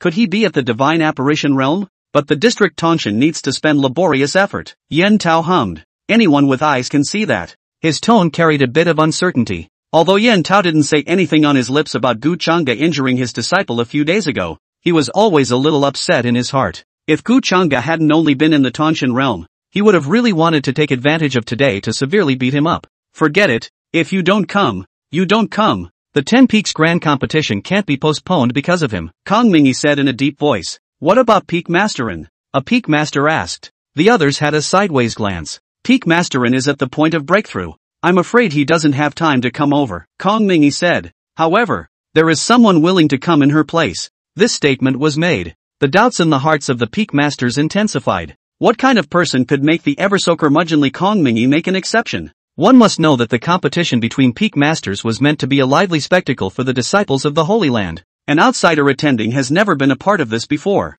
A grand introduction. Yi Liangchen, third prince of Great Zhou, Kong Mingi sidestepped, and a man with clear eyebrows walked in through the door. The third prince? The crowd first froze, a bit unable to believe their ears, and after reacting, they immediately arched their hands. Yi Liangchen's gaze traveled between the people, and after realizing that there was no Gu Chang'e, his fists quietly clenched, but he still maintained that poised look and said gently, "Be excused." After a few courtesies, and the crowd returned to its original form. Although the royal family was powerful, the spirit hung Holy Land wasn't bad either. And if they hadn't committed anything, there was little need to grovel. Peak Master Gu is not here? Yi Liangchen looked at Kong Mingi. Kong Mingi nodded. For a while, I guess I can't come. Cowardly as a mouse. Yi Liangchen shook his head. His voice was undisguised and just drilled into the ears of the crowd. The others are fine. Just listen. Yen Tao, however, nodded his head like he was pumped with chicken blood and agreed. What the prince said is true. That guy Gu Chang'e is a wimp. Yi Liangchen glanced at him, thoughts running through his eyes. Peak Master Yen, for the first match, I would like to challenge you. In these 3 days, he had not only broken through to the middle stage of Dao Yuan, he had also condensed the second leaf of his Dao body. This also made Yi Liangchen's heart scratch an itch, desperately wanting to verify his strength. Hear that? Yen Tao's expression stiffened as he looked at Kong Mingi, seemingly asking if he should let go of the water. Kong Mingi had been in contact with Yi Liangchen for some time, but he was still a bit confused about the other party's temperament. After a moment's thought, he nodded slightly. However, letting go of the water is letting go of the water. Winning is still necessary. The face of the Holy Land cannot be lost. Soon, an hour is up. Under the gaze of the major powers, the top powerhouses, and the cheers of the disciples from the peaks of the Holy Land, 2 figures slowly walked up to the ring. The moment Yi Liangchen showed up, he caused a wave of confusion among the disciples on stage. Who is this person? Why did he appear at the 10 Peaks competition? He seems to be a person from the Spirit Jade Peak Law Enforcement Hall. I've seen him earlier. It seems that this person and Uncle An know each other. Could it be that is attending in place of Uncle An? TSK? This relationship seems to be extraordinary. Nah, it's quite tender looking. I guess it's a middle-aged straw bag. Master Yen is finally not the one who gets beaten up. Hearing this disciple's sentiments, the crowd nodded with deep emotion. Among the peak masters of the Holy Land, there are only Kong Mingi and Yen Tao in the Dao Yuan realm. So much so that, every year a one-sided match is staged, which has become an after-dinner talk among the disciples. 3. Liangchen brothers, please, Yen Tao said as he held his arms in a slightly leisurely manner. Yi Liangchen didn't say anything, but drew out a fan. The exterior of the fan is a cylinder made of pure gold with a golden glow. Yen Tao's eyes glazed over as he looked at the spirit weapon in his hand. Celestial ranked spiritual weapon. Peacock plume. Miso. Yi Liangchen's palm moved slightly and swung lightly. The fan bones unfolded, and the golden light shone as brightly as a peacock opening its screen. Shoo shoo shoo. A dark weapon flew out from it, and Yi Liangchen stepped violently with his feet, holding the fan, and attacked towards Yen Tao's face. Yen Tao was just thinking about how to let go of the water, when Yi Liangchen's figure and the concealed weapon came to his side at the same time. The heart was surprised at the speed of the other party at the same time. Arms lashed out in front of him. With him as the center of the circle, the astral energy spread out. Bang, bang, bang. With a layer of astral aura blocking them, the speed of the concealed weapon slowed down and froze in the air. In the outside perspective, it was Yi Liangchen who was struggling to break Yen Tao's defense. However, it's time to end it. You, weak. Yi Liangchen's faint voice fell. Next moment, his palm moved, and the peacock plume erupted with a brilliant and eye-catching luster. At the same time, behind Yi Liangchen, a peacock with an open screen slowly coalesced out. Come and fight. Yen Tao shouted angrily, deciding not to reserve his strength anymore. Flames raged around him, and behind him, a fire god with 2 horns on its head similarly condensed. Yen Tao's fist swung out violently, carrying monstrous flames and rushing straight at Yi Liangchen's face. Too weak, Yi Liangchen shouted coldly. Behind him, the peacock silhouette let out a long chirp and transformed into a bit of starlight that merged into the peacock plume. A dark weapon, wrapped in golden astral aura, shot towards Yen Tao. Boom! A loud noise erupted as the fire fist clashed with the golden dipper, sending up gusts of sparks. Smoke and dust filled the entire ring, making it very difficult for the disciples below to see. A few seconds passed before anyone could react. Kong Mingyi flew into the air, a hint of surprise in his tone, and said aloud, "This, Yi Liangchen wins." What? Everyone present froze. Yen Tao lost? Soon, they realized a fact. To be able to defeat Yen Tao so easily, Yi Liangchen's strength is unfathomable. Not only the disciples below, but those top powerhouses in the lofts on the high platform were similarly surprised as they poked out their bodies. However, what surprised them was not that Yen Tao had lost. Rather, it was the name Yi Liangchen, the third prince. Just as the entire room was still in a state of shocked emotion, Yi Liangchen stepped out of the smoke and swept his gaze downwards, then spoke in a bland tone. "I'm on stage today for one thing. Today's 10 Peaks competition. Here, I officially issue a letter of war against Gu Changde. I'll let everyone know that you, Gu Changde, are not worthy of the position of Peak Master of the Violet Peak." This statement was made. The whole room was in an uproar. This man's ambition is surprisingly great. But, when you think about it, it seems so. Gu Changde has been occupying the Purple Peak for many years, not contributing at all, and making the Spirit Sacred Land a laughingstock. It seemed better not to have such a Peak Master. Gu Changde, come out and fight. Come out and cut him if you're a man. Some young masters and young ladies of the big powers watched the fun and similarly shouted a few times. Although they were quickly stopped by their elders, they noticed that the eyes of their own elders seemed to contain curiosity as well. "Gu Changde, do you really dare to come? Or is it just to hold on to the location of the Purple Peak?" Morong Yuan stood at the bottom and sneered at the surrounding disciples. "Gu Changde's area is Tongshan realm. He wouldn't dare to come even if he borrowed 10 guts." Hiss. The crowd was silent. Tongshan realm. That and the Dao Yuan realm. The difference wasn't half a star. It's not right to come, and it's not right to not come. Gu Changde's face. It seems to be a big loss. Chapter 37. If you lose, this seat wants you dead. How? What are you guys babbling about? In the crowd, Cheng Shuang'er droned. The words of the crowd made her heart rush with anger. Master is just in seclusion for a while. How can this group of people chew the cud? What? You're not convinced? A few male disciples squinted at her, their tone teasing. Morong Yuan looked at Cheng Shuang'er's petite and adorable appearance and wanted to chime in, but once he recalled the scene where he had been beaten up by Gu Changde earlier, he ended up keeping his mouth shut, seeing the people around him look at him meaningfully. Cheng Shuang'er's small face flushed red as she said unwillingly, "Why must my master take that man's challenge? Who does he think he is?" This statement was made. The crowd froze at first, then looked at each other and laughed. If your master is not afraid, why does he not dare to respond? Kneeling down to Su Qingyue, scolding his disciples, and squandering resources, aren't these enough to make him give up his position at the Purple Peak? Senior Sister Cheng, the position of the Purple Peak should have been replaced a long time ago. Gu Changde's virtue is not worthy of the position. Cheng Shuang'er clenched her fists, her eyes fierce. "Shut up, all of you." However, all that was invited was another round of laughter. Ha ha ha. At this time, Morong Yuan saw that the bustle was getting bigger and bigger, and his guts grew again. He looked at Cheng Shuang'er and spat. "Senior Sister Cheng, your master is to blame for today. I still have a seat for you at Qingyan Peak." "Senior brother The words were not finished. Phew! A strong wind blew violently. Snap! Nirangara takes a slap on the ass and flies out of the crowd instantly. At that moment, Qin Shanshan stood out, twisted her wrist, and wrapped Cheng Shuang'er in her arms. She looked around and said indifferently, "Get lost." The crowd felt the powerful aura from her. Gulping, he silently stepped backward. This woman, so scary. Wait for the crowd to disperse. "Qin, Sister Qin." Qin Shuang'er raised her head, her beautiful eyes reddening. At some point, her address to Qin Shanshan had changed from hello to Sister Qin.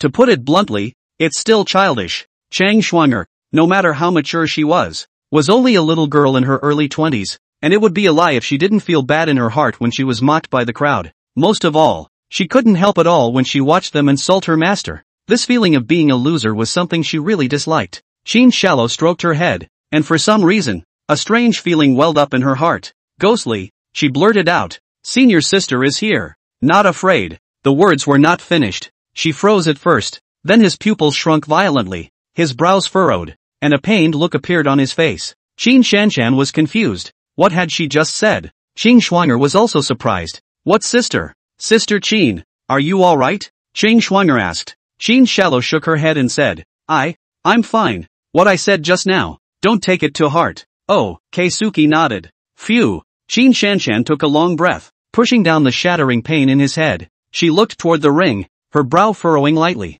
Gu Chang'e was still in seclusion now, and there was no telling when she would be able to come out. There's a bit of trouble right now. If Gu Chang'e was slow to show up, he was tacitly recognizing him as a coward. In the cultivation world, boldness was the most important thing, and this was the only prestige Gu Chang'e had left in the eyes of his disciples. If this point of prestige is gone, Linghong Holy Land, there is really no place for him to stay. However, these emotions were not something she would show in front of Qin Shuang'er. Qin Shanshan was actually puzzled as to why she suddenly felt compassion for Qin Shuang'er. She knew very well that it definitely wasn't because of the last few days together. Well, what else could it be? Just as she was thinking about it, Yi Liangchen's voice rang out again from the ring. If Gu Chang'e doesn't come out again, it means that not only is this person's virtue corrupt, he's even more of a coward. If such a person can be the peak master of the Violet Peak, I think Yi, can likewise. This statement was made. Once again, it caused a furor. This Yi Liangchen is determined to be the peak master of the Violet Peak.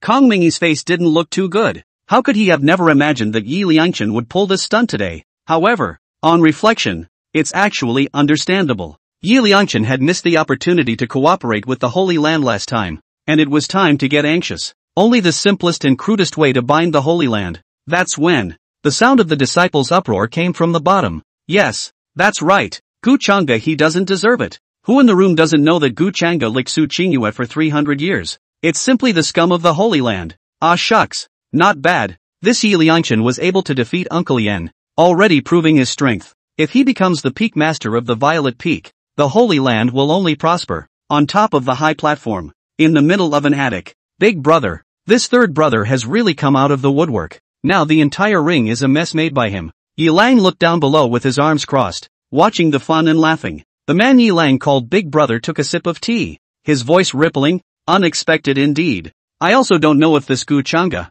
will show up. Yi Lang shrugged and casually said, impossible. Big Brother, you've lived in the palace for years, so you probably don't know how strange this Gu Chang'e is. Oh, Yi Yun raised his eyes to look at him. Yi Lang explained, he is the master of the peak of the purple sky. Put a large number of women do not bubble, but instead stoop to kneel and lick that Su family's Su Qingyue. A lick is licked for 300 years. You just say strange is not strange? Yi Yun was silent for a while and said, odd indeed. He has lived in the palace for a long time and is not interested in talking about things like love. Gu Chang'e's behavior was indeed the strangest move he had ever heard of. This person, Gu Chang'e, is considered wasted today, Yi Lang said. If he didn't show up and accept the challenge, he wouldn't be able to stay in the Holy Land in the future as long as he slightly aroused public opinion. He showed up and took the challenge. Facing his third brother in the middle stage of Dao Yuan, Yi Lang wondered how Gu Chang'e could win. Just as the crowd was talking, the entire 10 Peaks Grand Competition was gradually becoming chaotic.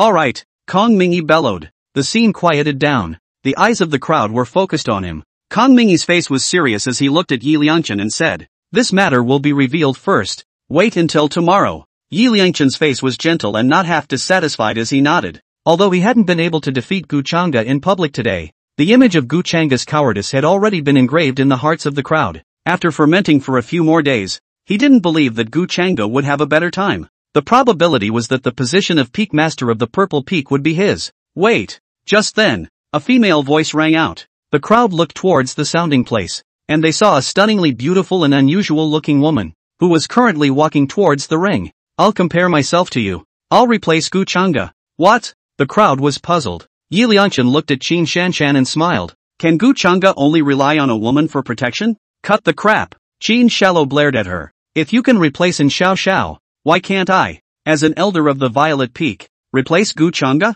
The people in the room looked at each other. Seems to say nothing wrong. Good. Let's do it. Let's agree beforehand. You represent Gu Chang'e. If you lose, he loses. Yi Liangchen said. Yes. Qin Shanshan agreed very decisively. Qing Shuang'er was below, stomping her feet anxiously. Although Qin Shallow's cultivation was far higher than Yi Liangchen's, but with so many experts present, who could guarantee that her identity as a demon would not be discovered? Master, come quickly. In that case, let's begin, Kong Mingyi said. The 10 Peaks competition was messed up by Yi Liangchen, and Kong Mingyi had the urge to slap him to death. But with the presence of the palace today, it's better to forget about it. All he wanted now was to end this farce quickly. Wait. Just then, a spring-like voice rang out. Before Cheng Shuang'er could react, her head was rubbed by a large hand. Master. Seeing the visitor, Cheng Shuang'er's beautiful eyes lit up. It seems like, as long as Gu Chang'e is there, she can feel at peace. In the eyes of the crowd, either surprised or disdainful, a delightfully long figure dressed in a white robe with an immortal aura plucked through the crowd and slowly walked over to Qin Shanshan's side. Gu Chang'e looked at Qin Shanshan and nodded. Elder Qin. Hard work. Qin Shallow froze for a moment and said, No, it's not hard. Gu Chang'e, why are you showing up now? Are you afraid? In the ring, Yi Liangchen calmly said with his hands in the air. This righteous look made it seem as if Gu Chang'e was the one causing trouble. Well, scared. Gu Chang'e nodded bashfully. He was indeed afraid that in 3 days, there was no way to fuse the 2 leaf bodies. But good thing. False alarm. Not following the rules? Mocking words clogged in his throat. Yi Liangchen was a bit offended. The people present, however, mistakenly thought that Gu Chang'e was truly afraid. Teasing eyes, constantly sizing him up. Good. Since you're already here, let's have a match. Yi Liangchen said. How about if you lose? You resign as the Peak Master? This statement was made. The gazes of everyone present turned to Gu Chang'e in unison. Should find an excuse to pass it off? After all, Yi Liangchen's strength was there. What could Gu Chang'e fight with? However, in plain sight, Gu Chang'e nodded unexpectedly. Is he not afraid? Just as the disciples, as well as the strongest of the various forces in the attic, had this doubt welling up in their minds, Gu Chang'e's flat to the extreme voice rang out. If you lose, this seat wants you to die. How? Chapter 38, The Sword, Slaying the Dragon. This statement was made. The whole room was silent. Yi Liangchen was first stunned. As if he heard some joke, he burst out laughing. Well, I've seen the courage of Peak Master Gu. I agree. The implication is that Gu Chang'e is arrogant and can't tell the difference between big and small. However, his words are not without merit. How could someone that even Yin Tao could easily defeat be killed by Gu Chang'e? A person of the Tongshan realm, if he wanted to? And so on. Kong Mingyi's gaze suddenly settled on Gu Chang'e. Dao Yuan realm? Gu Chang'e had actually broken through to Dao Yuan in such a short period of time? Though it was not delved into with divine sense. However, Kong Mingyi's eyes already viewed Gu Chang'e as a pre-Dao Yuan stage. After all, it wouldn't be polite to perceive too much for myself to notice. Peak Master Gu, do you really want to accept this challenge? Kong Mingyi uttered an unprecedented sentence. Even if you don't come, the position of the purple peak is not something that anyone can sit on if they come. At these words, Yi Liangchen secretly clenched his fist. I had heard that this Kong Mingyi is an old-fashioned, antiquated person. What does Gu Chang'e compare to herself? In terms of strength, in terms of birth, Gu Chang'e was far inferior. And dash 2. Why is everyone protecting him? Yi Liangchen's gaze went to Gu Chang'e. Although anger was already flourishing in his heart, he tried his best to suppress his hatred in order to maintain his image. He pulled out a smile and said, Peak Master Gu, you're not thinking of running away from the battle, are you? Gu Chang'e said indifferently. This seat naturally won't, and I hope you will too. Kong Mingyi could only let out a sigh when he saw that dissuasion was fruitless. Be good, Lord, Peak Master, be careful, Qin Shanshan said, with a bit of worry between her eyes. After all, that Yi Liangchen had 2 leaves of Dao body and Gu Chang'e only had 1. It's hard to kill him. Master Teacher, go for it. Cheng Shuang'er was at the bottom, waving her little hands and shouting, Cut! The disciples below shook their heads in disdain. Not to mention Gu Chang'e's realm. Even if Gu Chang'e came to the Dao Yuan realm, does he have a Dao body? Does he have a heavenly spiritual weapon? Nothing. What's the difference between that and getting killed? This Gu Chang'e's mouth is really not small. In the attic, Yi Lang said, turning back, Big brother, do you think this is odd? Yi Yun's body moved forward, which exposed the wheelchair underneath. He probed to look at Gu Chang'e, and after only one glance, he retracted his body. This person is indeed strange, calm and does not seem to be afraid. Yi Yun nodded. Mid-Dao Yuan stage, but it has the capital. Big brother, are you thinking that this Gu Chang'e will win? Yi Lang raised his eyebrows. Yi Yun shook his head and said indifferently, he will lose. Third brother is Arya's divine sparrow Dao body, and he is even carrying dragon chi. Although this Gu Chang'e is in the middle stage of Dao Yuan,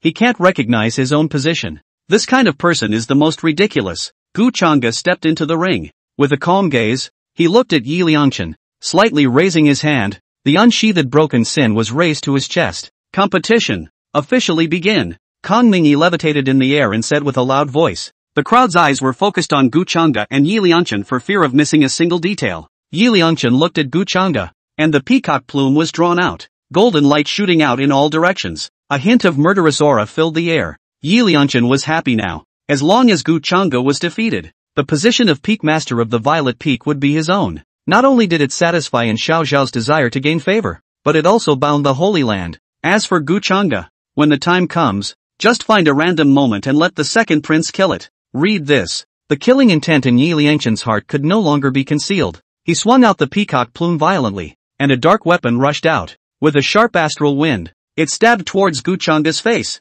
Die! Bang! Even though Yi Liangchen didn't use his Dao body, the power of the concealed weapon was still enormous. Carrying the might of the Dao Yuan realm, it crashed into Gu Chang'e, and for a time, smoke and dust rolled across the entire ring, making it impossible to open one's eyes. That's a loss? No! Gu Chang'e can't even catch a single move? Then what was Gu Chang'e trying to do by being so wild before? Is it funny? The ring was slow to move. The audience on and off the stage were impatient at first, and then realized that Gu Chang'e seemed to have lost. Master! Ching Schwanger grasped the corner of her coat and murmured. No! Nothing will happen to Master. Phew! Just then, a raging sword chi suddenly rolled up in the ring. It was in the shape of a whirlpool, viciously sweeping the dust out of the air. What? Gu Chang'e is fine? The gazes of the crowd rushed to look at the white-robed figure. Gu Chang'e had taken Yi Liangchen's attack and should have been injured quite a bit. However, ahem, Gu Chang'e choked on the dust. Other than that, no. Yi Liangchen looked at the scene,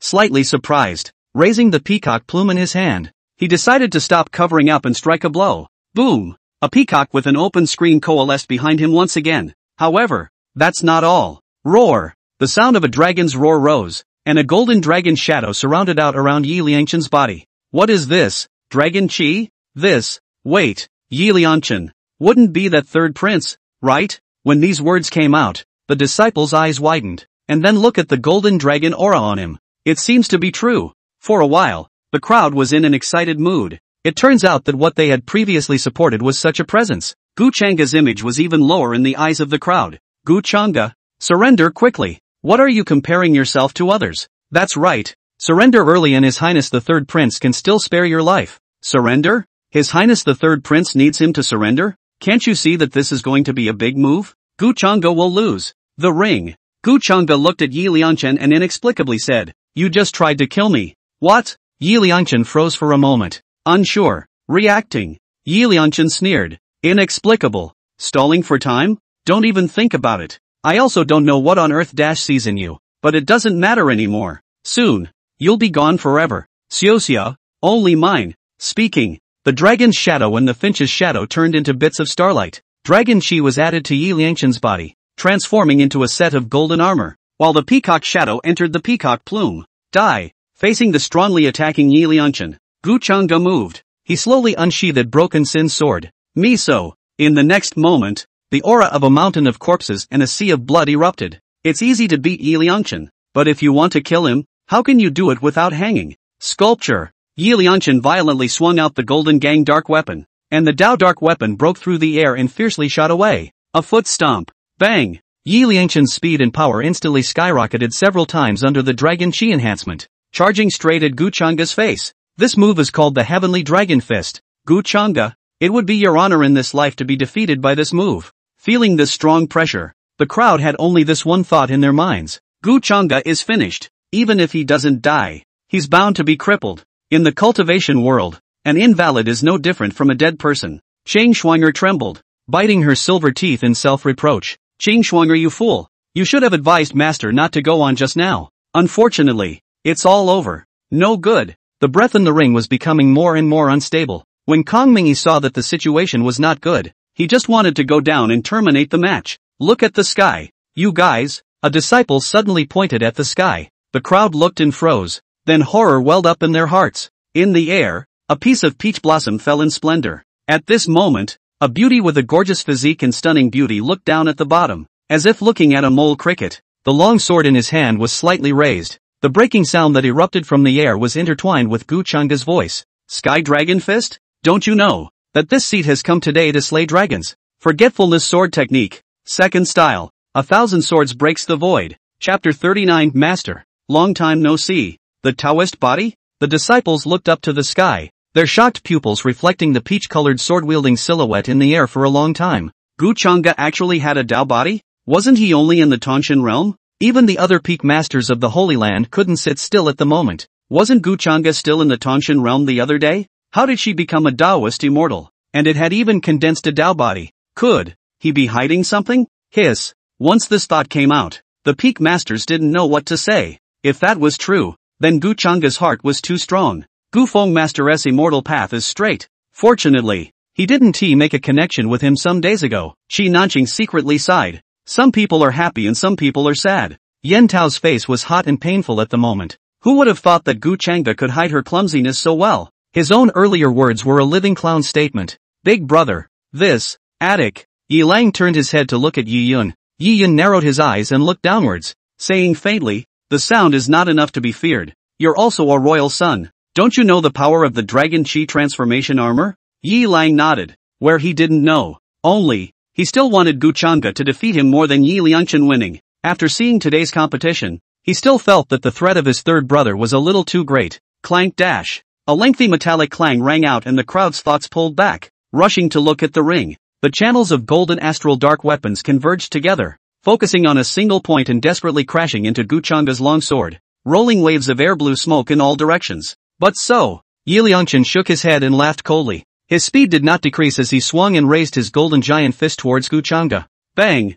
Bang! Bang! With each step closer, the air made an air-popping sound. In a flash of lightning, a faint voice came. You're overconfident. What? Not waiting for the crowd to react, Gu Changsinger's middle longsword swung out violently, and the golden dipper dark weapon was instantly smashed away. Yi Liangchen was first stunned, then suddenly realized that Gu Changga seemed to have deliberately lured herself closer. So what if it was intentional? His reliance had never been on any spirit weapon, Tao body, but the Dragon Chi armor. Think about it. Yi Liangchen advanced instead of retreating, his face gradually becoming grim. Die. Gu Changga looked at the scene. The heart wasn't surprised, because he knows that Yi Liangchen this goods is purely arrogant male enhancement. Has not been frustrated. What hard to touch. In that case, let us give him a ride. 1,000 swords. Up. Clank. Clank. A piercing sound rang out. The eyes of the crowd looked away. In the air, a peach-colored sword shadow hovered, densely packed, too many to count. Thousands of swords to break the illusion. With thousands of swords, break the illusion. What a terrifying pressure. The crowd of disciples present uttered out in horror. Shoo shoo shoo. Without waiting for the crowd's shock to pass, a thunderous air-breaking sound resounded throughout the main peak. 1,000 swords. Fall. As the broken sin in Gu Changsha's voice fell, thousands of peach-colored sword shadows were tinted with a touch of crimson around them. With the pressure of the Dao Yuan realm, it was as dense and surging as a tidal wave. Scram! Yi Liangchen roared. The heavenly dragon fist swung out, and a golden dragon shadow hissed as it attacked towards the sword shadow in the sky. Click! Click! The golden dragon shadow desperately tore into the sword shadows, and a sword shadow was torn out of the cracks. Nothing more than that. Yi Liangchen snorted coldly. He eyed the front and swung out another punch. This time, along with his body, he similarly attacked towards the front. This punch contained the purest dragon might, and he didn't believe that Gu Changga could block it. Gu Changga is going to be finished. Just as this thought had risen in the minds of the crowd. Waiting for you. Gu Changga drank coldly. Bluff. Yi Liangchen's speed surged. Looking at Yi Liangchen who was close at hand, Gu Changga raised her sword and then dropped it. The sound of breaking air. His voice resounded throughout the ring. 1,000 swords. Break. With the words falling, Gu Changga's mind moved. Forgetfulness of the Taoist body. 3 leaves. Open. At the feet of the peach-colored silhouette, 3 leaf bodies bloomed with brilliance. Mitsuba? None of the disciples present were wide-eyed. Surprisingly, it was a 3-leaf Dao body. Is this still the same dog-licking senior uncle they had before? One must know that Kongmingi, as the peak master of the first peak, was only a 4-leaf. What kind of demon is Gu Changga? It's over. Moron Yuan covered his swollen face and trembled. I shouldn't have been so cheap just now. Now I'm good. I deserve to be beaten up again. Qin Shuang'er's eyes changed from worry to worship, and it turned out that her master teacher would never lose. Qin Shanshan looked at the bland, self-contained figure above and muttered to herself, the means are endless. Gu Chang'e, just how many more cards do you have? Third brother is in danger. In the attic, Yi Lang's eyes widened. No harm done. The dragon chi armor is not that weak, Yi Yun said indifferently. Not that weak? It was true that the dragon armor wasn't weak, but it depended on who it was facing. Gu Chang'e's strike. Even if a late-stage Daoyuan came, he wouldn't necessarily be able to catch it, so how could Ji Liangchen? Suddenly, Yi Lang, who had always been nervous, also realized something. He looked toward the wheelchair, elegant and easygoing Yi Yun, and after a moment of silence, said, in that case, Gu Chang'e is indeed not to be feared. The battle of the sons of the world has always been like this. Third brother, I'm sorry. Click dash. The thousand sword shadows recoalesced, and the three-leaf Dao body opened up, its power surging. The golden dragon shadow desperately fought off the peach-colored sword shadow, and its huge body was pierced with 1,000 holes. With a roar of pain, he dissolved into nothingness. Yet that's not all. Shoo shoo shoo. The 1,000 swords seemed to have grown eyes, breaking through the air and attacking towards Yi Liangchen. I don't believe it. Yi Liangchen roared, trying to cover up the fear that was gradually rising in his heart. Why? Why did Gu Chang'e have such strength? I can't die. Yi Liangchen was like a trapped beast that wanted to fight. His eyes were red as he pounced towards Gu Chang'e. However, Madaka. Gu Chang'e casually waved out Sin Severance. The crimson sword shadow flashed, and in the next moment, it instantly shattered the dragon chi armor he was so proud of. Yi Liangchen was knocked out. Blood spurted out, forming a rainbow shape. In the meantime, shoo, shoo, the 1,000 swords hovered in the air and came above his head. Emperor Yi, it's time to fulfill your promise, Gu Chang'e said indifferently. No, I can't die. Yi Liangchen's eyes were red as he looked towards the attic and shouted, Big brother, second brother, save me. Late. Gu Chang'e waved her hand violently, eliminating any surprises. A sword shadow fell rapidly, and even if the people in the attic wanted to make a move, it was too late. Bang, bang, bang dash. Just when the sword shadow was about to stab Yi Liangchen, a dull crash suddenly sounded. Gu Chang'e narrowed her eyes. A thick vine barrier rose behind Yi Liangchen. Surprisingly, he resisted all of these 1,000 sword shadows. What man? Just as everyone's eyes searched for the person who had struck, a green-colored figure flashed by. A woman wearing green clothes with a delicate figure appeared in the ring. Her pretty face was pure, and her beautiful eyes contained a smile as she looked at Gu Chang'e and said, Master, long time no see. Chapter 40. No wonder the condition has worsened. And Xiao Xiao, what's she doing here? Out of the gate? Just as the crowd was wondering, Gu Chang'e looked toward this second disciple of his and calmly said, Get out of the way. What if I'm biased? And Xiao Xiao laughed. In the middle of a conversation, the vine barrier behind her skyrocketed in power, bouncing 1,000 sword shadows out.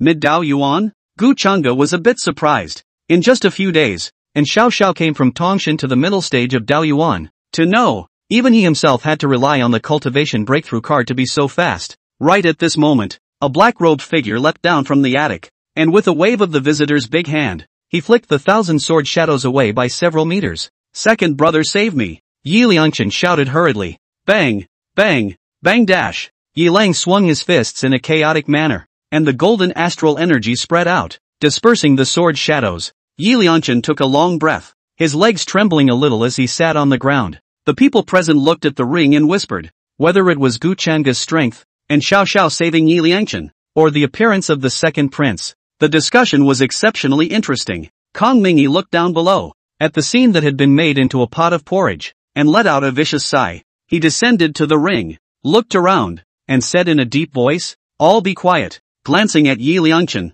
Kong Mingyi droned, A good 10 peaks competition has been messed up. What a shame. Being shouted at like that, the disciples below immediately stopped talking. Yi Liangchen's face was ugly and his eyes became vicious. Damn Gu Chang'e for making a public spectacle of him. However, fortunately, Xiao Xiao appeared, and it is true that the disassociation plan is effective. In the attic, the various forces also watched the scene with interest. There seemed to be some kind of strange connection between the three people, and Xiao Xiao, Yi Liangchen, and Gu Chang'e. The ring. Kong Mingyi looked at Xiao Xiao, and Gu Chang'e, and sighed. If you have a private matter, settle it privately, don't fool around in public. Peak Master Kong. There is a law in the Holy Land that peak masters are not allowed to engage in private infighting amongst themselves, and Xiao Xiao said, Kong Mingyi, for you to work it out. It's mediation. It's not for you to fight. Peak Master Kong. You know the conflict between Peak Master Gu and I. Let's take advantage of today and settle it. Moreover,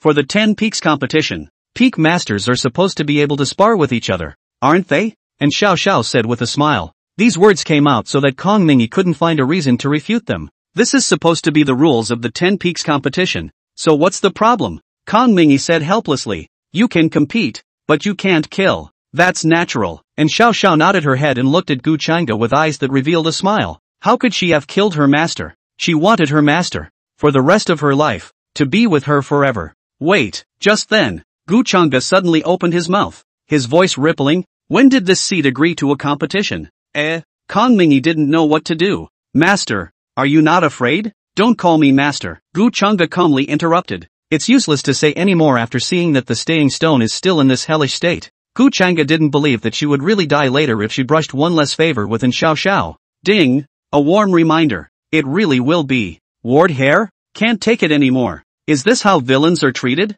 Gu Changa cursed in her heart. Never mind. Let's take a step and see what happens. Anyway, there was no way he could accept this competition today. If we fight again, won't the goodwill fall into a ditch? Anyway, I refuse to compete. That's all, Gu Changa said. You, and Xiao Xiao looked at him, her long sword gripped tightly. Does Master really dislike her that much? Not even willing to look at her. Me so. The longsword was drawn and a greenish-colored spiritual energy surrounded it. This seat said not to fight. Gu Changa's voice sank slightly. If you win me, I will never bother you again in the future. How about it? And Xiao Xiao gritted her teeth. When she said this, and Xiao Xiao made a big decision. She was gambling that if she could nullify Gu Changa's cultivation this time, she would have won the bet. If the bet is lost. No, it can't be lost. And Xiao Xiao's grip on the sword couldn't help but get even harder. Within these 3 days, perhaps the obsession was too deep. Her perception of the evergreen sword technique reached a point that she had never had before. This was why she was able to break through to the middle stage of Dao Yuan and condense a leafy Dao body.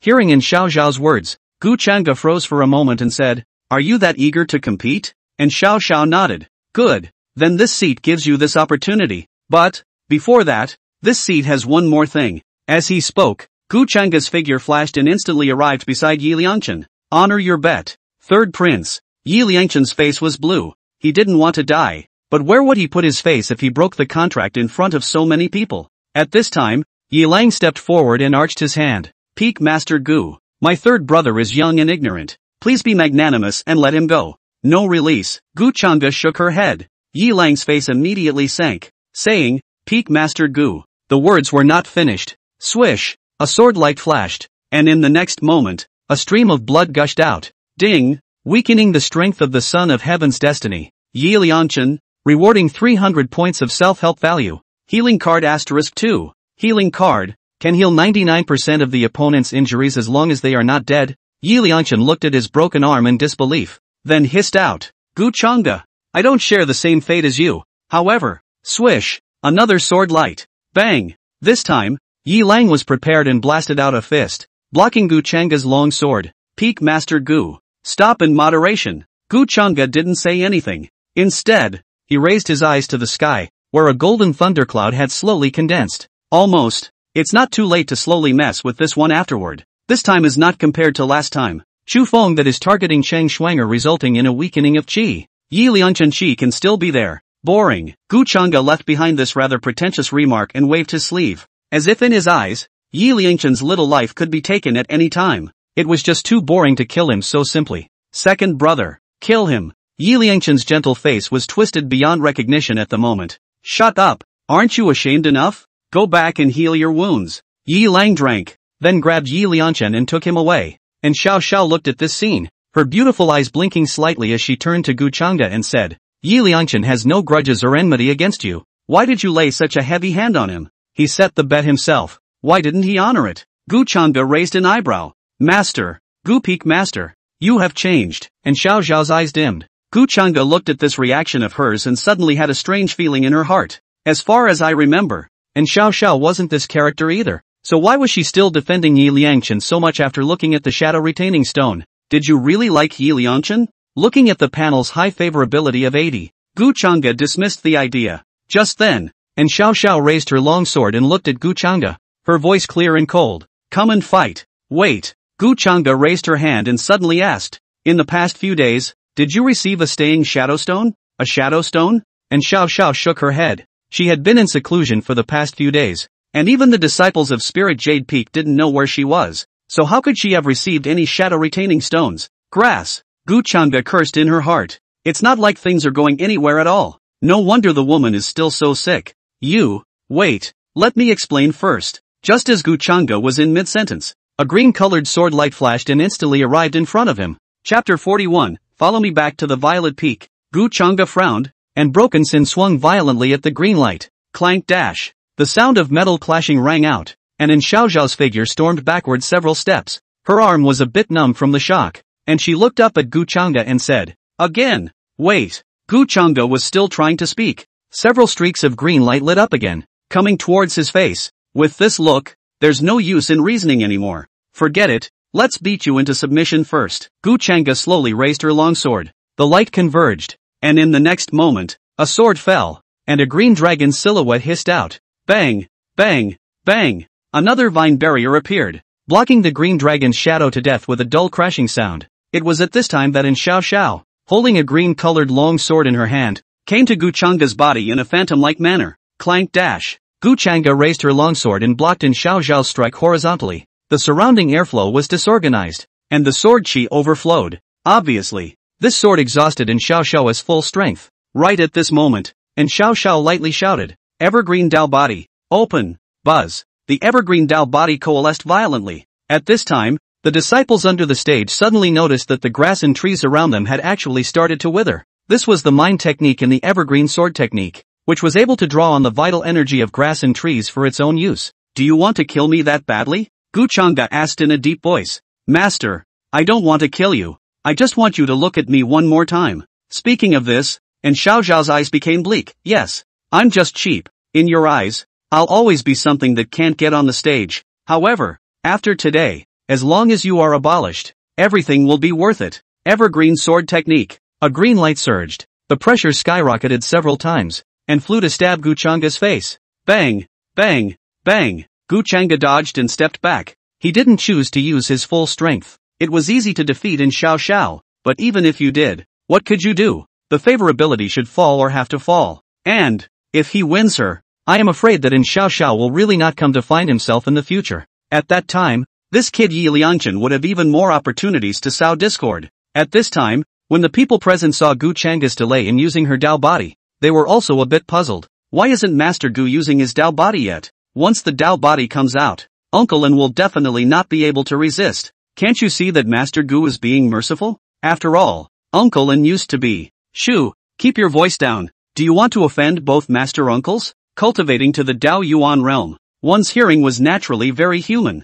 and the conversations under the stage were all heard by Xiao Xiao. Her heart grew harder. The master faced himself, but he was not even willing to give his full strength. Just then, Gu Chang'e dispersed the green-colored sword shadow with a single strike of his sword. He looked at Xiao Xiao and said with his arms crossed, "This match, count it as a win for you. What's up? Wait until you get back." Not waiting for Gu Chang'e to finish her words, "Pust." And Xiao Xiao bit her red lips and wiped the blood on top of the green-colored long sword. She looked at Gu Chang'e and laughed lightly. "Master, do you still remember? This sword is called the Greenwood Sword, or you gifted it to me." Of course Gu Chang'e remembered. The Greenwood Sword, a heavenly rank spiritual artifact, drew on the spiritual energy within the main body of the sword and was able to briefly raise to the level of the divine rank. But, Xiao Xiao has only just stepped into the middle stage of Dao Yuan. How can she have so much spiritual power? This practice will only damage your own meridians. Why do you need to bother? Gu Chang'e sighed. Is there anything that must only be resolved by fighting to the death?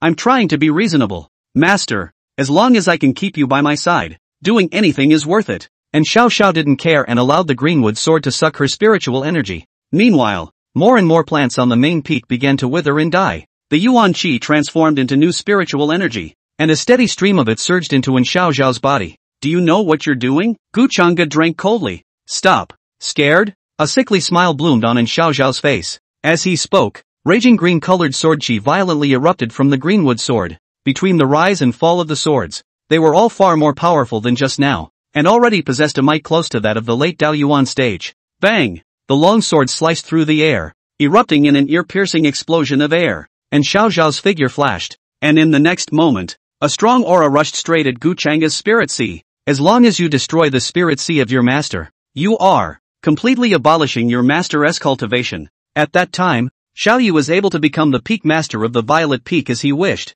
which was considered a reward for him helping him. And the master, too, can stay by his side forever. Read this. And Xiao Xiao increased the speed of urging her spiritual energy, and the greenwood sword flew to absorb the spiritual energy in her body. At the same time, the surrounding grasses and trees were constantly delivering a steady stream of yuan qi to Xiao Xiao. Gu Changa's frown deepened as she watched the scene. This disciple of his own is really stupid. Although this set of spiritual power conversion methods was strong, if one exerted too much, one would only end up hurting oneself. Most of all, it's just this level. Defeat yourself. Far from it. Forget about the Taoist body. Open. Buzz. The peach-colored sword shadow suddenly coalesced as the sword-wielding beauty looked down below, and under Gu Changa's deliberate manipulation, the giant sword gently fell. Rumble. Rows and rows of airwaves rolled up, and the raging sword chi scraped the faces of the disciples below with fiery pain. And Xiao Xiao looked up at the sky and lightly bellowed, "Get out of the way." The vine barrier was instantly erected,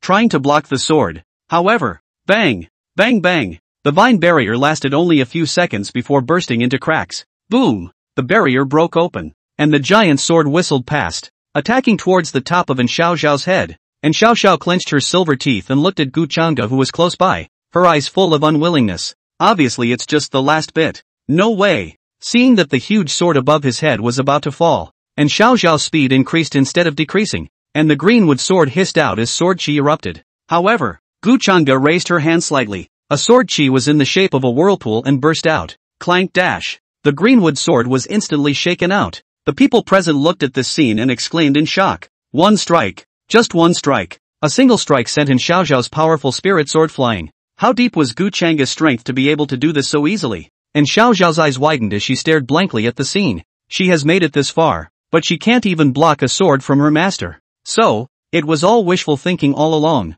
Dash. Yi Liangchen's heart raced in the attic and he turned his head. Second brother. Save her. Yi Lang glanced at Yi Yun, and seeing that the other party was indifferent, he finally sighed. People have their own destinies. Not to mention, it's too late now. Yi Liangchen's fists clenched. This elder brother and second brother is simply afraid that Xiao Xiao will become his arm in the future and influence the battle for the throne. If you guys don't save, I'll go. Yi Liangchen leapt down. What seizing the throne? What power? At this moment he didn't care. He only wanted Xiao Xiao. Yi Yun waved his hand and stopped Yi Lang. People have their own destinies. Let third brother go. Yi Lang froze and returned to his position. Looking at Yi Yun's back, his eyes grew more and more silent. The battle for the throne of the ruthless heart, the big brother, is his biggest opponent. Bang, bang, bang. The sound of air exploding came from above his head, and the sword chi whistled, chopping towards Xiao Xiao. Pust. As the greenwood sword left his hand, and Xiao Xiao suffered a huge backlash and sprayed out a mouthful of blood.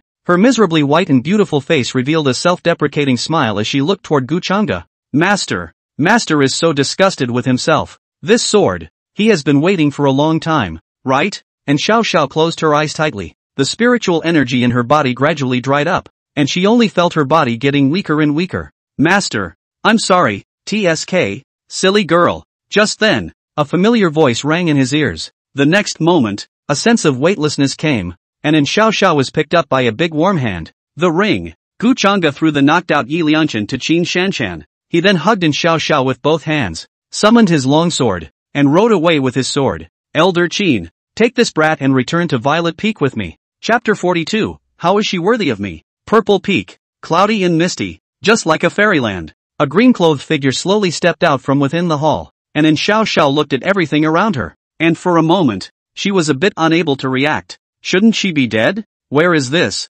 Hell? Feeling the spiritual energy in his body, and Xiao Xiao's beautiful eyes blinked slightly, revealing surprise. Her spirit sea, surprisingly, did not show any damage. How is that possible? Peak Masterin, your body hasn't fully recovered yet, so please stay in the main hall and rest first. A voice came from behind. Qin Xiao Xiao stood behind Xiao Xiao with a steaming bowl of soup. Sixth senior sister. And Xiao Xiao frowned. Where is this? Violet Peak. Hearing the word sixth senior sister, Qin Xiao frowned, then replied, you've been unconscious for nearly 2 hours. Master, Gu Peak Master didn't kill me? And Xiao Xiao's eyes opened slightly. Qin Xiao shook her head. Your life was saved by the Peak Master. Why would he kill you? Hear that? And Xiao Zhao's eyes dimmed as she smiled bitterly. Sixth senior sister. You don't know. He is already disgusted with me. Isn't it normal to kill me? Clunk. Qin Xiaoxiao placed the tonic on the table and looked at in Xiao Zhao's eyes. Although I don't know why you're calling me sixth senior sister, but what I can say for sure is that the peak master has never loathed you. If he really disliked you, why did he hold back his hand during the tournament? And why did he go through the trouble of bringing you back from the Ghost Gate? Why let you recuperate in this Purple Heaven Palace? 3 questions in a row confused in Xiao. Yes, why? If Master Teacher really loathed her to the core, how could he have gone to such an extent? Is Yi Liangchen lying? How could he have said that without knowing his past? As in Xiao froze. Qin Shallow had already left the Purple Heavenly Hall, the last thing she left behind. Her cold voice echoed throughout the Great Hall. After you finish this bowl of medicine, you can go to the North Pavilion to look for Master. He'll be waiting for you there. Hear that? And Xiao froze for a moment, looking at the bowl of medicinal soup on the table, her beautiful eyes blinking, rushing to gulp it down. Her feet flew as she headed towards the North Pavilion. The Purple Peak. Inside the North Pavilion, Yi Liangchen had woken up and opened his eyes to see Gu Changde looking at him quietly. Good afternoon, Third Prince. Yi Liangchen froze for a moment and glanced at his broken arm, his chest tightening. What's the point of pretending to be polite at this point? Take a deep breath and ease the panic out of your mind. He looked at Gu Changde in front of him and laughed coldly. Since you know my identity, why don't you release me quickly? It's fine to let you go, but before you do, give a good explanation. Just how many bad things have you said about me in front of an Xiao? Me so. A long sword was drawn and instantly pressed against Yi Liangchen's neck. Gu Changde had a smile in her eyes and quietly looked into Yi Liangchen's eyes. Answer properly. Feeling the coldness of the long sword, Yi Liangchen shook his head. What are you talking about? I merely concealed my identity as a royal prince, and nothing else. Maybe, you should think about yourself. Snap. Before he could finish his sentence, a stay stone was thrown on the ground. With a wave of Gu Changde's hand, the shadow-retaining stone was then projected. Looking at the picture inside, Yi Liangchen snapped his head up and looked at Gu Changde. You spied on me? Gu Changde did not answer this question. You can't say that the one spying on you is your dear second master, can you? Yi Dongtian's move was useful and could not be exposed yet. The evidence is, Yi Liangchen, you are very smart, but you are using it in the wrong place, Gu Changde said. Yi Liangchen's face turned blue. The fact that Gu Changde was able to send someone to spy on him meant that the person's cultivation was above the second prince. With such a strong person behind her, what exactly was Gu Changde's background? This time, Yi Liangchen suddenly realized that Gu Changde might not be afraid of any Great Zhou royal family at all. Because, behind Gu Changde, there are more powerful forces than Great Zhou. Looking at Yi Liangchen with this expression, Gu Changde didn't know what to say. This kid, is he brainstorming something again? Forget it. Let him guess like this. Just don't guess on Yi Dangtian anyway. However, it was also true that as Gu Changde thought, no matter how much Yi Liangchen guessed, he wouldn't guess on Yi Dangtian. LOL. Yi Liangchen clenched his fists fiercely, lowering his head. He squeezed the words through his teeth. Will you let me go as long as you give an account? Gu Changde raised her hand. Wait. He narrowed his eyes, his afterglow looking toward the door. Just then, a green dress appeared in the doorway, and Gu Changde slowly stood up. Walking up to Yi Liangchen, his face was calm as he looked at the other party. Speak. Yi Liangchen's mind was so confused that he didn't have the time to pay attention to anything else. Strongly holding back the killing intent in his eyes, his face turned pale as he spat out all the words he had used to sow discord earlier. Outside the door, with every word Yi Liangchen said, and Xiao Zhao's little hand gripping the corner of her coat became a few points harder. Thinking back to the things he had said and done to Gu Changde earlier, it was as if her insides were being stabbed back and forth with a sharp blade. And Xiao, what on earth have you done? You'd rather believe Yi Liangchen's words than the master who raised you since you were a child. Now, master should really be disappointed in himself, right? And yes, after all the stupid things that have been done. And Xiao, you're a fool. Read this. Grayness passed through in Xiao Zhao's beautiful eyes. What's the use of thinking about it? Might as well just end it, right? After what should be explained, it's time to let me go, right? Yi Liangchen asked coldly, his tone extremely unstable. As a prince, he had always prided himself on being a gentleman, and confessing these things today was undoubtedly a slap in his own face. Wait, this seat will ask you another question. Why would you think of making up these words? Gu Changde asked. Having already answered so many things, Yi Liangchen didn't bother to cover it up. He looked at Gu Changde and laughed coldly. It wasn't you who gave her the bewitching soup, so that I didn't have a chance at all. Gu Changde didn't get angry. Instead, he crossed his arms and calmly looked at Yi Liangchen. Do you know what her favorite food is? Where is her favorite place to watch the sunset? Yi Liangchen was puzzled by the question and said, what does what she likes have anything to do with me? What I like is her sword Dao talent. Her cultivation talent. Gu Chang'e shook her head. Then it's not her you like. This statement was made. Yi Liangchen laughed out loud. Hypocrisy. There's no one else here. What's the use of saying more? She is nothing but a pariah origin. Apart from her cultivation talent, where is she worthy of me? Before the words are out. Snap. Crisp slaps rang out. A green-clothed figure appeared in front of him, and in Xiao Xiao's beautiful eyes flushed red as she fiercely slapped over. Chapter 43, Yes, you deserve to die. Xiao Xiao. Seeing the visitor, Yi Liangchen's eyes widened. Don't call me Xiao Xiao. I'm sick of hearing it. And Xiao Xiao said coldly. Yi Liangchen panicked and hurriedly looked up. Don't misunderstand me? Speaking of which, he couldn't make it up himself. The evidence is overwhelming and clear. What's there to argue about? Ha! Gu Chang'e looked at Yi Liangchen with a smile on the side. Yi Liangchen's face darkened. Gu Chang'e, you did it on purpose, didn't you? Snap. Another crisp slap. And Xiao Xiao twisted her wrist and coldly drank. What kind of thing are you that you are worthy of calling my master? Gu Peak Master's name? Yi Liangchen's cheeks reddened as he said to Xiao Xiao. Xiao Xiao, aren't you willing to believe me? When I fell into Gu Chang'e, of course I had to be at his mercy. Or else how could I have said that kind of asshole words? Aside. Gu Chang'e was a bit speechless. Yi Liangchen, this kid is quite good at sophistry. This IQ. It's better than Chu Feng's two little cuties. It's not a star and a half stronger than Chu Feng's two little cuties. When he read this, he looked at Xiao Xiao, and saw that this girl's face was suddenly gloomy at this moment. Gu Chang'e frowned. You're not really impressed, are you? If that's the case, it's really hopeless. Let her be. After all, he didn't have that much free time to redeem an obsessive disciple. Yi Liangchen. Right at this moment, and Xiao Xiao finally opened her mouth, her voice soft, but cold and abnormal. Snap. This slap is to punish you for slandering Peak Master Gu, without waiting for Yi Liangchen to react. Snap. This slap is to cure you of disrespecting Peak Master Gu.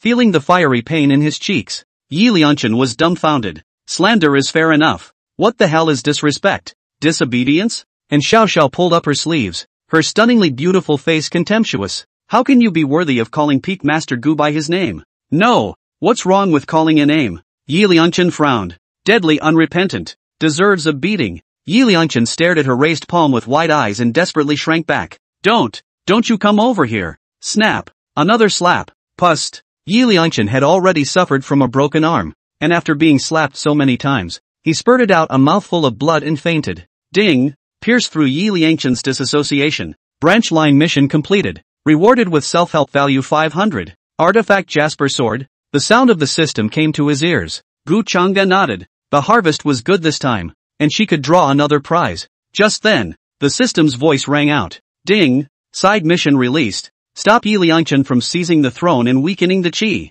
Gu Chang'e raised an eyebrow. Looking at Yi Liangchen, who was dying and had lost one of his arms, the doubt between his brows increased. This kid is so miserable, and he's still seizing the throne? His second brother is at the late stage of the Dao Yuan realm, and he's still taking over the market? Ding! The host should not underestimate the blessing of Destiny's son's qi. How? Gu Chang'e asked without understanding. Why Yi Liangchen's status, dead or alive? Good. Is this the charm of the chosen one? Gripping the broken sin in her hand, Gu Chang'e's gaze chilled slightly. Why don't we just finish this here? Just as the thought rose in his mind and he leapt to his feet. Rumble! Muffled thunder suddenly exploded overhead, and heaven and earth roared as if a great terror was about to descend. Gu Chang'e slowly lowered her longsword, a little disappointed. But soon, he shook his head again. Hearts can't eat hot tofu in a hurry. Letting Yi Liangchen live a little longer won't result in less meat. It's always right to take your time. Gu, Peak Master Gu. A voice came. Gu Chang'e gazed over,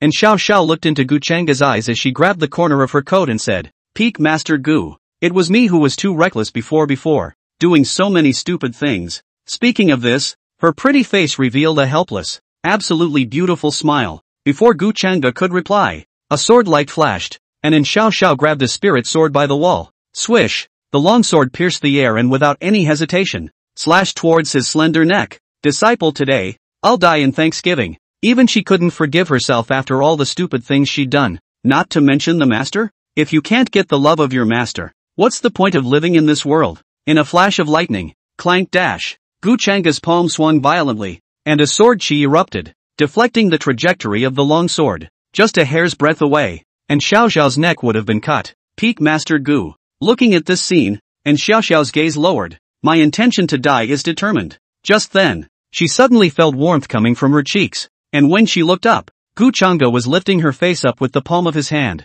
Let me ask you, why do you want to die? Gu Changa asked. Because, and Xiao Xiao said, her beautiful eyes flushed red, because I deserve to die. This statement was made. Gu Changa froze slightly, and in her throat, those comforting formulas she had memorized in her previous life stuck. No, what kind of answer is that? Feeling damned. How is that supposed to be comforting? Forget it. Gu Changa shook her head in her heart. A formula is a formula after all. It can't speak to In Xiao Xiao's heart. Thinking so, he let out a long breath, then stared at In Xiao Xiao's autumn watery eyes. Yes, you deserve to die. Hear that? And Xiao Xiao's eyes grew dimmer. Sure enough, in the eyes of her master, she is a dam. Now that you know you deserve to die, you have to change, not seek death. And Xiao Xiao was a bit unresponsive, raising her eyes to Gu Changa with a confused look. Speaking of which, Gu Changa was too lazy to say anything more meaty. He gently rubbed In Xiao Xiao's soft cheeks and said seriously, anyway, for master, I won't allow you to die. Hear me? Hear that? And Xiao Xiao's eyes froze for a moment as she looked at Gu Changji's handsome face. Dumbfounded, Gu Changa looked at her with this expression and was a little unsure in her heart. What's wrong? Looking at In Xiao Xiao, Gu Changa frowned even tighter in her heart. Kind of regret it. Might as well use the comfort formula. Is it too late to say? Just when Gu Changa had a headache. Mastermind. And Xiao Xiao suddenly ran over and pounced next to Gu Changa's shoulder. Gu Changa froze before she could react, and Xiao Xiao had tears in the corners of her eyes as she softly said, Disciple thought you didn't want me anymore. Ding. Detected In Xiao Xiao's mood fluctuation. Favorability plus 20. Reward self-help value 200. Come back to your senses. Gu Changa's heart breathed a long sigh of relief. It seemed that the comfort was effective. His gaze shifted. He looked at In Xiao Xiao, reached out his hand, and knocked on her head. If you're still like you were before, master really won't want you. And Xiao Xiao was a head taller than Chang Shuang, but fortunately Gu Changa was tall himself and knocked his head without any sense of incongruity. It was hard to imagine that the number one high-cold goddess of the Holy Land was as submissive as a kitten next to Gu Changa's shoulder at this moment. Master. And Xiao Xiao lay beside Gu Changa's shoulder, looking at Gu Changa's side face, a little dumbfounded. Her master teacher. Why is he so handsome? Feeling her gaze, Gu Changa was a bit speechless. Sure enough, the sickly character hasn't changed. Alright, Gu Changa pushed her face away. Cried enough? Well. And Xiao Xiao froze for a moment, then shook her head. No. Then you can cry here all you want, Gu Changa said. Not waiting for In Xiao Xiao to react,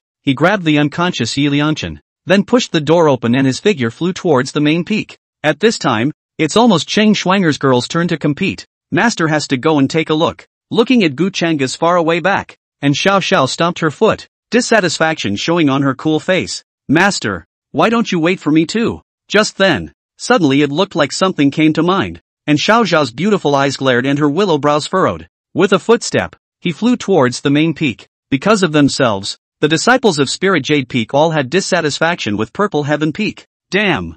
Thinking of this, and Xiao Xiao couldn't help but add a few points of speed. The ones from Spirit Jade Peak. Don't hurt ninth senior sister. Chapter 44, making small moves in front of the seat. Do you guys really want to die? The moment. Main peak. Above the ring. A white-clothed figure held a long sword. Her cheeks were wet with sweat, but her eyes revealed a resolute color. Senior sister Ching. I'll give you one last chance. Admit defeat and go down. In front of them, a sword-wielding male disciple said. Qing Shuanger felt a playful gaze around her as she clenched her fists and raised her long sword again. Again. Ha, laughed the male disciple. Don't blame me for taking advantage of the situation. You asked for it. Clank dash. The two figures were once again entangled together. The two swords clashed, and it was obvious that this time, Qing Shuanger was at a disadvantage. Watch this scene. The surrounding disciples were talking. Hiss. This Lin Hong is also too shameless. That Qing Shuanger has just played 3 matches. Not even a little rest. You say that, and no one forced her to take the challenge.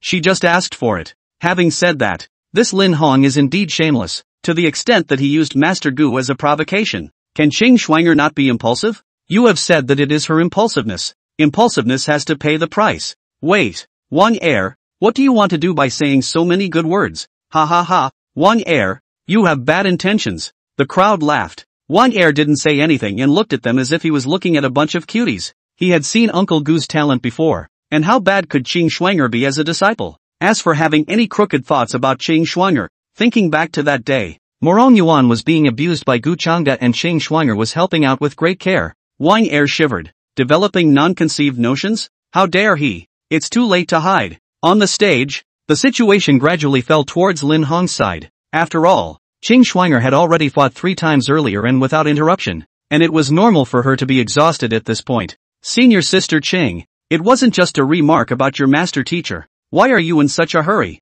Lin Hong played with the flavor. Shut up! Qing Shuang'er slashed out with her sword, sending him flying several meters. However, after this time, Lin Hong noticed that her arms were starting to tremble. Senior Sister Qing, you seem to be dying. Lin Hong laughed out loud. A sword chi erupted and attacked towards Qing Shuang'er. Clank dash. Qing Shuang'er raised her hand and held her sword to block it. Bang! Bang! Bang! The force of the sword aura intensified, and her body gradually retreated backwards. Swish! Just then, Lin Hong's figure had flashed to her side. If it was placed in normal times, his movements could be considered very slow in Qing Shuang'er's eyes. But today, she was really too tired. So much so that Lin Hong couldn't even capture this low-rank step. You, get lost. Qing Shuang'er clenched her silver teeth and drank. The long sword swung violently, dispersing that sword chi, and then chopped towards Lin Hong. However, I'm here. Lin Hong's voice sounded from the other side, accompanied by a whistling wind. Qing Shuang'er's heart thumped as she tried to turn her sword to parry,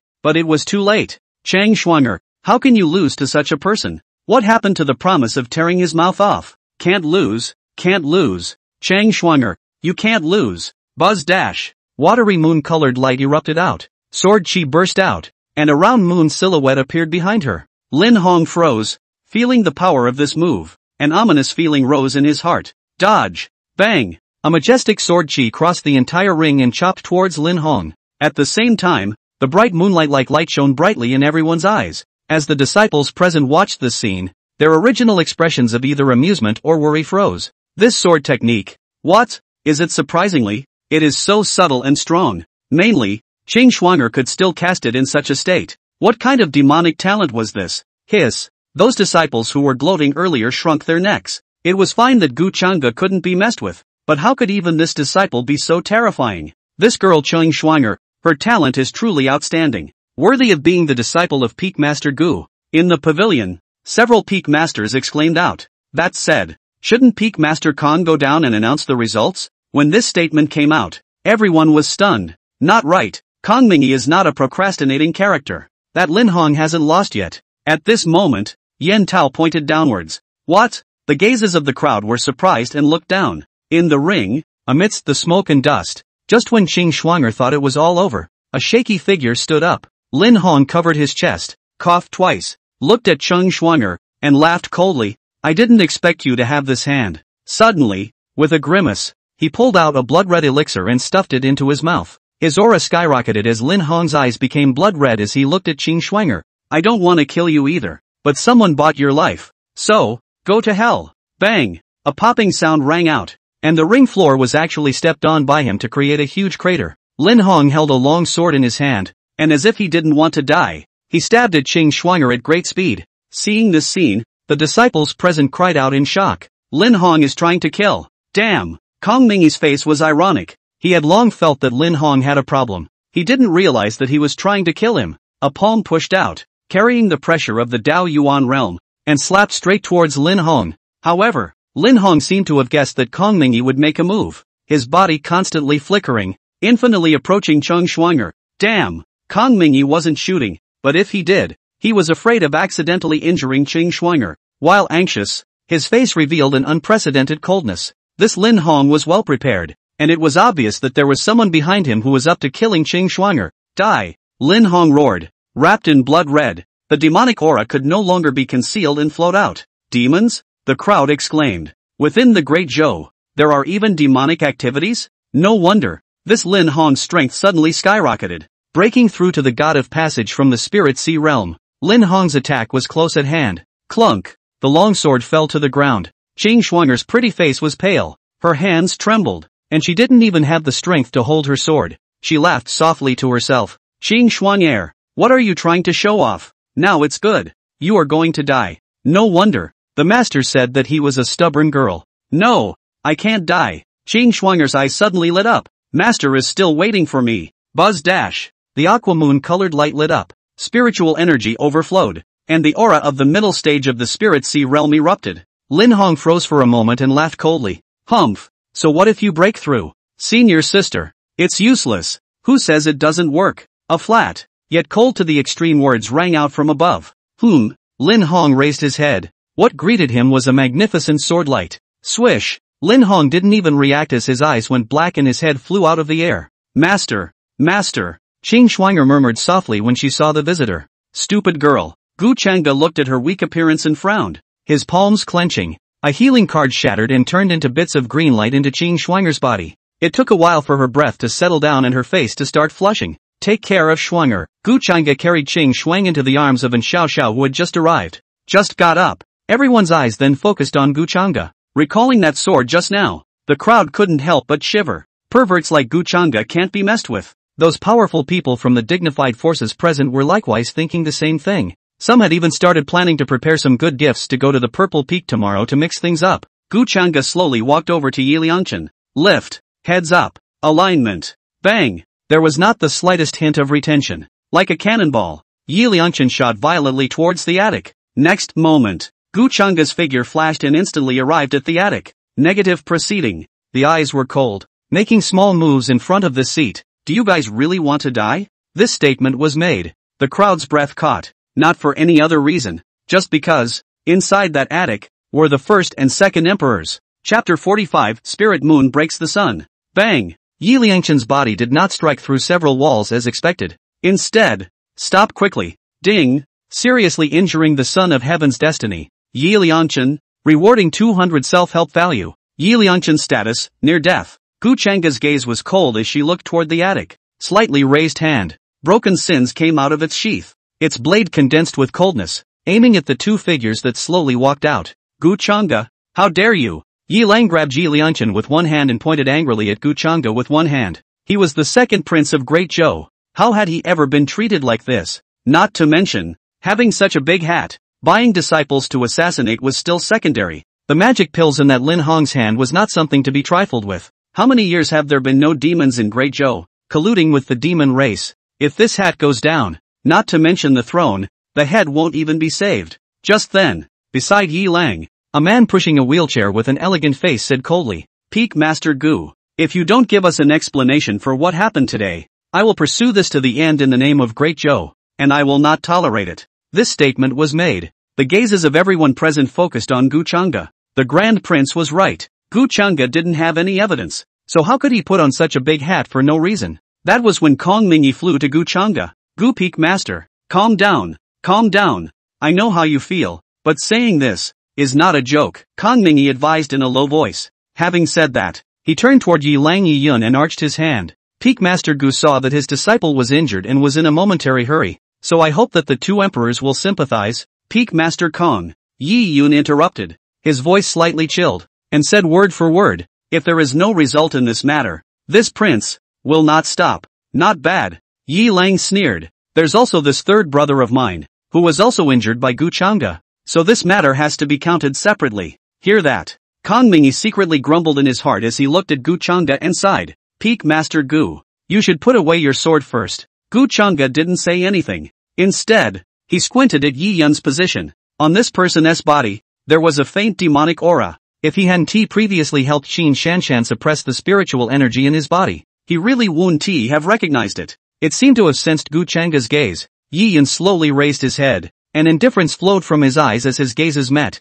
as if to say, even if you can see it, so what? Without substantial evidence, it's all just empty words. Gu Chang'e is in big trouble this time. A hat for no reason. The emperor will definitely pursue the matter. Hiss. I thought he was smart, but I didn't expect him to be so reckless. Kai Cohen. Tomorrow's gift-giving trip. It's better to cancel it. Uncle Gu is finished off. Originally thought he was going to rise after today. I didn't expect to fall off the pedestal so quickly. The people present whispered. Most of the disciples sighed, while the strongest of the great powers were watching the show. Yi Lang stopped Yi Liangchen's injuries and placed him on the ground aside. Then he raised his head and looked at Gu Chang'e, the corners of his mouth pulling into a contemptuous smile. If I don't give you a little lesson, do you really think you're someone? Boom! Next moment, Yi Lang bellowed. Both fists condensed a golden astral aura that was as terrifying as it was. And Xiao Xiao held Qing Shuang air in her arms as she looked towards the sky, her beautiful eyes showing worry. I had heard that Yi Lang had been staying at the border for many years and was strong,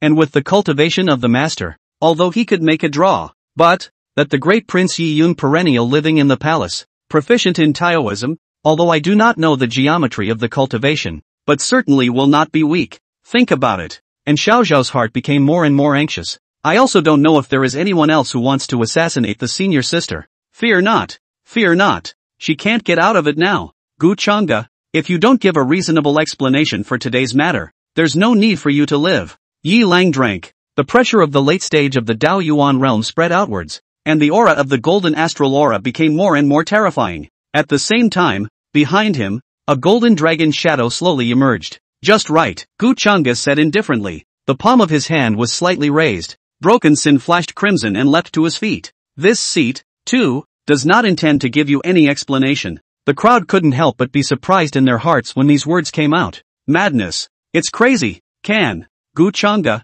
have the capital of madness? Good, good, good. Yi Lang said 3 good words in a row and laughed in exasperation. Not much cultivation, but not much breath. Bang! With his feet pounding, Yi Lang's figure shot towards Gu Chang'e like a cannonball. The dragon's shadow roared with fury, and the astral energy gusted, leaving behind golden residual shadows in the air. Yi Lang's figure flickered, and in the next moment, he instantly arrived in front of Gu Chang'e. Clank dash. Gu Chang'e's gaze was slightly chilled. Broken Sin swung out violently, colliding with it, and waves of air spilled out. Seeing this punch of his, the other party was able to catch it easily. Yi Lang was slightly surprised in his heart, but on his lips, he drank. But that's all. Spiritual energy was frantically urged. The astral aura soared, and the dragon shadow behind him surrounded. Holy Dragon Road Body. 2 leaves. Open. Buzz dash. Gusts of wild wind surged in the air, like sharp blades, cutting through space. Look at this horrible scene. The hearts of the people present were shocked.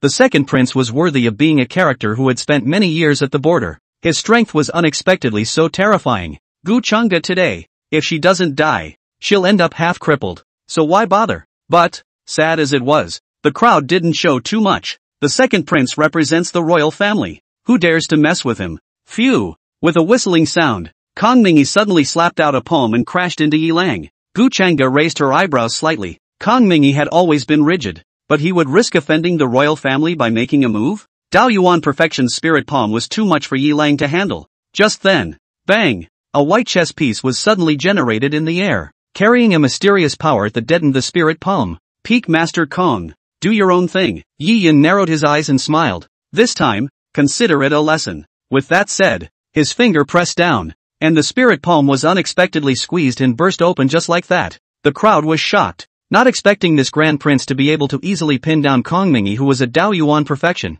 However, having said that, anyone with a discerning eye could see that Kong Mingyi had not used his full strength. But this Yi Yun's strength, it is not said and done. At least, Dao Yuan perfection. At this thought, the crowd shook their heads in their minds. Gu Chang'e today, I'm afraid I really can't escape. Kong Mingyi sighed and stopped blocking. It would really be out of order for him to strike again. In the meantime, Yi Lang's figure was like running thunder, shooting violently, pointing directly at Gu Chang'e. The golden dragon roared. Unstoppable. Gu Chang'e's gaze was slightly cold. The forgetfulness Dao body behind him coalesced, and the 3 leaves blossomed. Dying struggle. Yi Lang saw this and laughed coldly. Without losing speed, he charged across the room, both fists carrying astral energy toward Gu Chang'e's face. However, in his ears, Gu Chang'e's faint voice rang out. This seat can kill you with a single sword. What? Before Yi Lang could react, buzz dash. The sky suddenly resounded with the deafening sound of a sword. The crowd looked up at the sound and froze. The sky, where the sun had been high in the sky, was surprisingly replaced. A full moon hung high above, and the cool moonlight spread down, reflecting in everyone's surprised pupils. Spirit Moon Sword Technique. Final chapter. Break the Sun. Chapter 46, The Fourth Sister. Asterisk asterisk asterisk asterisk. Feeling above his head, the terrifying to suffocating pressure, Yi Lang snapped his head up and looked at Gu Chang'e, who had a calm expression. Only then did he realize that Gu Chang'e hadn't used his full strength at all when he had beaten his third brother earlier. He was just trying to save face, but he didn't want to get killed for it. It was common to retreat after living on the border for a long time, so Yi Lang didn't have any burden in his heart. With his feet slamming into the air, he was ready to turn around and leave. Did this seat allow you to run? A voice suddenly came from behind. Stay. Boom. Palm raised. With a whooshing sound, Broken Sin shot off like a wild horse out of control. Asterisk asterisk asterisk asterisk grass. Guchanga, you wait for me. Yi Lang roared. The figure stormed backward. The golden astral aura desperately resisted. Click click click. The water moon-colored sword chi wrapped around Broken Sin, tearing into the astral aura and breaking it through several cracks in less than a few seconds. This seat will never go back on its word, Guchanga said indifferently. If I let you stay, stay for me. Click, click. The Big Dipper cracked open, carrying a terrifying sword chi, and Broken Sin shot out violently. The crowd below was simply dumbfounded. This Guchanga, just how many more cards is he hiding? One at a time.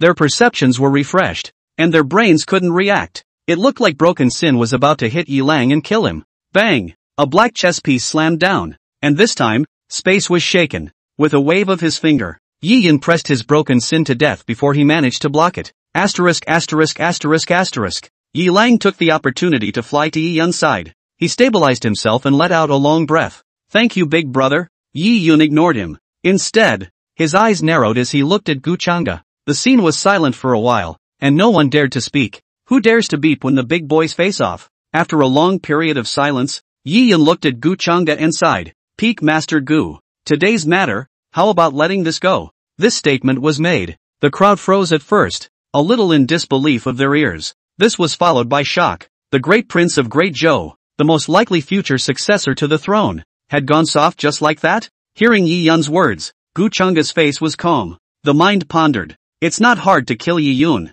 but in that case, in the future seizure of the throne, Yi Liangchen will be the winner. That doesn't fit his goals. What? You mean Yi Long? A little cutie. Might be eaten up by that silver moon demon emperor before he even ascends to the throne. Not enough to be feared. If there is a next time, it will never be as simple as a sword. Guchanga spoke coldly. This seat doesn't care about the royal family's matters, but it's not allowed, either, to spread to this seat's disciples. Understand? The last word, understand, was attached with spiritual power, and the layers of sound waves hit Yi Yan directly in the face. Yi Yan's expression was calm and he did not use his spiritual power to resist it, but instead took it as much as he could. The astral aura went over and scraped people raw, not to mention the fact that no spiritual energy was used. Guchanga looked at the scene. There was a further understanding of Yi Yun. Endurance is extremely high. If Yi Liangchen didn't have the added fortune, this Yi Yun sitting on the throne wouldn't have surprised him at all. However, colluding with the demon race shows that this person is still too eager to achieve truly great things.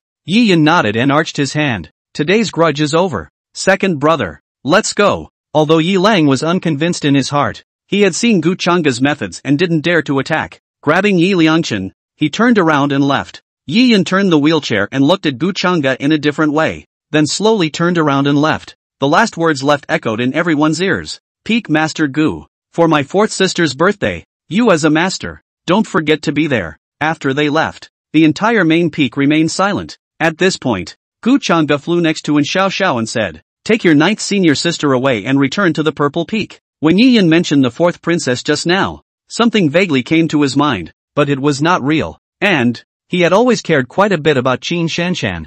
Qing Shuang'er couldn't count on these things, but Xiao Xiao should know quite a bit. I want my master to hug me. Qing Shuang'er opened her eyes and whispered, elder sister, and Xiao Xiao revealed a kind smile. Is elder sister not good? Qing Shuang'er, sigma, degree winky face. What do you say, sister? And Xiao Xiao's beautiful eyes narrowed as she looked at Qing Shuang'er. You still want to compete with me? Go. Feel a whiff of gunpowder. Guchanga was a bit speechless and shook her head as she flew away with her imperial sword. Coming. And Xiao Xiao hurriedly brought Qing Shuang'er to follow. Until after they're gone, the main peak erupted into a heated discussion.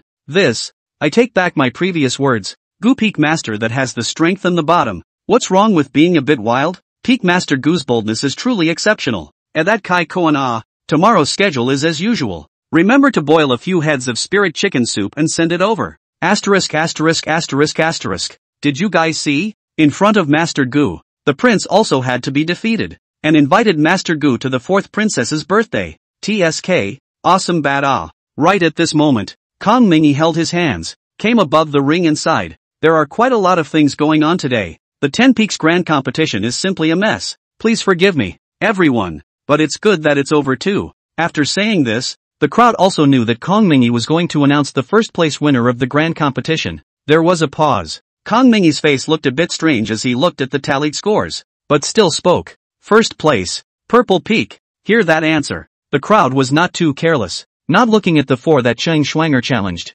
Gu Changge alone. Defeating 2 Daoyuan realm battles was enough. In the meantime, Purple Peak. What? I used to be a disciple of the Violet Peak? Inside the Violet Sky Hall, Qin Shallow frowned, disbelief on her face. When had she, the Blood Demon Clan chief, ever been a disciple of a human? Moreover, Gu Changge's cultivation level wasn't even at the divine apparition realm. Right. What am I doing telling lies? And Xiao Xiao looked at Qin Shanshan's appearance and was equally puzzled. Sixth senior sister. What are you talking about? While these two were facing each other, Gu Changge and Cheng Schwanger stood beside them with confused faces. What disciple? What sixth sister? Senior. I don't seem to remember Sister Qin, said Cheng Schwanger. Gu Changge didn't say anything. He doesn't remember either. Forget it. Gu Changge shook her head. Qin Shanshan's situation is special. Don't care first. Xiao Xiao. You first tell me about your 4th senior sister's current situation. And Xiao Xiao turned her head, thought for a moment, and said, I heard that senior sister Liu was locked up in the palace, and the Empress Dowager was trying to cultivate her as a great lady. Hear that? Gu Changge's expression was still calm. Fortunately, the situation was not as complicated as the other disciples. However, next moment, and Xiao Xiao added, it was also rumored a few days ago that the second prince of Great Yen from Yenzhou would propose marriage at senior sister Liu's birthday banquet. What? What goes around comes around, doesn't it? There was a long silence. Gu Changge said, her birth feast. When is it? It's tomorrow. Chapter 47, Yi Liu. During the conversation, the name Yi Liu became clearer and clearer in Gu Changge's mind. The Great Thursday Princess, likewise, was the 4th disciple under his seat. In the beginning, because of the fiasco of his own kneeling Su Qingyue in mistreating his disciples, the Empress Dowager immediately ordered him to be taken back to the palace. As for Yi Liu's own opinion, or favorability towards him, one does not know. System, retrieve Yi Liu's information. Ding, Yi Liu's information is being generated. Name, Yi Liu, daughter of heavenly fate. Reincarnation of the Empress. Cultivation, Late Tongshan realm, forbidden. Technique, Songlong sword technique, forbidden. Physique, Xuanlong's body, forbidden.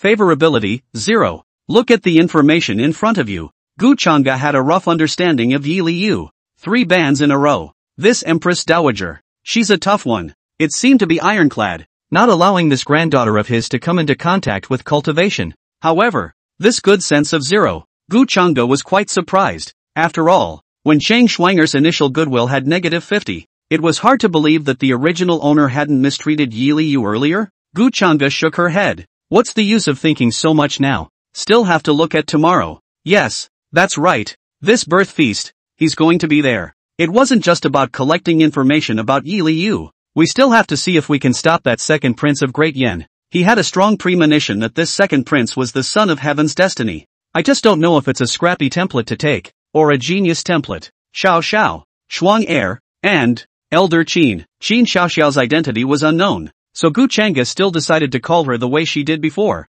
It's getting late. Go back and rest. Qin Shallow looked a little distracted because of what had just happened, and after arching her hand, she left the great hall. And Xiao Xiao's beautiful eyes blinked slightly as she stepped forward and hooked Gu Changge's arm, saying with a smile, Master, let me serve you tonight. Serve? Gu Changge almost didn't cough. What's the word for tiger and wolf? Senior sister, you are shameless. Cheng Schwanger hurriedly ran over and pulled Gu Changge's other hand, making a rather cute face at Xiao Xiao. Senior sister, what are you thinking? And Xiao Xiao revealed a kind smile. I mean, massaging and pinching the shoulders of Master. Gu Changge and Cheng Schwanger were speechless at the same time. Do you believe that? I can do it too. Cheng Schwanger muttered. Senior sister, you're too tender. What if you hurt your master by holding him down? And Xiao Xiao said. Seeing these two girls talking more and more, Gu Changge drew out her arm, not too lightly, and one person was given a violent chestnut. Hurry back to rest and don't let master say it a third time. Cheng Schwanger rubbed her head and spat out her tongue. Disciple will go back now. Wait until Cheng Schwanger leaves. And Xiao Xiao looked at Gu Changge fondly, then looked at her own hand, which was the one that had touched Gu Changge just now. Although the purpose was not accomplished, the heart was still satisfied. Master, disciple excuses himself, and Xiao Xiao looked at Gu Chang'e with unblinking eyes and said with a smile. Gu Chang'e didn't know what to say about this sickly character. Wait. Just then, as if thinking of something, Gu Chang'e called out to Xiao Xiao. Xiao Xiao, what do you think of Yi Liu? This person? Stay. And Xiao Xiao's slender fingers rested against her chin and said without thinking. Stupid? What kind of adjective is that? Gu Chang'e was a bit confused in her heart, but on the surface she nodded. Hurry back and rest. Seeing that Gu Chang'e was so concerned about the fourth senior sister, and Xiao Xiao frowned her willow eyebrows and asked, Senior, tomorrow's fourth senior sister's birthday banquet. Do you really want to go? Gu Chang'e nodded. Why? Don't you want Master to go? And Xiao Xiao nodded. To the birthday banquet? Master Teacher is afraid that the Empress Dowager will get him killed. Although the Empress Dowager did not make any indication at first for the sake of the Holy Land. However, anyone with a discerning eye could see that the Empress Dowager was very dissatisfied with Gu Chang'e. Therefore, in the past, when Yi Liu's birthday banquet was held, the palace had never invited Gu Chang'e, the one who was the teacher's father. In fact, Gu Chang'e thought the same thing in her heart. But there's no way. It's going to be GA in 100 years. So who can stand it? You can only be forced to be a labor model. Not to mention, with a subordinate like Yi Dangtian who was in a high position of power and cultivated in the divine tribulation. Plus, with so many undercurrents on him, it's actually not that scary of an event tomorrow when you look at it that way. My master's mind is made up. The birthday banquet is set to go. You don't have to stop it. Then I'll accompany you, Master. And Xiao Xiao suddenly said, immediately afterward, as if afraid of being rejected, she rushed to say, the divine capital is full of experts, and with disciples mid-Dao Yuan cultivation, I can still help you, Master. Gu Chang'e thought about it, and it didn't seem like it was impossible. However, he didn't expect much from Xiao Xiao's help. The birthday feast should be tomorrow night, right? Gu Chang'e raised an eyebrow. Then we'll leave tomorrow at noon. Then, disciple, this is ready to go? And Xiao Xiao said, yes, but for now, you should go back and rest. Gu Chang'e said, Master, disciple wants to go too. A voice came from the doorway. Qing Shuang'er walked in with her hands behind her back, spitting her little tongue under the gaze of the two in the hall. Senior sister, eavesdropping little kids can't go oh. And Xiao Xiao laughed. I am not a child. Qing Shuang'er puffed out her chest. Stop. Gu Chang'e was a bit speechless when she saw them fighting again. Hurriedly, he stopped. You can all go. But now, immediately, go back to rest. Turnip. Master, you're so nice. The divine capital was prosperous and full of fireworks. Qing Shuang'er had never seen it before and was naturally very excited. And Xiao Xiao's beautiful eyes narrowed as she looked at Qing Shuang'er, her heart a bit upset. This little sister. So insensitive. I thought that I would be able to make further contact with my master on tomorrow's trip to the god's capital. When the time comes, some other opportunities will have to be found. Master, disciple excuses himself. Good night, Master. After sending these two girls away, Gu Chang'e took a long breath. It was hard to imagine what kind of scene it would be like in the future when the 9 disciples gathered together. He tried to think about it. Forget it. Don't think about it. It's horrible. Thoughts pulled back. Gu Chang'e tapped on the system panel. Raffle. Start. System. Draw. Ding. Consume 50 points of self-help value. Thank you for your patronage. Lucky value +1. Sweepstakes. Ding. Consume 50 points of self-help value. Thank you for your patronage. Lucky value +1. Sweepstakes. Ding. Consume 50 points of self-help value. 0 luck value. Obtain spell-breaking card *1. Spell breaker card. It can break any spell. Look at the features of this card. Gu Chang'e was a bit surprised. Breaking the spell. If I remember correctly, the one on Yi Liu is some kind of forbidden spell. I don't know, either, if it will work. But anyway, tonight's luck has been kind of good. System. Go on. God's capital is full of experts. Aside from Yi Dangtian, there were at least 2 divine apparition realm powerhouses in the palace. There are also people from Great Yen who will come, and there will be no shortage of experts. These undercards on his own body were still somewhat insufficient. Chapter 48 Traveling to the Divine Capital. Phew! Gu Chang'e took a long breath and stretched. Push open the doors of the great hall overlooking the mountains. The morning sun emerged, and the golden sunlight poured through the layers of clouds and mist on top of the mountain peaks. Looking at the system panel, with only 200 self-help values left, Gu Chang'e shook her head. Sure enough, the dog system knows how to hack my money. System. As her gaze shifted and landed at the backpack, Gu Chang'e's heart was still comforted. 2 healing cards, a one-hit kill card, and a gold astral card. Here's last night's takeaway. Coupled with the previous divine card, The bottom line was much stronger when he went forward to the divine capital today. At least, self-preservation can be guaranteed in the face of uncertainty. Good morning, Master. Just then, Chang Schwanger's voice came from behind. Gu Changge turned back and nodded. Then said, "What are you doing here looking for Master if you're not going to practice your sword? This girl is not usually like this." Ching Schwanger spat out her tongue and said, "Master, the mountain is jammed with people waiting for you." "Waiting for me?" Gu Changge froze for a moment. "Who? It's still not those family patriarchs, and the clan patriarchs, who want to send gifts," Ching Schwanger said. "Hear that?" Gu Changge waved her hand and said, "Tell them to leave the gifts behind and the people won't come." Ching Schwanger froze for a moment. It could still be like this? Master, would this not be too good? Where? Gu Changge shook her head. If they send gifts one by one and Master thanks them one by one, they mustn't die of exhaustion? Kang Shuang air. She didn't seem to mean what she said. For the Master to let you go, you go. It's almost time to go to your fourth senior sister's birthday banquet. Do you want to be delayed by these people? Gu Changge knocked her head. Hear that? Ching Schwanger hurriedly shook her head. She didn't want to not go to the god's capital because of this. Immediately, she obediently ran towards the foot of the mountain. Gu Changge, on the other hand, sat on the ground and cultivated. With a natural flux, even if one only meditated for a little while each time, one could enhance one's cultivation quite a bit. Not much longer. Gu Changge opened her eyes and looked to one spot. A figure walked towards himself. Ching Schwanger walked up with a large handful of nerfs. "Senior, the gifts are all here. They're really superb. Especially Uncle Chi, who even gifted me a set of heavenly-grade spiritual weapons." Ching Schwanger picked out a nacreous ring and said, "This is a gift from the Kai family," saying that they have made several bowls of spirit chicken soup to replenish their bodies. "Master, should we drink it while it's hot?"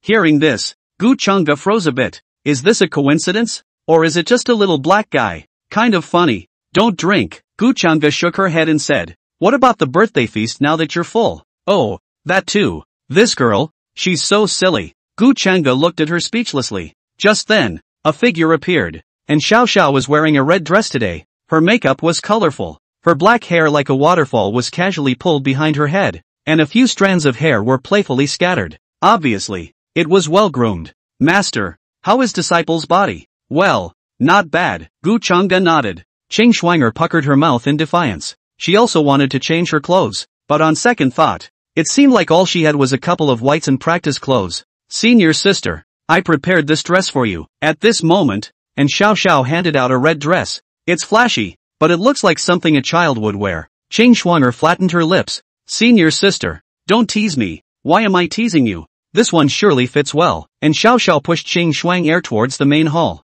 Look at them both. Gu Changge didn't block it. All people have a love of beauty, not to mention that today is still going to the palace, so what's wrong with dressing better? Just as Gu Changge was planning to cultivate for another session, another figure appeared. To be able to pass through the barrier of the purple heavenly peak, it was definitely not an outsider. Kong Mingyi walked towards Gu Changge and arched his hand. "Peak Master Gu." "Peak Master Kong?" Gu Changge arched his hand and raised an eyebrow. "What's the matter with Peak Master Kong?" There was nothing to do. Not to mention that this Kong Mingyi was not a character who loved to flatter people. As expected, Kong Mingyi just arrived and opened the door, handing up a token-like item. "Peak Master Gu. This is the reward for Violet Peak winning first place in the 10 Peaks competition." Reward? What reward needs to be delivered by Kong Mingyi himself? Gu Changge couldn't help but survey the token with some curiosity. The token was made of metal with intricate patterns engraved on the edges. A bit antique but not precious to say the least. Seeing Gu Changge's puzzled face, Kong Mingyi opened his mouth and explained.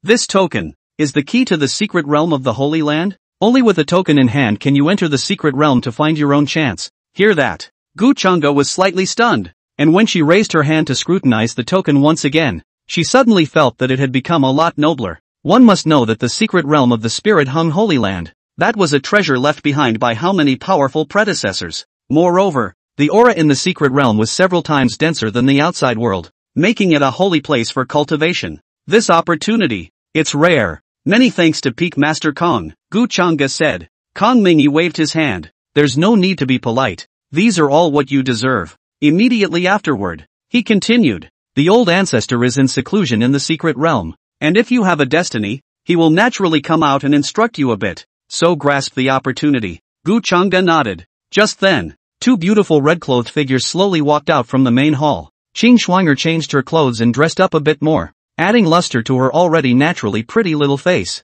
Her watery eyes were as rippling as autumn water, and as soon as she saw Gu Changa, she ran up, spinning around. Chung Schwanger got close to Gu Changa and asked, "Master, is it good?" Good looking. So who looks better, me or sister?" And Xiao Xiao laughed. "Master, disciple also wants to know, who looks better? Watch this scene. Gu Changa, Kong Mingyi." The scene was quiet for a moment. Eventually, Kong Mingyi coughed twice and waved his hand. "Peak Master Gu. Farewell.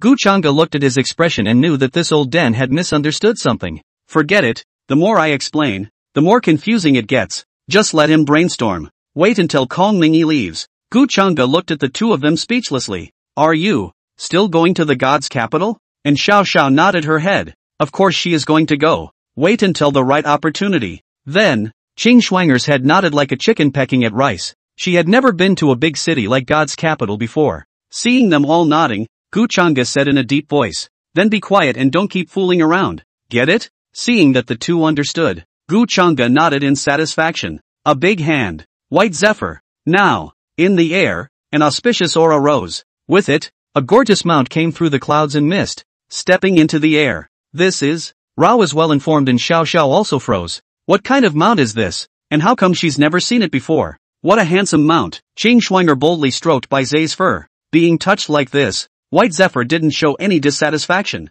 but meekly lowered his head. Gu Changa looked at the scene and nodded. The rewards of the system are still reliable. Destination: God's capital. Spirit Rue Palace. Chapter 49, Liu. Happy birthday. Bai Zai seemed to have understood Gu Changa's words. There was a long chirp. Gu Changa, and Xiao Xiao, and Qing Schwanger then leapt onto its body. Tread lightly on all 4 feet. White Zephyr's surroundings flashed with golden streams of light as he flew towards the direction of the divine capital. All the way, Gu Changa closed her eyes to rest. After all, she didn't sleep much last night. Chang Schwanger, who was sitting at the very front, was a bit scared, but later, when she became bold, she began to look around as if everywhere was interesting. And Xiao Xiao had the Chengmu sword on her waist and leaned behind Gu Changa, wrapping her arms around his waist with a very contented expression. Under such circumstances, Bai Zai passed through the layers of clouds and fog and finally arrived at the divine capital. Wow! This is the biggest city in Yenzhou? It looks so crowded. In the air, Qing Schwanger looked down, wide-eyed and excited. Below, both in the bazaar and on the roads, people were coming and going. Above the divine capital, flying is forbidden. Several soldiers clad in silver armor stopped in front of Gu Changa's trio. When he said this, the soldier in the lead spoke in a respectful tone, with no hint of a command to drink. Seeing that the other party was acting so sincerely, Gu Changa didn't make things difficult for them. Pat the White Zephyr. Within a short time, the 3 were brought to the ground by White Zephyr. As soon as they landed, the eyes of passers-by came to look at Bai Zai in surprise. The White Zephyr has a deer-like head in pure white fur, and a divine aura permeates his body. What kind of mount is this? This breath, Murphy, is it a legend level? This statement was made. The gazes of the crowd couldn't help but look at the 3 Gu Changa with curious gazes. To be able to own such a mount, one would think that the identity of its owner must be extraordinary. Good. So beautiful. Is this a fairy? The crowd's gazes were instantly attracted to Xiao Xiao and Qing Schwanger. Gu Changa was automatically filtered by them. And Xiao Xiao and Qing Schwanger female emperors reincarnated. Naturally born with natural beauty, coupled with careful dressing. Even these God's capital people who prided themselves on having seen the world were surprised. Being watched by so many eyes, Gu Changa didn't have much of a reaction. On the contrary, Chang Schwanger, her willow brows furrowed as she hid behind Gu Changa. "Master, let's go." And Xiao Xiao grinned and took Gu Changa's hand. Seeing this, Qing Schwanger puffed out her mouth and rushed forward to wrap her arm around Gu Changa's other arm. He also didn't forget to make a face at Xiao Xiao. Seeing the 2 women fighting over their jealousy, the people present only felt that the sky had collapsed, and hostile gazes were thrown at Gu Changa. Isn't this guy just a little bit more handsome than me? Gu Changa was a bit speechless, shook his head, looking at the sky. It was still early. "Senior, the bazaar in front is so lively." Qing Schwanger tugged at Gu Changa. "Let's go take a look." "Senior sister, why are you so greedy?" And Xiao Xiao frowned, then looked at Gu Changa and laughed lightly. "Senior, after running around for so long, shouldn't you book an inn to rest? What's the point of going to a hotel?" Qing Schwanger muttered, pulling Gu Changa with her. "Master, let's go." And Xiao Xiao wrapped her arms around Gu Changa and turned to Qing Schwanger, her beautiful eyes narrowing. "Senior sister, master teacher, he's tired." Stop, stop, stop. Gu Chang'e pulled her arm out and gave the two of them a violent shudder. All quiet. Onlookers watched the scene with broken hearts. This man, how dare he hit a goddess? Excuse me, is this Lord Gu? At this moment, the silver-armored soldiers from earlier flew in, and the lead soldier asked, Gu Chang'e looked at the man in the lead. The eyes were slightly chilled and swept away. The man's face changed slightly at such a look, and he once again arched his hand. Emperor Yi Yun arranged for us to receive him, and did not mean any other offense. It had better be. Gu Chang'e crossed her arms and glanced at him. Lead the way. The leader hesitated for a moment and said to Gu Chang'e, the Grand Prince has only invited you. Gu Chang'e raised an eyebrow and asked, a disciple of this seat doesn't even have the qualifications to attend the fourth princess birthday banquet? Yes, of course. The leader didn't dare to make a mistake and hurriedly arched his hand. Then why don't you lead the way? Gu Chang'e said. The leader was startled by Gu Chang'e's cold voice, and his body trembled as he hurriedly arched his hand and said, please. Gu Chang'e shook her head. Why do you have to make such a simple matter so complicated? Negating his hand, he followed with the Chung Schwanger duo. Nightfall. The lights are on. In the center of the divine capital, the Spirit Rue Palace seemed like a bright pearl that had been illuminated with lights and colors, bustling with activity. Ha ha ha, this is my Lin family's congratulatory gift. I hope the princess will like it. This is my Kai family's spiritual chicken soup, extremely nourishing to the body. I heard that the fourth princess has been sick lately, so I've come to deliver it. For the princess's birthday, I don't have anything special from the Tai Cho Holy Land. This set of heavenly ranked grade neon rainbow dresses is sent to you. I hope the princess likes it. In front of the Spirit Rue Palace, powerful people from various forces converged and presented the gifts they had brought with them. At the doorway, a woman with picturesque eyebrows, eyes as pure as autumn water, and skin like snow stood. Her cheeks glowed faintly in the moonlight, and she was so dusty that she seemed to be untouched by the earth. Look at the people who come and go and treat themselves with respect. Yi Liu just slightly fluttered her eyelashes, and from beginning to end, did not say a word. Those people weren't embarrassed and walked in with a few pleasantries.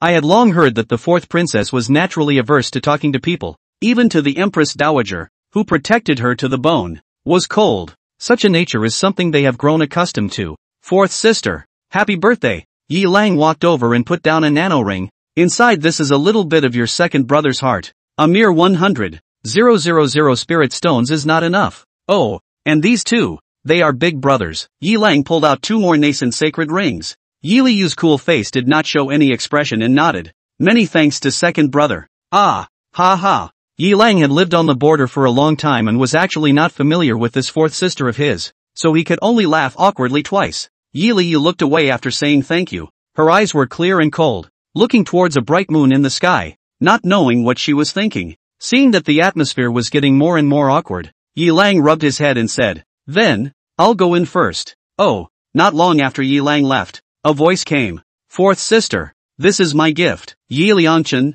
who had broken an arm and was a bit pale, walked over, put a nano ring down. He glanced at Yi Liu and suddenly asked, fourth sister, what do you think of Gu Chang'e as a person? Hearing the three words Gu Chang'e, Yi Liu slowly withdrew her gaze. Lowering her eyes, she said in a clear and cold voice, he bullies senior sisters and siblings. He's a bad person. Hear that? Yi Liangchen clenched his fists. What makes someone like that win Xiao Zhao's favor? The more he thought about it, the more angry he became, and he only felt a vague pain in his cheeks. The dissatisfaction in their hearts had also been transformed into hatred for Gu Chang'e. After looking at Yi Liu, he finally calmed down his anger. The fourth sister is deeply loved by the Empress Dowager, and only by drawing closer can she have a better chance of winning her own battle for the throne. Fourth sister, I'll go in first. Yi Liangchen revealed a gentle smile. Oh, wait until Yi Liangchen leaves. Yi Liu was ready to continue fuming. Two voices suddenly came. Happy birthday, fourth senior sister. Happy birthday, fourth senior sister.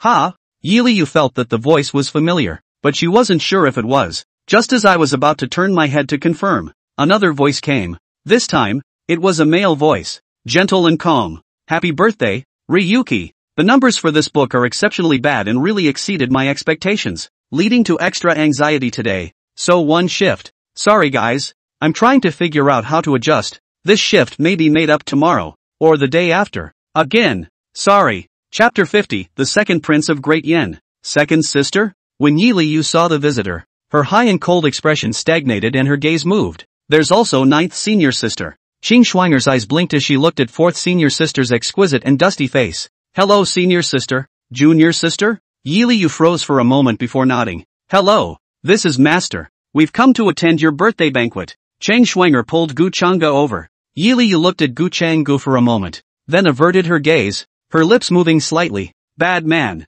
Hear that? Gu Changge didn't know what to say. This fourth disciple of his, was he high-strung, or was he really dull? Seems like it's hard to raise favorability no matter which personality it is. Forget it. Gu Changge shook her head. What's the point of thinking so much? Let's just take one step at a time. His primary purpose of coming to the birthday banquet today was not to raise Yi Liu's favorability. Instead, he came to find out the bottom line of this second prince of Great Yen. Senior sister, we'll just go in first, ha. And Xiao Xiao also heard the word bad guy, and for fear of Gu Changge's embarrassment, she hurriedly took Gu Changge and Chang Shuanger's arms toward the palace. Watching their departing backs, Yi Liu's cool eyelashes fluttered. It was like there was some confusion as to why second senior sister and ninth senior sister had gotten so close to Gu Changge. Thinking for a moment, confusion gradually surfaced in Yi Liu's eyes. Eyelashes batted. Still not thinking straight. It's better to keep on geeking out. Just when Yi Liu just wanted to avert her eyes, there was a sudden sound of stepping in the distance.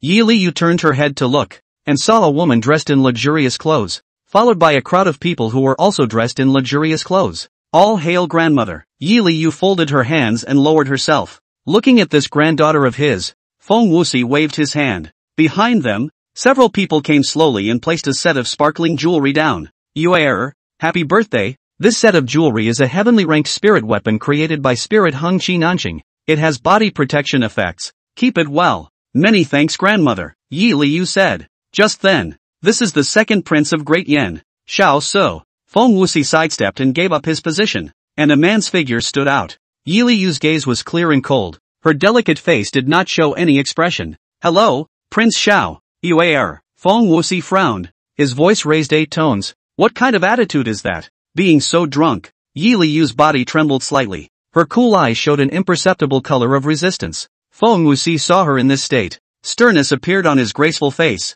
Just about to open my mouth. There's no need for the Empress Dowager to get angry. The man behind him from earlier smiled and advised. The eyes of the crowd looked away. The man's appearance was mediocre, but it was better because of his strong face, and the showiness could not be said to be good, but only that his looks were not bad. Xiao Se had his hand in the air and slowly walked to Yi Liu's face. Looking at Yi Liu's dusty and absolutely beautiful appearance, he couldn't help but freeze a little. React. Xiao Su arched his hand and smiled. I, Xiao Se, the second prince of Dian, have admired the fourth princess for a long time, and when I see you today, your name really lives up to its reputation. Feng Wuxi reminded from the side. Yuer, return the salute. The voice was calm, but revealed an irresistible majesty. Yi Liu's eyelashes fluttered slightly as she looked towards Xiao Su and nodded her head. Prince Xiao, thank you for your admiration. Hear that? The few people who had always served beside Yi Liu originally did not have much of a reaction. The group of people who came from Great Yin froze. Xiao Su's smile became even a bit stiff. The atmosphere was a bit awkward for a while. Feng Wuxi looked at this only granddaughter of his and frowned straight in his heart. Fortunately, Xiao Su's embarrassment didn't last too long and changed the topic. Snickering, Princess Liu is truly the most beautiful woman I've ever seen. If anyone could marry her, this life would be worth it. This statement was made. How many people in the room couldn't hear that? No matter what, is also mixed above the court for many years. This kind of words cannot be heard. Then it is really a waste of time. Your imperial prince is joking. Feng Wuxi didn't seem to understand. Upon hearing this reply, Xiao Su's brows furrowed, but he quickly recovered. Straight to the point, he arched his hand and looked at Feng Wuxi. I won't hide it from the Empress Dowager. I came here today because I want to propose marriage to Princess Liu. Proposing marriage? The people on the Great Zhou side looked at each other. I have long heard that the second prince of Dian sent the fourth princess. Today is really not to avoid a little awe. Proposing marriage? Feng Wuxi didn't answer,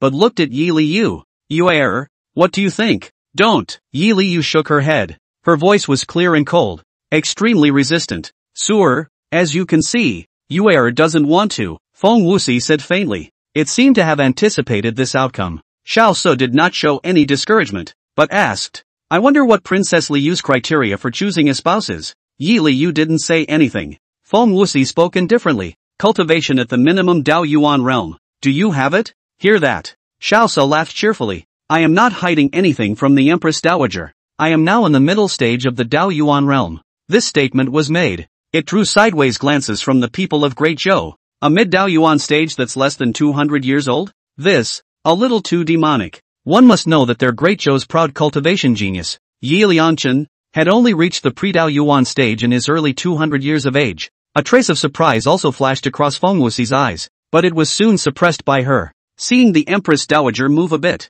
Xiao Su spoke again. I heard that this birthday banquet, there will be a finale performance. How about this time? Let me appreciate the depth of your dynasty. Just in time. It will also allow the Empress Dowager to test my strength. At that time, it will not be too late for the Empress Dowager to make a decision. Hear that? Yi Liu rarely frowned her willow eyebrows. Her cool cheeks showed resistance. She looked at Feng Wuxi. Grandmother, Yuer doesn't want to. Shut up, Feng Wuxi interrupted, looking at Xiao Su with some appreciation in his eyes. If what you say is true, the matter of proposing marriage can be considered. Upon hearing this, Xiao Su was overjoyed and hurriedly arched his hand and said, Many thanks to the Empress Dowager for accomplishing this. Yi Liu just wanted to speak, but quickly stopped her mouth and lowered her eyes. The guests are almost here. Li Yu, go in. Retracting his majestic gaze from Yi Liu, Feng Wuxi said. As she stepped forward, the others walked together toward the palace. Li Yu, let's go. Xiao Su extended a hand.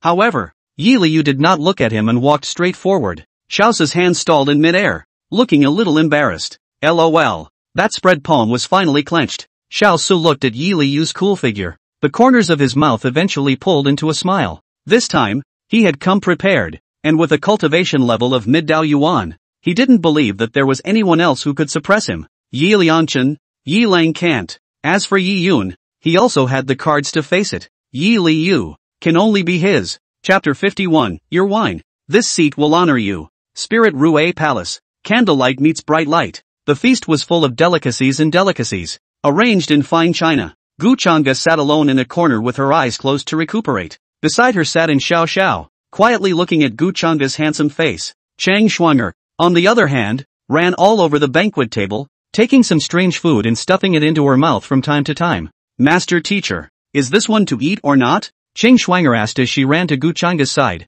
No food. Master teacher, you haven't even opened your eyes yet and you're saying you won't eat. If you don't eat it, you don't eat it. Give your second senior sister a taste. I don't eat either. And Xiao Xiao said. Ching Shuanger had to stuff the pastry she had just taken into her mouth, then asked in a gulp, why aren't you all eating? Gu Chang'e didn't bother with her. Instead, it was in Xiao Xiao who rested her chin on her fingertips, pondered for a moment, and said, it's easy to get fat by eating too much. Unlike you, little sister, you need to develop more now, he said, and surveyed Ching Shuanger's breasts, then looked at himself. Chang Shuanger, come on, have a taste. Ching Shuanger brought 2 more pastries and puffed her mouth. You're so persistent. Then I'll have a taste. And Xiao Xiao laughed and took the pastry, eating it and finding it unexpectedly good. She nodded. Yummy. Right. I don't have bad taste. Kyoshi Shurai was a bit smug, crossing her arms with her eyes closed. However, when she opened her eyes, she saw in Xiao Xiao taking away another piece of pastry from her hand.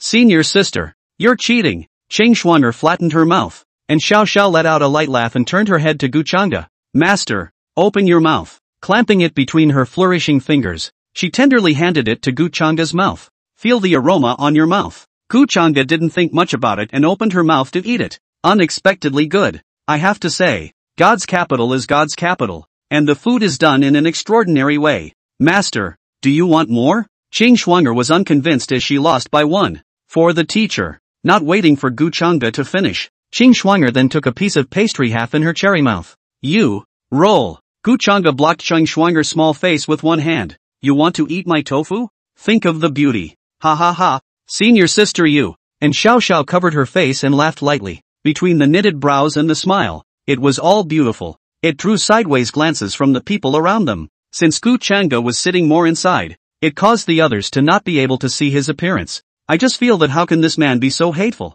Not to mention hogging the goddess, he even hogged 2 of them. Mastermind. Ching Shuanger's cute little face fell as she was rejected. A delicate grunt. She followed suit, taking the pastry in her palm and handing it over. Thanks. Gu Chang'e had the intention of teasing her and picked it up with her hand. Ha ha ha. And Xiao Xiao had tears in her eyes as she laughed. This trip to God's capital was the right one. She had never been so happy in all her years. Read this. And Xiao Xiao looked at the sight of Gu Chang'e's face with complex emotions in her eyes. Perhaps, It can only be like this when you're beside your master. Senior sister. You all bullied me. Ching Schwanger was not happy. Gu Changa saw that she seemed a bit upset. Putting away his playfulness, he said, well, master won't tease you. Come, one more. Hoof. This time, master, you're going to eat too. Ching Schwanger puckered her lips. Burp. For the master is full. Half at most. Then the disciple will bite off the other half for you. He.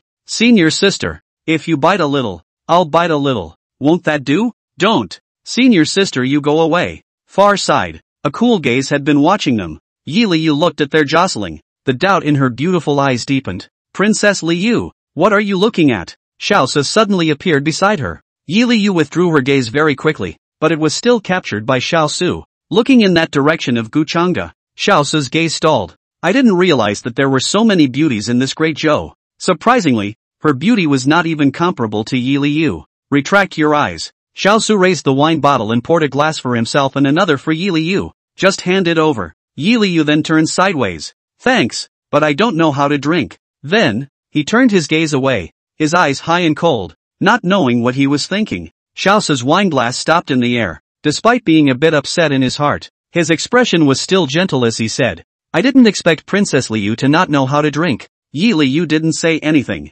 Just then, a figure walked towards them. Yi Liangchen was visibly stunned when he saw Xiaosu. Who's this? As if he could see the other's confusion. Xiaosu arched his hand and said, I am the second prince of Dian. I believe you are Princess Liu's brother. Brother Liang Chen? Hear that. Yi Liangchen's originally bland attitude had a slight shift. After all, the Great Yin Kingdom was evenly matched with Great Zhou. If he could flatter early, it might be of great help to him in seizing the throne. Read this. Yi Liangchen arched his hand and smiled. So it's brother Xiao Sai. Disrespectful.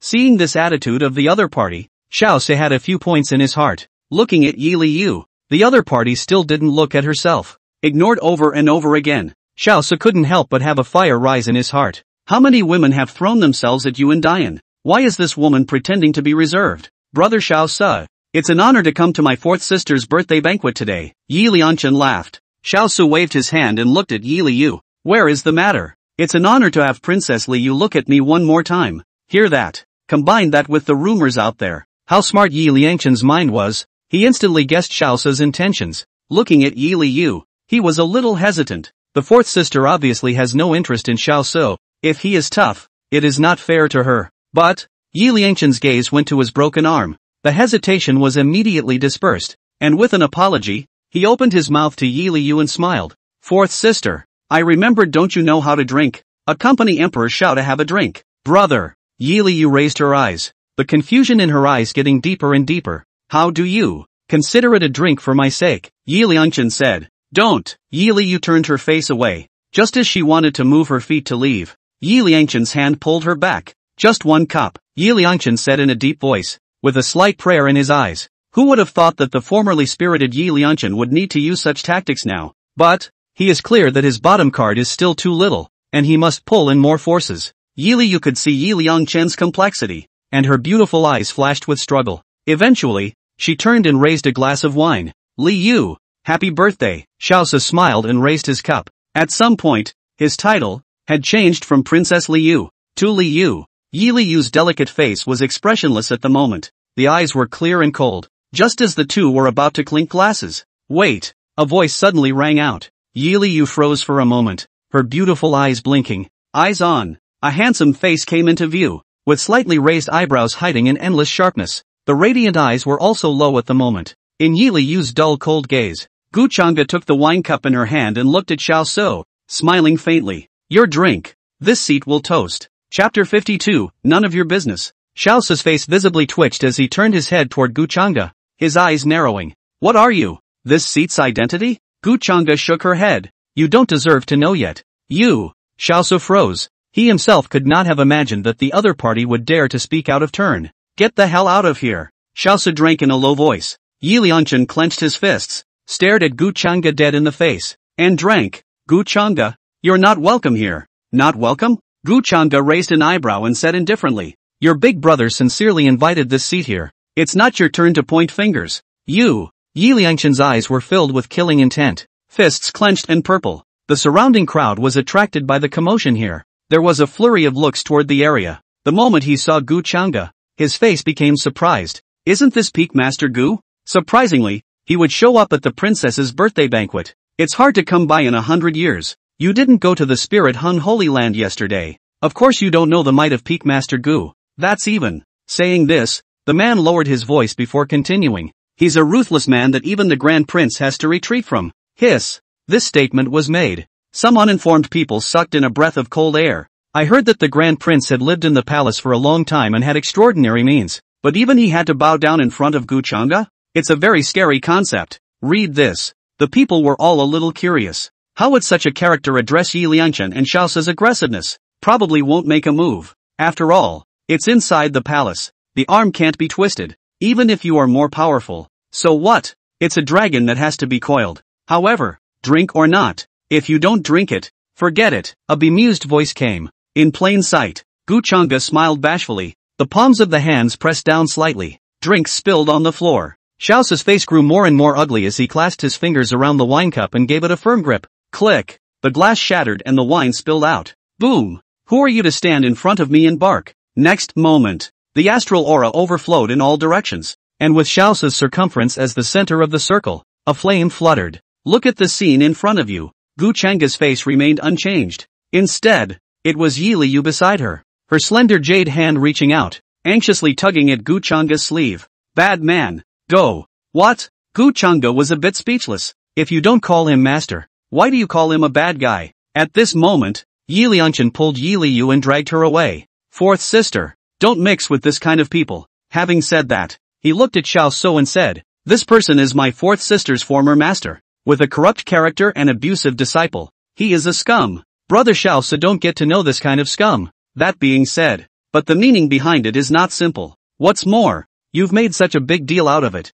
Can't you just call it quits? Xiao Su's arrow was on the string and had to be sent. Plus what Yi Liangchen had just said about abusing his disciples. The disdain for Gu Chang'e increased even more. Raising his arm violently, a heavy ruler appeared in his hand. Boom! Next moment, Xiao Su shouted in a deep voice. The giant ruler carried a strong pressure and waves of air rushed towards Gu Chang'e's face. In a flash of lightning, Gu Chang'e spat out a word faintly. Roll. Clank dash. A sword chi coalesced from his hand in the form of a vortex, bouncing the giant ruler straight away. The people present watched the scene. The mind was appalled. That Xiao Su's move. Even though he hadn't used his full strength, it wasn't so easy to block, was it? However, no amount of shock could change the facts before them. It's safe to say, the scene just now had allowed the big shots of almost all the powers in Yanzhou to see the terror of Gu Chang'e. Feeling his arm numb from the shock, Xiao Su's gaze grew more and more dangerous. I didn't expect this Gu Chang'e to have two brushes, but that's all there is to it, I guess. The surrounding people's shocked words towards Gu Chang'e made Xiao Su's heart very unhappy. Raised the giant ruler, aimed at Gu Chang'e's face. Xiao Su sneered. It's still a bit strong, but that's all it is. Gu Chang'e shrugged. If you say it is, then it is. This statement was made. None of the people present looked at Xiao Su with complicated gazes. They're not even looking at you. Choked by Gu Chang'e's words, Xiao Su's face was hard to see. Arrogant. The giant ruler was swung violently and flames ran rampant as Xiao Su rushed towards Gu Chang'e. Gu Chang'e's gaze was calm. The long sword in his hand was poised to strike. Until now, the system's prompt hadn't appeared, indicating that this Xiao Su wasn't some kind of heavenly destiny. At best, it might be a stronger NPC on the way to the growth of the Chosen One. Since this was the case, then one's mission today was simple, to finish off this Xiao Su. But, now is not the time. Fighting in the palace is brave to put it nicely, but to put it bluntly, it's just stupid. After all, there had been several powerful auras that had been watching them here since just now. Sure enough, just as Xiao Su was about to slash at Gu Chang'e, a female voice blocked it out. Stop. The voice was calm, but with majesty. Waves of sound came from the road. It instantly subdued Xiao Su. Hearing this, Xiao Su froze, then put down the huge ruler and arched his hand toward the sounding place. Greetings, Empress Dowager. Gu Chang'e crossed her arms and looked there. A graceful woman wearing a peony brocade robe with eyebrows like distant daisies walked slowly, looked at Xiao Su who was looking down. Feng Wuxi faintly said, Prince Xiao, you should know that today is Yuer's birthday. It is, the late generation who is being abrupt. Xiao Su said, please forgive me, Empress Dowager. Feng Wuxi nodded and didn't look at him again. Her eyes went to Gu Chang'e. and her voice drew up. What wind has blown you here, Peak Master Gu? There was a hint of sarcasm in his tone. Gu Chang'e, however, didn't seem to hear it. He arched his hand and smiled. As Liyu's master, isn't it common sense to celebrate her birthday? One comment. Topping Feng Wuxi dumbfounded. He at least taught your granddaughter for a long time, so he can't even be denied the birthday banquet. Can he? Good, good. Feng Wuxi clapped his hands and said 3 good words in a row. Some years ago, Peak Master Gu didn't even come to participate, so this palace almost forgot about you. The great Buddha. What exactly are you busy with? Not even coming to your own disciple's birthday. This palace is really a bit curious. This statement was made. The faces of the people present were odd. Wasn't this ironic? The ridiculous things Gu Chang'e had done in the previous 300 years? What I didn't expect was that Gu Chang'e's demeanor remained unchanged as she laughed. Empress Dowager is joking. However, at this point, he suddenly changed his words. However, what this seat has been doing all these years seems to have nothing to do with the Empress Dowager, right? Boom! Feng Wuxi's phoenix eyes glared. A slap toward Gu Chang'e. Poor mouth. Deserve a beating. Chapter 53, You're such a little nerd. This poem, without using any spiritual energy, just slapped it over. Feng Wuxi was so confident that Gu Chang'e didn't dare to fight back. Since he chose to talk back, he'd take the slap honestly. This slap was not only a knock, but also to make Gu Chang'e recognize herself. He was nothing before himself. Gu Chang'e stood with his hands folded. There was no point in resisting. As the crowd watched the scene, they all sighed in their hearts. Quite sensible. Take this slap. Although there is a loss of dignity, but at least it will not attract a trouble. Yi Liu, on the other hand, was anxious to detach herself from Yi Liangchen's hands. Although she was dull, she didn't know why, but seeing Gu Chang'e about to be beaten brought an inexplicable emotion to her heart. Just when the palm wind was about to call to Gu Chang'e's face, a majestic and hoarse drinking voice snapped out. Feng Wuxi, being shouted at like this, his palm stopped in mid-air, and Feng Wuxi's face instantly changed for the worse. Within this palace, even the Zhou Emperor had to respectfully call himself mother. How dare someone dare to call himself by his full name? However, as her eyes looked toward the sounding voice, Feng Wuxi's originally gloomy and incomparable face stagnated. Come back to your senses. She hurriedly showed her respectful face, bowed low and said, Concubine worships the late emperor. The late emperor? This statement was made.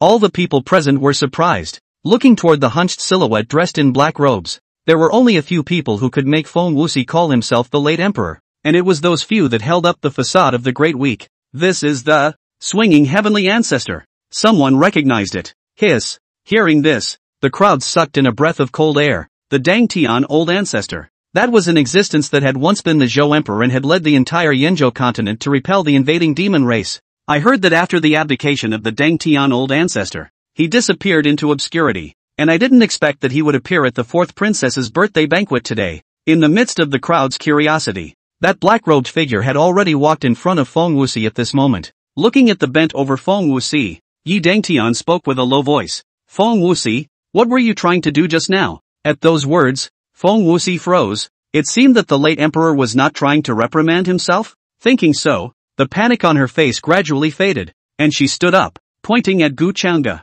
First emperor? This person spoke nonsense at Yuer's birthday banquet. My concubine just wanted to teach him a lesson so that he would learn a lesson. And please, the late emperor, not waiting for the word Mincha to be uttered, Yi Dongtian's body exploded with a strong aura, instantly pressuring Feng Wuxi to gasp for air. Say that again. Concubine. Concubine. Feng Wuxi stammered. I told you to say that again. Yi Dangtian let out a deep cry, and the pressure enveloped Feng Wuxi's entire body. Feng Wuxi was trembling at the moment and didn't dare to use her spiritual power, not to mention she didn't dare to talk back. Seeing that the other person still doesn't understand, Yi Dangtian said hoarsely, deceiving your elders. How dare you? Concubine. Concubine is not deceiving. Feng Wuxi hurriedly said. No deception? Yi Dangtian snorted coldly. I saw it clearly. It's clearly you who are the evil one. Concubine. Shut up. Yi Dangtian droned, and Feng Wuxi instantly didn't dare to speak again. Apologize to Peak Master Gu. Yi Dangtian said.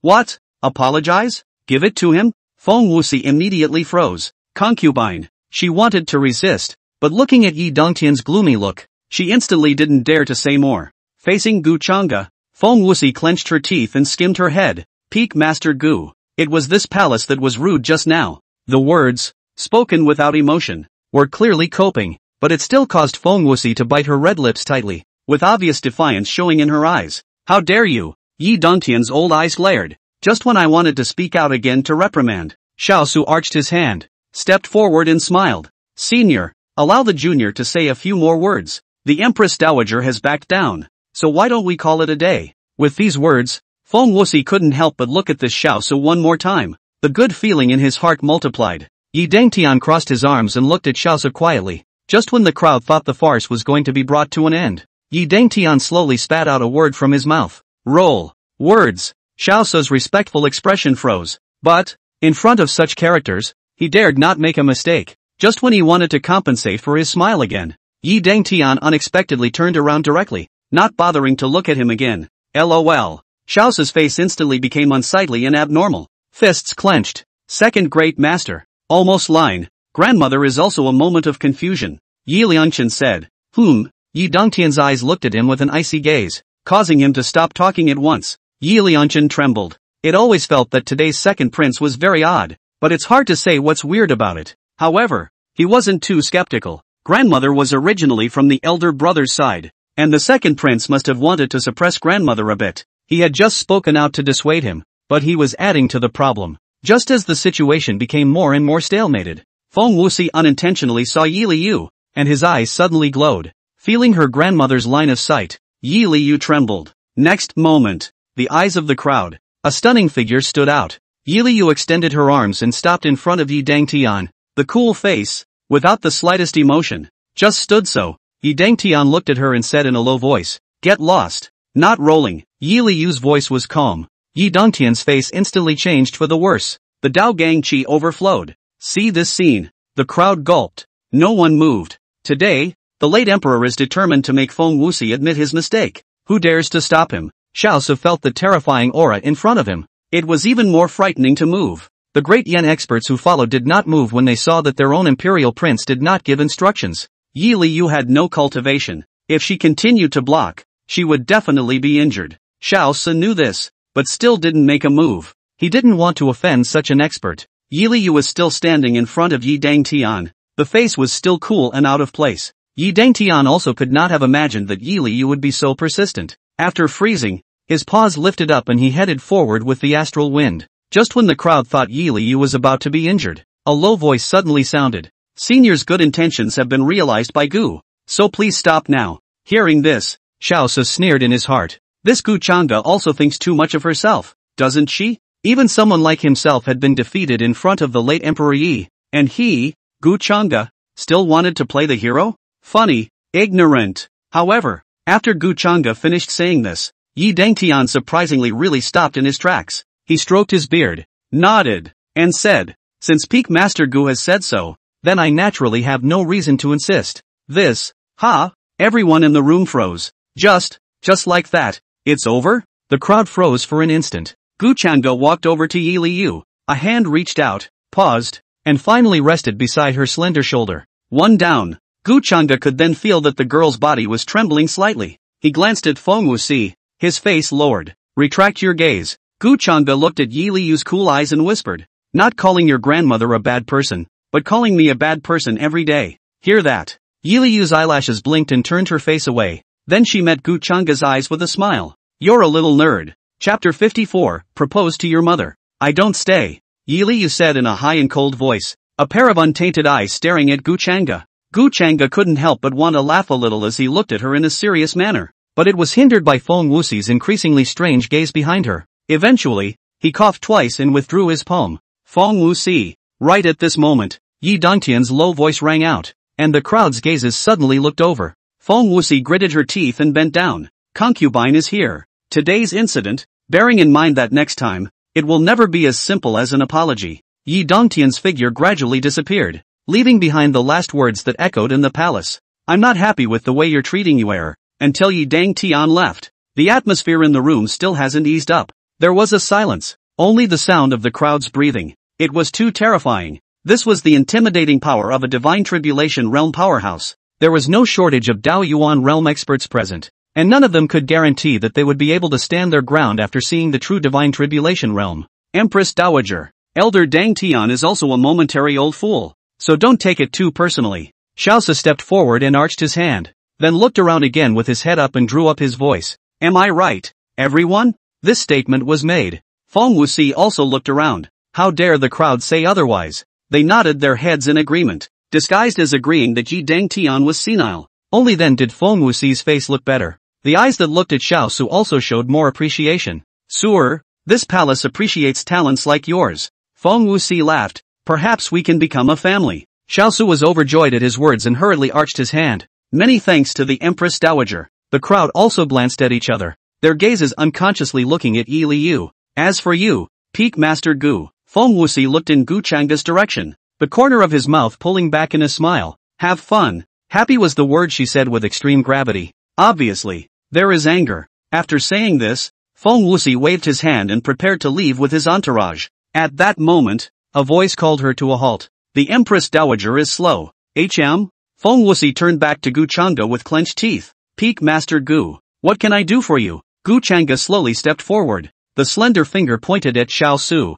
This seed is quite curious as to why he would become family with you. Empress Dowager, what does it have to do with you? Feng Wuxi's phoenix eyes narrowed as he spoke in a deep voice. Although she was skilled at scheming, she still couldn't have imagined in any way that Yi Dangtian had stepped in for Gu Changa. After all, these two people who have nothing in common can't be linked together in terms of anyone. Therefore, the image of Gu Changa in her eyes hadn't changed much. If I really have to say what has changed, it is more disgusting. Curious, Gu Changa shrugged. Hear that answer. The impatience in Feng Wuxi's eyes increased, but recalling the scene just now, he didn't dare to be too unrestrained. Just as he was about to open his mouth to reply, Xiao Su stood out, looked askance at Gu Changa, and said, this prince is going to propose marriage to Princess Liu, so of course he's family. Words. Gu Changa snorted out a laugh. What are you laughing at? Xiao Su said with a gloomy face. The one thing he hated the most was when people got all smug in front of him. If a marriage proposal is enough to become a family, then wouldn't all the women in this world have lost their freedom? Gu Changa spread her hands and laughed. In that case, how about this seat goes to Dian tomorrow to propose marriage to your mother? Pust. This statement was made. The crowd in the room was a bit tense. The logic. It seems right. And Xiao Xiao was also amused, giggling with tears in her eyes. Qing Shuang'er puffed up her pink cheeks, looked at Gu Changa, and muttered, so, master likes mature people. You. Yi Liu raised her eyes and looked at the man beside her who used to be her master, her eyelashes blinking. Eventually 2 words were spat out in a high-strung manner. Bad guys. What? Everything's bad, right? Gu Changa was a bit speechless. The mind also has an expectation. Brushing this disciple's favor would probably not be simpler than either in Xiao Xiao or Qing Shuang'er. LOL. Xiao Su looked at Gu Changa and clenched his fists. The anger in his heart grew. Your Highness, do not be impulsive, an attendant advised in a low voice. After all, it was in the Great Zhou, and it would be unseemly to cause further trouble. Xiao Su also realized this. He lowered his fist, looking toward Gu Changa. She sneered, Gu Changa, it's useless to play smart here. Whether Liu marries me or not has nothing to do with you from the beginning to the end. Gu Changa didn't bother with Xiao Su. Instead, he turned his head to look at Yi Liu and asked, little nerd, are you willing to marry him? Little nerd? Yi Liu froze for a moment and met Gu Chang's eyes before realizing that he was calling out to herself. Her autumn eyes blinked. Gu Changa's eyes showed gentleness, as if she was encouraging the other party. At this moment, Feng Wuxi's majestic voice came. Yi Liu opened her small cherry-red mouth. The 3 words unwilling stuck in her throat. See her silence. Feng Wuxi stepped up and pulled Yi Liu away. Looking at Yi Liangchen, he said, follow me forward to meet your father. Don't waste your time here. Yi Liu's cool face was expressionless. Only, the autumn watery eyes blinked twice every now and then. Gu Changa didn't know if it was an illusion, but this girl seemed to have glanced at herself several times. Ladies and gentlemen, it is difficult for this palace to keep you company. However, there will be a grand performance at dawn, so please look forward to it. Having said that, Feng Wuxi, Yi Liu and Yi Liangchen's figures walked towards the palace. The words left behind echoed in the ears of the crowd. Sir, this palace is looking forward to your performance. And this palace also wants to find a worthy husband for Yuer who can protect her well. This statement was made. The people present also roughly understood the meaning of Feng Wuxi's words. Estimating that performance in the early morning, not only is it used for Yi Liu's birthday celebration, but it is likewise a witness to review Xiao Su's strength. Thank you, Empress Dowager, for making it happen. Xiao Su arched his hand respectfully. The heart was overjoyed. For the early morning bouts, it's already 10 out of 10. Not to mention the fact that the Empress Dowager was kind to herself, taking his own strength, A few imperial princes would not necessarily be able to match it. A stunning beauty like Yi Liu could only be his. Seriously, he has never seen such a dusty beauty in Dian. Simply like a fairy. Ha, senior sister. His expression is so disgusting. At this moment, a disdainful, clear female voice rang out beside her. Xiao Sa, who had a piggy face, suddenly came back to his senses. Look to the vocalization. Those two stunning women stood beside Gu Chang'e just now, and the one who spoke was the petite-looking woman in red. Senior sister, how could you? And Xiao Xiao frowned. Only after hearing this did Xiao's face become a little better. However, in the next moment,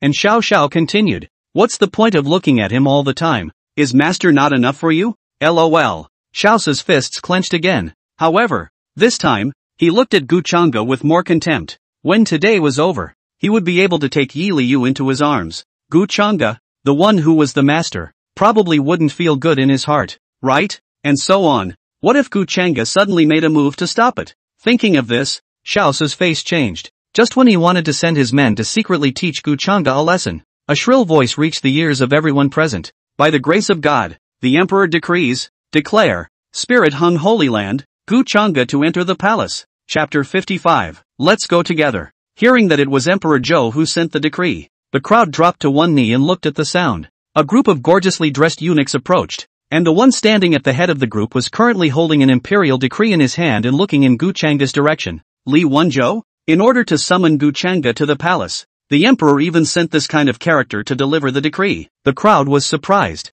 Li Wenzhou, one of the three great Zhou's great divine robbery realms. It was said that some years ago, he had already broken through to the pre-God tribulation cultivation level, and his strength was unfathomable. Although his identity was that of the chief of the Grand Interior, his true identity was that of Emperor Zhou's personal bodyguard. Dare I ask, eunuch, what is it that Emperor Zhou has summoned me to the palace for? Gu Chang'e arched her hand and asked, could it be that Feng Wuxi? This old woman is up to no good? Nope, shook his head. Gu Chang'e dismissed this speculation. Feng Wuxi and the others had only just left, so how could they possibly sue to Emperor Zhou? Then, what exactly was Emperor Zhou looking for himself for? How do we know this? Li Wenzhou's face was unchanged. Since the saint has summoned you to the palace, naturally there is something going on. Let's go. Gu Chang'e nodded. Stand up. Looking at the two women behind him, he finally fixed his gaze on Xiao Xiao and transmitted his voice. Xiao Xiao, if master hasn't returned in the early hours of the morning, help master take a look at Emperor Zhao's competition. If necessary, the outburst is, anyway, cannot let him and your fourth senior sister set a marriage contract. Hear that? And Xiao Xiao nodded. With a hint of worry, the absolutely beautiful face glanced at Li Wenzhou before saying, Master, be careful. Aha. There was no point in saying more, so Gu Chang'e simply replied back, Master teacher, another piece. Chang Shuang'er laughed, standing on her tiptoes and lifting a piece of pastry up. Gu Chang'e felt a bit puzzled. Still, he leaned over and took the pastry into his mouth. It was sweet and silky and tasted pretty good. He suddenly felt an extra portion of something hard like a lump in his palm. Glancing at Li Wenzhou's back, Gu Chang'e did not move and put it away in her robe. Rubbing Chang Shuang'er's little head, he turned around. Eunuch, please lead the way. Follow our family. Li Wenzhou waved his robe and led Gu Chang'e forward. Stay until they leave. The scene was restored and the crowd dispersed to continue the wine tasting and discussion. Senior sister, did you just? And Xiao Xiao looked around and lowered her voice. Stuffed something? Kyosho replied. It's a red gemstone. What's that?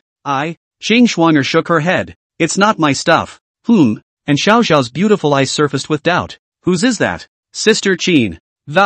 Peak Master Gu. It's not that we're talking about you. Feng Wuxi is at least the current Empress Dowager, the mother of the world. You have to be more careful with your words sometimes. Li Wenzhou walked ahead, his voice shrill. What the eunuch said is true. It was my rashness. Also, our family is watching that third prince grow up. You wasted one of his arms for no reason. Although there are miracle doctors in the palace who can take it back, it's always unseemly. It was rash on my part. And, Li Wenzhou looked behind him, his brow furrowed. Peak Master Gu, are you really listening to our family seriously? Hear that? Gu Chang's gaze that was surveying the surroundings retracted. Looking toward Li Wenzhou, he arched his hand and smiled. The eunuch continues. Well, this is more or less the same. Li Wen nodded, turned around, and then said, this time, when you enter the palace, I hope you can restrain yourself. Honestly, our family quite appreciates your kind of talent. Seeing that Li Wenzhou was still chattering, Gu Chang'e nodded perfunctorily.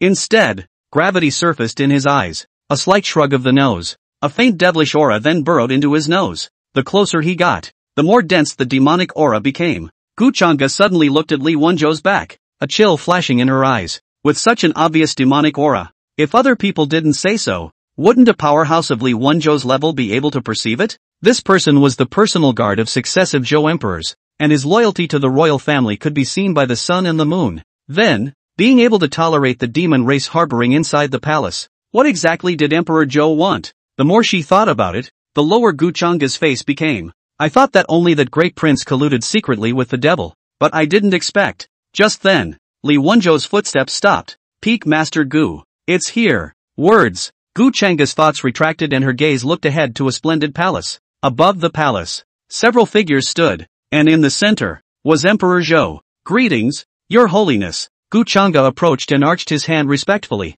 Why don't you kneel down when you see my father? Yi Lang droned from above. Father, this man is arrogant, with no one in his sight, and he even contradicted his grandmother. Yi Liangchen laughed coldly. My son really doesn't know what qualifications this kind of scum has to come to the fourth sister's birthday banquet. Feng Wuxi sat beside Emperor Zhou, his phoenix eyes looking downward as he majestically said, still not kneeling? Sonic came through. I didn't expect that this Feng Wuxi was actually a Daoyuan realm expert as well. The two words kneel down carried with them an intimidating pressure that just pressed toward Gu Chang'e. Enough. Zhou Emperor Yichuan opened his mouth, and his thick voice came out, with a gust of dragon power. It instantly dispersed Feng Wuxi's sound waves. Yi Yan also spoke out at this moment and rounded up the situation. Second and third brothers. Grandmother, calm down. Today we invited Peak Master Gu to come for important matters. Obviously. Looking at the expressions of the crowd, other than Yi Chuan and Yi Yun, and Li Wenzhou, the others present were not clear about this important matter. All of you leave. Leave me to discuss important matters with Peak Master Gu, Yi Chuan said, his voice carrying a majesty that could not be refused. Feng Wuxi just wanted to speak, but was stopped by Yi Chuan's eyes. Only with a cold snort, he walked towards the outside of the temple. When she passed by Gu Chang'e, Yi Liyue tugged at him and whispered, Here, it's not safe. I know. Gu Chang'e laughed softly. Hearing this answer, Yi Liyu froze for a moment, back towards the outer hall. Be careful, bad guy. The corners of Gu Chang'e's mouth twitched. I think this girl means watch out for the bad guys, right? Kind of speechless. Retract your thoughts. Gu Chang'e raised her eyes and looked at Yi Chuan. It was a man with a stout figure and an imposing, angular face. Other than being a little pale, it was like a normal person. Recalling just now, Yi Chuan casually dispersed the scene of Feng Wuxi's sonic wave. Gu Chang'e's gaze became clearer and clearer. At that moment, he heard footsteps coming from behind him. Looking back, Yi Yan pushed the wheelchair and turned back.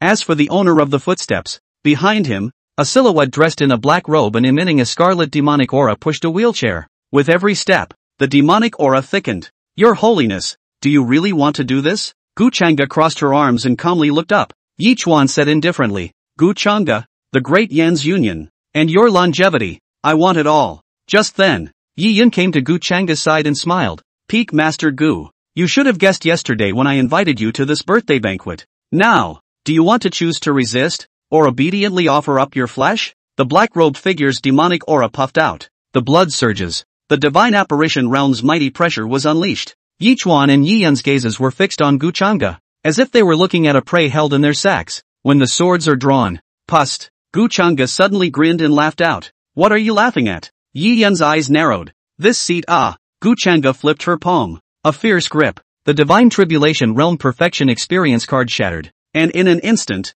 it turned into dots of starlight that surged into the body. Li Wenzhou. Gu Chang'e's slender fingers pointed to the top of her head. The eyes flashed and surged with sword energy. Don't hide. Together. Chapter 56, inviting you to the Yellow Springs. Peak Master Gu. Good eye. Li Wenzhou leapt down from the roof beam, right at Gu Chang'e. He slapped out a palm. Roll. Gu Chang'e spat out lightly, between one breath and the other. Sword chi surged wildly, instantly knocked Li Wenzhou's figure back. Bang, bang, bang. Li Wen stepped back a few meters and said with some surprise, to be able to receive our family's eclipsing soul palm. Peak Master Gu was hiding his clumsiness before now. No wonder Peak Master Gu has such guts. So he is harboring a divine tribulation realm card. Yi Yan nodded bashfully. Yi Chuan coughed twice, his pale face carrying majesty. Gu Chang'e, I hope you can be sensible. Your Holiness, Great Joe has always been at loggerheads with the demon race. Do you know what you are doing yourself? Gu Chang'e asked with a calm face.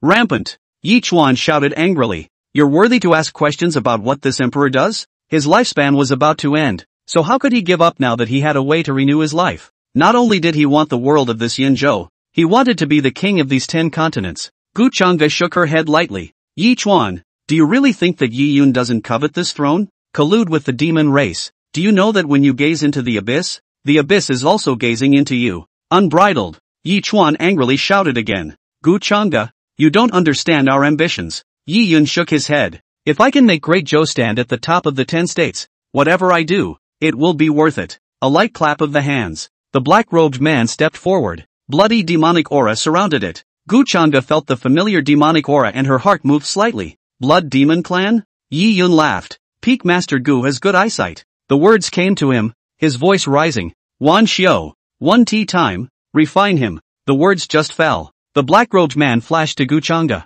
The voice was hoarse and uncomfortably low. Blood Demon Clan. 10,000 vengeance. Please go to the Yellow Springs. Boom. A slap. The channeled blood chi coalesced and transformed into a skeleton remnant, charging straight at Gu Chang'e's face. In vain. Gu Chang'e spoke faintly. The opponent was only in the middle stage of the divine apparition realm, not enough to pose a threat to himself. But, just then, the mutation was sudden. Li Wenzhou's 2 hands were caged like eagle claws, carrying a gust of gloomy wind. Toward Gu Chang'e, he shot violently. Die. Mid-divine hijacking. Worthy of being a long-established expert, a strong person like Li Wenzhou. Hiding his clumsiness was already base manipulation. 2 mid-divine hijackers clamped down. Gu Chang'e's face remained unchanged. Broken sin slowly pulled out. With a bloody crimson aura, sword chi surged and surrounded Gu Chang'e's body. Boom! Peach-colored sword shadows flashed. Forgetfulness of the Taoist body instantly opens the leaves. The aura of a divine tribulation consummation was released in its entirety. Get the hell out of here! Gu Chang'e droned. A sword was swung out, instantly dispersing the gloomy wind. Li Wenzhou retreated violently spewing out a mouthful of blood. Above the middle stage of the divine apparition, Li Wenzhou's old eyes widened. What kind of undercard was this? Not only did it pluck Gu Chang'e's cultivation to the divine apparition realm, it even plucked it up this much. That claw of his just now. How could it be said that it had the power of a pre-divine tribulation? Yi Yan's eyes narrowed as coldness flashed underneath them. I didn't think that this Gu Chang'e's undercard was really endless. However, Wan Xiu's strength was more than what it seemed. Gu Chang'e. Recalling just now what Gu Chang'e had said, Yi Yan's eyes sank into silence. As smart as you are, how could you not understand Father's desire for immortality and power? Nah. Boom! A monstrous blood chi erupted. Wan Xiu was like a phantom, carrying the majesty of the divine tribulation realm as he slapped his palm. Look at the scene in front of you. Gu Chang'e swung his sword. The shadow of the green dragon sword whistled out. Sword energy bursting out and piercing through the bloody palm. Snap! The bloody palm shattered in an instant. However, the figure of Wan Xiu in front of him had unexpectedly disappeared from sight at this moment. Gu Chang'e frowned. Snapping his head up, he looked around. Yi Yun, Yi Chuan, Li Wenzhou, all gone. The entire palace, at this moment, was like dead silence, swirling with eerie colors. Gradually, the palace dissipated. It's impossible to see the end of it at a glance. What means? Gu Chang'e raised an eyebrow. Just then, click, a clear voice came. Lowering her gaze, Gu Chang'e's brows tightened. Broken Sins unexpectedly returned to its sheath automatically at this moment. Damn, Gu Chang'e's face was grave. It was unheard of to be able to influence a divine-level spirit weapon with such a means. More importantly, the time of the Divine Tribulation Perfection experience card was only 10 minutes, and the more time he wasted in this space, the fewer cards he had. Bang! An airburst suddenly sounded beside his ears.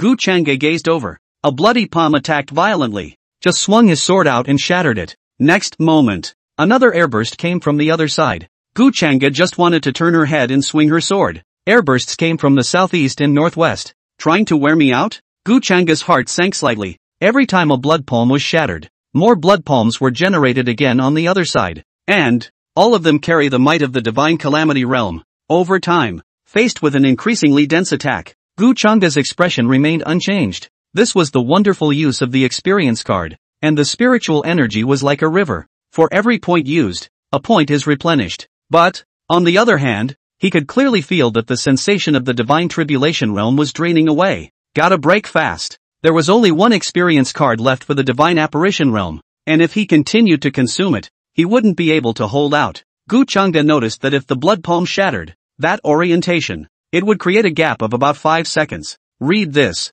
He let out a deep gulp. Bang, bang, bang dash. A majestic sword chi erupted, instantly shattering all the blood palms present. Taking advantage of this opportunity, Gu Changde's figure flashed and flew towards the top of her head. Click, click. The void above his head unexpectedly began to shatter. This is it. Gu Changde's palm strength increased. He could feel as if the experience card was running out of time. Break me. Click click click. Click click click. 2 voices in quick succession. The barrier burst, and cracks like spider webs appeared. A subtle light shot straight down. Just then, the bloody palms from all directions attacked again. Gu Changde's eyes were bland as her sword chi rotated along her circumference, forming a barrier. Bang, bang, bang. A dull voice rang out. The sword chi barrier erupted with the slightest crack. The void barrier overhead, on the other hand, was close to being completely destroyed at the moment. However, it was at that moment that a sudden change occurred. Please go to the Yellow Springs. A hoarse,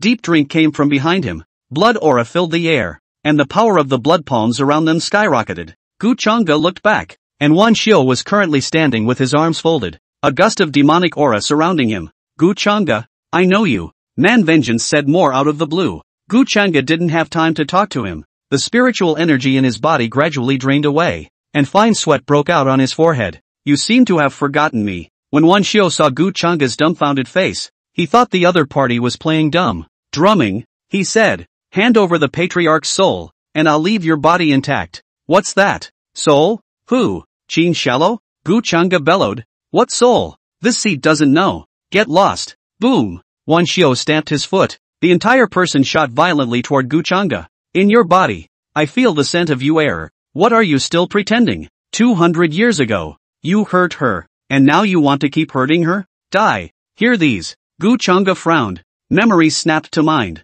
That was when the effect of the divine hijack experience card disappeared. Wan Xiu's figure appeared like a ghost. In a flash of lightning, red light suddenly emerged from between Gu Changde's sleeves. A blood-red gem, blooming with a strange color, flew straight out. Chapter 57. My son comes to protect the emperor. The moment. Inside the palace. From an outsider's perspective, a semicircular crimson boundary shrouded the area. Yi Yun Yichuan and Li Wenzhou, their gazes were tightly fixed on the boundary. Ahem. Yuner, why has it been a long time since a pillar of incense has passed, and that Wan Xiu still hasn't come out? Yichuan coughed twice, wiping the blood from the corner of his mouth. He looked at Yi Yun and asked, Father doesn't need to be anxious. Gu Changde can't come out alive with any more tricks. Yi Yun faintly said, forgive our ignorance. Why did your highness say this? Li Wenzhou asked. Yi Yun lightly waved the folding fan in his hand and did not answer this question head on. Instead, they utter a sentence that has no relevance. This move of Wan Xiu, called the Blood Realm, was created by the previous patriarch of the Blood Demon clan. Yi Yun looked at Li Wenzhou and asked, Eunuch Li, have you forgotten what the last name of the previous patriarch of the Blood Demon clan was? Hear that. Li Wenzhou furrowed his brows and pondered. Our family knows very little about the Blood Demon race, but we did hear that one of the Blood Demon race's patriarchs was a traitor to the human race. We really don't know the last name. Shang Guanyu. At this time, Yichuan suddenly said in a deep voice. Shang Guanyu? Li Wenzhou froze. Isn't that Gu Changde's 6th disciple? Hiss. No wonder. So much for that. It all makes sense. It was no wonder that Wan Xiu would only come to work with Yi Yun. Though I don't know if its purpose is revenge or what. It doesn't matter anymore. Yi Yun saw that both of them understood most of it. Only then did he open his mouth to explain. It was none other than Shang Guanyu. That Shang Guanyu was expelled from the Spirit Hung Holy Land by Gu Changde 200 years ago for falling into the Devil's Path. Later, he traveled to the Demon Continent and became the head of the Blood Demon clan, which had the thinnest power in the Demon Continent at the time. So, this Blood Realm was created by her to take revenge on Gu Changde. Yichuan understood. Yi Yun nodded. Not bad. This is exactly what my son wants. Not only does the Blood Realm have the effect of confinement, but it can also generate countless attacks to wear Gu Changde down. Shang Guanyu understands Gu Changde the most, and the Blood Realm was created entirely in response to him. Speaking of which, Yi Yun's tone was rarely certain.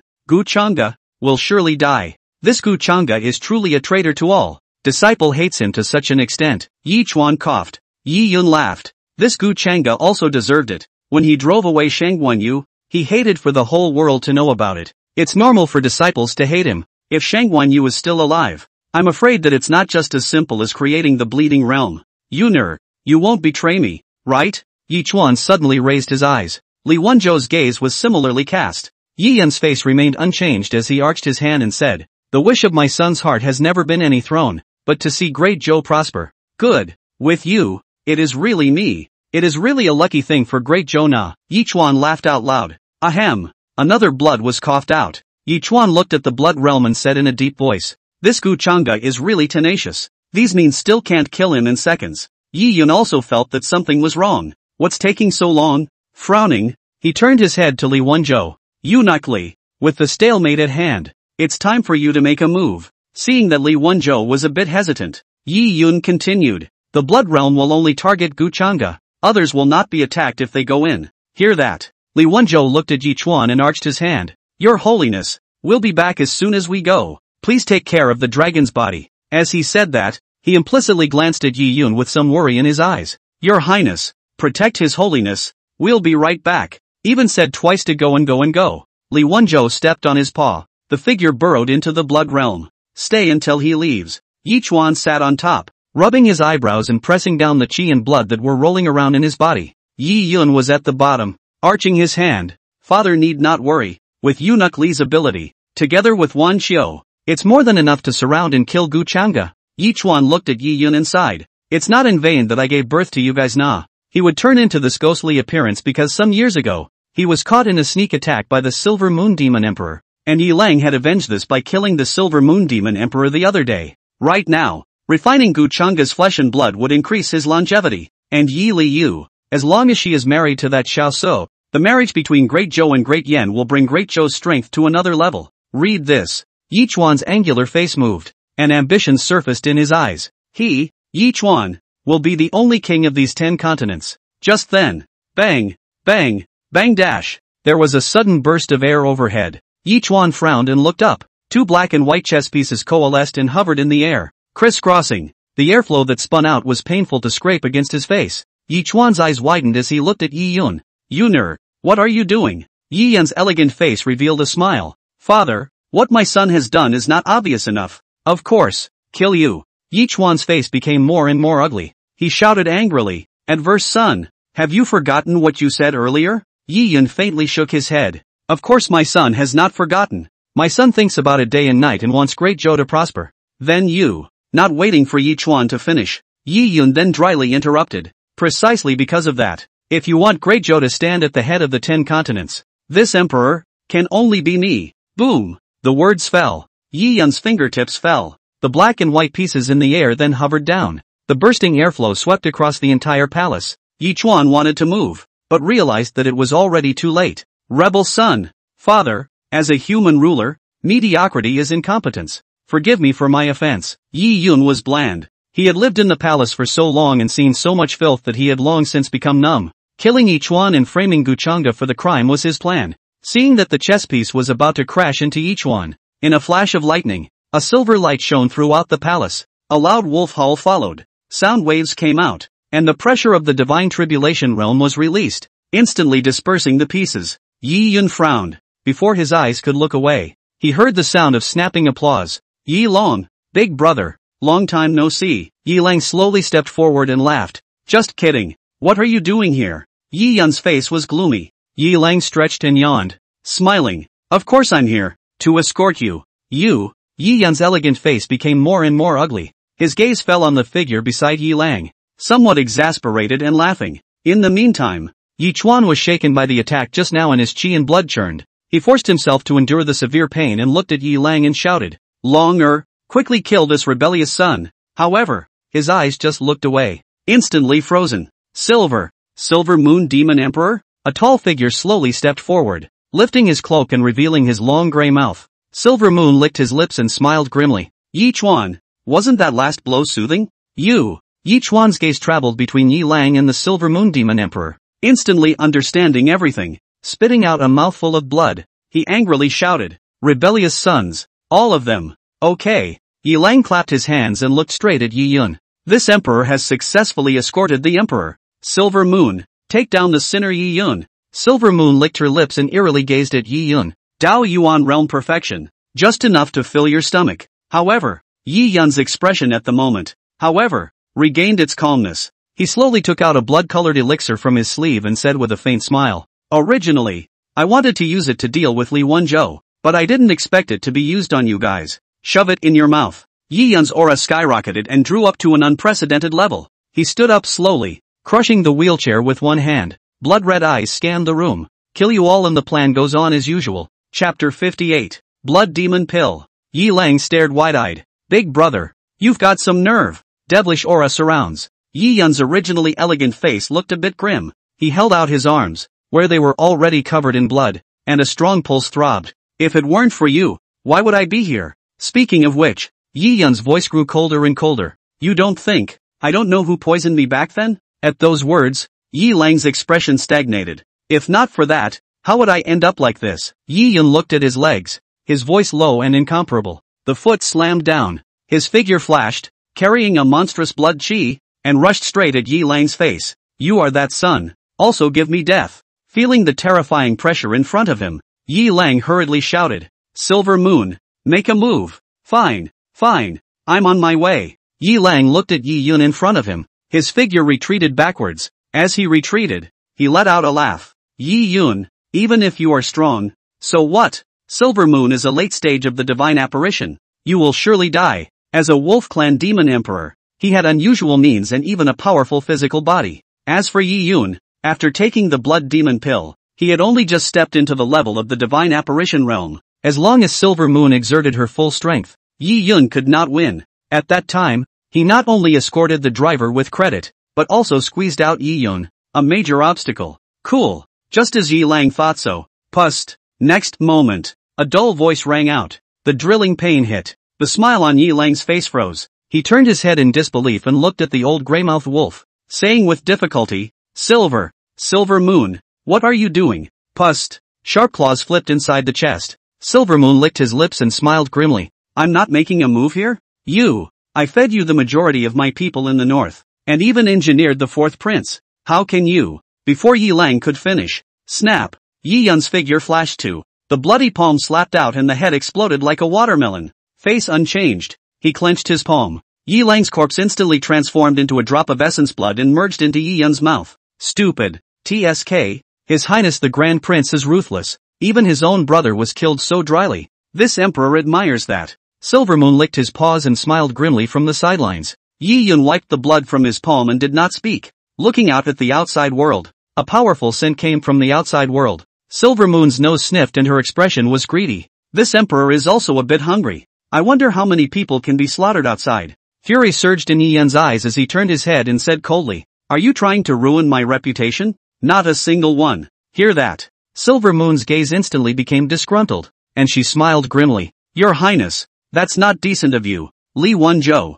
Yi Yun said indifferently, an expert in the middle stage of divine tribulation. "Is that enough?" Hiss. Divine tribulation realm nah. "Enough, certainly enough." Silver Moon licked his lips, somewhat impatiently, and looked to the blood realm. Suddenly, its pointed claws pointed upwards, at the unsightly Yi Chuan, and said, "How should this person be resolved? Kill him for me, give a damn, it's my father after all." Yi Yun said with a calm voice. Silver Moon slowly stepped forward, condescendingly looking at Yi Chuan, who kept coughing up blood, and slurped out, "Yi Chuan, this emperor's cultivation is higher than yours. His means are higher than yours. It's the aspect of giving birth to a son. How can he not compare to you?" Wait.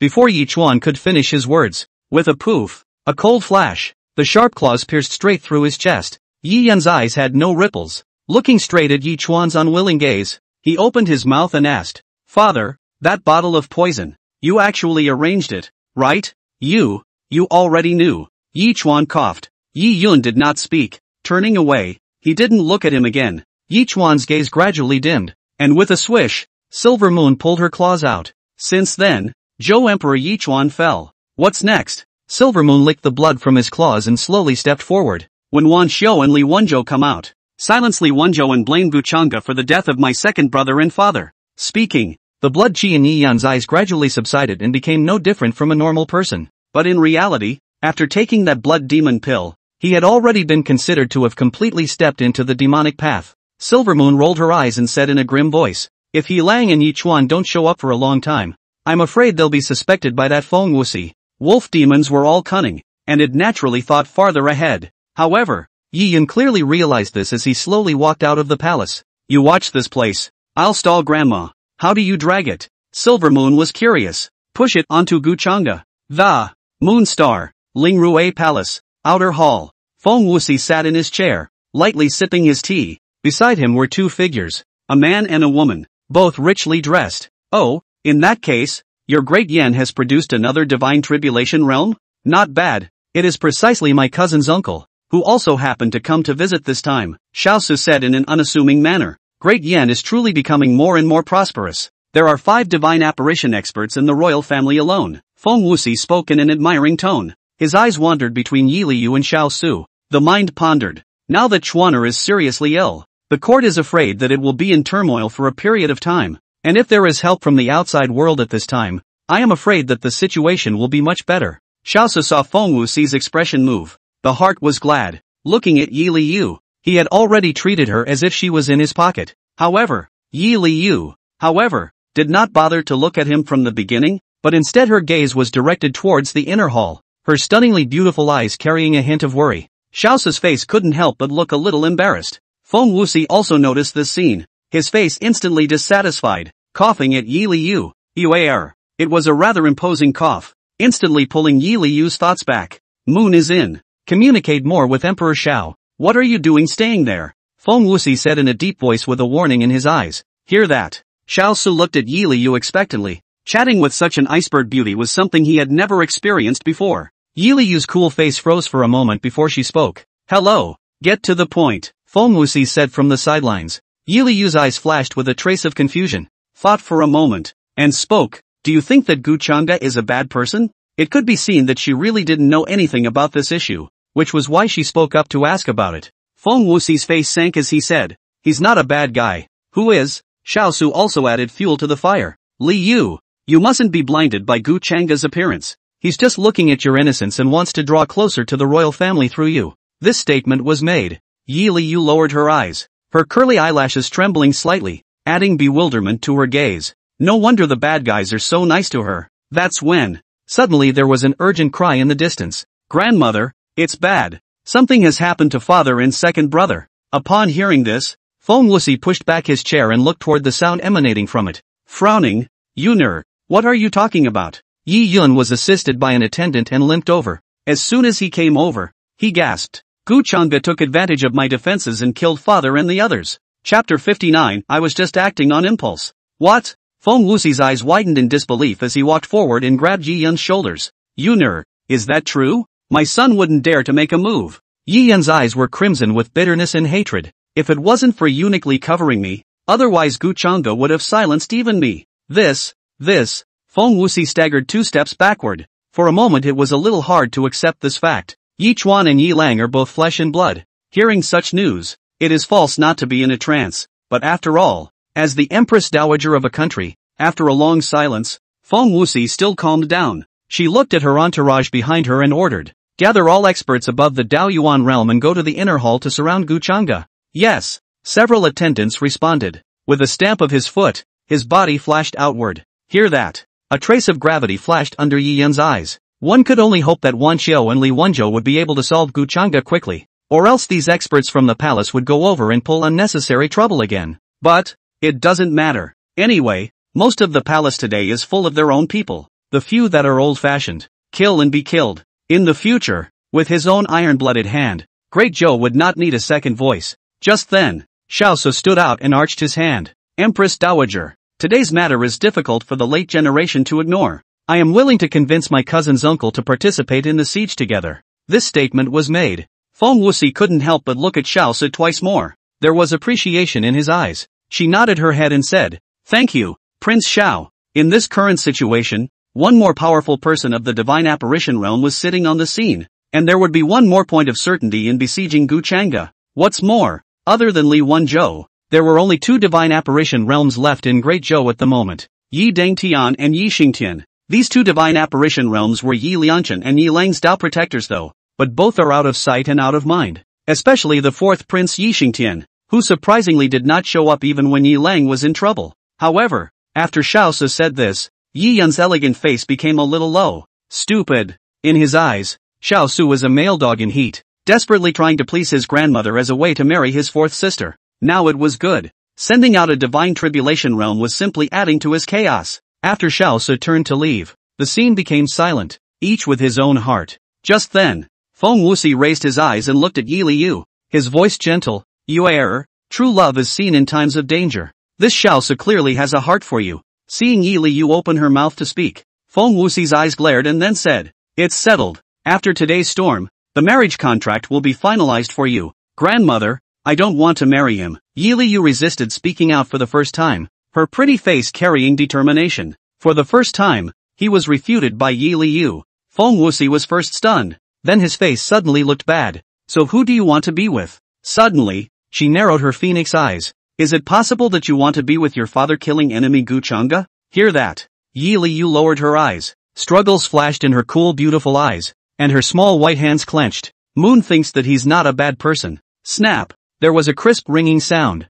Feng Wuxi slapped Yi Liu's small white face. The tone was sharp as attack. Do you realize what you're saying? Originally, it was just a casual question in anger. But I didn't expect this little girl to really have this kind of idea. The fight. Next time, you'll be punished with a month's confinement. Hear the word confinement. Yi Liu's delicate body could not help but tremble. At this point, Yi Yun voiced, round it off. Grandmother do not have to care too much. The fourth sister is still young. Since childhood there is no friend. On that Gu Chang'e has the intention to stay in love is normal. More discipline in the future is. Hear that? It seemed to come to mind. Feng Wuxi sighed. Taking her palm back, she looked at the red marks on Yi Liu's small face and was instantly a little distressed. You err, grandmother was just acting on impulse. It doesn't hurt, does it? Distinctly gritting his teeth in pain, Yi Liu still shook her head and softly said, It doesn't hurt. Grandmother also cares for you. For your own good. Or she wouldn't be doing this. Feng Wuxi touched Yi Liu's long hair and softly said, Just like the engagement with Xiao Su, grandmother is doing this for your own good. Having said that, Feng Wuxi gazed into Yi Liu's radiant eyes and waited for her answer.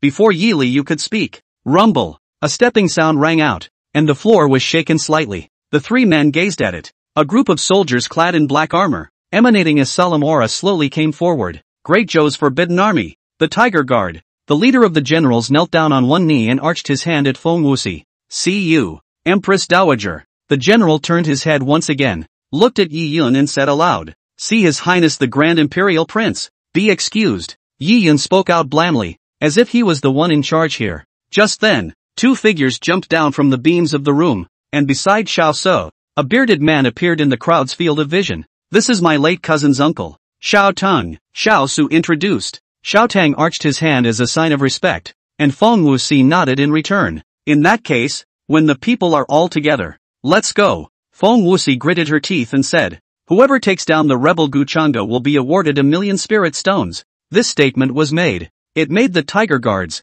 who were already burning with rage, even more hyperactive, itching to strip Gu Chang'e alive. Kill. At this moment, Yi Yun glanced at Xiao Tang and a cold aura flashed under his eyes. If this person talks too much, then kill him too. He closed his eyes and stared. Feeling it, the mind was even more puzzled. The blood realm in the inner sanctum was still there, and Wan Xiao didn't report the information. Yi Yun frowned. Damn, didn't you say that this blood realm is specifically targeting Gu Chang'e? Why hasn't it been resolved yet? Suddenly, a feeling that something was wrong rose. The heart thumped violently. Yi Yun cast his gaze towards the inner hall and his eyes suddenly widened. Just when I was about to think of something, a whistling dragon roar suddenly rang in his ears. What followed was a terrifying pressure. Yi Yun violently pushed away the attendant who was assisting him, and walked as if he was flying, instantly dodging the sword shadow. Pust! That follower's body was instantly split in half. Who? Feng Wuxi frowned her willow brows, her gaze just wanting to search for the visitor. The sound of extreme speed to the point of explosion rang in his ears.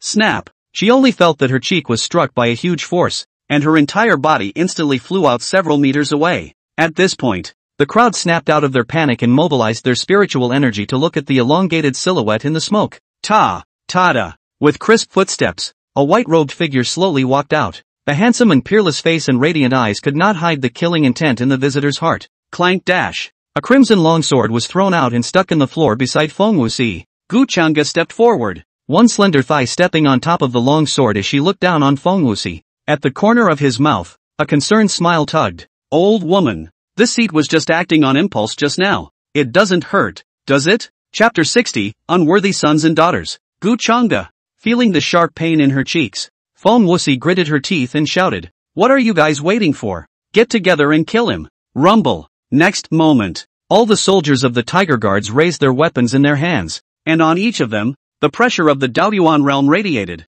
As for Xiao Su and his group, they likewise moved forward and surrounded Gu Chang'e. One time, the entire outer hall was densely packed with strong auras surrounding it, all of them eyeing each other intently, as if they were about to take Gu Chang'e's head the next moment. Watch this scene. Gu Chang'e's gaze was calm, her face unchanged. His gaze wandered and eventually landed on a tall, purple-clad figure. Fade. Yi Yun, isn't it a surprise? Yi Yun clenched his fists and gritted his teeth. He had counted 1,000 times, but he couldn't calculate that this Gu Chang'e would escape and remain unharmed. The eyes of the crowd went the same way. There was some surprise. His Highness the Grand Prince's leg injury is actually healed? However, right now was not the time to focus on this. And the crowd didn't think much about it as their gazes remained on Gu Chang'e. The swords are drawn. Take him. At this point, Gu Chang'e uttered a sentence that was puzzling. What? Hear that? Everyone looked at each other in disbelief, including Yi Yun, who was a bit frozen by these words. Who's he talking to?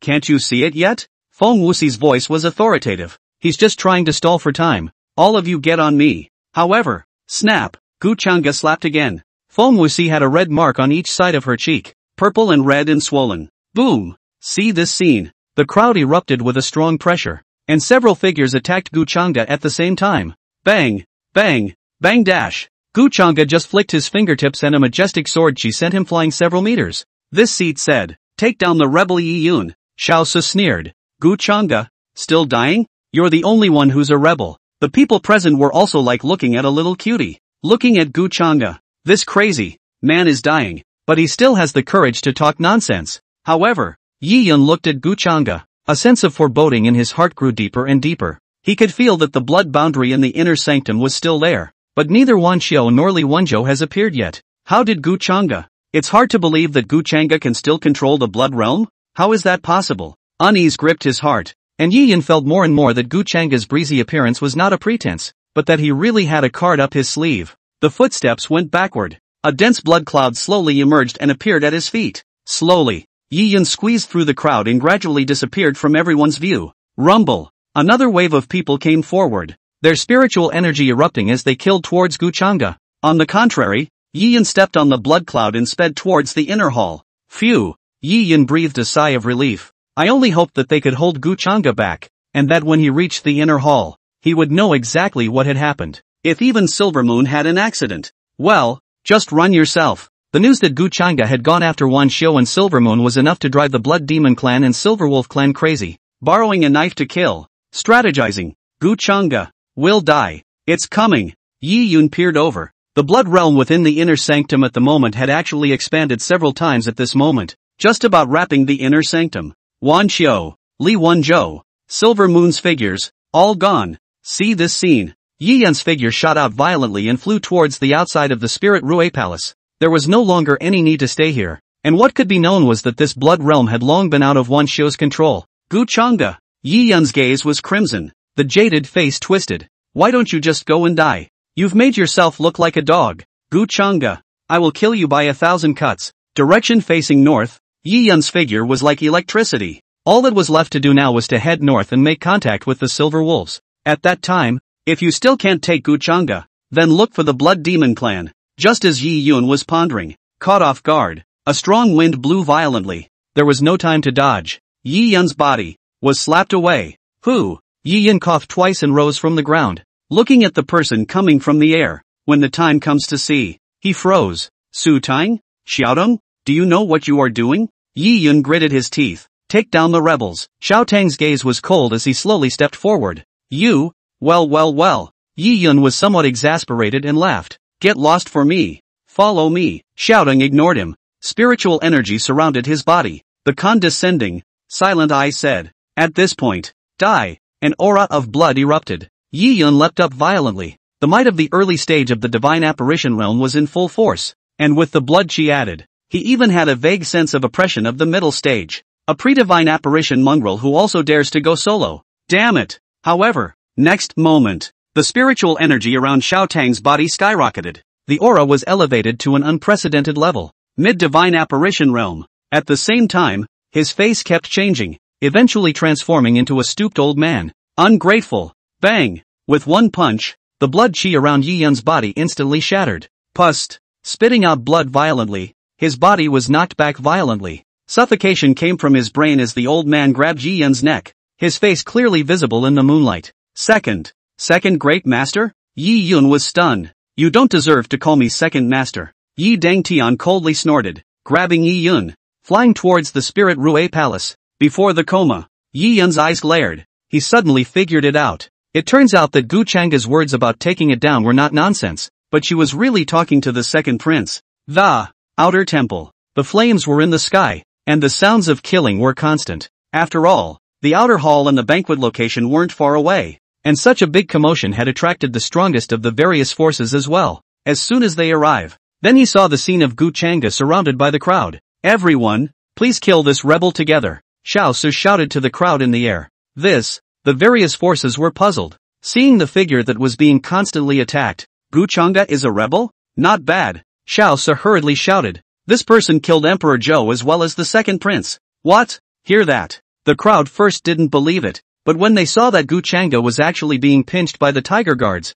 their faces sank slightly. Gu Changa? Really floating? Even if one's cultivation was strong, there were very few who could clamor with the royal family, let alone regicide. Gentlemen, come together and kill him, a man shouted. The others nodded and shaped themselves downward to join the fight. For a while, the outer hall was overcrowded, with spiritual energy flickering, and people were constantly being sent flying out by Gu Changa with her sword chi. Senior sister, did master teacher he really kill the king? In the air, Qing Shuang'er clenched her small hands and looked downward with worry. Even if he kills the king, so what? We are still his disciples. And Xiao Xiao rubbed Qing Shuang'er's head and flew downward with the greenwood sword in her hand. She will fight the enemy with her master. At this point, seems to have a feeling. Gu Changa raised her head and realized that Xiao Xiao was flying towards her. At once, he guessed what the girl wanted to do. TSK. This girl, as much as you can give me trouble. Gu Changa shook her head. However, he didn't have much to blame, simply because he was afraid that these people would injure Xiao Xiao by mistake.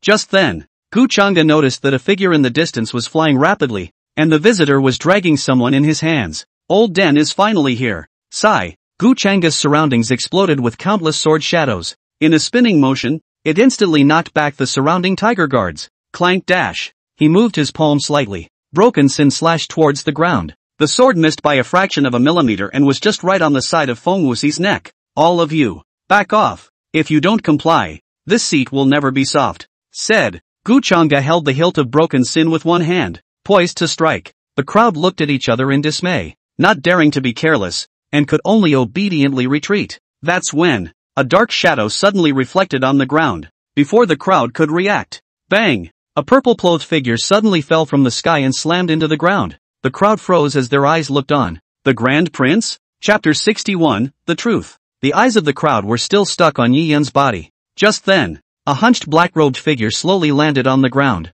Someone immediately recognized it. Old ancestor swinging sky. This statement was made. The crowd turned their gazes to Yi Dangtian with excited expressions. Please also ask the late emperor to take down the rebel Gu Changa. Gu Changa? This person is ruthless. Sneaking up on Emperor Zhou and the second prince. His crime is unforgivable. I beg the old ancestor to quickly take action to get rid of the evil. He also injured a dozen of our tiger guard brethren. The late emperor must do right by us. However, facing the pleas of the crowd, Yi Dongtian's face grew cold as he droned. All shut up. Everyone looked at each other in disbelief. The scene fell silent. No one dares to speak out again in a crusade. Which one of your eyes saw Gu Changa commit regicide? Yi Dangtian swept his eyes over the crowd, his voice hoarse and full of oppression. Being asked that, the crowd was dumbfounded, because they never thought about it. Or, in their hearts, who else can it be if not Gu Changa? Feng Wuxi looked at this scene, heart thumping, her phoenix eyes narrowed. She could sort of see that the late emperor had shown up before, not to stand up for Yi Liangchen at all, but to teach himself a lesson for Gu Changa. After all, Yi Dangtian was nothing more than Yi Liangchen's Tao protector. There was no reason for him to make any headway. This makes all the sense. However, now that Gu Chang'e had killed Yi Chuan and Yi Lang, how could the late emperor still be so protective? Late emperor, are you still going to harbor Gu Chang'e? Feng Wuxi shouted through clenched teeth. This statement was made. The people present were first stunned, then looked at Yi Dangtian incredulously. The late emperor and Gu Chang'e are in cahoots? Hiss. The situation is getting more and more complicated, and Xiao Su is a bit flustered. Turning his head, he had just wanted Xiao Tang to lead him away when he realized that Xiao Tang had disappeared. What's going on? Where did Uncle Cousin go? Not daring to hesitate for too long, Xiao Su looked at Yi Liu beside him and clenched his teeth in his heart. Take her and go straight away. Taking a long breath, he tried to slow down his voice as much as possible and said, Li Yu, come with me. Yi Liu looked at Gu Chang'e with her gaze withdrawn. The confusion in her eyes had yet to dissipate, and her delicate face was reflected in the moonlight, so Xiao Su realized that Yi Liu seemed to be crying. Seeing Yi Liu not speaking, Xiao Su advised in a low voice, Li Yu, your master has gone crazy. He killed your father and your second brother, and captured Yi Yun. You will definitely be next. Why did Gu Chang'e kill them? Yi Liu said coolly, but it was obvious that her beautiful eyes were slightly reddened. She was dull and cold, but she was not an unfeeling creature. It's only a withdrawn personality developed from being confined by his grandmother too many times as a child and not having any friends around. Later on, she went to the Purple Peak, and it was one of the happiest times she had ever had. And even though her master teacher never gave her a good look, she was still very much in love with it. But, now, the master killed the father, killed the second brother. Yi Liu suddenly did not understand. What exactly is the reason why he is crying? I don't know, Xiao Su shook his head, but I can be sure that if you don't leave you will really be in danger. The scene was becoming more and more chaotic, and there was no lack of people like Xiao Su, who wanted to take advantage of the chaos to leave. These people are all big shots with big names, and they're not from the royal family, so there's no need to sell out so much. Xiao Su was just about to pull Yi Liu's hand when he was squeezed away by the people leaving beside him. Dang dash! Dang dash! Dang dash! Right at this moment, 3 bells rang out as Yi Dangtian held the ancient bell and struck it 3 times in a row. Next moment, the crowd only felt that their minds were smoothed out. Yi Dangtian retrieved the heavenly rank spiritual artifact Quiet God Bell and said in a deep voice, Be quiet, all of you. Feng Wuxi said in a cold voice, Forefather, what you're doing will only chill the world. The crowd's feet stopped. The Tiger Guard General knelt down on one knee and said forcefully that, Late Emperor, if you are bent on having your way, Great Zhou will only continue to decline. My subordinate really doesn't know why you are siding with that Gu Chang'e. As a Tiger Guard General, he had served the royal family for generations and regarded the Zhou Emperor as the son of heaven. How can the heart be at peace when the son of heaven is killed? And I ask the late Emperor to do them justice. And I ask the late Emperor to do them justice. The Tiger Guards shouted. The voices resounded in the sky, unusually sad and angry, and some even looked directly at Gu Chang'e in anger. The situation went sideways. Feng Wuxi looked at Gu Chang'e and saw that the latter remained calm and collected, with viciousness in her eyes. Although he didn't know what relationship Gu Chang'e had with the late emperor, the situation at hand was such that it was impossible for the late emperor to continue to show favoritism. If Gu Chang'e doesn't die, how can the people's anger be dispelled? Yi Liu lowered her eyes. The last glimmer of hope in the bottom of his eyes faded away. Turns out, he really is just a bad guy. All the earlier stuff was just pretending. Ding! Detected Yi Liu's mood swings. Favorability -99. Tick-tock. Warm reminder. When goodwill reaches -100, it will be irrevocable. Hear the system. The corners of Gu Chang'e's mouth twitched. He casually picked up a stone and threw it at Yi Dangtian's head, and said in a cold voice, Don't talk nonsense with this group of idiots. Come up with some substantial evidence. Yi Dangtian didn't dare to talk more and hurriedly pulled out the shadow retention stone from his sleeve. Throwing it on the ground and attaching psychic power, the image appeared in everyone's eyes. Moment. After Gu Chang'e entered the blood realm, Yi Yun's conversation with Yi Lang, as well as the Silver Moon Demon Emperor's outburst, to Yi Yun's sentence at the end, push it onto Gu Chang'e. The whole thing was shown in its entirety. The crowd looked at each other in disbelief. When Yi Dangtian saw that there were still people who didn't believe him, his face sank slightly, and his gaze went to that Tiger Guard general just now. Drink. Su Kuan. Subordinate. Take a head count. Have any of your Tiger Guards suffered any casualties? Su Kuan thought for a moment and reported. No. Do you think that it's Gu Chang'e who can't kill you guys? Yi Dangtian said in a deep voice. Su Kuan froze. Gu Chang'e can hard to carry them so many people and face unchanged. It already shows its strength. Can arbitrarily pinch everyone present. Therefore, Gu Chang'e had deliberately left her hand open. After realizing this, the hearts of the people present were in turmoil. They had actually really misunderstood Guchanga. Knock. Su Koan kneeled down on one knee and said in a sincere tone, "Peak Master Gu. It's my fault for being abrupt." The rest of them likewise understood and knelt down in unison. "Peak Master Gu. Kill or die as you please. Just please forgive us for what we did today." Guchanga didn't bother with them. His gaze was calm. Scanning over, it eventually stopped at one spot. He slowly stepped forward and walked over to a woman with a stunningly beautiful appearance and cool eyes. Yi Liu lowered her eyes, unable to see her expression. Hiss. Guchanga was a bit embarrassed and didn't know what to say for a while.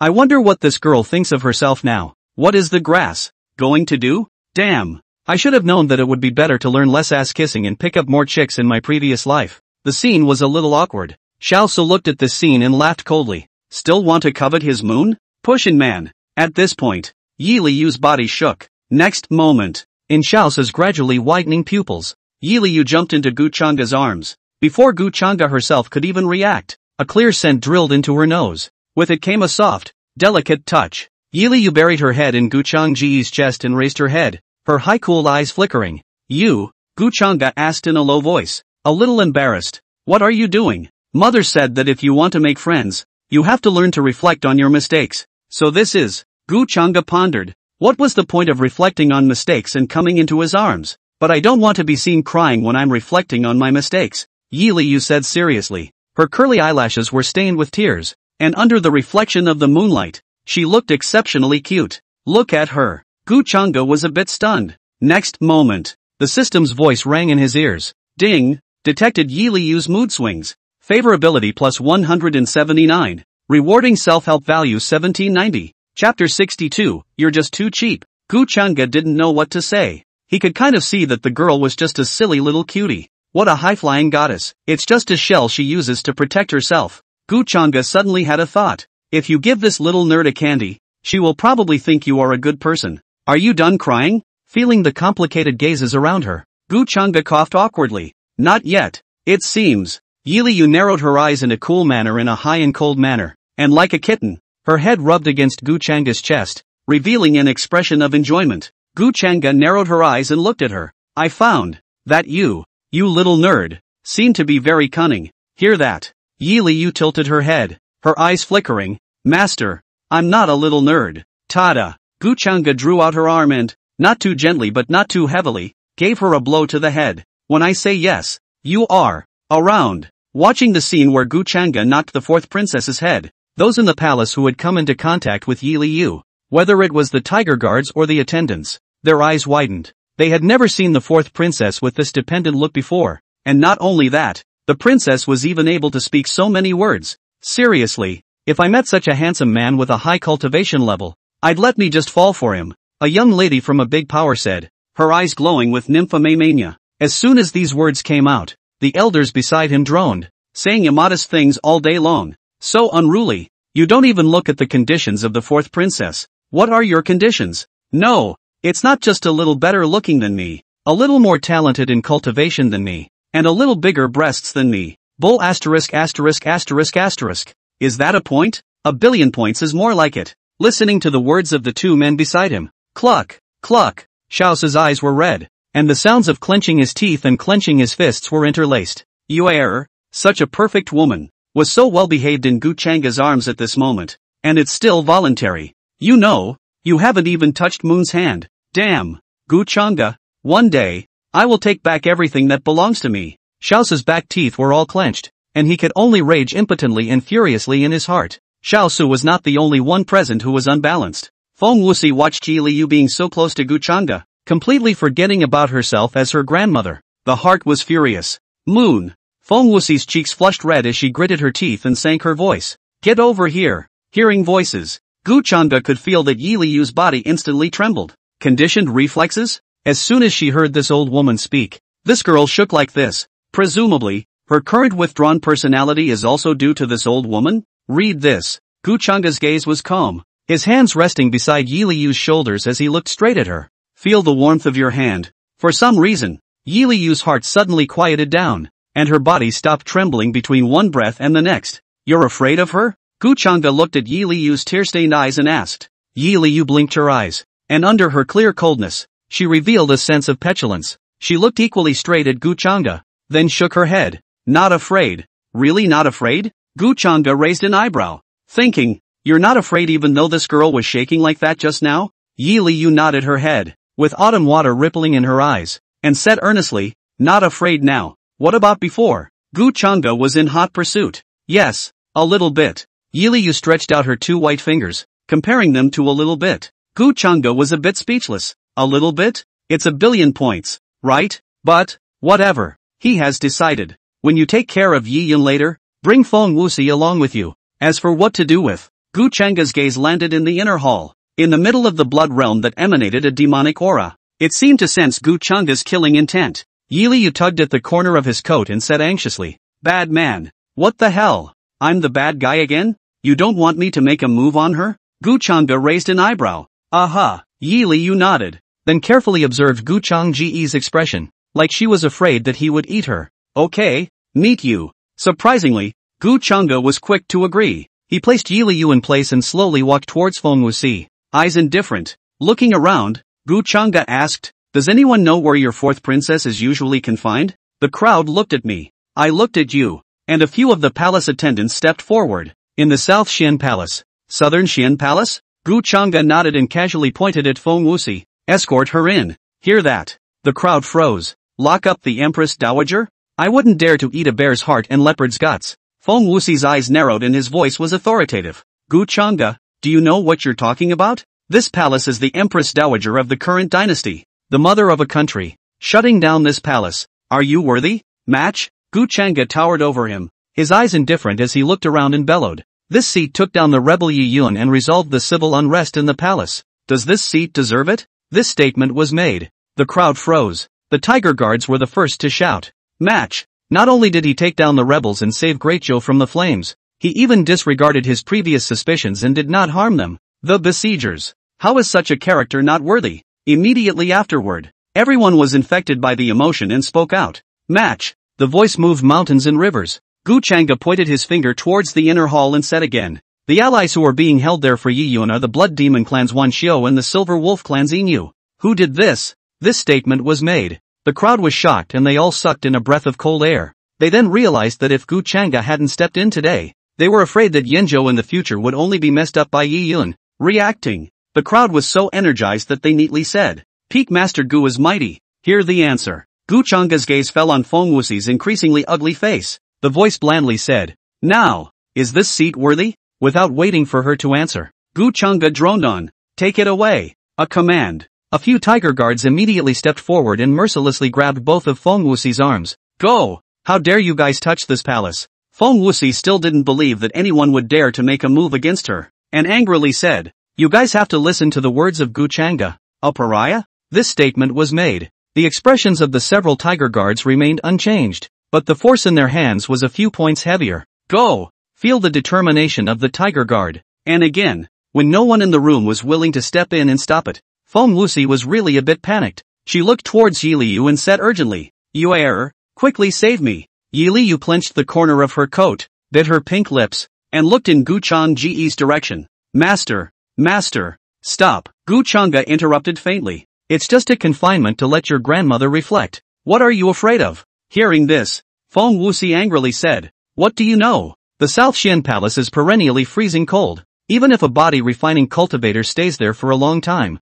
it's worse than death. How can this palace stand it? Oh, hear that. Gu Chang'e slowly walked up to Feng Wuxi. His eyes, as never before, were cold. Even body refining cultivators can't stand it. So earlier, you would even punish the dullard with no cultivation at all to go in? Hear that. Feng Wuxi's expression instantly turned ugly. She, speechless, but, didn't he do that himself to exercise Yu's mind? It's all for the good of Moon. The more Feng Wuxi thought about it, the more sense it made. She raised her head, just when she wanted to argue. Bang! Gu Chang'e kicked down without leaving any residual force. Feng Wuxi could not move and could only take the blow. Pust! Spewing out a mouthful of blood. Feng Wuxi only felt that the sky was spinning and his abdomen was abnormally painful. Nullify her cultivation and drag her down. Gu Chang'e turned around with his hands in the air and finally said indifferently, this seat never hits a woman. Unfortunately. You're just so. Chapter 63, your words really hurt. Wait until Feng Wuxi was escorted away.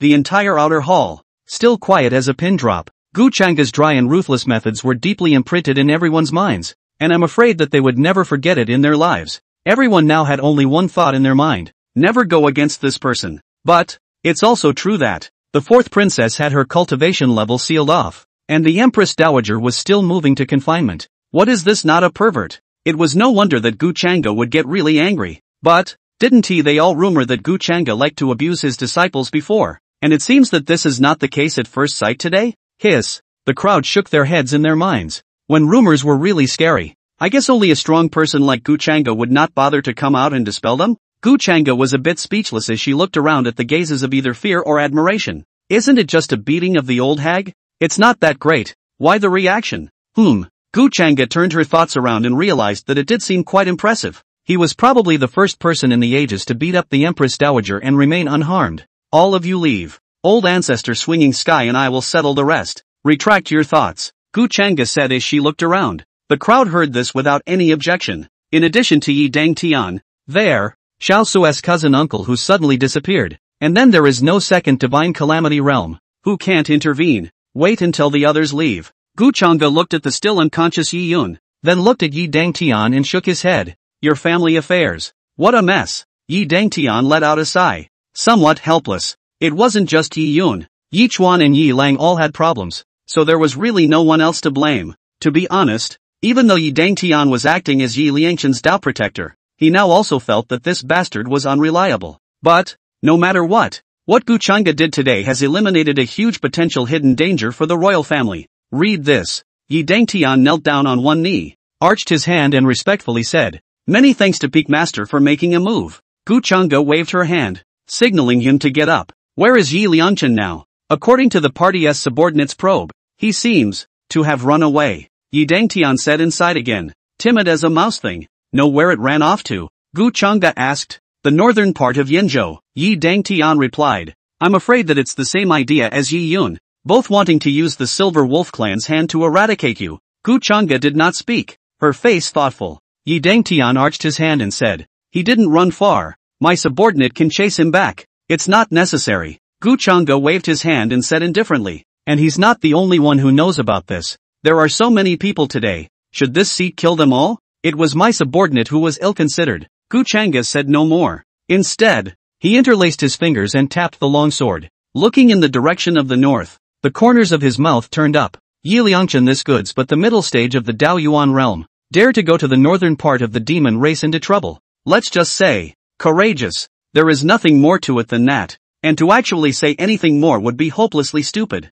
Not to mention whether Yi Liangchen could stay alive and find the Silver Wolf clan. Even if you find it, so what? The person he was then would only be stronger than he is now. When a foreigner comes, a sword cuts him down. It's that simple. Just then, the system's voice came again. Ding! Detected that the son of heaven's destiny, Yi Liangchen, was forced to the border of the Great Zhou by the host. The battle for the throne was lost, and his chi was weakened. Side quest completed. Rewarded with 500 self-help value. Tracking card *1. The Great Zhou border? Running pretty fast. Gu Changa nodded, so she didn't think any more about it. Putting this matter behind him, he looked at Yi Dang Tian and said, follow me to the inner hall and refine Yi Yun. Yes. Yi Dang Tian stepped and flew away. Just then, Master. At that moment, two figures flew from the air and arrived beside Gu Changa. As soon as she saw Gu Changa, Qing Shuang'er jumped into his arms with gusto, her little head rubbing against him, and Xiao Xiao, on the other hand,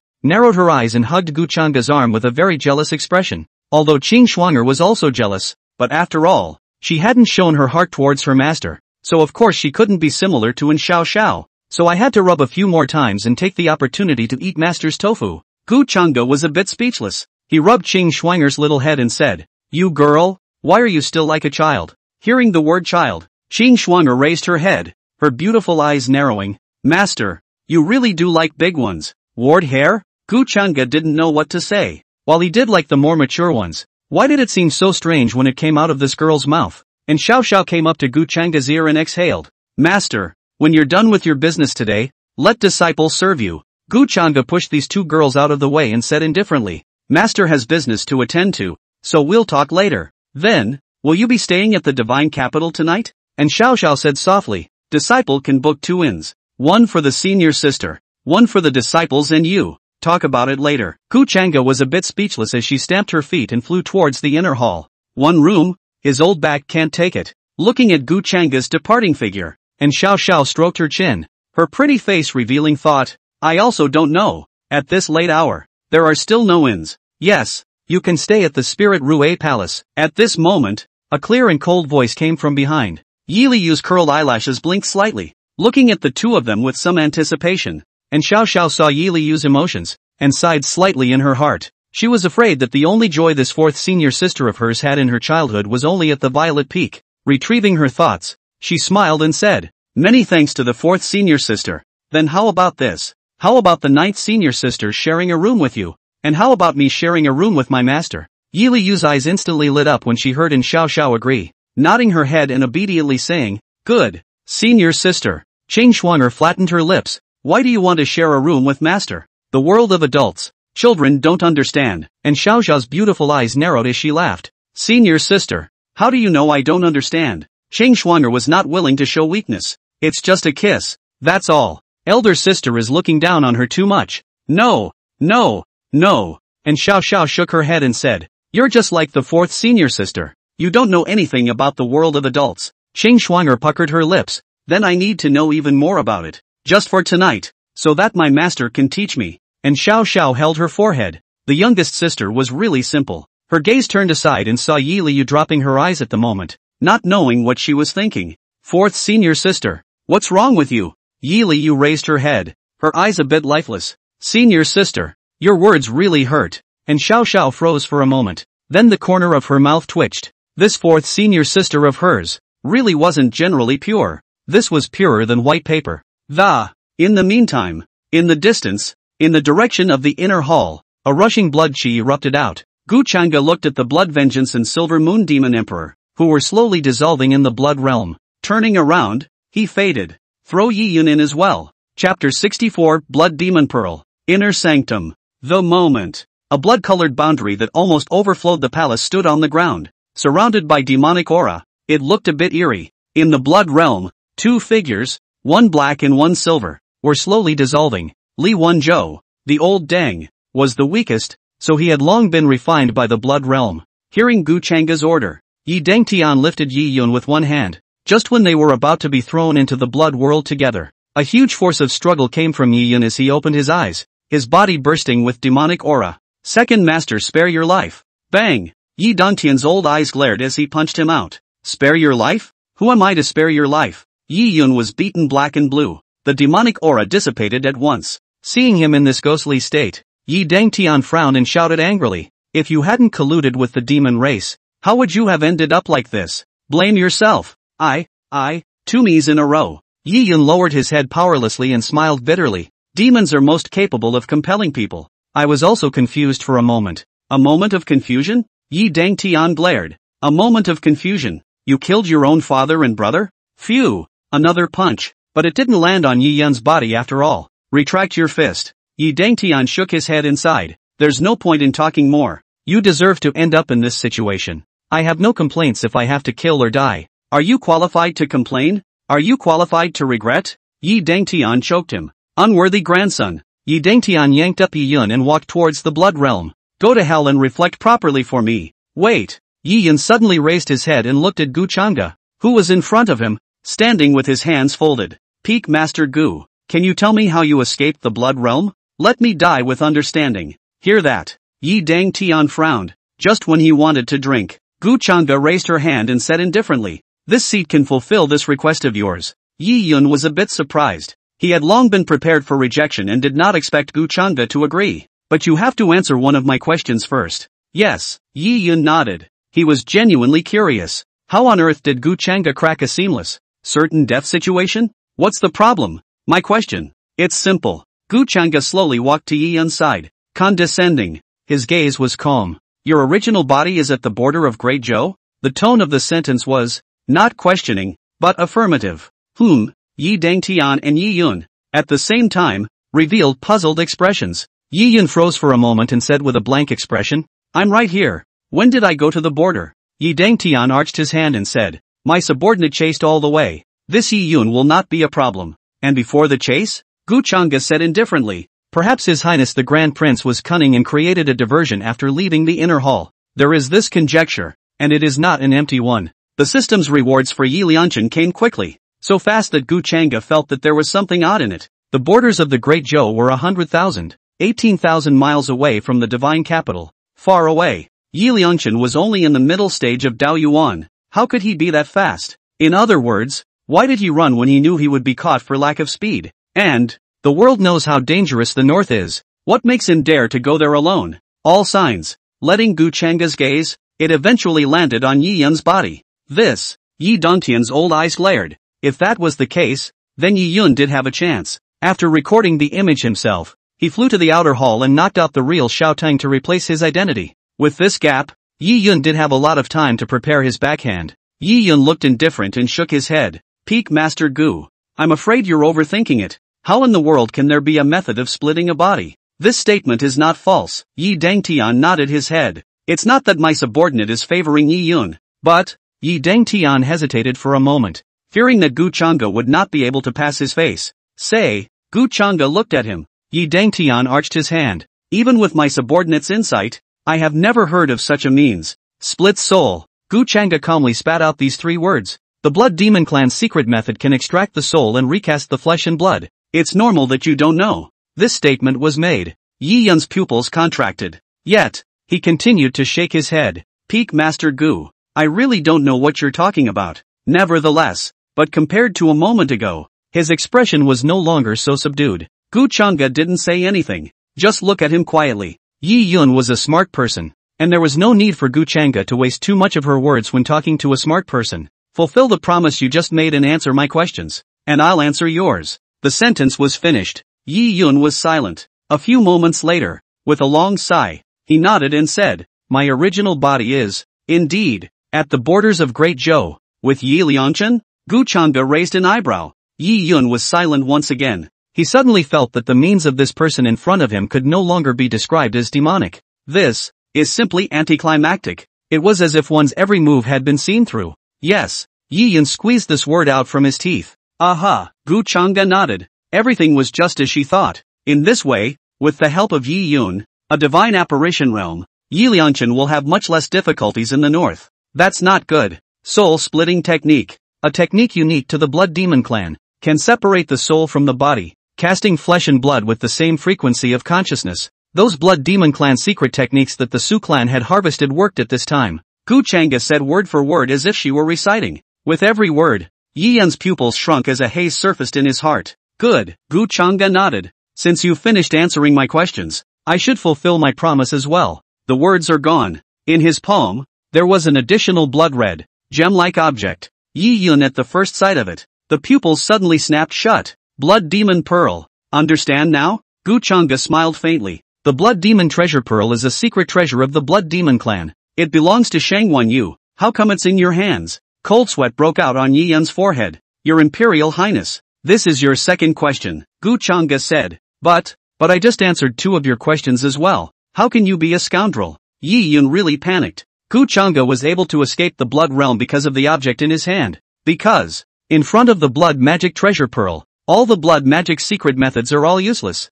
In other words, the split soul technique has lost the effect it was supposed to have. Kill the doppelganger, and the main body will die too. All he has to do now is stall for time and look for an opportunity to get out. Did you just ask me why I was being a scoundrel? Gu Changa raised her eyebrows. This is the second question. Yi Yun still wanted to struggle and was just about to say something. Gu Changa replied, I don't need a reason to be a scoundrel. It's that simple. Having said that, he moved his palm slightly, a throw of the gem in his hand. A blood chi rushed out. It was like a severe ghost descending into the world, as countless skeletons emerged and hissed upwards. Yi Yun, take your life. The 2 skeletons roared and ran wildly. Father, second brother, how do you? Before Yi Yun could finish, click, with a crisp sound, the souls of countless skeletons instantly engulfed his head. Gu Changa, be a man and leave a thread. Let me go. Yi Yun said unwillingly. Gu Changa calmly said, cutting the grass to get rid of the roots. Wait. Yi Yun wanted to say more, but the next moment, head after head of stern ghosts surged forward. He could only watch as his flesh and blood were chewed away. In the end, Yi Yun's body transformed into a rich blood chi and drilled into the blood demon treasure pearl. That's when, in the blood realm, The flesh and blood of 10,000 Vengeance and Silver Moon were finally refined, leaving only a puddle of blood. 2 equally rich blood chi floated in and drilled into the blood demon treasure pearl. TSK, the harvest is a bit rich this time. Looking at the precious pearl in his hand that emitted a rich blood aura, Gu Chang'e nodded in satisfaction. The blood chi of the 4 divine tribulation realms could not be used by others, but it did not mean that he could not use it. Gifted psychic. Let's just say that it's really quite good. Just as Gu Chang'e was thinking, the system's beep suddenly sounded. Ding! Host kills Yi Yun and eradicates Yi Liangchen's helpers. Rewarded with 300 self-help value. Chapter 65, The Silver Wolf Girl. Yenzhou. North. The wind howled, the snow drifted, and silver wrapped the world. The 2 figures, swaying above the snow, were like 2 black dots when viewed from above. Yi Liangchen was currently mobilizing his spiritual energy to ward off the bitter cold outside, and from time to time, he looked at the man beside him who had his eyes tightly closed. Big brother? Big brother? He waved. Seeing that Yi Yun still did not open his eyes, he could only stand up and survey his surroundings, realizing that there were no demonic beasts, before sitting down with a sigh of relief. Yi Liangchen's gaze once again fell on Yi Yun. The look was a little complicated. How could it not be difficult for 2 people who were originally honored as princes to now flee like lost dogs? Damn Gu Chang'e! Yi Liangchen gritted his teeth, the hatred in his eyes reaching unprecedented levels. If Gu Chang'e hadn't gone crazy today and meddled in royal matters, he wouldn't have needed to flee to this hole at all. When I find the Silver Wolf clan, it will be the time of your death. Gu Chang'e! Yi Liangchen clenched his fists and said with a cold smile. He had already imagined the scene when the entire Silver Wolf clan descended on Purple Sky Peak and shattered him into pieces. Now, when Big Brother wakes up, he will be able to travel to the territory of the Silver Wolf clan. At that time, Gu Chang'e would surely die. That in Xiao Xiao can't escape either. Read this. Yi Liangchen's gaze once again turned to Yi Yun, frowning as he muttered to himself. What exactly is Big Brother doing? It's not safe here. From just now, Yi Yun had suddenly closed his eyes to meditate and had not gotten up until now. Yi Liangchen was worried and a little scared at the same time. In these wild mountains, without a Big Brother, how can we fight against those wild demonic beasts? As if to corroborate his thoughts, there was a faint roar of a beast in the distance, and the ground was trembling slightly. The sound was getting closer and closer and seemed to be coming in his direction. Yi Liangchen hurriedly came to Yi Yun's side and shook him hard. Big Brother, wake up! Pust! Just in time. Yi Yun in front of him, his eyes suddenly opened, his elegant face without any blood color, and he sprayed out a mouthful of blood. What? Yi Liangchen was shocked by this scene. Taking 2 steps back in a row, he eventually fell to the ground. Big Brother? He crawled to Yi Yun's side and used his index finger to feel his nostrils. Dead?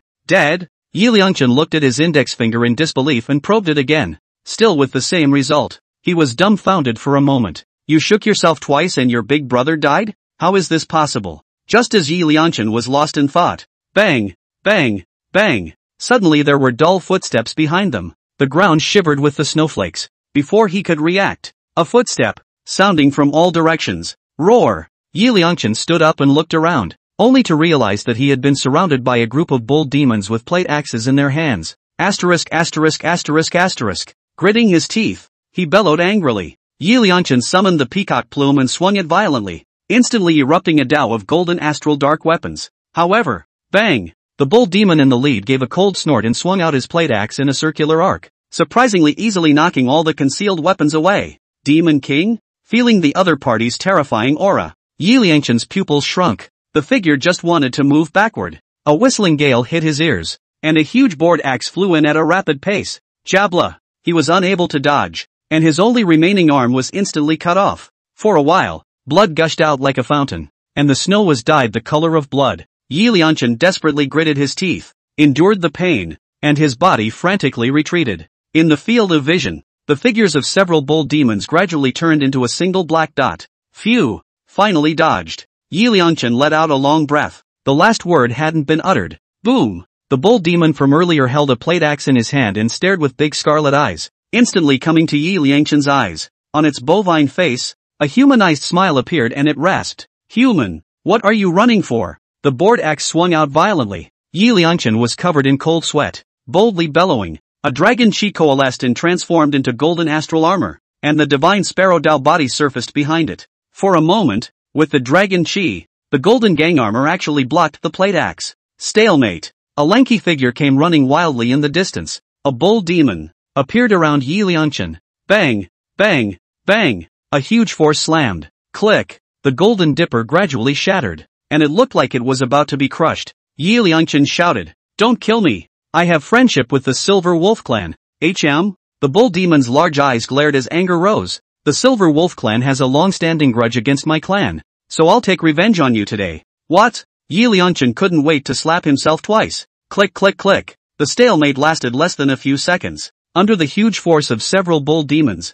the dragon chi armor was close to the brink of shattering. Yi Liangchen was in a cold sweat. He couldn't get away at all. It looked like a few slashes were about to split his head into a watermelon. The piercing and eye-catching silver cold light violently attacked, accompanied by the wolf's howl. Countless giant claws stabbed, instantly stabbing a hole through the abdomen of several bull demons. Bang! Bang! Bang! The corpses of the bull demons, one by one, fell to the ground, snowflakes and blood mingling, unusually bright. Escaping from death, Yi Liangchen gasped for air and looked up to the surroundings. A robust wolf demon carrying the corpse of a cow demon seemed to have discovered this human and immediately surrounded him. Yi Liangchen noticed that the hair of this group of wolf demons was all a uniform silver color. The silver wolves. Don't kill me, Yi Liangchen coughed. "I'm here to find you guys. Looking for us?" The wolf demons looked at each other. Yi Liangchen heard that all these wolf demons could talk. It was a shock to the heart. At the Demon King realm, one can pass through human intelligence and learn human speech, and at the Demon Emperor realm, one can take shape. This group of wolf demons was surprisingly clear of demon kings. While his heart was surprised, he couldn't help but feel secretly happy. With the help of such a force, why couldn't they take revenge on Guchanga? Just as Yi Liangchen was thinking, a clear voice drilled into his ears. "Human, what do you want with us?" Yi Liangchen gazed over. A woman in human cotton clothes, tall and even, with a beautiful face, stood in the middle of several wolf demons. When the other wolf demons saw this, they calmly got out of the way. This detail made Yi Liangchen's heart startled once again, but the next moment, his shock transformed into doubt. For the top of the woman's head, surprisingly, had furry, silver ears, a petite silver tail swaying behind her, and even her eyes were silver. Human, siren? Yi Liangchen's heart was odd and abnormal. He completely forgot to cover his voice and blurted out. Bang! The woman's figure flashed, and a whip leg went over, instantly smashing Yi Liangchen into spitting blood.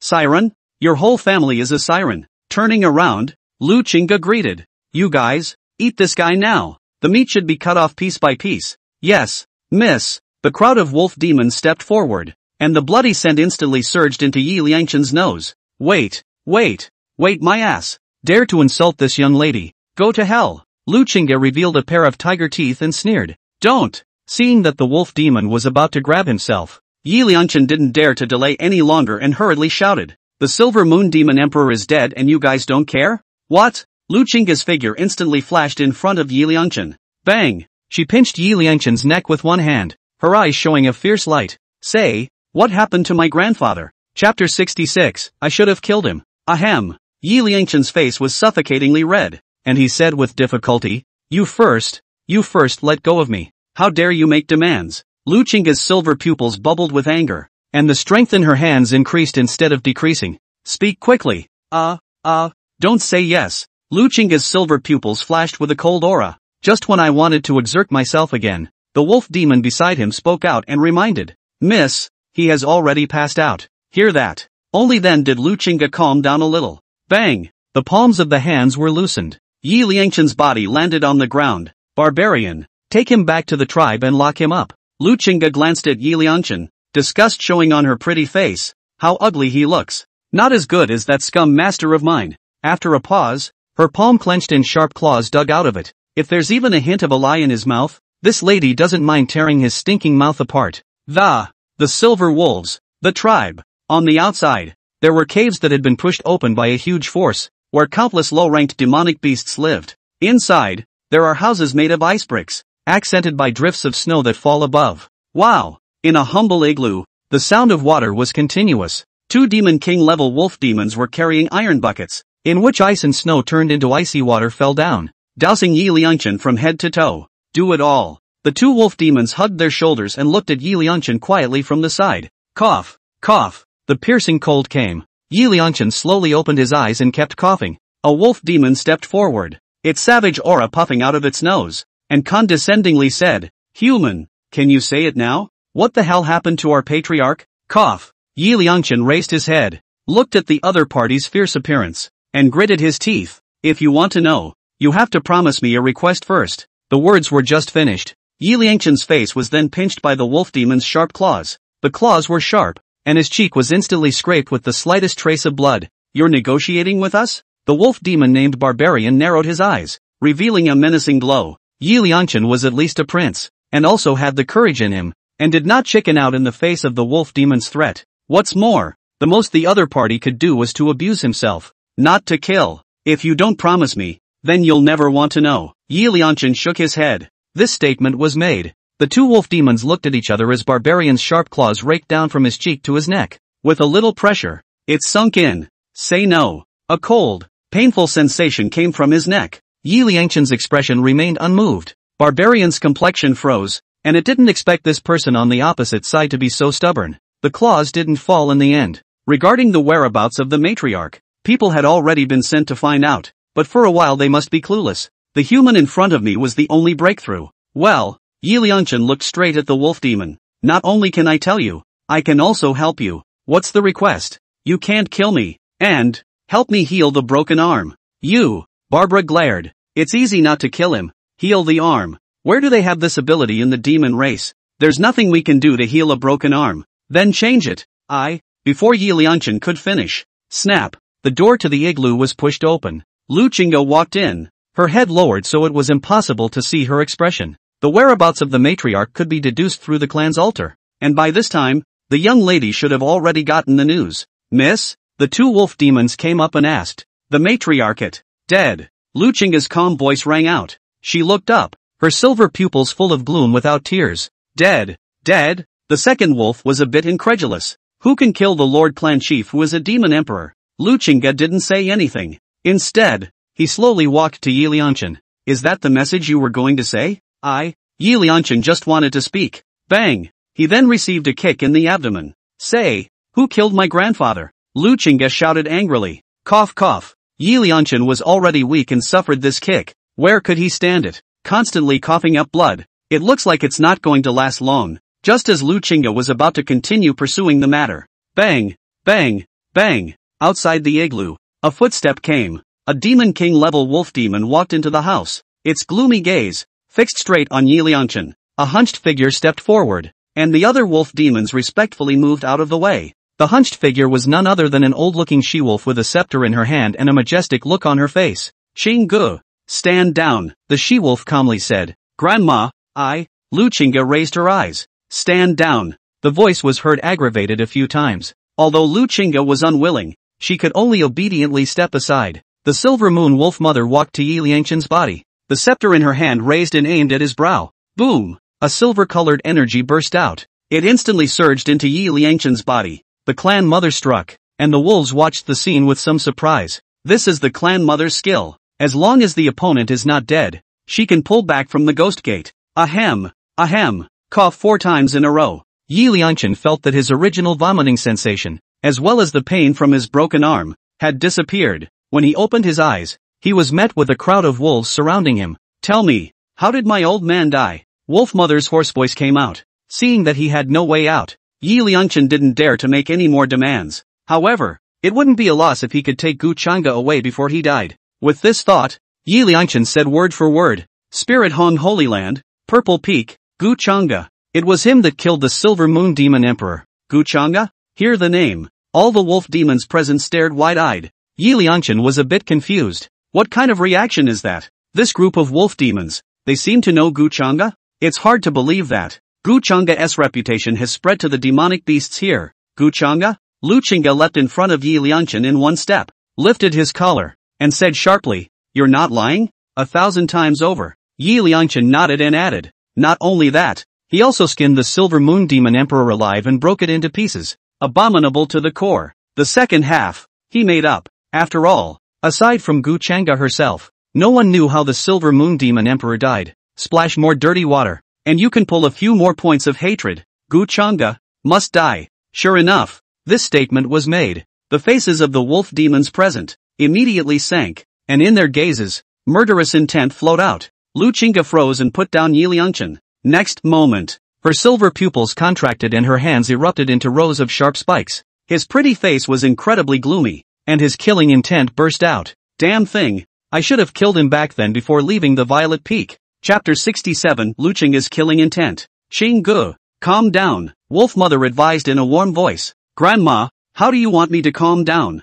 Luchinga gritted her teeth. You made me endure when he abused several of my senior sisters back then, and now that he killed Grandpa, you're still making me endure? Miss has a point. This revenge, we must avenge. Several wolf demons nodded their heads. Of course we have to report it. The Wolf Mother's gaze deepened. But not now. When Doer comes out of the gate, it will be that Gu Changa's time to die. Young master is going out? The wolves were surprised. Then they were ecstatic. Then wouldn't it be easy to take down Gu Changa? Not bad. Wolf Mother nodded and looked at Luchinga. After your brother came out of the gate, he was in the late stage of the divine apparition realm. And in the whole of the Great Zhou, no one was able to defeat him. When that time comes, you can get as much revenge as you want. Luchinga raised her head unwillingly and said, could it be that I can't be perfect in the Dao Yuan realm? Said. She looked at Yi Lianchen and asked, hey, what is Gu Changa's current cultivation level? It seems like it's in the middle stage of Dao Yuan. Yi Lianchen said a bit unconfidently. Gu Changa's undercard was endless, and he was really a bit unable to see it. What tone? Make it clearer for me. Luchinga raised her fist, making a gesture to hit. Mid-Dao Yuan. I'm sure. Yi Lianchen hurriedly said. He was truly afraid of the woman's fists, which were simply too violent to be female. Thinking that the second prince had betrayed him, Yi Lianchen gritted his teeth and added, he's only the mastermind. There are others. Hear the answer. Luchinga looked at Wolf Mother. Grandma, just let me go. I promise to break him into pieces. No. What should I do if I encounter any accidents? Wolf Mother majestically droned. Do you think that the late stage of Dao Yuan is very powerful? Seeing that Luchinga still wanted to speak, Wolf Mother's voice drew up in pitch. This matter is over. Don't mention it again. Everything will wait until your brother is out of the gate. Poof. Luchinga closed her mouth in dissatisfaction. Seeing that Luchinga no longer insisted, Wolf Mother didn't say anything more. Instead, he walked slowly to Yi Lianchen's front and said in a hoarse voice, what are you and why do you know this?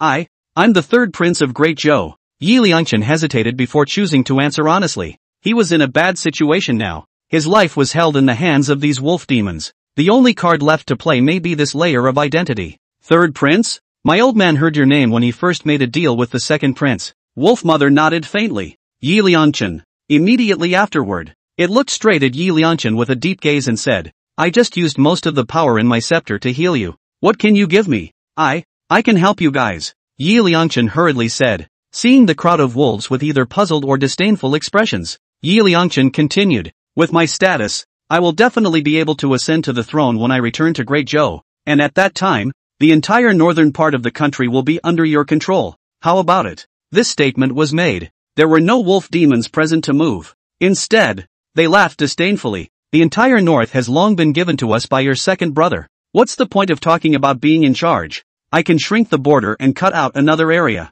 Yi Lianchen saw that the wolves were somewhat interested and hurriedly added, twice as much as the north. Hear that? The wolves looked at each other, all seeing greed in each other's eyes. Looking at Yi Lianchen, there was more than a bit of mockery in his eyes. An area twice the size, sending 1,000,000 sons and daughters to the wolves. This man's bones, truly, are not normally soft. Okay, deal. The Wolf Mother nodded and looked behind her. You few, prepare a fine room for the third prince, with good wine and food to entertain him. Yes. Several wolf demons carried Yi Lianchen out, gave Yi Lianchen enough face. After all, it's a piece of fat meat, so of course you have to treat it well. Wait until the igloo is empty of wolf demons. Wolf Mother walked over to Luchinga, placed her palm on her shoulder, and softly said, Chinga, Grandma just doesn't want you to go and do something stupid. I promised your parents on their deathbeds that I would protect you and Wataruchan, and now that I'm letting you run amok, won't I be breaking my promise? Grandma, I understand. I'll be calm. Luchinga nodded, her gaze calming down. It's getting late. Go back to the house and rest.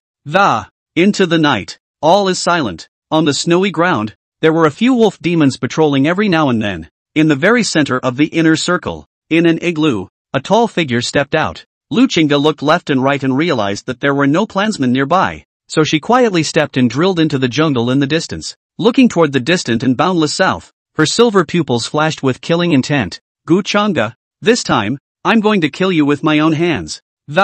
In the meantime, inside, a luxurious igloo was empty at the moment. On the floor, A wooden plank was pulled away, and in the basement, candle flames danced. Tada! Tada! Hearing footsteps coming closer overhead, a scruffy woman hanging by her limbs in chains raised her eyes. If we put aside the scruffiness, the woman's figure and looks were stunning, especially her pair of silver pupils, which were exceptionally beautiful in the darkness. Tada! The footsteps eventually stopped. An old face peeked out of the darkness, the visitor holding a scepter in his hand and a stooped figure. Mother, what brings you here? The woman saw the visitor and laughed. Bitch! Wolfmother slapped the woman hard across the face. As a demon emperor hooking up with a human, you don't deserve to call me mother. Meh? The woman laughed coldly. Is this the reason why father took away my demon core as a way to advance to demon emperor? Ridiculous. And you came here today to replenish your energy again, didn't you? Cut the crap. The wolfmother's eyes glared as one wolf claw snapped at the top of the woman's head.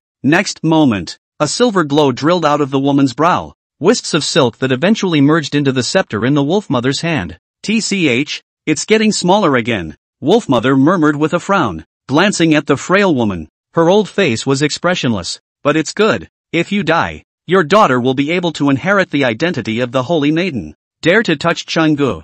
I want you dead. Hearing the word daughter, the woman, despite her weakness, burst into a rage. Snap. Another slap. The wolf mother towered over the woman and looked at her coldly. Much ado about nothing. Turning, it lifted its scepter and walked slowly out. The last words left echoed throughout the basement. Don't blame me for not reminding you that there's a band set up here. So it's impossible for Chingat and Duor to find you. Use less strength. You still have a chance to see what Arier unify the northern demon race. The God's capital. Spirit Rue Palace. Spa. The mist was steaming. A few figures flickered vaguely, and the aroma was overflowing. Tracking card. What does this do? Gu Changba took inventory of her system backpack and rubbed her chin in confusion. Tracking card. Report the name of the other party and add a drop of blood of a loved one to lock the location. Air. There doesn't seem to be much soft use for it. Yi Liangchen the bastard. He already knows that he's in the north. Who else's location does he need to know? Don't get it. Never mind. Don't want to think about it so much.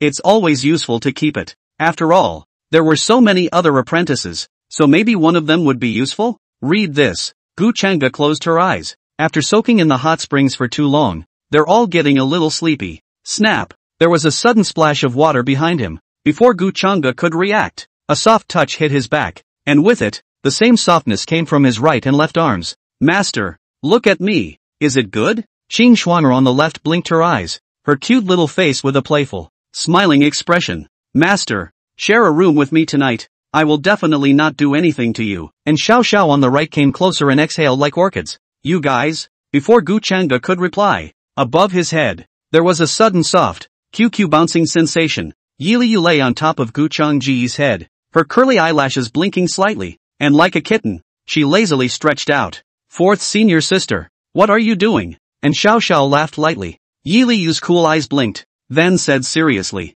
elder sister, this is a bit cozy. Chapter 68, Enthronement. Caught in the middle. Gu Changba was a bit speechless. Get the hell out of here. All of you. He reached out, not too gently, and one of the men gave a thrashing. Really? You can't even take a break if you want to. Roll on, don't disturb the master. Qing Shuanger spat out her tongue and pulled Gu Changba's arm. No, it's not easy to have time to relax, so stay with us for a chat. Chat? Gu Changba thought about it, chatting would enhance a wave of feelings, so he nodded in agreement. This is fine. Speak ye, and listen for the master. Hear that? Qing Shuanger's eyes lit up as she hugged Gu Changba's arm and grabbed the lead. Master, do you know what the world of adults is? The world of adults? What is it? Gu Changba frowned, confused. It's just something besides kissing on the mouth. Qing Shuanger's cheeks burned slightly. Gu Changba narrowed her eyes. Two large hands reached out and pinched Qing Shuanger's small face, kneading it repeatedly. Little girl, what's in your head every day? What's wrong with you? Didn't you say you could chat? Well, master, forgive me. Watch this scene. And Xiao Xiao covered her face and laughed lightly from the side. Beautiful eyes gazed at Gu Changba's face. Thinking back to her former days at the Violet Peak, she was suddenly a bit disoriented. If it were in the past, if the youngest sister dared to speak like this, I'm afraid that she would have already received a severe beating. Master's temperament is so erratic. When he first entered the Violet Peak, the master was not much better to the disciple, but at least it was normal. Later on, his temperament changed drastically. Not only was he obsessed with Su Qingyue, but he also severely beat his disciples from time to time. The current master had become so nice that she was a bit overwhelmed again for a while. Dash! Gu Changa's voice came, and Xiao Xiao came back to her senses and froze a bit. Ha! Gu Changa reached out with one hand and popped her in the head. Don't keep teaching your senior sister strange things. She's still just a child. Do you hear me? The force is not light or heavy. It's like elders playing with their juniors. And Xiao Xiao froze for a moment. A smile unfolded afterward. Today's master is already excellent. She should have realized that long ago. Hearing Gu Changa's words, Qing Shuang'er's watery eyes narrowed as she puckered her lips. Master, I'm not small anymore, said. She put her hands on either side of her breasts and arched them upward. Look, Gu Changa was speechless. He's talking about age. What the hell is this girl thinking? Moreover, he was tempted to say, Shuang'er, compared to your senior sisters and the others, you're still a bit young. At this point, a figure, half submerged in the water, slowly swam up to them. Yiliu spat bubbles in the water and looked at Qing Shuang'er dumbfounded. Then, stand up from the water. The gazes of the three people present couldn't help but fall to her breasts. Elder sister you, Qing Shuang'er put her hand down, somewhat incoherent, then turned her gaze to Gu Changa. Sulkily, he said, Master, you really like the big ones. Gu Changa coughed twice, then averted her eyes. I have to say, Yi Liu's body has been nearly perfect. The front is convex and the back is curved. And the main thing is that the meat has grown where it should grow. The eye is almost ready to soak. Gu Changa said, alright, it's getting late. Hurry up and go rest. There's still business to be done tomorrow. Business? I thought it was dry tonight. And Xiao Xiao murmured with a frown. What? I have every right to suspect you're driving. What business? Qing Shuang'er wondered. Enthronement, Gu Changa said indifferently, her gaze looking towards Yi Liu. This statement was made, and Xiao Xiao and Qing Shuang'er both froze. This was followed by surprise. Enthronement? Senior, you're not kidding, right? Qing Shuang'er's beautiful eyes blinked slightly. Then wouldn't senior sister be the first female emperor of Great Zhou? And Xiao Xiao said with some hesitation. Master, there have been princesses in history who wanted to succeed the throne, but without exception they all failed. There is too much resistance. Not to mention whether the world will accept it. The old codgers in the court are a problem. These words,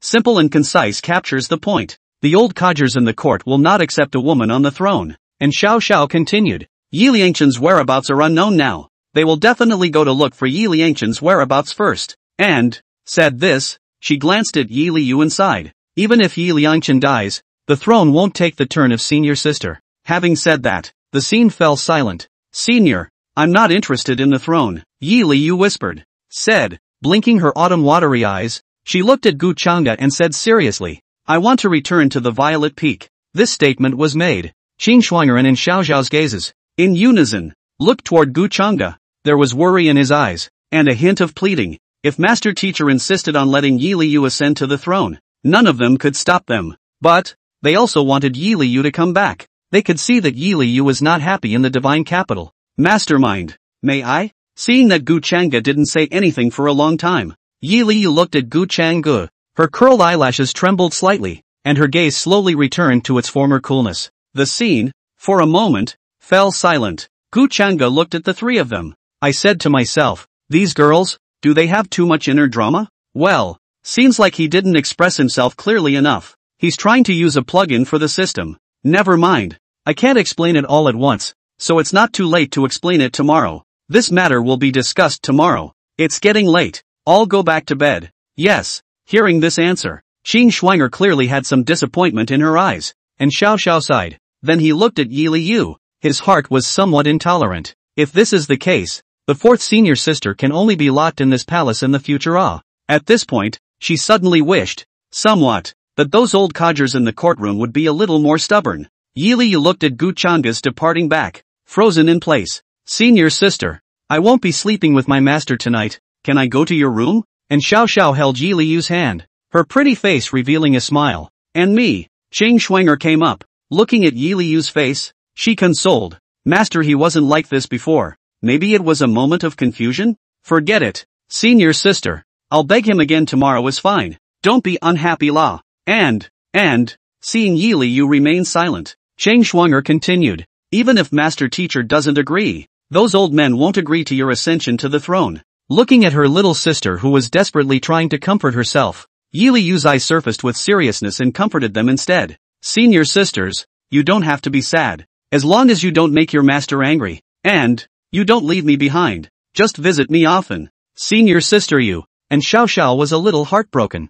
Humph, why is master teacher so bad? Qing Shuang'er waved her fist, a little upset. Let's talk about tomorrow's matter tomorrow. Anyway, I will use all my strength to persuade my master, even if I have to get him drunk once more. And Xiao Xiao said, Alright, go back to your room and rest. We can talk about the interesting things we used to do in the Violet Peak. Elder sister, can you tell us how you got Elder Master drunk? In the meantime, Spirit Rue Palace, a house. Gu Chang'e sat down cross-legged, opening the system mall and rummaging around for a moment. His eyes rested on one spot. Phantom Golem. Found it. Consume 200 self-help value and exchange it for Phantom Golem *1, pre-Yuan. Phantom Golem. Can be made to look like a person. Can be used by injecting the soul. Comes with a slave mark. And cannot grow in cultivation.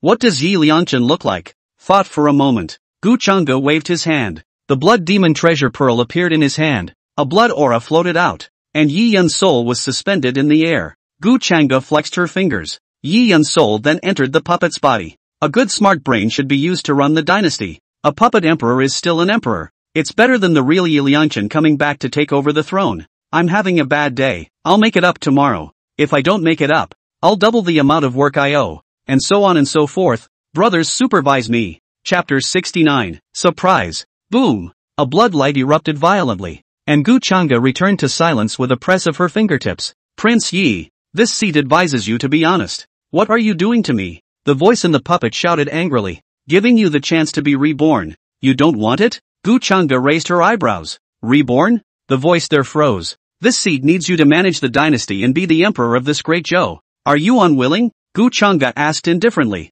Yi Yun was silent for a moment and asked, why do you want to help me? Help you? You're overthinking it. Gu Chang'e shook his head and said, if your third brother doesn't die, of course I have to watch out for him. And then there's, that said, something seemed to come to mind. Gu Chang'e raised an eyebrow. Perhaps, it's to make that nerd happier. Yi Yun was silent for a while and spoke. Earlier, I always felt that your attitude towards the fourth sister was feigned. Hear that? Gu Chang'e suddenly froze a bit. He was also a bit confused as to whether he was approaching Yi Liu because he was raising his favorability, or because he was already trying to be nice to her? Perhaps, both, or perhaps, just simply faking it for good measure? Just then, Yi Yun's voice came again. But now, it doesn't seem to matter so much whether you're faking it or not. It's enough to do that. Hear that? Gu Chang'e's heart stirred as she looked at the illusory puppet and calmly said, on traces regardless of heart. This statement was made. It was Yi Yun's turn to freeze. On signs, regardless of heart?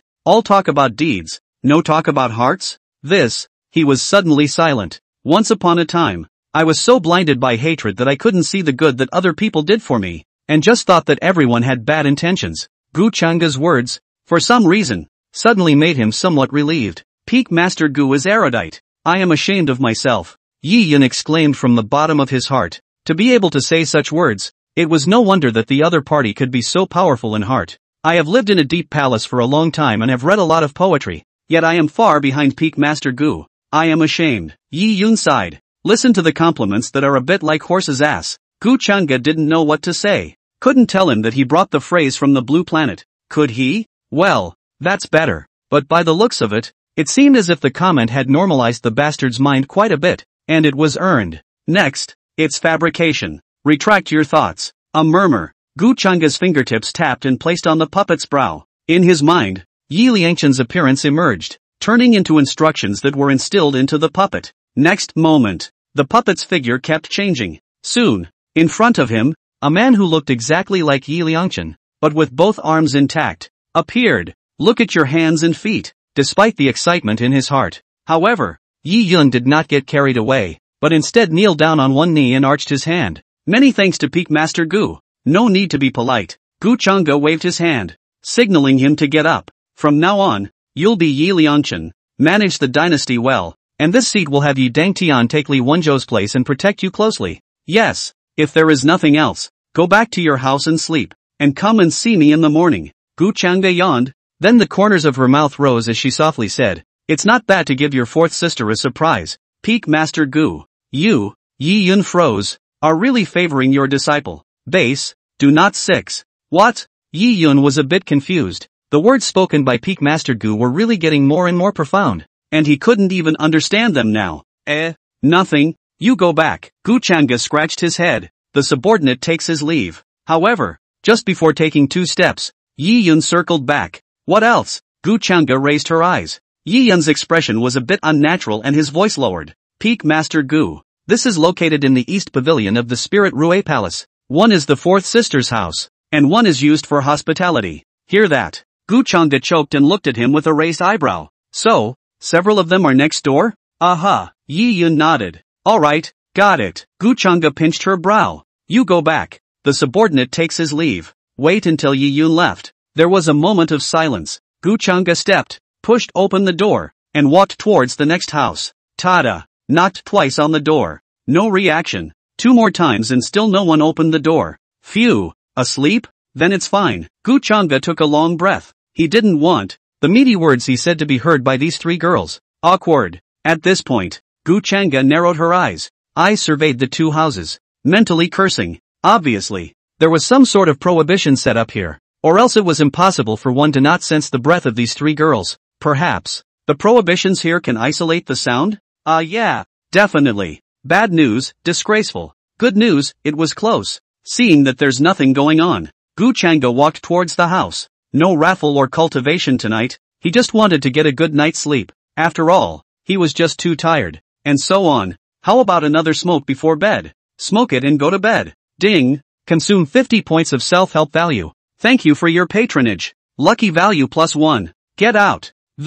In the house. Luxurious and atmospheric. In the center, a large bed was placed, and in the quilt, 3 delicate young girls poked their heads out. Senior sister, has the master left? Qing Shuanger whispered. Gone, and Xiao Xiao nodded. Hear that? It was only then that Qing Shuanger dared to regain her voice and jumped up, hugging the stunningly beautiful young woman next to her, who was crisp and cool and dressed in a silk nightgown. Elder sister, did you hear that just now? You're fine now. We can go back to the Purple Peak together, said. Her pretty face slightly reddened, and with an apologetic expression, she said, I even misunderstood Master Teacher before. I should have known that Master Teacher wasn't such a person. Senior sister, there's no need to blame yourself. After all, it's the master who didn't make it clear. And Xiao Xiao comforted. Afterwards, she sighed with some regret and laughed softly. It's a pity that in the future, there will be no justifiable reason to intoxicate Master Teacher. He senior sister is so shameless. Qing Shuanger spat out her tongue and smiled. You little brat. Don't talk. Hear that? And Xiao Xiao's beautiful eyes narrowed and her hands reached towards Qing Shuanger's cackling nest. Ha ha ha. Don't tickle me. Don't tickle me. Senior sister, spare my life. It was just a bit of fun and games. Qing Shuanger was a bit tired and lay down on the bed, looking around the house, a bit puzzled. It's strange that the prohibitions set up in your palace can't be soundproofed. The room next door. Grandma comes often. Yi Liu suddenly said, her cool beautiful eyes flashing in the moonlight. Hear that? Qing Shuanger and Xiao Xiao glanced at each other, both seeing heartache in the other's eyes. The old woman is so perverted. Qing Shuanger ground her silver teeth, and Xiao Xiao was, after all, an elder sister. She cupped Yi Liu's pretty face with both hands and softly said, Senior sister, when you return to the Holy Land in the future, with senior sister here, no one will dare to bully you. And me. Qing Shuanger raised her hand. Senior sister, you a spirit sea realm, don't get involved. Who are you looking down on? Senior sister? I'm almost a god. Qing Shuanger grunted. Fine. With us here, your 4th senior sister can't bully anyone. Having said that, and Xiao Xiao looked at the silent Yi Liu, thinking that the other party was still afraid, and carefully asked, Senior sister, what are you thinking? Hear that? Yi Liu returned to her senses. The cool eyes revealed a petulance. Senior sister, I'm a bit lost. Yi Liu looked to the next room as if she wanted to see someone through the wall. Touching her chest, for some reason her pale, delicate cheeks burned slightly. Mother said that if you have a favor, you must repay it. Master Teacher has been so kind to me, I'm a bit at a loss as to how to repay him. In the meantime, in the house next door, looking at the luck value of up to 30 on the panel, Gu Changa, who was in the red warmth, suddenly heard a series of system beeps coming from her ears. Ding! Detected Yi Liu's mood fluctuation. Good sense +10. Reward self-help value 100. Ding! Detected that all 3 disciples' favorability is above 90. Unlocking the achievement reward. The talent impeccable. Infallible, passive skill that will be automatically triggered when a fatal blow is dealt. Chapter 70 Feng Wuxi seizes the throne? I don't think he did anything just now. Did he? What's with the laying down and earning favor? Qing Schwanger's favor fell off inexplicably before. Maybe it had something to do with their state of mind? Clueless for a moment, Gu Changge shook her head and didn't bother to think about it anymore. Anyway, it's enough to know that earning goodwill and rewards is enough. So what the heck about the rest? Impeccable. Can block a fatal blow? Wouldn't I be invincible then? Warm reminder. This talent has a cooldown time. After triggering it will be cooled down for 10 days. 10 days? That's not too bad. Gu Changge nodded. If he was targeted by some old monster, he would be able to block a move with his infallibility and escape. Looking out the window, the moonlight was spilling over and it was getting late. It seemed to sense something. Gu Changge's heart suddenly stirred. Next moment, the system's voice came. Ding! Lu Chinga's mood swings detected. Favorability -50. What? Lu Chinga? Who? Gu Changge was confused for a moment and quickly responded. Which disciple is it? Just then, a memory should be stimulated. Third disciple. Silver Wolf Clan. Half human, half wolf bloodline. Short-tempered. Putting memories in order afterward. Gu Changge frowned. What the hell? Did you really just get shot for no reason? Wait. The Silver Wolves? Grass. Yi Liangchen. Guess we shouldn't have let this guy go in the first place, but it doesn't really matter. Sooner or later, the matter of himself killing the Silver Moon Demon Emperor would spread throughout the Yin continent. Yi Liangchen's appearance had only accelerated this result. Moreover, Gu Changge guessed that Yi Liangchen had probably reached some sort of agreement with the Silver Wolf Clan at this moment. The chosen one is so close to the villain. The chi will only get less and less. Yi Liangchen's hand of good cards played to pieces can only be said to be hopelessly stupid. Thinking this way, Gu Changge didn't say anything more. Turning, recalling Lu Chinga. The reason for leaving in the first place seemed to be because he couldn't stand to see his predecessor mistreating his disciples and wanted to assassinate his predecessor. TSK, grumpy indeed. Gu Changge scared twice in a row. System, transfer Lu Chinga's information to me. Lu Chinga's information is being generated. Name, Lu Chinga, daughter of heavenly fate. Reincarnation of the Empress. Cultivation, late Dao Yuan realm. Technique, Silver Moon Fist technique. Physique, half-beast bloodline, Silver Moon sacred body. Unawakened. Favorability, -99. Though good sense is to be expected. But Gu Changge still kind of wanted to curse. Silver Moon Demon Emperor. Is probably the grandfather generation of Lu Chinga. The revenge of killing the master. How the hell should I raise the good feeling? With a phantom golem? Gu Changge raised an eyebrow. It's not impossible. But, that would be the equivalent of wasting a divine apparition realm booster. And most importantly, even if the Silver Moon Demon Emperor was resurrected, would Lu Chinga's favorability really rise? I'm afraid it's difficult. If he wanted to boost Lu Chinga's favor, then he would have to take on the name of resurrecting the Demon Emperor. Tisk. Gu Changge imagined the scene afterward, which could only be described as an aftermath. Leaving aside the fact that he will be a rat for everyone. It was the other female emperor disciples who hadn't shown up that would probably loathe themselves even more when they heard this news. To summarize, weighing the pros and cons. Phantom puppet. If you cannot use it, do not use it. Never mind. Take one step at a time. Gu Changge stretched and yawned. The north was so far away that he couldn't reach Lu Chinga for a while. So don't worry about that. Sleep. The next day, early morning, Gu Changge pushed open the door. The sun shone, and took a deep breath, only to feel much more refreshed. This trip to God's capital was very rewarding. If he didn't go to the wave of 30 consecutive draws last night, he was actually quite satisfied. Peak Master Gu. A voice rang out from overhead. Yi Yun jumped down from the roof, arching his hand and saying, "My subordinate has poked around, and today the court fathers are gathering to discuss the matter of establishing a new emperor. Who masters the dynasty?" Gu Changge was a bit puzzled. Yi Dangtian didn't come with a message, so it wasn't him. Well, who else could it be? In this great Zhou, who else has more seniority than Yi Dangtian? Yi Yun hesitated and said, "Empress Dowager." Hear that? Gu Changge frowned. Who released it? My second brother's mother. She is the daughter of Wang Hang, the vice-general of the Tiger Guards, and the guards don't dare stop her. Yi Yun said. After all, the Empress Dowager did not make any substantial mistakes, and the guards did not dare to be so harsh. Gu Changge frowned slightly. See this? Yi Yun arched his hand and said sincerely, "My subordinate did not have the intention of excusing the Empress Dowager. On the contrary, my subordinate does not have half a good feeling towards the Empress Dowager now." Gu Changge raised an eyebrow, but he remembered that Feng Wuxi used to be the most supportive of Yi Yun. Then Yi Yun's attitude towards Feng Wuxi was probably good. Seeing Gu Changge puzzled, Yi Yun was silent for a while and said in a low voice, "The Empress Dowager. She wants to establish herself as a female emperor. Hear that?" Gu Chang'e raised her eyebrows. "With your status, you should be more competitive than her." Yi Yun shook his head and said, "Peak Master Gu is unaware that nowadays, the Empress Dowager has already gained the support of most of the court's patriarchs." Old and confused? Gu Chang'e frowned. "Not really." Yi Yun shook his head and explained, "Because of yesterday's matter, the Empress Dowager holds a grudge along with the spirit-hung Holy Land. She wanted to rely on military power to take down the Holy Land of Linghong in one fell swoop, and the patriarchs originally didn't support it. So when they heard this, there was no waiting for Yi Yun to finish his sentence. Gu Chang'e then had heard it. His gaze, uncharacteristically, lowered. What a bunch of old farts, one after the other.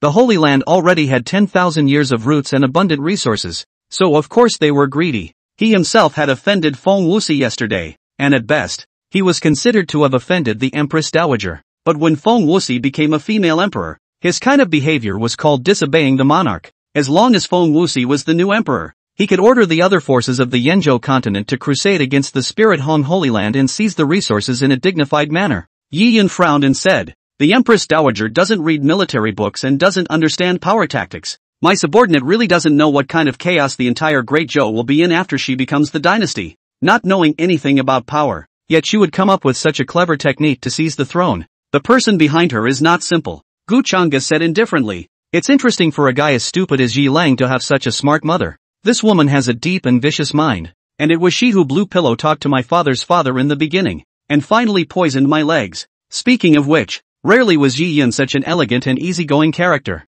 All of them couldn't help but clench their fists, their eyes showing hatred. "It is a pity. That Wing Hang is the vice general of the Tiger Guard. Even my father does not dare to move her easily." "Want revenge?" Gu Chang'e suddenly said. Yi Yun froze for a moment. Then nodding heavily, he gritted his teeth and said, "Think. Go ahead and do it if you want to. With this seat here, feel free." Gu Chang'e said indifferently, "Hear that?" Yi Yun was a little hesitant. But the big power is with them. In the world of cultivation, sometimes it's not just a matter of having more people to win. Just then, Gu Chang'e glanced faintly to her side. Using his finger as a sword, he casually swung it and slashed away. Boom! The fence was shredded by the majestic sword chi. Next moment, snap! A string of applause broke out. Two richly dressed women walked in, followed by an imposing crowd. The injuries on Feng Wuxi's body had obviously been healed, and a smile appeared on her majestic and charming face. "Peak Master Gu. You're wrong. Sometimes more people means victory.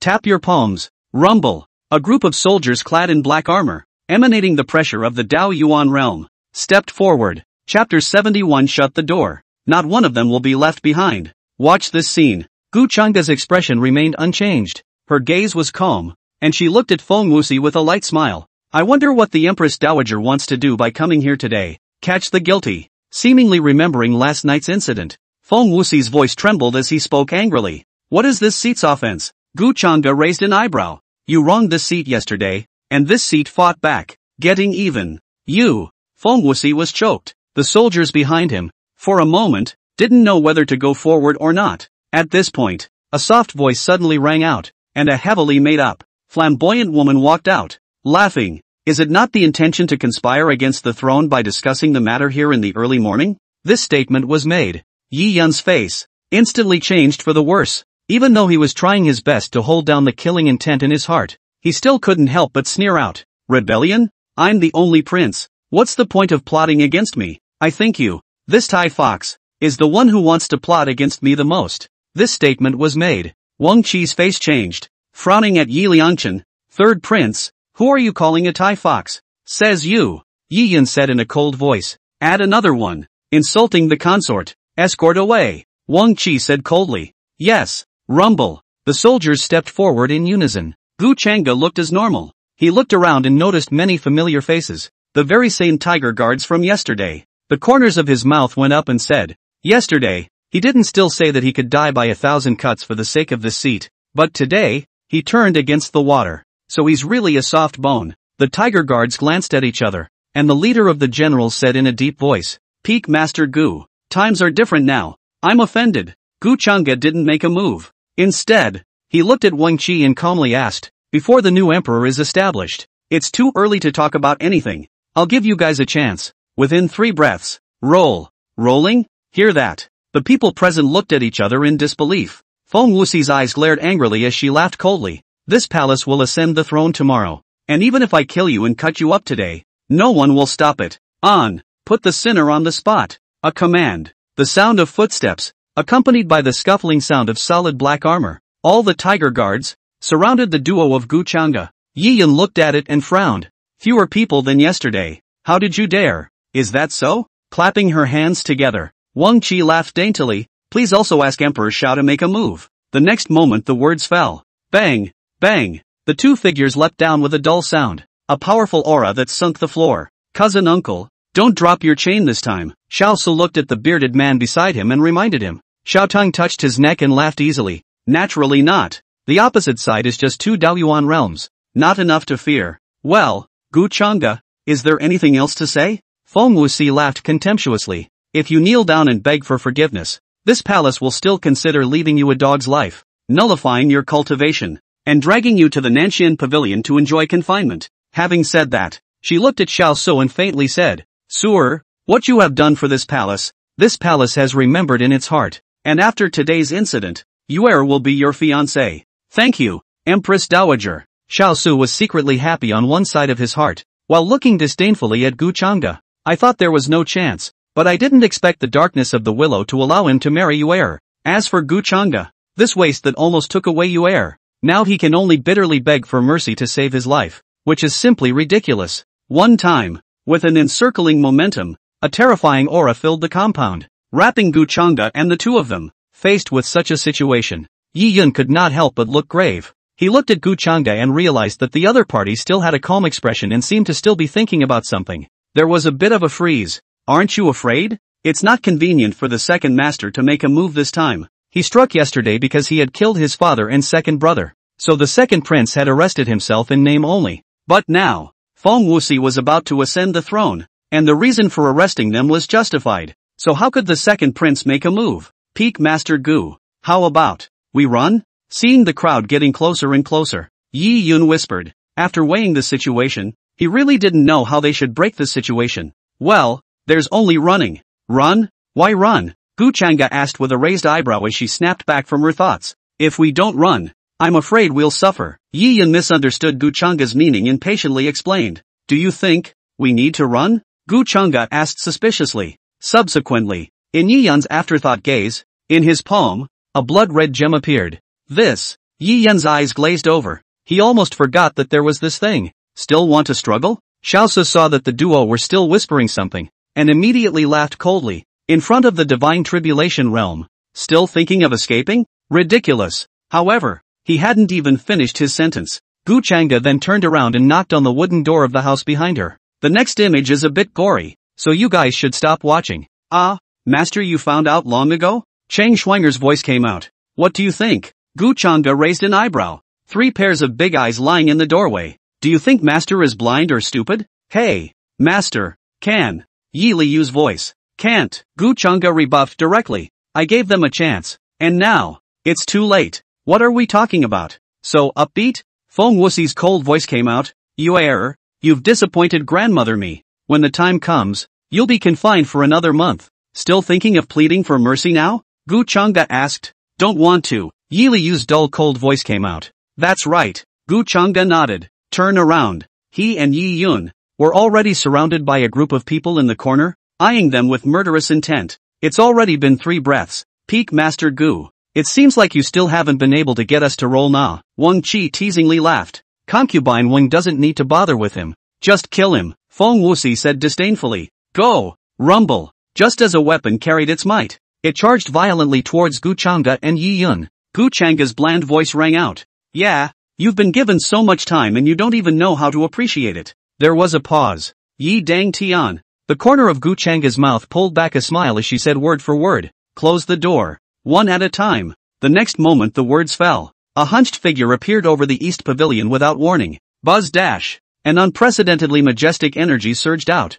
transforming into a light shield that blocked the place to death. What? Just as Feng Wuxi's crowd felt bad in their hearts. Front. A bloody red light flashed violently. It was as if the gates of hell had been opened. The demonic aura is monstrous. Next moment. Or men. or women, or beasts. A skeleton ghost emerged, reflecting in everyone's progressively terrified pupils. Gu Changa looked at them, with a smile in his eyes. This seat will give you one last chance. Within 3 breaths, get lost. Chapter 72, Kill them all. Blood souls? Feng Wuxi's eyes widened, her voice trembling with rage. Gu Changa, how dare you cultivate the devil's way? Great treason. The crime is aggravated. Gu Changa didn't bother with her. Instead, he raised his eyes and blandly extended his finger. 1. You. Feng Wuxi gritted his teeth. With Gu Changa's attitude, it was clear that he didn't put himself in his eyes at all. She was the Empress Dowager, and even the future Emperor of Zhou. How did Gu Changa dare? The Empress Dowager rests her anger.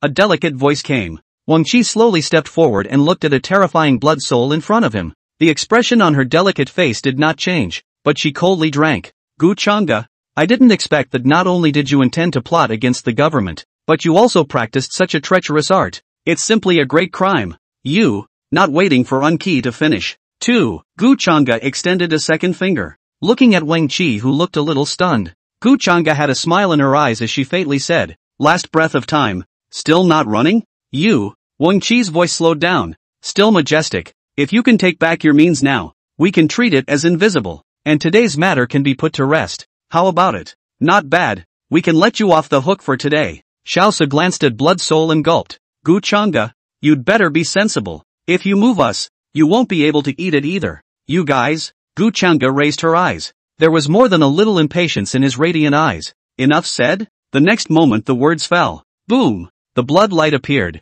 A skeleton ghost hissed out, carrying a gust of terrifying demonic aura as it lunged forward. Protect the Empress! Rumble! The Tiger Guards stepped forward in unison, waving the weapons in their hands and violently attacking towards the countless skeletons in the air. At least they were all experts of the Dao Yuan realm, and using their full strength, they even shattered quite a few ghosts in a while. But so, see this scene. Xiaosa then breathed a sigh of relief. Gu Changa, this punk, really only knows how to bluff. Watching a head of ghosts being broken up, his eyes were disdainful. Wastes are wastes. The devilish means used are so unbearable. Cousin uncle, protect the Empress Dowager and concubine Wang. I'll go get Gu Changa's head. Boldly bellowing, Xiaosa's paws stepped. His spiritual energy gathered, and the pressure of the Dao Yuan realm was released as he slapped his palm in Gu Changa's direction. Gu Changa, go to hell. However, facing the raging Xiaosa, Gu Changa's gaze was calm and she didn't even raise her eyelids. Fingers slightly flexed. A flick followed. Shoo shoo shoo. A tiny sword she coalesced and took a rotating shape as it attacked towards Xiaosa's face. Nothing more than that. Feeling the pressure in front of him, Xiaosa's disdain increased in his heart. A mere mid-Dao Yuan stage waste. How dare you hold back your hand in the face of this imperial prince? Ridiculous.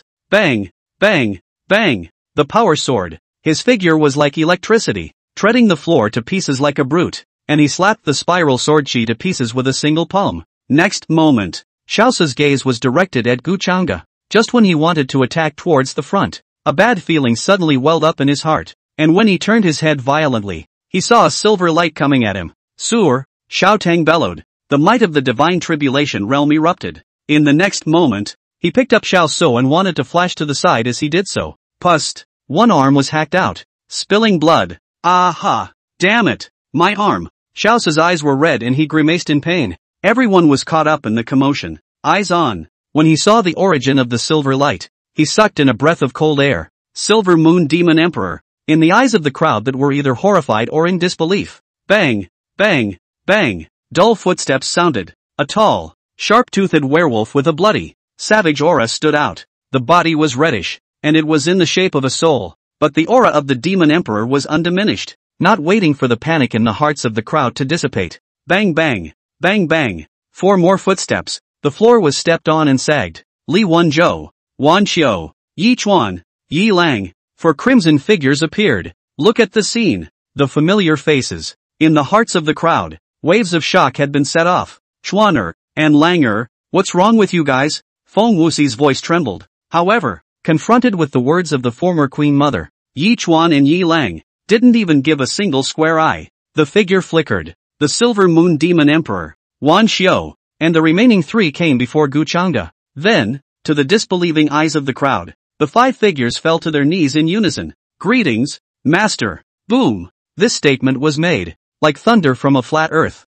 Everyone's heads went blank. In the past, or these figures of esteemed status or strength, they actually fell to their knees and called Gu Changa master? How is that possible? Feng Wuxi bit her red lips tightly and drank in a cold voice. Chuan Lang all of them get over here. Treacherous thing. Is there any more of this palace in your eyes? Yi Chuan and Yi Lang turned their eyes. The eyes were hollow and crimson, looking at Feng Wuxi as if he was looking at a prey. Kill her, Gu Changa said indifferently. A few people's eyes turned to Wang Qi, their eyes greedily asking, that woman. No killing, Gu Changa calmly said, looking towards Yi Yun. Capture them, and Yi Yun will personally kill them by hand. Yes. Upon receiving the order, a few spirits gave a sardonic laugh and, like vicious wolves, pounced into the sheepfold. Yi Yun arched his hand at Gu Changa. My subordinate begs to fight. Go. Gu Changa crossed her arms. However, you're only in the middle stage of Dao Yuan now, so take it easy. Many thanks to Peak Master Gu for completing the task.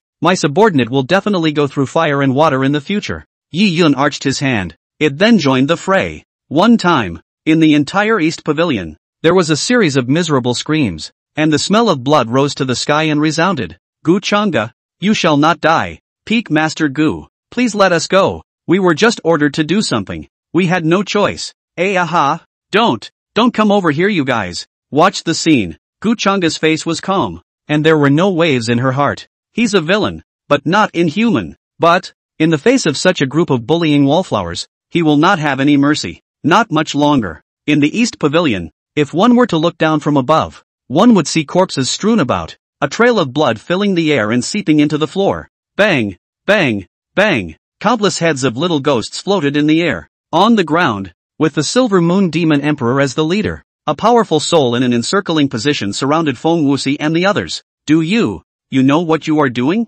This is the crime of regicide. Feng Wuxi drank coldly. Wang Qi's face, which was always calm, also became a little pale at this moment, as she looked at Yi Lang, trying her best to remain gentle. Wanderer, mother knows you didn't mean it. Come on, come to mother. However, face these. Yi Chuan and Yi Lang were unmoved. Just watch them quietly. Just then, countless ghosts suddenly stepped aside, creating a gap. Gu Changa stepped forward, indifferently scanning Feng Wuxi and the others. As soon as he saw the visitor, Xiaosu covered his broken arm, his eyes red, his eyes itching to peel Gu Changa alive. If it wasn't for Gu Changa, how could he have lost an arm and how could his cousin's uncle have died trying to protect him? Damn it! Damn it! Damn it! Damned thing! Gu Changa, you go to hell! Xiaosu roared, stepping violently and attacking towards Gu Changa. Put! Two silver claws blocked in front of Gu Changa in a cross shape, instantly tearing Xiaosu's chest apart. Next moment, countless skeleton souls hissed out,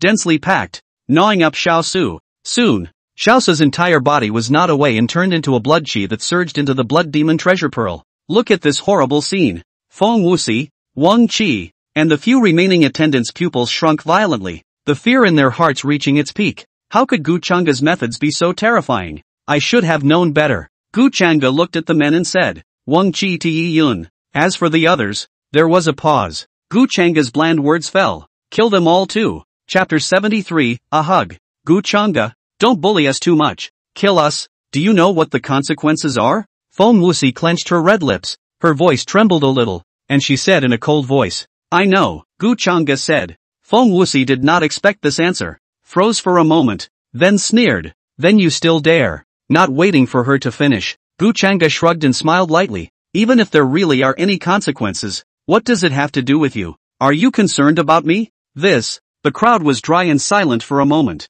Looking at it another way, it does seem to make sense. Feng Wuxi himself was even more disliked and somewhat annoyed. Just when I wanted to speak out angrily, a hand stopped her. Wang Qi looked at Gu Changa, her eyes complex, her voice slightly sunken. Gu Changa, if we die, my father, and the entire dynasty will definitely not stop. I would kindly advise you not to put yourself in danger on an impulse. How about releasing us and letting today's matter go? And the royal family can also spare the spirit-hung Holy Land? A set of words. The pros and cons of this are well told. If it were the average person, they might have been fooled into limping. However, in Gu Changa's ears, these were no different from farts. He slowly stepped forward, looked down at Wang Qi, and asked, the matter of this seat plotting to seize the throne is not investigated in the past? Nice. And the matter of practicing the arts of the demon clan and killing so many tiger guards, is that also covered? Gu Changa continued to ask. Not bad. Wang Qi's expression remained unchanged and his tone was certain.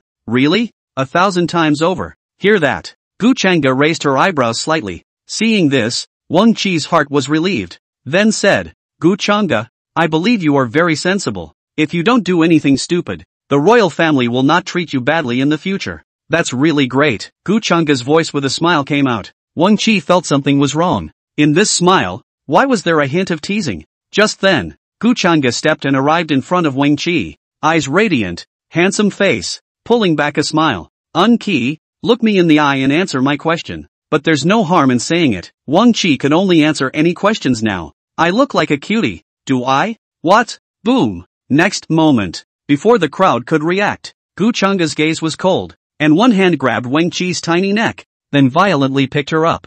His gaze, somewhat crimson, and his voice was low. How dare you use this tone of voice to speak to the seat when you're dying? Are you tired of living? Wang Qi's face flushed red as a pleading voice came out. Don't kill me. I'm wrong. Bang. Gu Changa tossed it aside as he coldly said, Yi Yun, kill her. The crowd looked at such a Gu Changa and froze for a moment, followed by panic. Although Gu Changa had killed without blinking an eye earlier, she wasn't so terrifying, was she? Bang! With a flash of her figure, Gu Changa arrived in front of Feng Wuxi and picked her up with her palms in a chokehold. Your turn, Gu Changa. I'm going to ascend the throne tomorrow. You're committing regicide. Let me go. Or even if I die, the court will not spare the spirit Hun Holy Land. Feng Wuxi drank in a cold voice. However, onlookers could hear that her voice had trembled immensely. Old woman, you're really superior. Gu Changa raised her eyebrows, the crimson in her eyes intensifying. A useless waste of space who still wants to claim the title of king and emperor.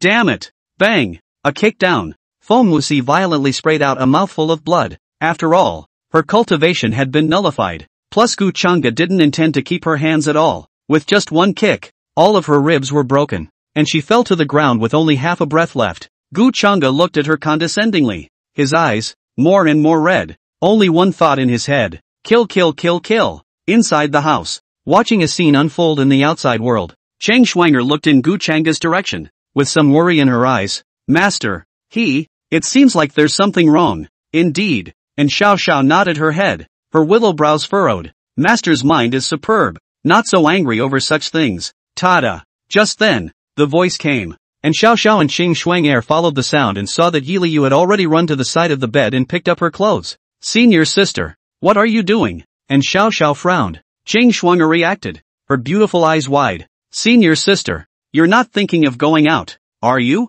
Yi Liu put on her clothes and looked at them, then nodded. How is this going to work? It's so chaotic out there. Going out will cause trouble for master. Cheng Shuang'er walked over to Yi Liu's side, then dressed up as well and said with a smile, however, it would be fine if I were to accompany her. You, and Xiao Xiao held her forehead inside. Don't fool around. No one is allowed to go out. Things are about to wrap up. How can you add to the chaos for master? Said. She looked at Yi Liu and softly said, Elder sister understands that you still can't let go of your grandmother, but if you let her go today, tomorrow she won't be grateful to you, but will intensify her efforts. Sister. Before Xiao Xiao could finish, Yi Liu's clear and cold voice rang out. Senior sister, I didn't mean to go out and plead for mercy. Hear that? And Xiao Xiao froze. Then I just want to go out and find master. This, senior sister, don't be so capricious, said Xiao Xiao. This is not the time to play around. Master's eyes are terrifying. Yi Liu raised her head,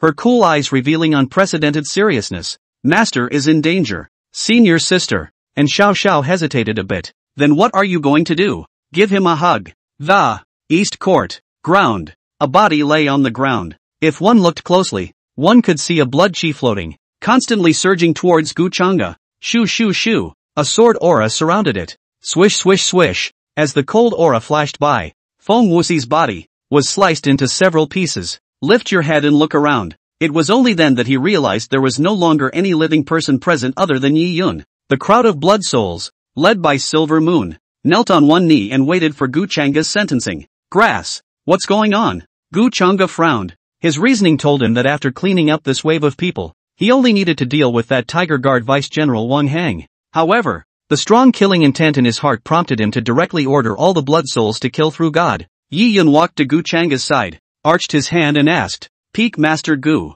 what is the next move? My subordinate's suggestion is to block today's news. The fewer people know about it, the better, and catch Wang Hang off guard. Gu Chang'e turned around with her hands in the air and faintly said, "It's not necessary." Scanning these leaping blood souls, Gu Chang'e's eyes were already filled with blood. Gather all the blood souls, then kill them. Just then, before he could finish, a soft touch suddenly struck. Gu Chang'e looked down. Yi Liu was currently lying on his chest, a pair of big watery eyes flickering, revealing high spirits. Her small white hands reached out and hugged Gu Chang'e's body tightly. "Master, don't be angry. Give me a hug." Chapter 74, Perfection of the Daoyuan Realm.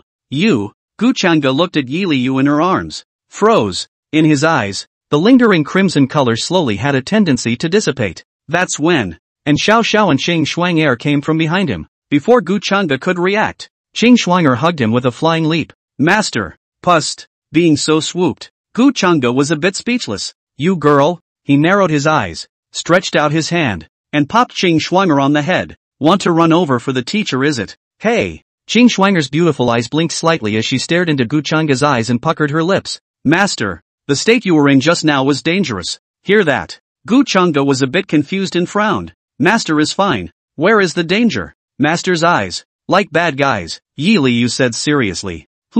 How come you're the bad guy again?" "Master, these blood chi. They're a bit odd. Is it because of them?" And Xiao Xiao's beautiful eyes surfaced with worry as she guessed. "Hear that?" Gu Chang'e frowned. "Blood gas? It's hard not to." At that moment, just as he was about to ponder, a sharp pain suddenly struck her, and her mind felt like it was tearing apart. Gu Chang'e forced herself to endure the distraction and pushed the two women away. "You go away, and leave Master alone. See the situation." And Xiao Xiao's willow brows furrowed as she stepped forward, her palm pressing against Gu Chang'e's forehead. Next moment, a green-colored spiritual energy converged and surged into Gu Chang'e's body. "That's the same move." Gu Chang'e's mind instantly cleared up a lot. His gaze sank slightly as he sat on the ground, a sword chi spinning to isolate the blood chi around him. "Senior?" Qing Shuang'er looked at him with some concern. "Senior sister, don't go over there. Let Master Teacher solve it by himself." And Xiao Xiao pulled Qing Shuang'er and Yi Liu to the side. Standing in front of the two women, she drew her greenwood sword and frowned as she gazed at Gu Chang'e. Yi Liu looked at Gu Chang'e, her beautiful eyes blinking as she raised her head and asked, "Senior sister, what's wrong with Senior? What's wrong with him? If I'm not wrong, Senior is probably being eroded by the blood chi here and has gone off the deep end." And Xiao Xiao's voice was low. "Then how come we're not affected?" Qing Shuang'er felt strange. "I don't know." And Xiao Xiao shook her head. Just then, footsteps came, and a man who looked exactly like Yi Liangchen walked over. Yesterday, eavesdropping, the three women already knew Yi Yun's identity, so they didn't make a move on Yi Yun, but they still looked at him defensively. "Big brother, what happened to Master Teacher?" Yi Liu poked her head out, her cool little face revealing anxiety. Seeing the fourth sister in such a hurry, Yi Yun froze for a moment and sighed in his heart.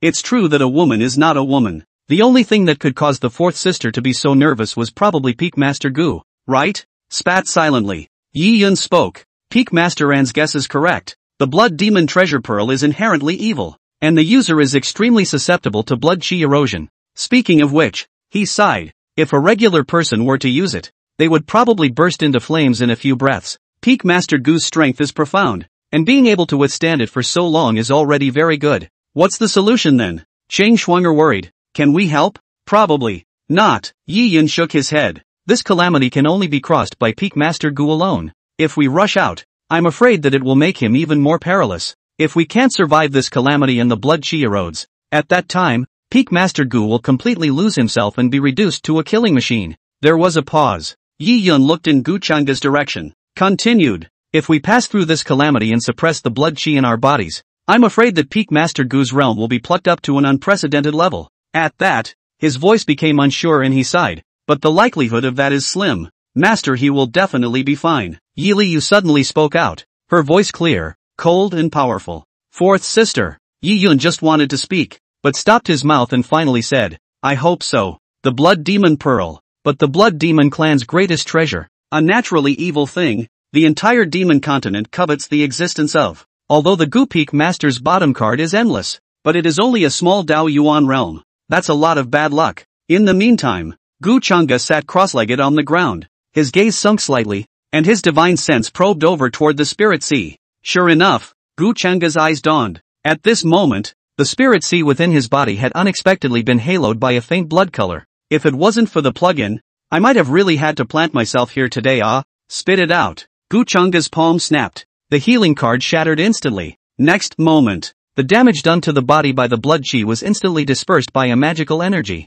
plus the unleashing of the gifted psychic. The blood chi in the sea of spirits suddenly dissipated, transforming into a strand of spiritual energy that merged into his body. Boom! That's when the sword chi circled and surrounded, unleashing its might and squeezing the air into distortion. An unprecedentedly majestic spiritual energy erupted from Gu Changga's circumference, which was incomparably strong. Dao Yuan realm perfection became this. Watching this scene and feeling the fluctuation of spiritual energy, Yi Yun stared wide-eyed, shocked in his heart. Blood chi, one of the demonic chi, was also the most terrifying one. Once eroded by blood chi, very few people could get rid of it, and even that Shangguan Yu was also demonized by it. It could be said that there was simply no one in his knowledge who could not fall into the demonic path as a result. As a result, Gu Changga just easily dispersed the blood chi, and even made a breakthrough due to the disaster. In this regard, Yi Yun has nothing to say. If he really has to say something, he can only say a cow wave 1. Do all that. Gu Changga raised her eyes and looked around at the densely packed blood souls, as well as the Silver Moon Demon Emperor and the others. It was only then that he noticed that these souls were releasing a steady stream of blood chi around their bodies. Get back here, all of you. With a cold shout, the blood demon treasure pearl bloomed with a strange color in Gu Changga's palm. Next moment, a blood soul was transformed into a rich blood chi, and without the slightest resistance, it surged into the treasure pearl. Phew! Gu Changga let out a long breath. Looking at the blood demon treasure pearl in his hand, his expression was a bit grave. He could sort of understand why everyone shunned the demon race. Today, if he didn't have a hangover, he was probably going to be struck by this and fall into the devil's path. Still not enough cultivation. If they were strong, they wouldn't let the blood gas take advantage of the situation. Of course, this didn't exclude the fact that the blood demon treasure pearl was too counterintuitive. Just how many blood souls were lurking in here? He honestly couldn't quite count them himself. The other side, looking into Gu Changga's eyes, Yi Liu breathed a sigh of relief and patted her chest, her curly eyelashes fluttering. Master, you are a good man. The corners of Gu Changga's mouth twitched. I said, you little nerd, that's not how you use a good guy card. Master, Cheng Schwanger hugged Gu Changga and said with a sobbing voice, I thought you were going to. Gu Changga looked at the crying Cheng Schwanger and cried a little. He reached out and rubbed her little head. You girl, your master, I am blessed with a great life. I am not afraid. What are you afraid of? At this time, and Xiao Xiao came close and said with a smile in her beautiful eyes, Senior sister, why are you acting like a little crybaby? Isn't Master Zun doing fine? Humph. Cheng Schwanger puckered her lips. Senior sister, if I had a shadow-keeping stone, I would definitely record that nervous look you had just now. And Xiao Xiao's pretty face reddened. Nonsense. Where have I? However, before she could finish, a pair of small hands suddenly reached out. Cheng Schwanger grabbed in Xiao Xiao's white arm and pulled it over. Smiling, she said, Senior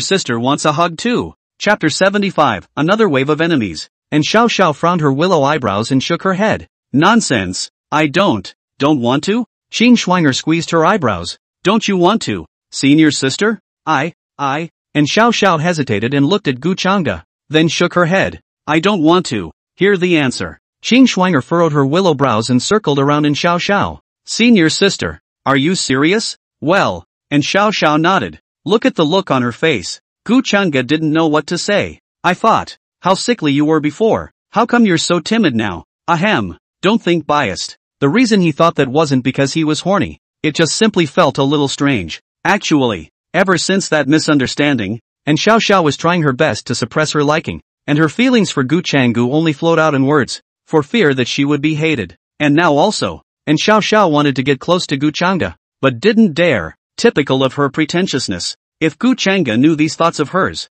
I guess I can only say, day by day, what the hell are you thinking?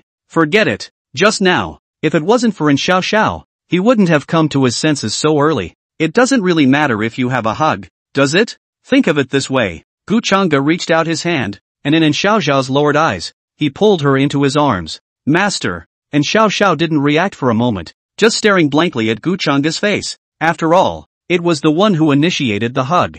Gu Changga was still a bit embarrassed. His old face reddened as he coughed twice and said, both of your senior sisters have hugged each other, so master can't be thick-skinned. And Xiao Xiao looked up, looking into Gu Changga's eyes. His eyes grew complex. Gu Changga only felt awkward at the moment. The way he was acting now, how it looked. It looked like he was eating someone's tofu. Grass. Kind of regret it. Well, okay, that's fine. Gu Changge nodded. Just when I wanted to draw my hand out. Muah. A fragrant, soft touch came from the side of his face, and Xiao Xiao stood on her tiptoes, her beautiful eyes blinking slightly, and her soft, fragrant lips kissed Gu Changge's face. Gu Changge? Chang Schwanger, Yi Liu, Omega. The three were shocked at the same time. Yi Yun, on the other hand, had turned his body long ago. As a subordinate, he was very conscious and started to deal with the corpses on the ground early on. Master, if you eat my tofu once, I'm going to eat you once too. Oh, and Xiao Xiao licked her lips with a reminiscent expression. Gu Changge was speechless. Master, I want it too. Chang Schwanger flattened her mouth. Yi Liu raised her small hand. And me. Yi Yun, who was cleaning at the side, opened his mouth. However, in the end, he just sighed and said no more. Gu Changge's mouth twitched, even more speechless. Roll. Master's tofu isn't for everyone. Gu Changge pushed against Chang Schwanger's small face that came up. Poof. Then why does senior sister get to eat it all? Chang Schwanger was unconvinced. She's at the Dao Yuan realm. Gu Changge's face didn't change. Chang Schwanger was speechless. Yi Liu staggered a bit, her eyes a bit lifeless. Then I won't be able to eat my master's tofu in the future. What the hell? Gu Changge realized that talking to Yi Liu, a simpleton, could sometimes be confusing many times. Suddenly, he felt a strange gaze. Sightseeing. Just saw and Xiao Xiao was silently staring at herself, her eyes full of infatuation. Ward hair? Is this unlocking some weird attribute? Nope. This isn't unlocked. This looks like it's unblocked. Nima's. Gu Changge's old face darkened. Sure enough, Yegong is sincere. Reality is being targeted by a sickly girl, and it's too late to hide. Never mind. It's better to keep some distance from these girls in the future, so as not to unlock anything strange again. However, just then, a series of system beeps sounded. Ding, detected in Xiao Xiao's mood fluctuation. Favorability +1. Reward self-help value 10. Ding, completing the achievement. A disciple's goodwill reaches 100. Rewarded with a self-help value of 1,000. And the divine ranked spiritual weapon Qianlong Ice Sword. Ahem. On second thought, what's wrong with being close to a disciple? Increasing the bond between master and disciple was more important than anything else. Xiao Xiao. You, don't look at master like this. The corners of Gu Changge's mouth twitched. Aha. And Xiao Xiao nodded. This girl, did she really listen? Shook his head. Gu Changge decided to ignore this for now. He's got other things to deal with. The rest, later. Consume 200 self-help value and exchange it for Phantom Golem *1, pre-Dao Yuan. Next moment, a pure white figure appeared. Gu Changge pulled out the blood demon treasure pearl, and with a thought, a soul floated out. Gu Changge, it's you again. What exactly do you want to do? Xiao's soul gritted its teeth. You're not worthy to ask what this seed is going to do, Gu Changge said indifferently.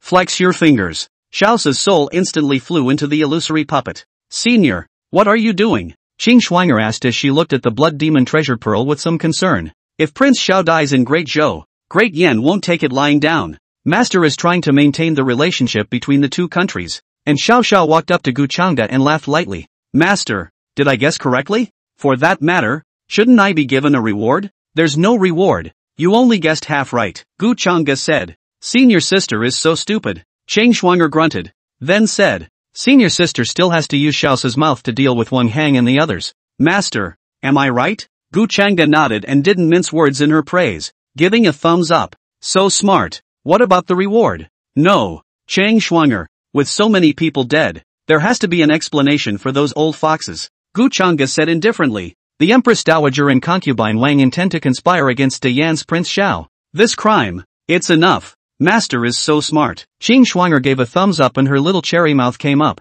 This is a reward for you. Get out. Woohoo. Peak Master Gu. The East Pavilion has been cleaned up. Not a drop of blood left. At this time, Yi Yun stepped forward and arched his hand. Gu Changge carried his hands, eyes to the outside world. Peak Master Gu. There's a team heading this way and it's almost here. Yi Dongtian's voice came from overhead. You stand down. I'll finish the rest. Gu Changge said. One more thing. Say, after the team, there seems to be another sorcerer. Yi Dangtian said. Sorcerer? Gu Changge was puzzled. According to my subordinate's speculation, this person is probably the prime minister of the current dynasty. Deng Daoquan. This person makes a good hand of sorcery, although he is in the Dao Yuan realm. His level of danger is no less than that of an expert in the divine apparition realm. Understood. Go down and step in when you're needed, Gu Chang'e said. Yes. Rumble. Just as Yi Dang Tian had just left and the barrier dissipated, a stepping sound came from outside. It was so loud that the floor shook slightly.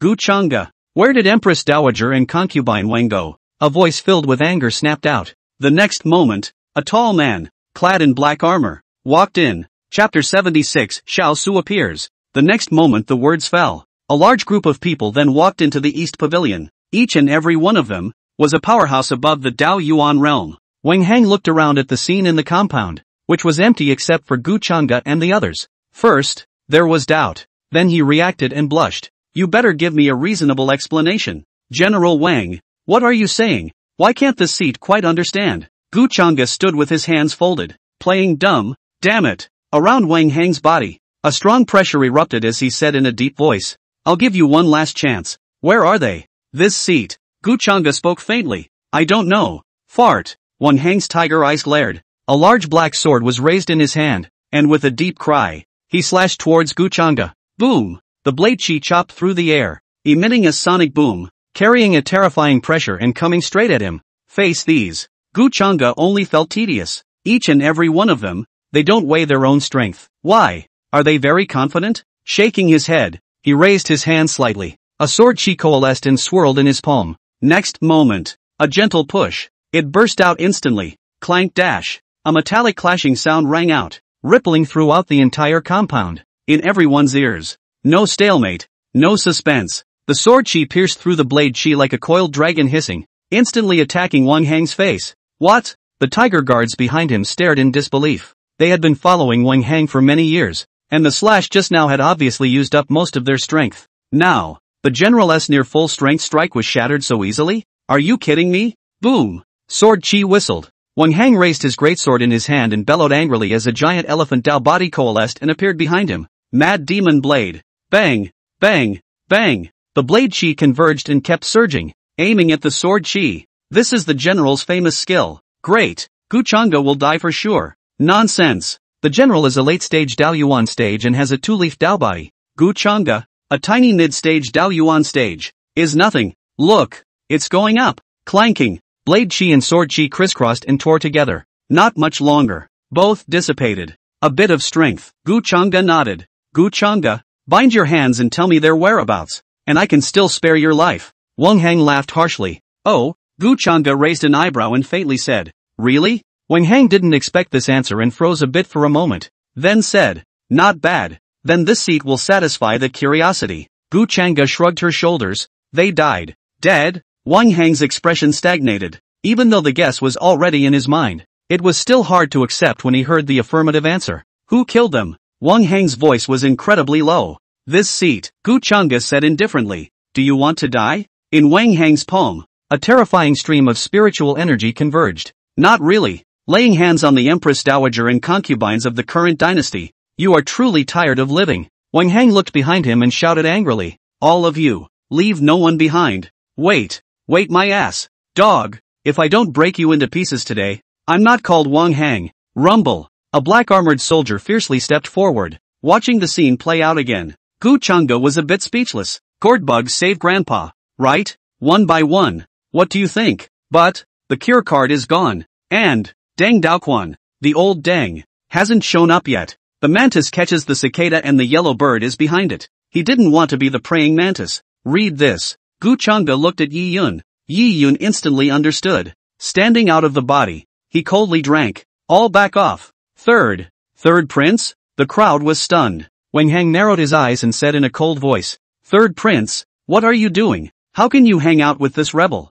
Shut up. Yi Yun drank coldly. Not the slightest bit of face was given to this vice admiral. Wang Hang's face instantly turned pale. Just as he was about to open his mouth, he was interrupted by Yi Yun's words. Who told you to do it? Third prince. Wang Hang pointed at Gu Chang'e and said angrily, he killed the Empress Dowager and concubine Wang. How can he not die? If you kill them, Peak Master Gu will die? Yi Yun coldly asked back. This statement was made. The crowd froze, looked at each other, and said in unison in anger, why isn't he dead? Wang Hang looked straight at Yi Yun and said coldly, Gu Chang'e is already guilty of a capital offense, so please make way for the third prince, or else. Speaking of which, the greatsword in his hand was raised. A cold aura flickered. Even you, If Peak Master Gu shouldn't be killed, so what? Yi Yun remained calm. Shouldn't kill? What are you driving at? Answer my question. Yi Yun interrupted. Wang Hang's face turned blue as he looked at Gu Chang'e and sneered. Then it's a dereliction of duty on the part of his subordinates,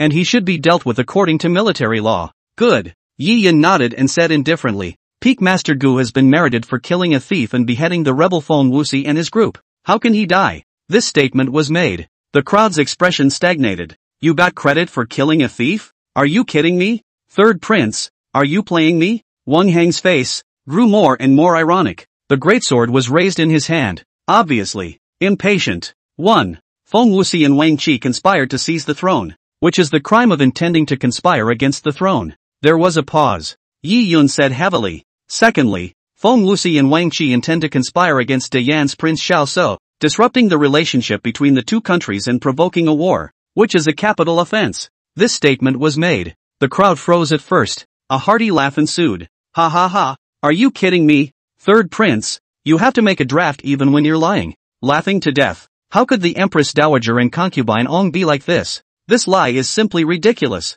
Third Prince, why are you protecting an outsider? I have reason to suspect you of complicity. Hear all that. Yi Yun's face did not change. Instead, he turned sideways, revealing his body position. An ordinary-looking man with a stalwart face stepped forward. Prince Xiao? Wang Hang frowned. Didn't he go forward with Kier to crush Gu Chang'e? No matter what, Kier wouldn't have taken a shot at Xiao Sua. Read this. Wang Hang spoke. Prince Xiao, why are you here? Hear that. As if Xiao Sua had flicked some switch, he pointed at Wang Hang's nose and cursed. It wasn't your daughter who tried to murder me. Otherwise how would I have ended up here? With my cultivation regressing and losing an arm? And Uncle Cousin, who also died trying to block a sneak attack. A few words, like thunder from the ground, exploded in the hearts of the crowd. How is it possible? Wang Hang's throat was dry. The person in front of him, regardless of his appearance, tone, or demeanor, was exactly the same as Xiao Su. But, how smart is Kier? How could she do such a stupid thing?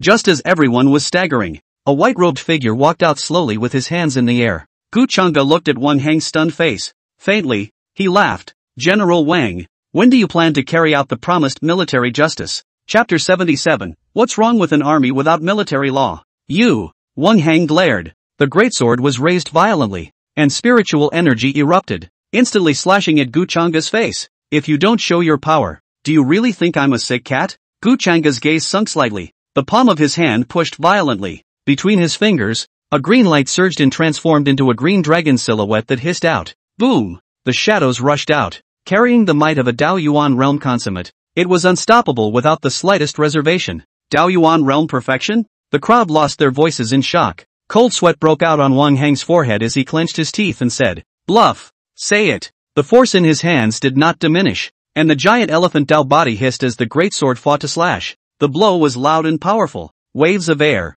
swept away. However, not much of a soft use. Click click click. A crisp sound. When the green dragon silhouette had just touched this blade, it violently opened its mouth and tore it apart. This, how is this possible? The tiger guard's eyes widened as they took 2 steps back. General's black demon blade is a heavenly rank spiritual artifact. How could it shatter so easily? But, that's just the way it is. The next moment after the black demon blade shattered, the vertical pupil of the green dragon's shadow lit up with a refined aura, as if it had grown eyes, hissing and running towards Wang Hang's face. General! The tiger guard spoke out anxiously. Damn it! Wang Hang's pupils tightened violently, just as he was about to step out of the way. Gu Chang'e raised her hand slightly. Calmly, he said, "Faster." What? Hear that? The crowd was first stunned, then their hearts were appalled. Wang Hang's eyes had been taken over by fear. He then realized that Gu Chang'e hadn't used his full strength from the beginning to the end. And a thought leapt into the minds of the crowd.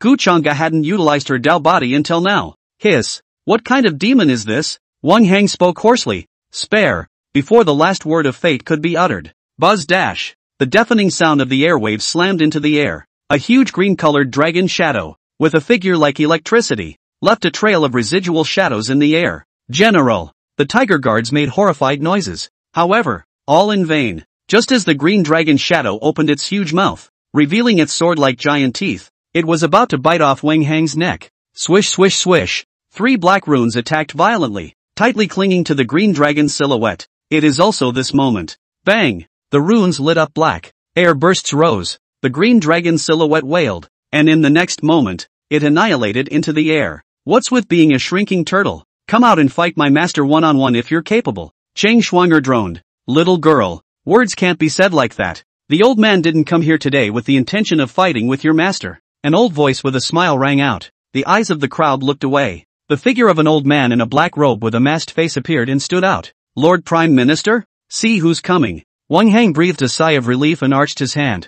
Thank you, Prime Minister, for making a move. All right, stand down. Deng Daochuan's voice was slightly cold. Obviously, he wasn't satisfied with the fact that Wang Hang had been defeated. In other words, he was dissatisfied with the result that Gu Chang'e was not dead. Wait. Just as Wang Hang slowly retreated backwards, a voice called him back. Gu Chang'e stood with her hands in front of her, looked at Wang Hang, and said calmly, what about the military justice General Wang spoke of? You. Wang Hang gritted his teeth and became irritated. The Prime Minister told me to stand down. What kind of a thing are you to instruct me? Tang Daoquan looked at Gu Chang'e through his mask, his eyes bland, and said, Peak Master Gu, let the people be spared. Before he could finish, Gu Chang'e raised her hand, interrupting it. Does Lord Prime Minister mean that he wants to bail out General Wang? Hear that. Deng Daoquan paused slightly, seemingly pondering the pros and cons, before saying, not bad. This statement was made. Qing Schwanger was furious and stomped her feet, pointing at Wang Hang.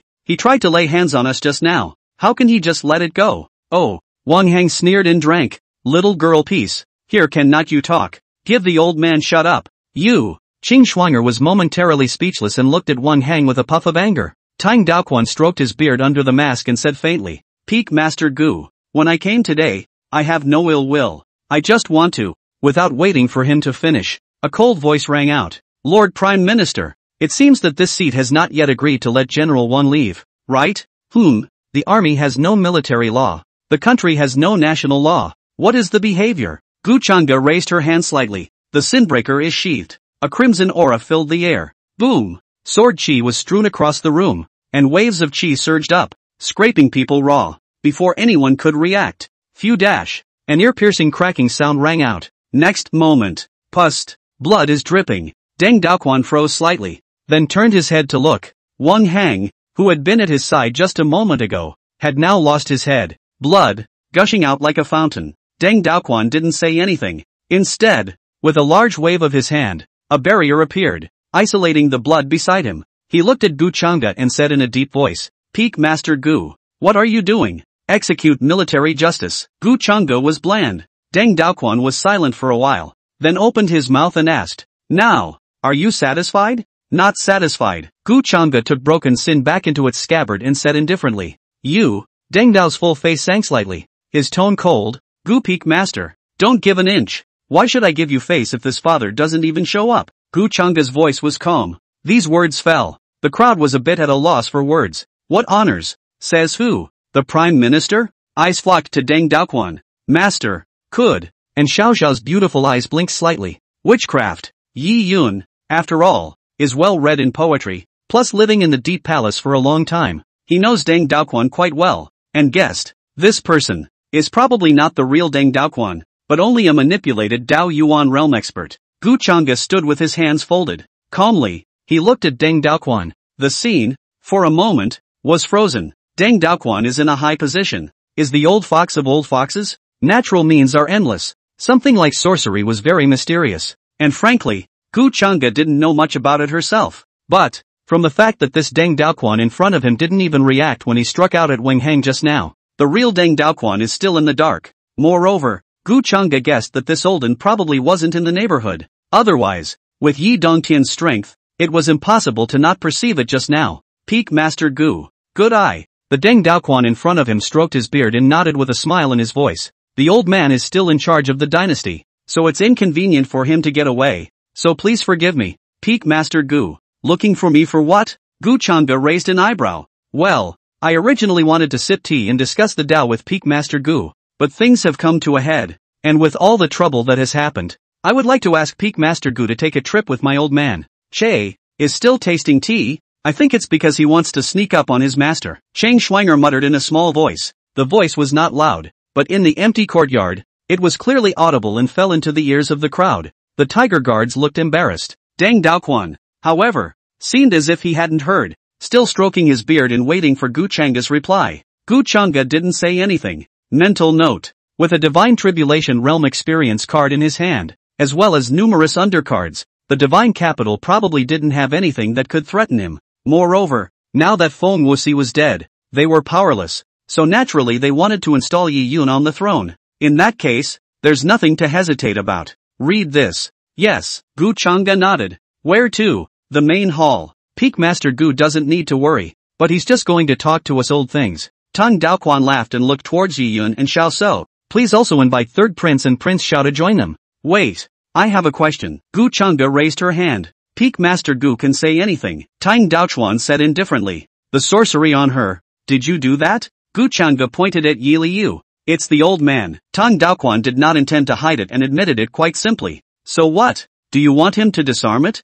It's not possible. It was at least a bottom card to hold Gu Changa at bay, so how could it be used up at will? Hear the answer. Gu Changa didn't say anything. Instead, he looked in Yi Liu's direction. The palm of the hand was thrown with force. The spell-breaking card shattered in an instant. Target, Yi Liu. Next moment, a strange energy instantly drilled into Yi Liu's brow. The moment. Xianlong Palace. In the main hall where all the civil and military officials were present, the eyes of the people were focused on an old man with a mask. Pust. A mouthful of blood spurted out. Deng Daoquan opened his eyes and covered his chest, suppressing the rushing qi and blood in his body. Prime Minister? The crowd was shocked. Deng Daoquan raised his hand, signaling the crowd to be quiet. He looked in the direction of Spirit Rue Palace and said hoarsely, Gu Changa even knows sorcery. This person is truly unfathomable. Men, set up the sorcery array in advance. Tang Daoquan's voice was low and unmistakable. This person must not be retained.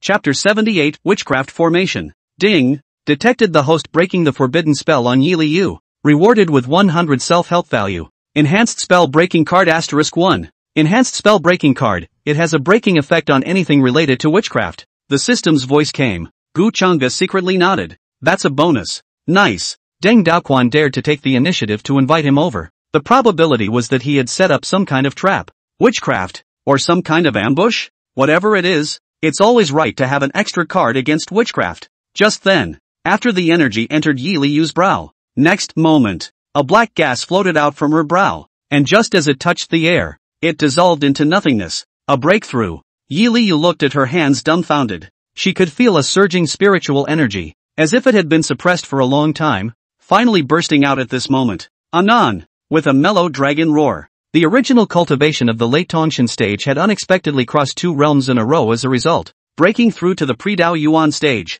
In the meantime, a vague ice dragon silhouette also slowly emerged and surrounded her. Dao body? Gu Changa was a bit surprised. Then it became clear. Is the body of the Xian dragon so heaven-defying?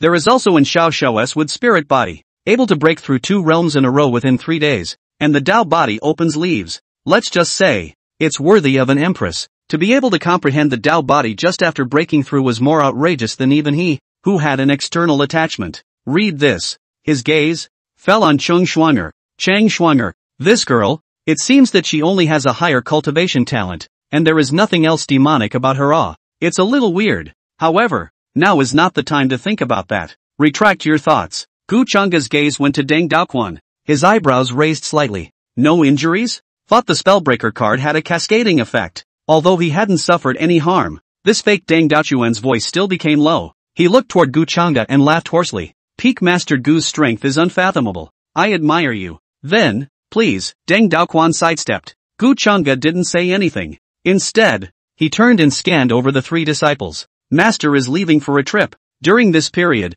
Yi Dang Tian will protect you. Don't run around blindly. Roger that. Qing Shuanger raised her hand to her head, then whispered, Master, I think that old man is a bit unsettled. You have to be careful. Worrying blindly. Gu Changa knocked her on the head. At this time, Yi Liu walked up, raised her head in a high and cold manner, looked at Gu Changa, and grunted, Master, I want to eat your tofu. Get out. Bad guys. I'll settle the matter of ascending the throne quickly, so you'll hurry back to the purple heavenly peak. And you're still not satisfied? Gu Changa popped her in the head. Hear that? Yi Liu's eyes instantly lit up as she nodded her head dully. Master, you are a good person. Gu Changa, Senior, don't you need me to accompany you? and Xiao Xiao approached Gu Chang'e. Master has a measure. You don't have to worry, Gu Chang'e said. Good. And Xiao Xiao nodded. A horrifying killing machine surfaced in her beautiful eyes. If they dare to make a move on you, I will definitely break these people into pieces. Hey! Gu Chang'e secretly sighed in her heart. He really didn't know how he was going to deal with so many more disciples in the future. Gee, don't want to think about it. It's kind of scary. Go.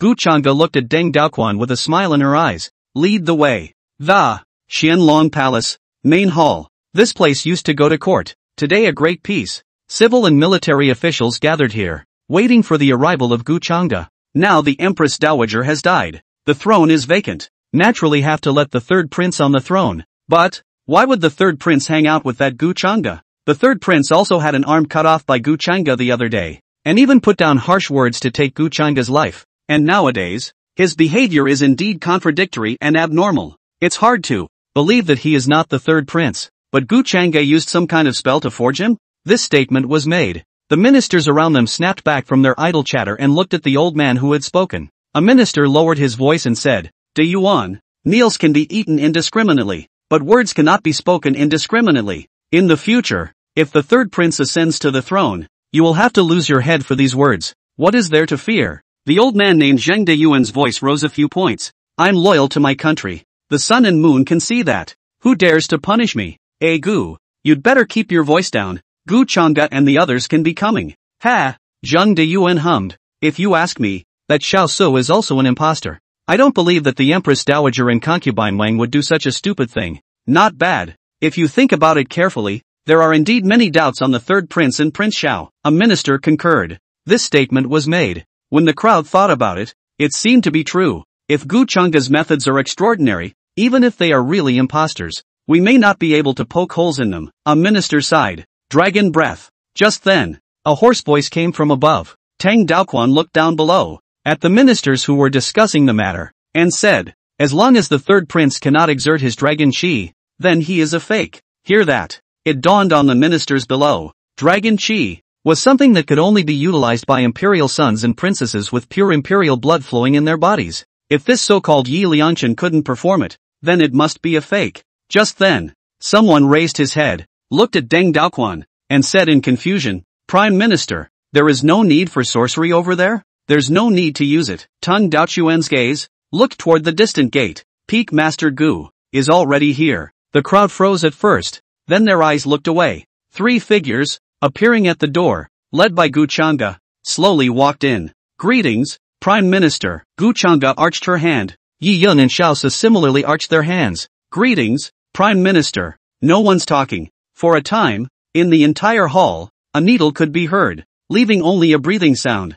I don't know if the Prime Minister summoned us here to discuss any important matters? Gu Chang'e raised an eyebrow. It's something important. Deng Daoquan nodded. The old eyes cast downward to where Gu Chang'e's trio stood. The important thing is, to kill you. Buzz dash. The moment the words fell, a surge of black energy rose from the great hall, and when Gu Chang'e looked down, he saw a complex black rune appear. Feel the change in the soles of your feet. Gu Chang'e's gaze was calm as she raised her eyes and blandly said, Prime Minister, you're playing with fire. This statement was made. It drew laughter from the ministers. This is a sorcery formation that the Prime Minister has set up with great effort and is capable of sealing your cultivation. Gu Chang'e, how dare you speak out here? A voodoo array? Gu Chang'e looked in Deng Daoquan's direction, her gaze sinking slightly. Prime Minister, do you really want this? Deng Daoquan looked at him calmly. No talking. Instead, his gaze shifted left and looked in Yi Yun's direction. His old eyes widened and his palm slammed into the table as he rose to his feet and bellowed in a cold voice.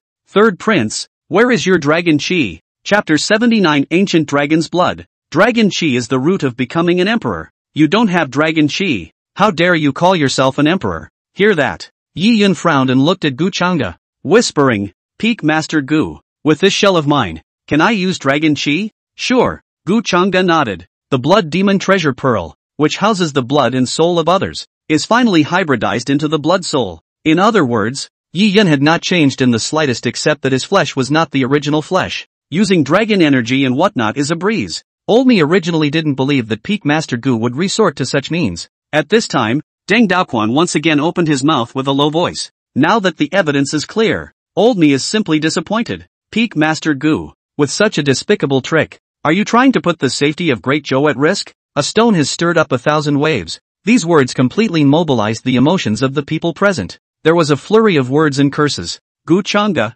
you really are a human face and a beast. If I had known that, I should have killed you in the first place. You want to set up a puppet as the emperor and control Great Zhou yourself behind the scenes? Gu Chang'e, you really have the guts. In order to achieve your goal, you even framed the Empress Dowager and concubine Wang. Gu Chang'e, do you still have a conscience? Nah. A lot of words, impassioned curses and pain. Yi Yun, who originally wanted to come forward and mobilize his dragon chi to prove his identity, was dumbfounded. Why had he never seen these ministers so foolish before? Even though Peak Master Gu was trying to achieve his own goals, he was always eradicating the scourge and paving the way for Great Zhou. And now, just because of a few short words from Tang Daoquan, he indiscriminately cursed. This, he really didn't know what to say. Shut up. Yi Yun drank out coldly. A mighty pressure erupted from his body, accompanied by a dragon's roar, and the shadows of the two dragons crisscrossed across, one black and one white, very bright.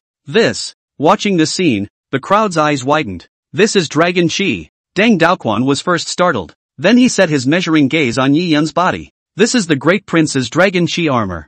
Third prince, how did you manage to cast it? What does it have to do with you? Yi Yun coldly said, being able to use the dragon chi. I have proven myself. Do you have anything else to say? This statement was made. In the audience, the ministers who had just been cursing in a broken voice were suddenly embarrassed. Lowering his head, he dared not speak. They had just cursed Gu Chang'e, but they had even cursed the third prince along with him. How dare you jump up now? Aren't you looking for death? Above, Deng Daoquan looked at Yi Yun, blocking under his mask. Killing intent gradually flowed out of his aged eyes. Palm rubbing. A crystal clear, square piece of jade with a coiled dragon engraved above it was held in his hand. This is the jade seal of transmission. The more he mopped, the more murderous intent grew in his eyes. Simply because, in this jade seal of passage, it contains the blood of an ancient dragon. As soon as a new emperor takes the throne, the jade seal will be activated once, bestowing dragon's blood. The reason why Feng Wuxi was able to ascend to the throne was not just attacking the spirit home Holy Land,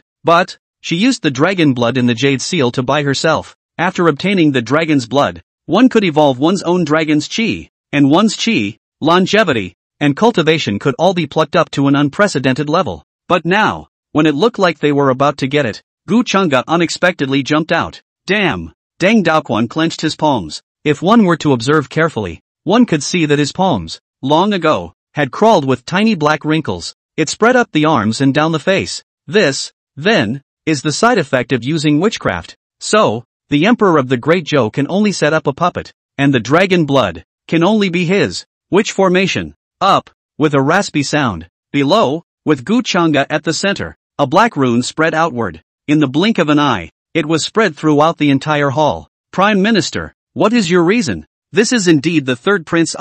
Peak Master Gu, he's not guilty. A stalwart-faced minister stood out. Zheng Deyuan had a righteous face as he stepped forward, blocking Gu Chang'e's trio. He turned his head back, which allowed Gu Chang'e to get a good look at his face. You were the leader of the Tiger Guard yesterday? Precisely under me. Zheng Deyuan's face was apologetic. Just now, I was still making random speculations and nearly misunderstood Peak Master Gu. I'm much offended. Look at him with this big grin on his face. Gu Chang'e didn't say anything. This cargo looks like a brain is a sinewy. And anyway, it is not how to do to yourself, so it is lazy to count. Zheng Deyuan grinned. Peak Master Gu, with me here, you can rest assured that you have benefited the royal family. I will naturally protect you. The last word, all, had not been uttered. Feet, a black rune, like a black snake, crawled up Zheng Deyuan's body. What is it? Zheng Deyuan frowned. Gu Chang'e frowned, seemingly thinking of something, and spoke out. Back off, Peak Master Gu.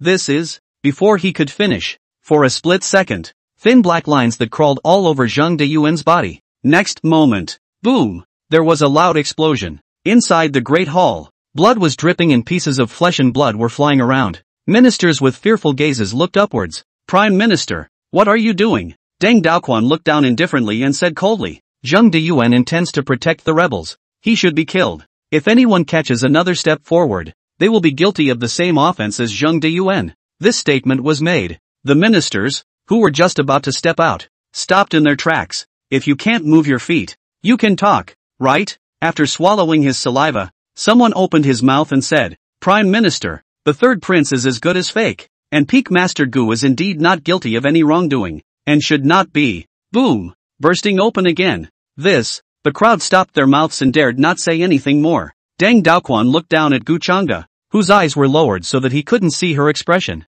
Indifferently, he said, Gu Chang'e, you and the others are intent on plotting rebellion. I will ambush the three of you here. Do you have any complaints? Tang Daoquan, I am a royal prince. Do you want to die if you turn black and white upside down like this? Yi Yun angrily shouted. He could sort of see clearly that no matter what, Tang Daoquan just wanted them to die today. Xiao Su also stood out and said coldly, Deng Daoquan, if you dare to kill me, just wait to receive the wrath of Great Yen. Ha! Tang Daoquan shook his head and laughed. Your Highness, don't you know that there is a kind of sorcery called soul control? Although this technique has limitations, your soul will perish within 3 days, but by then, you will have returned to Dian. So what has it got to do with Great Zhou? Hear that. Everyone was appalled. The evil of sorcery is surprisingly no less than the magic arts. Don't think that someone will come to your rescue. Step into the sorcery array and your cultivation will be sealed. Deng Daoquan smiled grimly. And the manipulator. I'm the only one. Chapter 80, The Jade Seal. Peak Master Gu. Yi Yun and Xiao's gazes, in unison, looked at Gu Chang'e. The spiritual energy in their bodies was now completely suppressed by this sorcery array, and they were powerless to resist. Moreover, Deng Daoquan's own strength is also unfathomable. How could they not figure out what other cards Gu Chang'e had to survive the Jedi? After all, in their perception, Gu Chang'e's biggest card was probably the Blood Demon Treasure Pearl. The Blood Soul and the Blood Demon Treasure Pearl, which also required spiritual power to be added, could not be used at all in this situation. So, in this game, death is certain. LOL. Xiao Su clenched his fist fiercely. Damn. He is now under the banner of Gu Chang'e. At least his own life is guaranteed. But if he is controlled by Deng Daoquan's soul, he can be really dead. Damn why is it me who gets hurt every time? Xiao Su raged impotently in his heart. In the meantime, not only did they think so, the civil and military officials present likewise silently shook their heads. They also could not have imagined that this Deng Daoquan would suddenly reverse black and white and act recklessly. If you want to blame it, you can only blame Gu Chang'e's own bad luck, right? At this point, the gazes of the crowd, in unison, looked at Gu Chang'e. Gu Chang'e finally raised her eyes. With indifferent eyes, he looked at Deng Daoquan. The crowd likewise looked to him and sighed in their hearts. Stalling? Or begging for mercy? None of this matters anymore. From Deng Daoquan's attitude, it was clear that he had no intention of letting Gu Chang'e go. It's just a dying struggle. Gu Chang'e, there's no need to beg for forgiveness with me. Dying with some decency would be considered a good death. Tang Daoquan said indifferently. No more. His dry palm clenched. The large formation underneath his feet operated as a black gas gushed out and black runes emerged. At first glance, it was about to climb onto the bodies of Gu Chang'e's trio. Seeing this, the crowd sighed in their hearts. There was some frustration in Yi Yun's heart. It is not easy to resurrect once, but it is still this kind of end. When it is really the sky will kill him.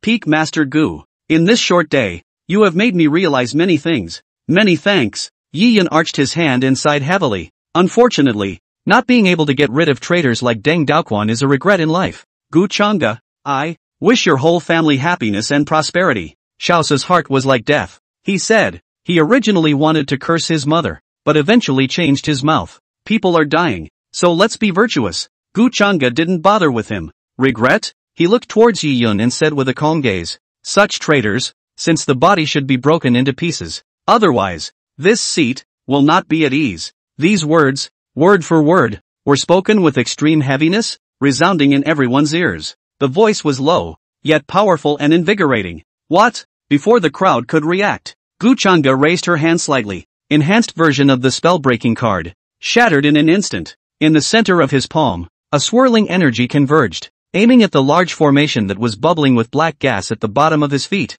and shot it violently. Watch this scene. Deng Daoquan frowned tightly and slapped his big hand on the desktop. Dying, he rose violently. His index fingers united, and a black rune coalesced, aiming at Gu Chang'e. However, still too slow. Just the moment the energy drilled into the large formation. Rumble. The floor sank violently, and countless black gases rose up with a loud sound of collapse. Pust. As the formation was broken, Deng Daoquan violently spat out a mouthful of old blood, staring wide-eyed in disbelief. This is a sorcery formation. Gu Chang'e, how could you have a way to break it? Impossible. Absolutely impossible. Deng Daoquan roared like a madman. His palms united as he attempted to activate the grand formation once again. However, bang! With a loud bang, this so-called sorcery formation instantly collapsed, and in the air, a stream of black gas then turned into nothingness. Deng Daoquan staggered back, air and blood rushed through his chest, and he gritted his teeth to suppress it. The jade seal was still in his hand.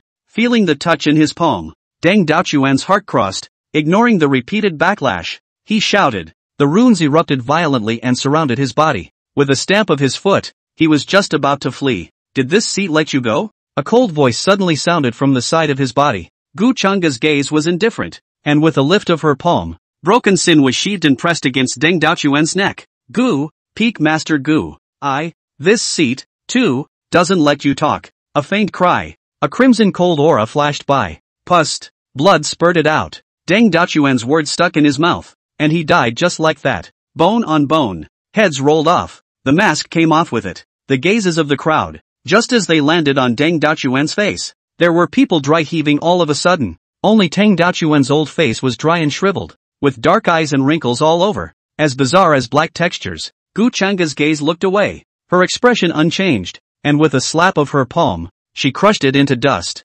Just then, snap, with a crisp sound, the crowd's eyes looked to see a crystal-clear square piece of beautiful jade, slipping from Deng Daoquan's palm. The seal of transmission? The 100 officials had their eyes wide open. Wasn't the jade seal stored in the state treasury, guarded and kept by the tiger guards? How did it fall into Deng Daoquan's hands? Just then, a stout minister flung himself to his knees. The crowd looked at him unknowingly. That minister crawled in front of Yi Yun, kowtowed repeatedly and trembled. Third prince, it was the old minister who was confused for a moment and was tempted by that Feng Wuxi to steal the jade seal.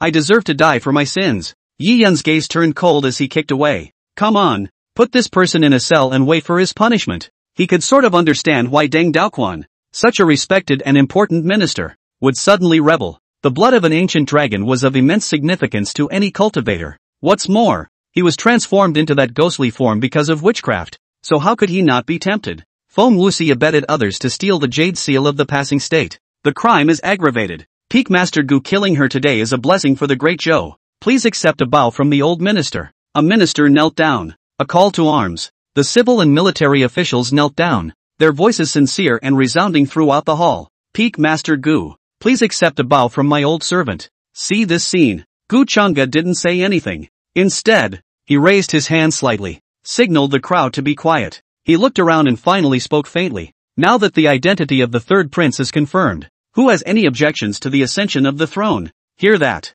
The people present shook their heads. Who's got a problem with that? Now that the mess is a pile of, they just want to quickly install a new emperor and get back on track. Immediately, someone shouted at Yi Yun, long live the emperor. A stone has stirred up 1,000 waves. Inside the great hall, chants resounded, long live the emperor. The voice was stirring and powerful, moving mountains and rivers. Just then, anon, a dragon roar rose from the ground, and the jade seal emitted a piercing and eye-catching light. The jade seal is reacting even before you ascend the throne? Gu Chang'e raised an eyebrow. Yi Yun explained from the side. The world thinks that the jade seal can only be activated on the day the new emperor ascends to the throne. But the truth is that as long as the new emperor reaps the faith of the 100 officials, the ancient dragon's blood will come out as a result. In the history of Great Zhou, there were many tyrants who were not recognized by their ministers and failed to obtain the ancient dragon bloodline throughout their lives. Hear that? Gu Chang'e nodded. In this way, even if Deng Daoquan set up a puppet emperor, there was a high probability that he would not be able to activate the jade seal. If it was Feng Wuxi, that would be fine. But unfortunately, this woman had already been killed by him. It's no wonder that Deng Daoquan, as smart as he is so sullen. After all, it was normal to be in a hurry when one's lifespan was about to end after being revolted by sorcery. Witchcraft. Gu Chang'e's face was thoughtful. Although this thing is very powerful, but the backlash is also very big. I don't know. Is there any way to improve it? Read this. He leaned down, just as he wanted to remove the storage ring from Deng Daoquan's finger. Anon, the jade seal next to him seemed to be sensed and once again erupted with a loud dragon roar. In the midst of the horrified gazes of the crowd, a rich dragon chi instantly drilled into Gu Chang'e's body. Chapter 81 Dragon Armor? 15th floor. Gu Chang'e was a bit confused. Next moment, a burning, unusual sensation rose in his chest. He frowned, not being able to think about it. He took a deep breath and sat down on the ground. That's when, buzz dash, A natural barrier spread from Guchanga's circumference, and a gust of dragon might surged out.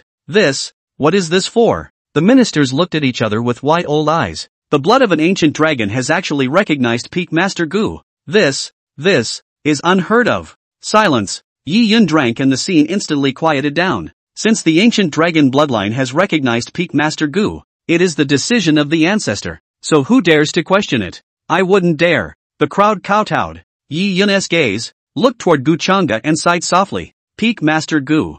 I didn't expect that the ancient dragon bloodline would choose you. Really makes me envious. Guchanga's beheading of the regicide Grand Prince, as well as Feng Wuxi and the others who were intent on plotting against the king within the past 2 days, was in everyone's eyes. It is natural and normal to gain the faith of the multitudes. And Yi Yun looked at his hands and sighed helplessly. He was already a person who had died once. His soul had long been impure, and it was normal that the blood of the ancient dragon did not choose him. Peak Master Gu, you're the one with the heavenly destiny. A sigh of relief. Although Yi Yun has some unwillingness in his heart, he no longer thinks about it. He has experienced so much. He has long looked down on a lot. What's more, the fourth sister is the treasure of the Gu Peak Master. When Great Zhou is in trouble, the Gu Peak Master probably won't sit back and do nothing, right? This was Yi Yun's little scheme. Buzz off dash. The moment. Around Guchanga's body, on the barrier, a ripple kept surging like waves. With the jade seal beside her, the dragon's blood transformed into a stream of dragon chi that continuously surged towards Guchanga's body. What a strong energy. Inside the barrier, Guchanga raised an eyebrow as she felt inside her body the scorching energy that was constantly pounding her meridians. However, he is not worried that the dragon chi is too strong and will damage his own meridians. Rather, according to this trend, it seems like the ancient dragon's blood in the jade seal is going to be drained by him. It's not that I'm greedy, it's that your old ancestor recognizes me too much. Guchanga muttered. No more thinking. His body and mind, all of them, were devoted to digesting the dragon chi. As it was, he had taken advantage of the royal family this time, and he would just return it next time.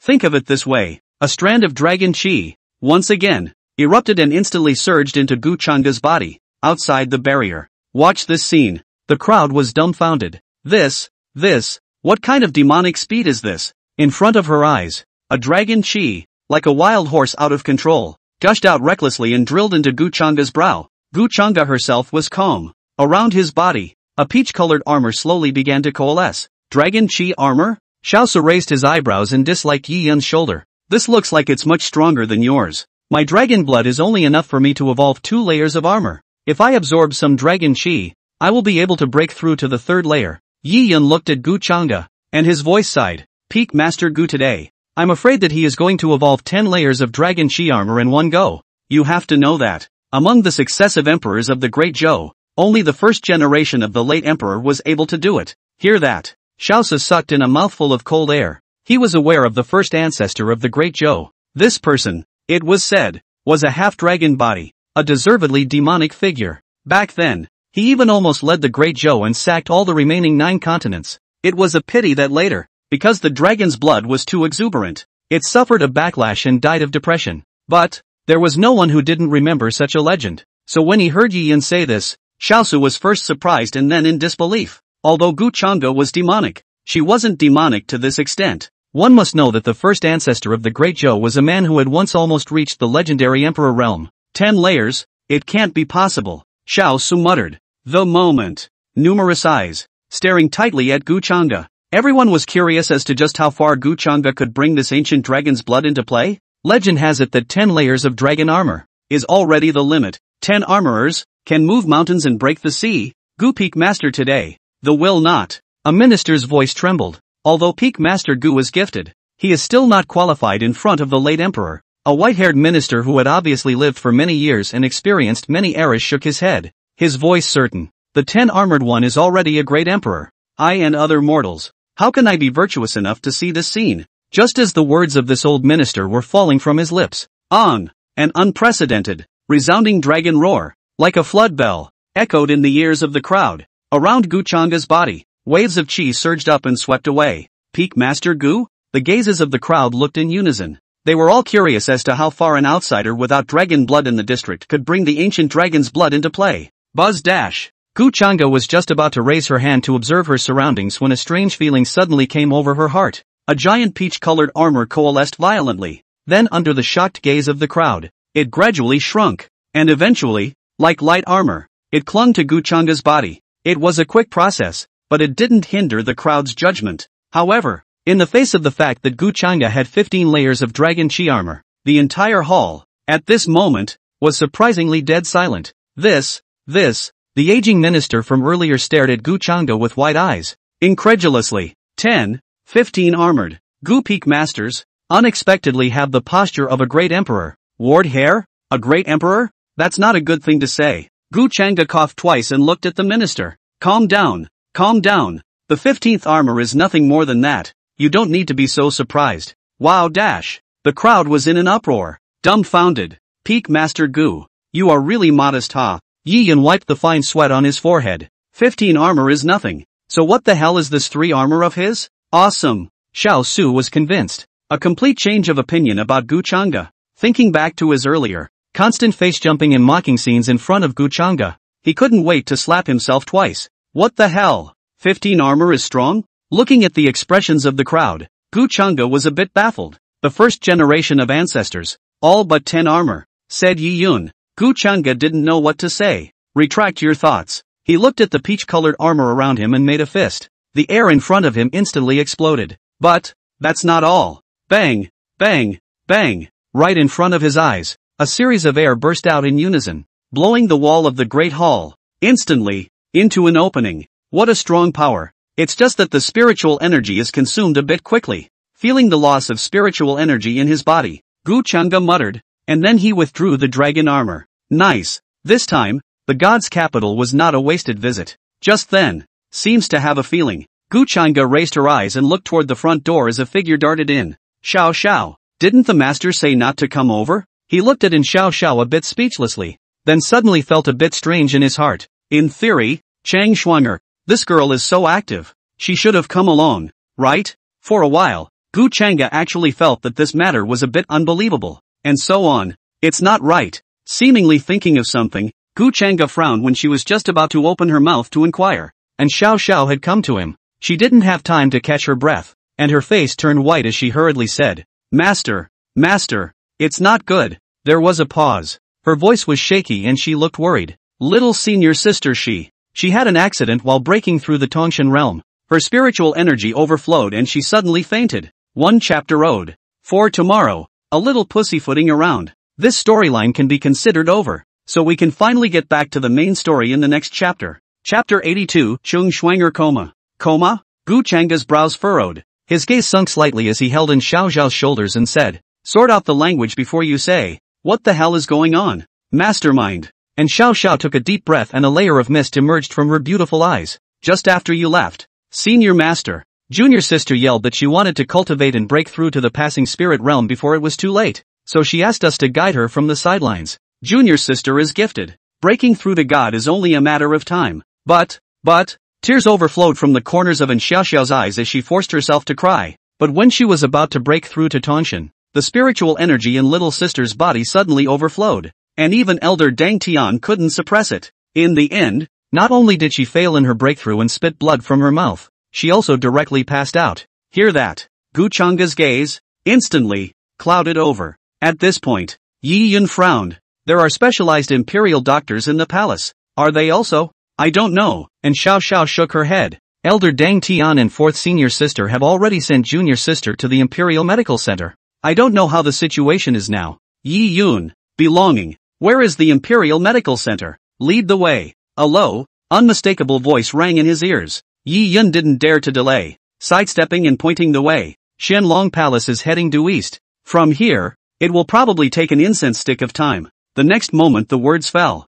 Guchanga wrapped her arms around in Xiao Zhao's waist. Bang! His face was expressionless as he stomped away. His figure was like electricity as he flew in the direction of the Imperial Medical Center. The civil and military officials present looked at Guchanga's figure, recalling Guchanga's unusually cold, bottomless eyes before she left. The crowd winced. Peak Master Gu, truly a favored disciple. The Imperial Medical Center. The moment. The figures of the Imperial physicians, dressed in white, crisscrossed the compound with shouts. The meridians are blocked and the spiritual energy is overflowing. Quick, get the purple phoenix grass. No way. The purple phoenix herb has already been used. and this girl's symptoms have gotten worse instead. Where is the hiss? Heavenly spirit ginseng? Bring it over. Stabilize her injuries first. Coming. Just then, two figures, without warning, appeared at the entrance of the medical center, one white and one green, drawing the eyes of the crowd. Who are you people? This is the Imperial Doctor's Hall, and idle hands are exempt from entering. Get out! An Imperial physician wiped the sweat from his forehead and shouted at Guchanga's duo. Boom! Around Guchanga's body, a majestic spiritual energy erupted. His gaze lowered and he said coldly, "Make way, master, master," and Xiao Xiao tugged on his coat corner. "Calm down." With that, she looked to the trembling Imperial doctors present and apologized. "Sorry, this is my senior sister in here. My master, he was in a hurry." "So, your peak master Gu?" an Imperial physician uttered in surprise. "It's me." Guchanga pushed her emotions down and nodded. "Finally, I've waited for you." The Imperial physician let out a long breath, stepped forward and pulled Guchanga, pointing the way. "Miss Qing is in the house. She kept calling out your name when she was unconscious." Hear that? Guchanga didn't say anything, taking a step towards the house, and Xiao Xiao followed along. Just as he entered, he saw Yi Liu and Yi Dang Tian's figures, and on the bed, lying there was none other than Qing Shuang'er. Yi Liu pulled Qing Shuang'er's hand, her clear and cold eyes worried. Suddenly hearing the sound of the door opening, she instantly turned her gaze to it. "Mastermind, how is Shuang'er doing?" Guchanga stepped forward and asked. Yi Dang Tian stood out of the body, hoarsely opened his mouth. "Miss Qing's current injuries have been stabilized. Only the spiritual power is still overflowing, and her cultivation is regressing. Probably." Speaking of which, Yi Dang Tian sighed and said, "She's on the verge of becoming an invalid." "What?" And Xiao Zhao's willow brows furrowed as she said in a cold voice, "How is this possible?" "Second prince, you're a bad person." Yi Liu's curly eyelashes trembled. "If you keep talking nonsense, I'll ignore you. My subordinate has perceived it. There can be no mistake." Yi Dang Tian shook his head. "Although it is regrettable, this is the truth." "How can?" And Xiao Xiao clenched her silver teeth, when he wanted to say something else. "You are quiet." Guchanga's voice rang out. The crowd stopped their mouths and looked at Guchanga. "Does Senior have any methods to save little sister?" And Xiao Xiao's beautiful eyes flashed. "For the teacher does not know," Guchanga said. In his memory, Qing Shuang'er cultivated and nothing like this had ever happened. It was only today that he broke through the Tongshan realm that he suddenly became ill. What exactly is the reason? He himself is not sure. "Master, master." Qing Shuang'er's soft dreamy murmur rang out, her little face pale, fine sweat rising from her forehead. Hear that? The gloom in Guchanga's gaze dissipated a lot as he walked over to the bedside. He looked at Qing Shuang'er and softly said, "Master has always been there. Master, don't leave me behind." This girl, Guchanga didn't know what to say. There was a pause. Without further hesitation, he reached out and wrapped Qing Shuang'er's small hand around it. "Senior." Yi Liu's expression was serious. "If you don't want little sister, then, after thinking for half a day, she felt as if she didn't have anything that could threaten Guchanga. So she had to say fiercely, "Then you're a bad person. The little nerd." And dash. Guchanga's gaze was gentle as he looked at Qing Shuang'er, and he spoke calmly. "You must know that no matter what you become, the master will not want you." This statement was made, and Xiao Xiao and Yi Liu were slightly stunned. Yes, master is not the former scum master. How would he leave his little sister behind? Tada! At that moment, there was a knock on the door. Yi Yun's voice came from outside the door. "Peak Master Gu, there are 10 drops of 10,000-year-old god-nurturing jade liquid in the treasury. After taking it, Miss Qing might be able to get out of her coma." "Great!" And Xiao Xiao and Yi Liu's beautiful eyes blinked slightly. Now all the other things were put aside for the time being. It was the most important thing that the little sister could wake up. "Come in." Guchanga let out a long breath. Nourishing god jade liquid is very beneficial to nourishing the divine charm and convalescing the body, and its value is very precious. So there are not many in the whole of Yinzhou. For Yi Yun to take it out straight away, he was considered to have a heart. Yi Yun pushed the door in, while Xiao Se, who was an outsider after all,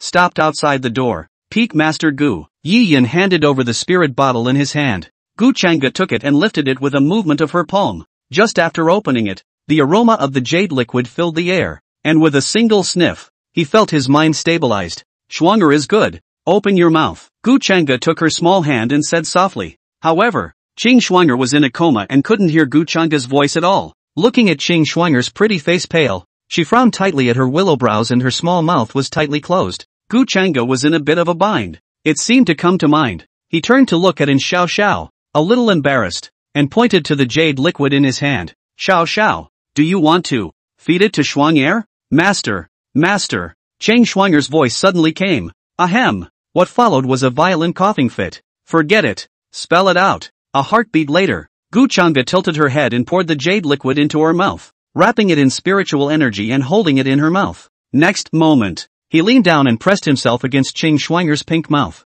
Chapter 83, Silver Moon Holy Power. Gu Chang'e's lips pressed against Chang Shuang'er's small mouth, and with a slight force, she pried open a crack. Gobble gobble. The next moment, 10 drops of jade liquid flowed down Chang Shuang'er's throat. Gu Chang'e turned back around. With a grave expression, he gazed at Chang Shuang'er. No one else in the room said anything, and Xiao Xiao and Yi Liu, seeing Gu Chang'e and his junior sister kissing, although their hearts were a little restless, they forced themselves to suppress it. At this critical juncture, the youngest sister had yet to wake up, and they did not want to cause trouble for their master. That's when, buzz dash, a subtle golden energy spread out with Chang Shuang'er as the center of the circle. Next moment, Chang Shuang'er's face, visible to the naked eye, began to regain its blood color, and her originally wrinkled willow eyebrows gradually stretched out. The effects of the jade liquid have been realized, and it will probably take another pillar of incense for Miss Qing to awaken, Yi Yun said from the side. Gu Chang'e nodded slightly, her gaze still resting on Chang Shuang'er's body as she asked, has the imperial physician found out what kind of illness this is? The preliminary judgment of the imperial physician is that the congenital meridians are blocked, coupled with practicing too hard. After a pause, Yi Dangtian sighed. When breaking through the Tongshan realm, the spiritual energy was squeezed into a trouble in the body, which eventually led to the spiritual energy overflowing. Congenital meridian blockage. Hear that? Gu Chang'e's gaze sunk slightly. No wonder he couldn't see it coming. Congenital meridian blockage. Such a disease, when it fell on a cultivator, was nothing short of a nightmare. Not only was the cultivation speed slow, but when the realm reached a certain level, the spiritual energy would clog up and overflow. Most importantly, even if Chang Shuang'er came through this time, her meridians have been damaged, her cultivation has regressed, and she has almost become a waste person. Read this. Gu Chang'e shook her head. And even if it is, so what? Thinking back to the past, and all the things he had with Chang Shuang'er, it was impossible for him to leave this girl behind. What does the fact that the original owner is a scumbag villain have to do with him? Actually, this disease, it is not incurable. A voice came from the doorway. The gazes of the crowd rushed to see that it was Xiao Su who was speaking. Seeing Xiao Su, Yi Liu moved her little butt and hid behind Gu Chang'e. Xiao Su scratched his head and faced the burning gazes of the crowd as he said, "We, Great Yen, once had an ancestor who had also suffered from this disease, but was later cured of it as well. Can this disease really be cured?" Yi Yun frowned. He had read a lot of poetry and books and knew a little bit about the history of Dian, but he had never heard of such an emperor in Dian. Harm, Xiao Su waved his hand. That late emperor has a good face, and no one knows about this except for those of us in the direct line. The crowd was speechless. Your ancestors are good looking, so you've turned your head and sold them out. Yi Liu extended her little finger and pointed at Xiao Su. Great filial son. Xiao Su was speechless. He's the bad guy anyway, right? Due to Xiao Su's words, there was a breakthrough in the matter, and for a while, the atmosphere eased a bit. Gu Chang'e looked at Xiao Su and asked, that late emperor of yours, what method was used to cure him? Witchcraft. Xiao Su sighed. Although this technique is evil, it cannot be denied that it is indeed useful. Get to the point. And Xiao Xiao coldly shouted. Well. Xiao Su winced and hurriedly explained. As you all know, sorcery is prevalent in Great Yen, and it was at its peak during the time of that late emperor, and unless a person was dead, they could be cured with sorcery. I've never heard of witchcraft being able to cure diseases. Yi Yun was somewhat skeptical. There is nothing strange in the world. There is a lot you don't know, Xiao Su said. However, right after he finished speaking, the scene fell silent as the crowd looked at him critically. Gu Chang'e's gaze was calm as she looked at Xiao Su. Get to the point. Hear that? Xiao Su's neck shrank as he hurriedly opened his mouth. Actually, if I hadn't peeked at the secret history, I would have thought that the late emperor had cured himself with witchcraft. Then, under the puzzled gazes of the crowd, he said with a grave expression, sorcery is only an aid. The most important thing is still the Silver Moon holy power of the Silver Wolf clan's holy maiden. That sorcery grand formation can only be catalyzed by injecting Silver Moon holy power. Silver Moon holy power? It seemed to come to mind. Gu Chang'e's heart stirred slightly as she frowned. How did he get it? Being asked that, Xiao Su looked left and right to make sure there was no one else around, then took a deep breath. As if speaking out what shocking secrets, he lowered his voice and said, the late emperor, he and the holy daughter of the Silver Wolf clan, are Taoist couples. This statement was made, like thunder from a flat earth. Except for Yi Liu and Gu Changgu, the others looked, well, a little strange. The union of man and beast is always unseemly, although it is not without previous examples of this. What's more, this person was also the former emperor of Great Yen. Now you all know why that old ancestor of mine is blocking the news, right? Xiao Su said. The crowd was silent. For an emperor to have an affair with a beast race, either side would only feel shame. Master. And Xiao Xiao looked at Gu Changge, wanting to speak. Gu Changge raised her hand, signaling her to be quiet. The gaze sank slightly. Think about it. The holy maiden of the Silver Wolf clan was also a wolf clan by nature, only transformed into a human. As for Lu Qingge, she was of half-beast bloodline. Putting the two in one piece, it is easy to speculate that this holy woman is probably Lu Qingge's mother. However, none of that mattered right now. What mattered was that he needed to obtain the Silver Moon holy power. Can Lu Qingge hate him to the bone? Lu Qingge's mother. The attitude is estimated to be very different. Getting the Silver Moon holy power, it's a little hard. Headache. Master. At this moment, a soft and sticky voice came. The gazes of the crowd looked over, and in Xiao Xiao and Yi Liu came up. Senior sister. Gu Changge took a step, walked to Qing Shuang'er's side, and asked, is there anything else that's uncomfortable? No. Qing Shuang'er shook her head, as if she thought of something. Her pretty face flushed red. Master, I was dreaming just now, and it seems like I dreamt that you kissed me. Nothing. Gu Changge coughed twice without blushing. Now I'm the only one who hasn't eaten master tofu yet. Yi Liu sighed in disappointment. Fourth sister. Yi Yun propped up his forehead. Why are you in such a hurry to send yourself out? Ahem. Gu Changge forcibly changed the topic and looked at Xiao Su. That sorcery grand formation. Does anyone from your Great Yen know how to set it up? Of course. Easily. Xiao Su swore and scratched his head. But, the most important thing is still the Silver Moon holy power. You don't know witchcraft? Gu Changge asked suddenly. He was a bit curious. Sorcery was so strong that the bastard didn't go and learn it? Peak Master Gu, don't tease me. I don't want to turn into their ghostly appearance, Xiao Su said. In his hand, he shook the nascent sacred ring left behind by Tang Daoquan. Gu Changge temporarily withdrew her research. Senior, the matter of the Silver Moon sacred power. Perhaps we can look for the third senior sister. What do you think? What is the Silver Wolf clan's attitude towards me now? Qing Gu. She probably hates me to the bone as well. Gu Changge said indifferently. You can use that puppet, and Xiao Xiao proposed. Hear that? Gu Changge shook her head. About this method, he had thought about it before. The aftermath is immense and causes countless troubles.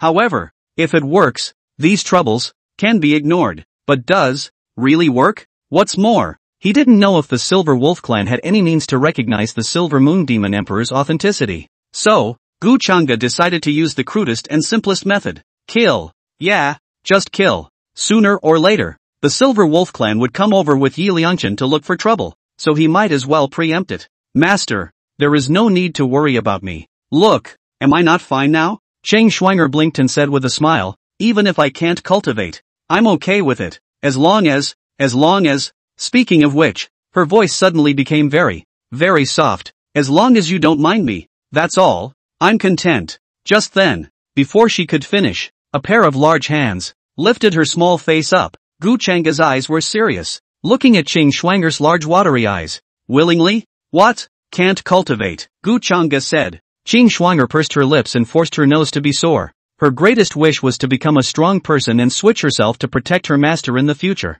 But now with this appearance, ask herself if she would really be willing? Thinking about thinking, Qing Shuang'er's eyes, as if a gate was opened, shed clear tears and choked. Master, me, I am a bit unwilling. Unwilling is right. Gu Changge gazed into Qing Shuang'er's eyes, with a smile in the corner of his eye. Master will go to the north this time, kill the Silver Wolf clan without leaving a single piece of armor, and take away that Silver Moon sacred power. Okay? Chapter 84. Travel to the north. As soon as I heard that, Qing Shuang'er's head bobbed like a rattle. Master, no, really no. Not to mention the fact that there were so many demon kings of the Silver Wolf clan, and even the terrifying existence of demon emperors. The demonic beasts in the north have become a menace, and Master has to face more than just the Silver Wolf clan. Peak Master Gu. This matter indeed needs to be considered in the long run, Yi Yun suggested from the side. Perhaps there are other methods. This statement was made. The crowd was silent. Congenital meridian blockage was originally an incurable disease.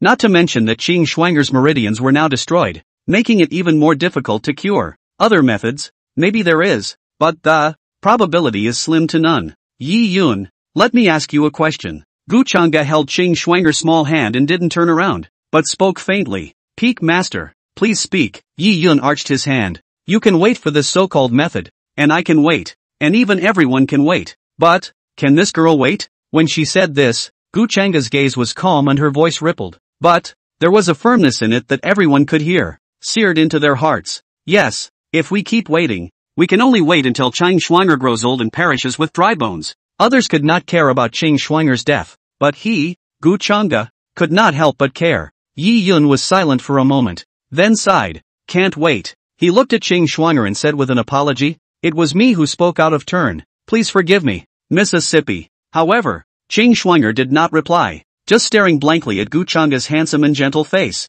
Her eyes gradually floated a layer of mist. See this. Gu Chang'e reached out her hand, touched her little nose, and laughed. Still crying? Your senior sister was right. You're just a little crybaby. Qing Shuang'er raised her head and wiped away the tears from the corners of her eyes, her beautiful eyes reddening as she looked at Gu Chang'e. Next moment, she shifted, stretched out her arms, and jumped straight into Gu Chang'e's arms. Master, you girl. Gu Chang'e was a bit embarrassed and coughed. So many people, you don't know how to be shy. Qing Shuang'er raised her head and lay on his chest, puffing out her little mouth in anger. Master, you just took away my first kiss, so loud that it echoed through the house. Gu Chang'e's old face was a little too much to bear. He grabbed Qing Shuang'er's little face and rubbed it twice. You girl, how dare you pretend to be asleep, right? I'm not pretending to be asleep. It's Master Yu who has my lipstick on the corner of your mouth. Qing Shuang'er said vaguely, then looked at Gu Chang'e slyly. Originally I didn't believe it, but I didn't expect my master to be so weak-hearted and be swindled out at once.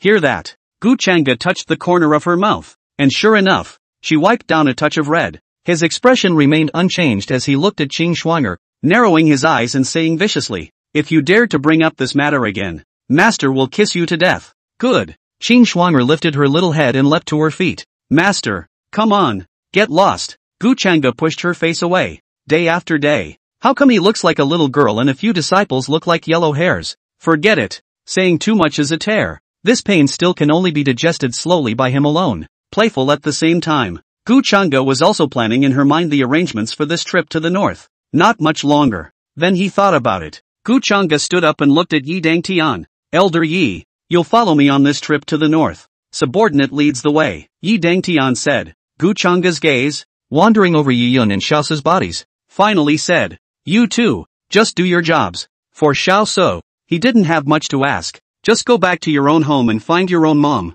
As for Yi Yun, just mind Big Joe. Although a lot of troubles have happened in the past few days, but in disguise, it is also considered to be clearing up a lot of hidden dangers. In the future, under Yi Yun's power, as long as there were no surprises, the running of the Great Joe would not be a problem. Roger that. Yi Yun and Xiao Su nodded. See this. Gu Chang'e nodded. The eyes went to Xiao Xiao. Xiao Xiao. During the period of time that Master is away, Shuang'er and Little Dummy will be in your care. The disciple leads the way. And Xiao Xiao nodded her head, her gaze lingering longingly at the corner of Gu Chang'e's mouth with a hint of inexplicable emotion. Yi Liu, on the other hand, stared at Gu Chang'e's face, her high-cool eyes flashing. Gu Chang'e didn't bother with these two goods. Instead, he looked down at Qing Shuang'er, tapping her little head. He said, your job as a girl is to eat well, play well, and wait for Master to return. Why do you say it like I'm dying? Muttered Qing Shuang'er. Chang Shuang'er. Gu Chang'e's voice suddenly turned cold as he cupped her small face with both hands.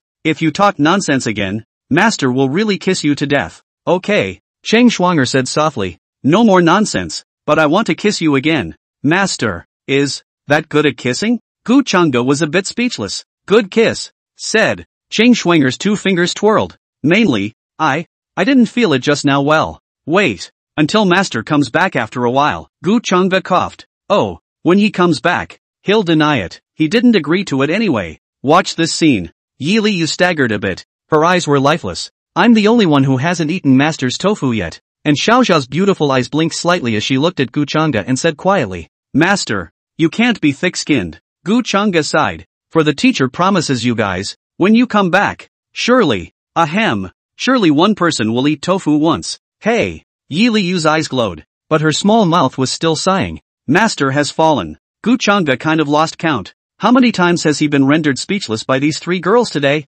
Retract your thoughts. Gu Chang'e patted the three girls on the head. Elder Yi, let's go. Turning around with his hands in the air, he stepped onto the imperial sword. Go up north and kill him. By the way, there was a pause. His eyes, showing the slightest hint of a smile. Packing up a fleeing rat. Yes, Yi Dang Tian promised. Two figures, racing towards the north. The north, a barren mountain, snow-covered, with a howling wind, and looking down from above, the crowd was like a dense black dot. In the center of the black dots, in a standoff position, surrounded a silver figure. Ha ha ha ha. Today's luck is really good, to be able to meet such a stunning beauty. Brother, why does this chick have a tail on her body? Hiss. This can't be an orc, right? We've made a big fortune today. A beastman of this quality can't be sold for a few hundred spirit stones? Baird. This chick when really seductive. Moncler outlet store. I cannot suppress the fire. Brothers, together. This woman doesn't have much spiritual energy in her body. Come together and grab her. Rumble. Violent stomping sounds were heard. The trees around them were shaken down with gusts of white snow. A group of rough dudes in cotton jackets, holding all kinds of weapons, attacked towards the young girl with silver hair and silver pupils in front of them. Damn thing. Lu Chinga's pair of silver fists swung out violently, and her spiritual energy exploded, instantly smashing the two people in front of her to death. Brothers, don't be afraid. This woman's fists have weakened quite a bit. Delay a bit more. Wait until Tiger comes over. Then we can take her down. This statement was made. A few big men became cautious and took an encircling position, surrounding Lu Chinga. All of you get out. Lu Chinga shouted angrily. Ha ha ha. Chick, haven't you figured out your situation by now? A big, bald man with an axe in his hand stepped forward and said, worthy of being an orc, the body is really strong. After being hit by the venom of the mandragora snake, it can still live and breathe for so long, but soon you'll just have to pass out. A bunch of trash.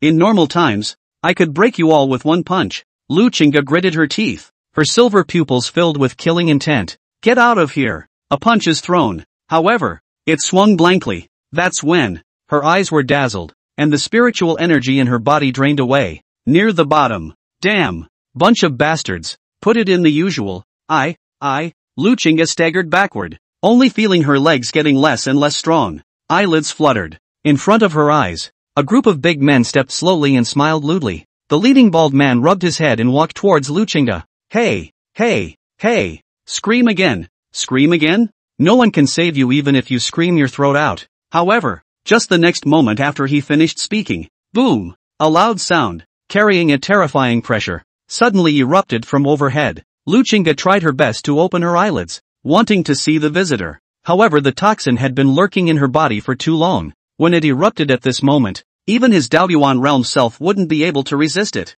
Misty, she heard, faintly, a faint sigh in her ear. This girl, Chapter 85, Helpers, huffing and puffing. The great night filled the sky, with only a little twinkle of starlight, the sound of fire dancing in his ears. Next moment, Lu Chinga opened her eyes and snapped up, looking to her side. Who? No one. Lu Chinga was instantly relieved, subconsciously surveying her body. Her willowy brows suddenly furrowed. The original injuries had been bandaged, and even the toxins in his body had been cleaned up. Someone saved me? Just as she was thinking that, rustle, there was a rustling sound of snow treading. Lu Chinga had just turned around when she saw two figures, one old and one young, holding a few pheasants in their hands, walking towards her. You guys? Before she could finish, one of the two figures, the ordinary-looking but energetic youth, then spoke. Girl, look, this is the pheasant we just shot. I don't know if it's to your liking. Just eat it. Who are you guys? Lu Chinga frowned and took a few steps backward warily.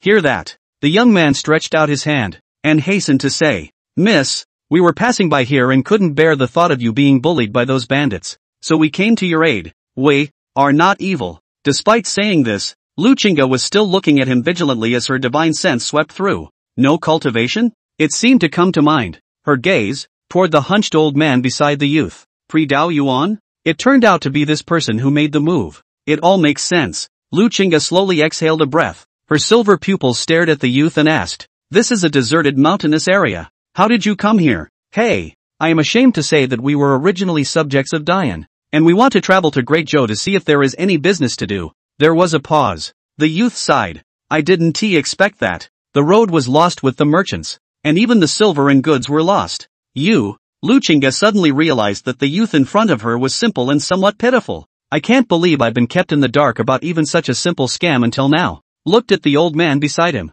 In Luchinga's heart, she had a certain guess. This youth, probably the young master of some downtrodden family, was flanked by slaves who had followed him for years. Anyway, it's a fact that they saved themselves. So, read this. Luchinga took a deep breath, her silver tail hanging down as she arched her hand at the youth and the old man. Thank you both for saving me. I can't thank you enough for your great kindness. The youth's face was gentle as he sat straight down on the snow, beckoning to Luchinga. Forget about this for now. Quickly eat something to replenish your body. Luchinga hesitated for a moment, then shook her head. You guys have shown me such great kindness. How can I return? Half the words. Her stomach, making noises. After all, after being uprooted for so long, coupled with the fight just now, it would definitely be a lie to say that one wasn't hungry. The youth laughed softly twice and didn't say anything more, but comforted. Killing those bandits was just a hand up to Grandpa Tian. We didn't even say anything, so why should the girl be bothered? Sit down and wait a little while longer until I roast these chickens. Hearing him say that, the defenses in Luchinga's heart gradually dropped, but she still kept her distance and sat directly across from the youth. The youth had no talent in cultivation though. Gourmet cooking is top-notch. The old man beside him used his spiritual power to dispose of the chicken's feathers, entrails, and so on. The youth's palms, like those of a skillful craftsman, rolled and roasted the chicken body on a makeshift grill. Zip, zip, zip. The surface of the chicken was smeared with some oil, and it was roasted by the fire, and a slight meaty aroma wafted out. What's your name, by the way? Like he was afraid of being misunderstood, Luchinga hurriedly added. After all, you are my savior. Me? The busy youth raised his head, wiped the fine sweat from his forehead, and smiled. My name is Jiang Dunyan, and what about my mother's intention? It's probably because she wants me to spend my old age in peace. Pust. Luchinga was amused by his look. She crossed her arms and laughed. My name is Luchinga.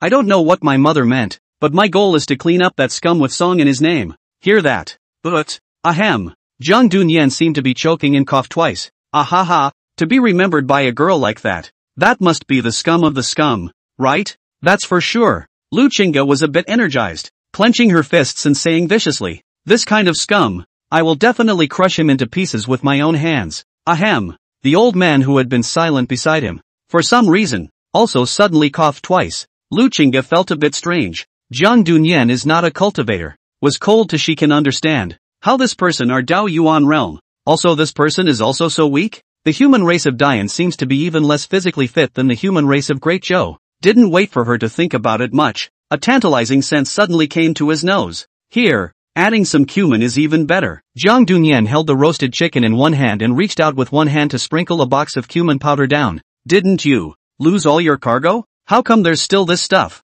Luchinga was a bit curious. Harm. Jiang Dunyan waved his hand and said, how can you go out without some seasoning? I still have chili sauce here. Want it? Pust. Luchinga laughed out loud again. Tears bubbled from the corners of her eyes as she said, you're so cute when you talk. Jiang Dunyan's action of wiping his sweat stalled. His face became a little unnatural, and he laughed and changed the topic. Ahahaha, hurry up and eat. Taste my handiwork. Luchinga nodded. Silver teeth emerged and a bite was taken, ripping off most of a roasted chicken. In one bite, the more you eat, the more unsettled her otherwise flat expression became. Jerked to his feet, Luchinga stared at Jiang Dunyan dead in the face. You? Jiang Dunyan frowned, his forehead sweating a little, heart thumping, a little panic. Hiss. Has it been discovered? That's not right. He hides it so well. How is that possible? That's right. This simple, kind-hearted youth from a downtrodden family was Guchanga. Originally, he had wanted, disguised as an ordinary person, to pry something about the holy maiden out of Luchinga's mouth. I didn't expect to be discovered so quickly. Not right. Were he exposed? Can you be exposed even by eating a kuan? Just as Guchanga's mind flashed through 108 guesses, Luchinga's eyes let out light, her silver tail constantly wagging as she looked at Guchanga excitedly. How come your cooking is so good? Guchanga was a bit confused. Luchinga ate this roasted chicken in 3 batches and wiped the corners of her mouth, then stood up and leaned down to look at Guchanga. The silver pupil glowed and said, Jiang, Wataru, Nyen, quick, teach me how this is baked. It's just so delicious, isn't it? For chapters a day. Hands are breaking. A small plea for gifts. Chapter 86, Tomato Sauce. Gu Changa's mouth opened and eventually closed a bit breathlessly. So this is what is all about. He will never brainstorm again. And there is no one else who can guess from the barbecue to the exposure of his identity. Jian Dunyan. Lu Chinga shook Gu Changa's shoulder. What are you gawking at? Quickly teach me. Is really that delicious? Gu Changa asked. He is also just using the previous life. The company often go to the wilderness travel exercise barbecue technology. I didn't realize it would come in handy now. Delicious. Memories of grilled chicken. Lu Chinga's silver pupils released light. But the next moment, something seemed to come to mind. Her expression faltered. Then the light in her eyes slowly dissipated and she reluctantly smiled. Anyway, it's just delicious law. Catch her expression. Faintly, Gu Changa's face remained unchanged as she nodded and said, okay, I'll teach you. Really? Lu Chinga shook her head, as if trying to discard the bad memories, and looked at Gu Changa excitedly. Of course, the kind that comes with a package. Gu Changa laughed.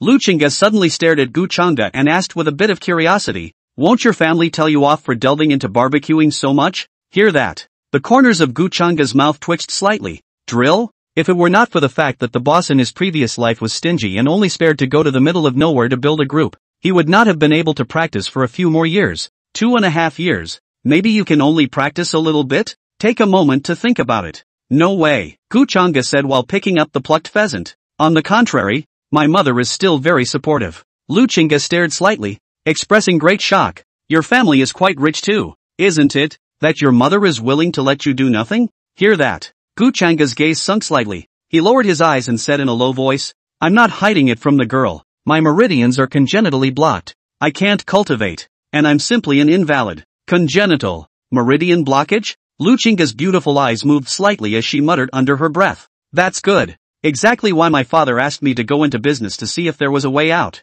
Speaking of which, Gu Changa laughed bitterly twice and sighed. I didn't expect that on this trip. The goods were still lost. So I'll probably be mocked by the clan again when I go home. This, Lu Chinga's beautiful eyes narrowed, raised her fists, and viciously said, if they dare to touch you, come to me and I'll tear their mouths apart. Gu Changa froze, and said to himself that this third disciple of his is really nymphet cranky. On the surface, he arched his hand and smiled. Then thank you for the girl's kindness. Hoof. Lu Chinga grunted twice in triumph, then looked at Gu Changxing's middle movements and said with some admiration, your barbecue skills are really high. You have to practice for several years. 2 years or so, not enough. Gu Changa turned the grilled chicken in her hands while raising her eyes to Lu Chinga. When grilling, you need to flip it often to keep it evenly grilled. Ingredients like pheasants need to be roasted a little longer. And when you're done then, just sprinkle them with your favorite seasonings. Lu Chinga was giddy from listening, her silver pupils bubbling with stars as she looked blearily at the roasted chicken in Gu Changxing's hand.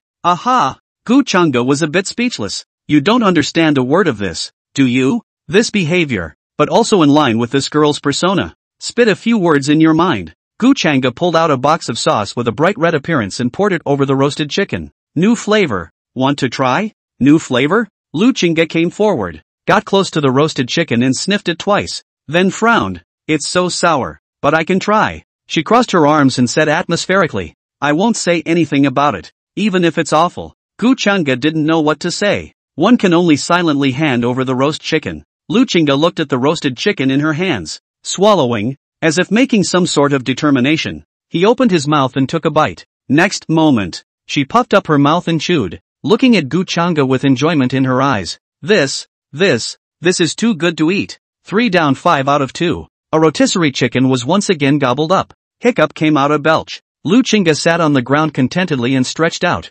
outlining her perfect curves. She looked at Gu Changa with even more admiration in her eyes. Jian Dunyan, what kind of seasoning is this? I've never had it before.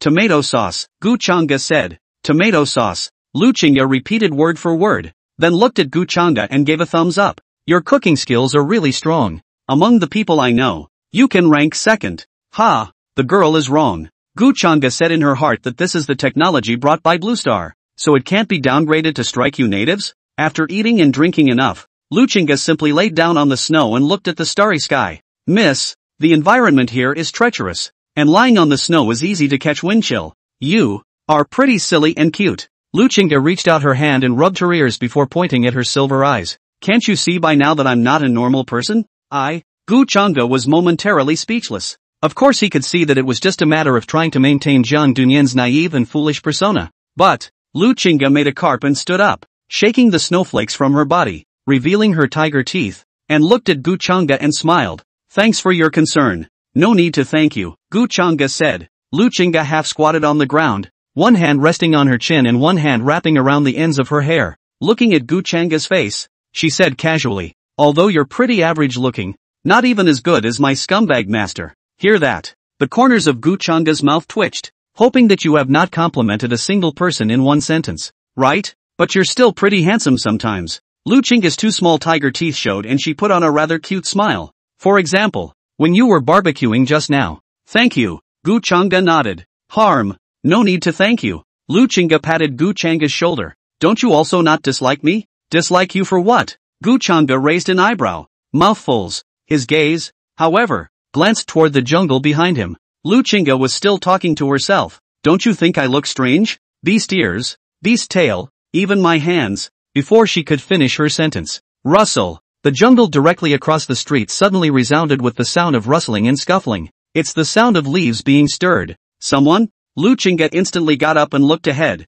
her silver pupils violently shrinking. With her cultivation level, it was surprising that she only discovered the other party now. So it was obvious that the opposite party was very strong. Realize it now? Too late. Jungle let out a sardonic laugh. Pay for the lives of my brethren. The next moment the words fell. A giant hammer, wrapped in strong astral energy, came barreling towards Lu Chinga's face. Chapter 87, Cutie. Boom. Although the hammer was huge, its speed was no weaker than any weapon, and the terrifying pressure was released as it crashed into Lu Chinga at a rapid speed. Asterisk asterisk asterisk asterisk. With an attack like this, the other party is clearly a strong person at the late Dao Yuan stage. She was only in the middle stage of Dao Yuan, and had suffered from snake venom, so she couldn't resist at all, and so on. Lu Chinga's expression was suddenly complicated. Why did the other side find this place? It is reasonable to say that the group of bandits have all died out, and this barren mountain is so big, why will it still be found? Could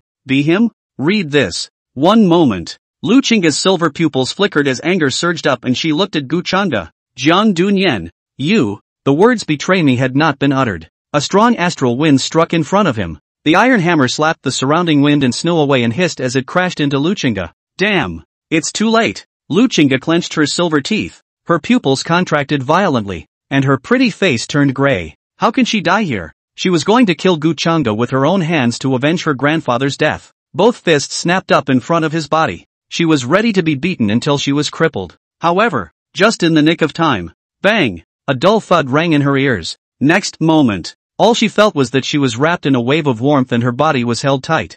Bang! The wind and snow were so mixed that it was hard to see what was in front of you. With a backward thrust, Lu Chinga forced herself to endure the pain and opened her eyes. Jiang Dunyan? When she saw the person in front of her, she instantly stared at her silver pupils in disbelief. At this moment, Jiang Dunyan was holding himself tightly, his eyes tightly closed and his face white. Why is he here? Isn't he in cahoots with that group? Hissing, with doubt, Lu Chinga raised her head and looked at the surrounding scenery. Instantly, her silver pupils contracted. Look around. The campfire where it was just a moment ago was gone. And if you looked closely, you could only see that a little bright light was flickering in the distance. And right now, when the sight rested on his own body, Lu Chinga's complexion instantly stagnated as she opened her mouth and looked at this scene in disbelief. The large hammer, hitting Jiang Dunyan's back, dragged a long trail on the snow, and Jiang Dunyan, like a meat shield, held her tightly and blocked the blow. Jiang Dunyan. Lu Chinga was a little disoriented. No, how is this? How is this possible? Jiang Dunyan betrayed her. Why did he save her again? How is that possible? At this point, Lu Chinga's gaze, suddenly attracted by the broken jade on the ground. This is a faint stream of spiritual energy, emanated from it and eventually dissipated into the air. Protective class spiritual weapons? Lu Chinga's silver pupils were lax, and her mouth muttered. What's going on? Read this. Lu Chinga's beautiful eyes flushed red, hung her head, and looked at Gu Changa, whose face gradually lost its blood color. Why are you so stupid? Ahem. Just then, a weak cough sounded. Lu Chinga raised her head and cupped Gu Changa's cheeks, hurriedly asking, how are you? Are you alright? Cough. Gu Changa was a bit speechless. It was all this way. Could it still be good? Spat it out in his mind. Retract your thoughts. Yes, I'm sorry, Gu Changa, with apologies, looked at Lu Chinga and said weakly, if I hadn't dragged you to the barbecue, I wouldn't have been discovered by them. Ahem. 2 more coughs. A stream of blood spurted out. On the snow, scarlet and eye-catching. Like he was afraid of being seen by Lu Chinga. Gu Changa reached out her hand and, with all her strength, grabbed a handful of snow to cover the blood. I haven't answered that question you asked me before. Gu Changa's eyelids fluttered and her face turned white. Stop it. Stop it. Lu Chinga kept shaking her head,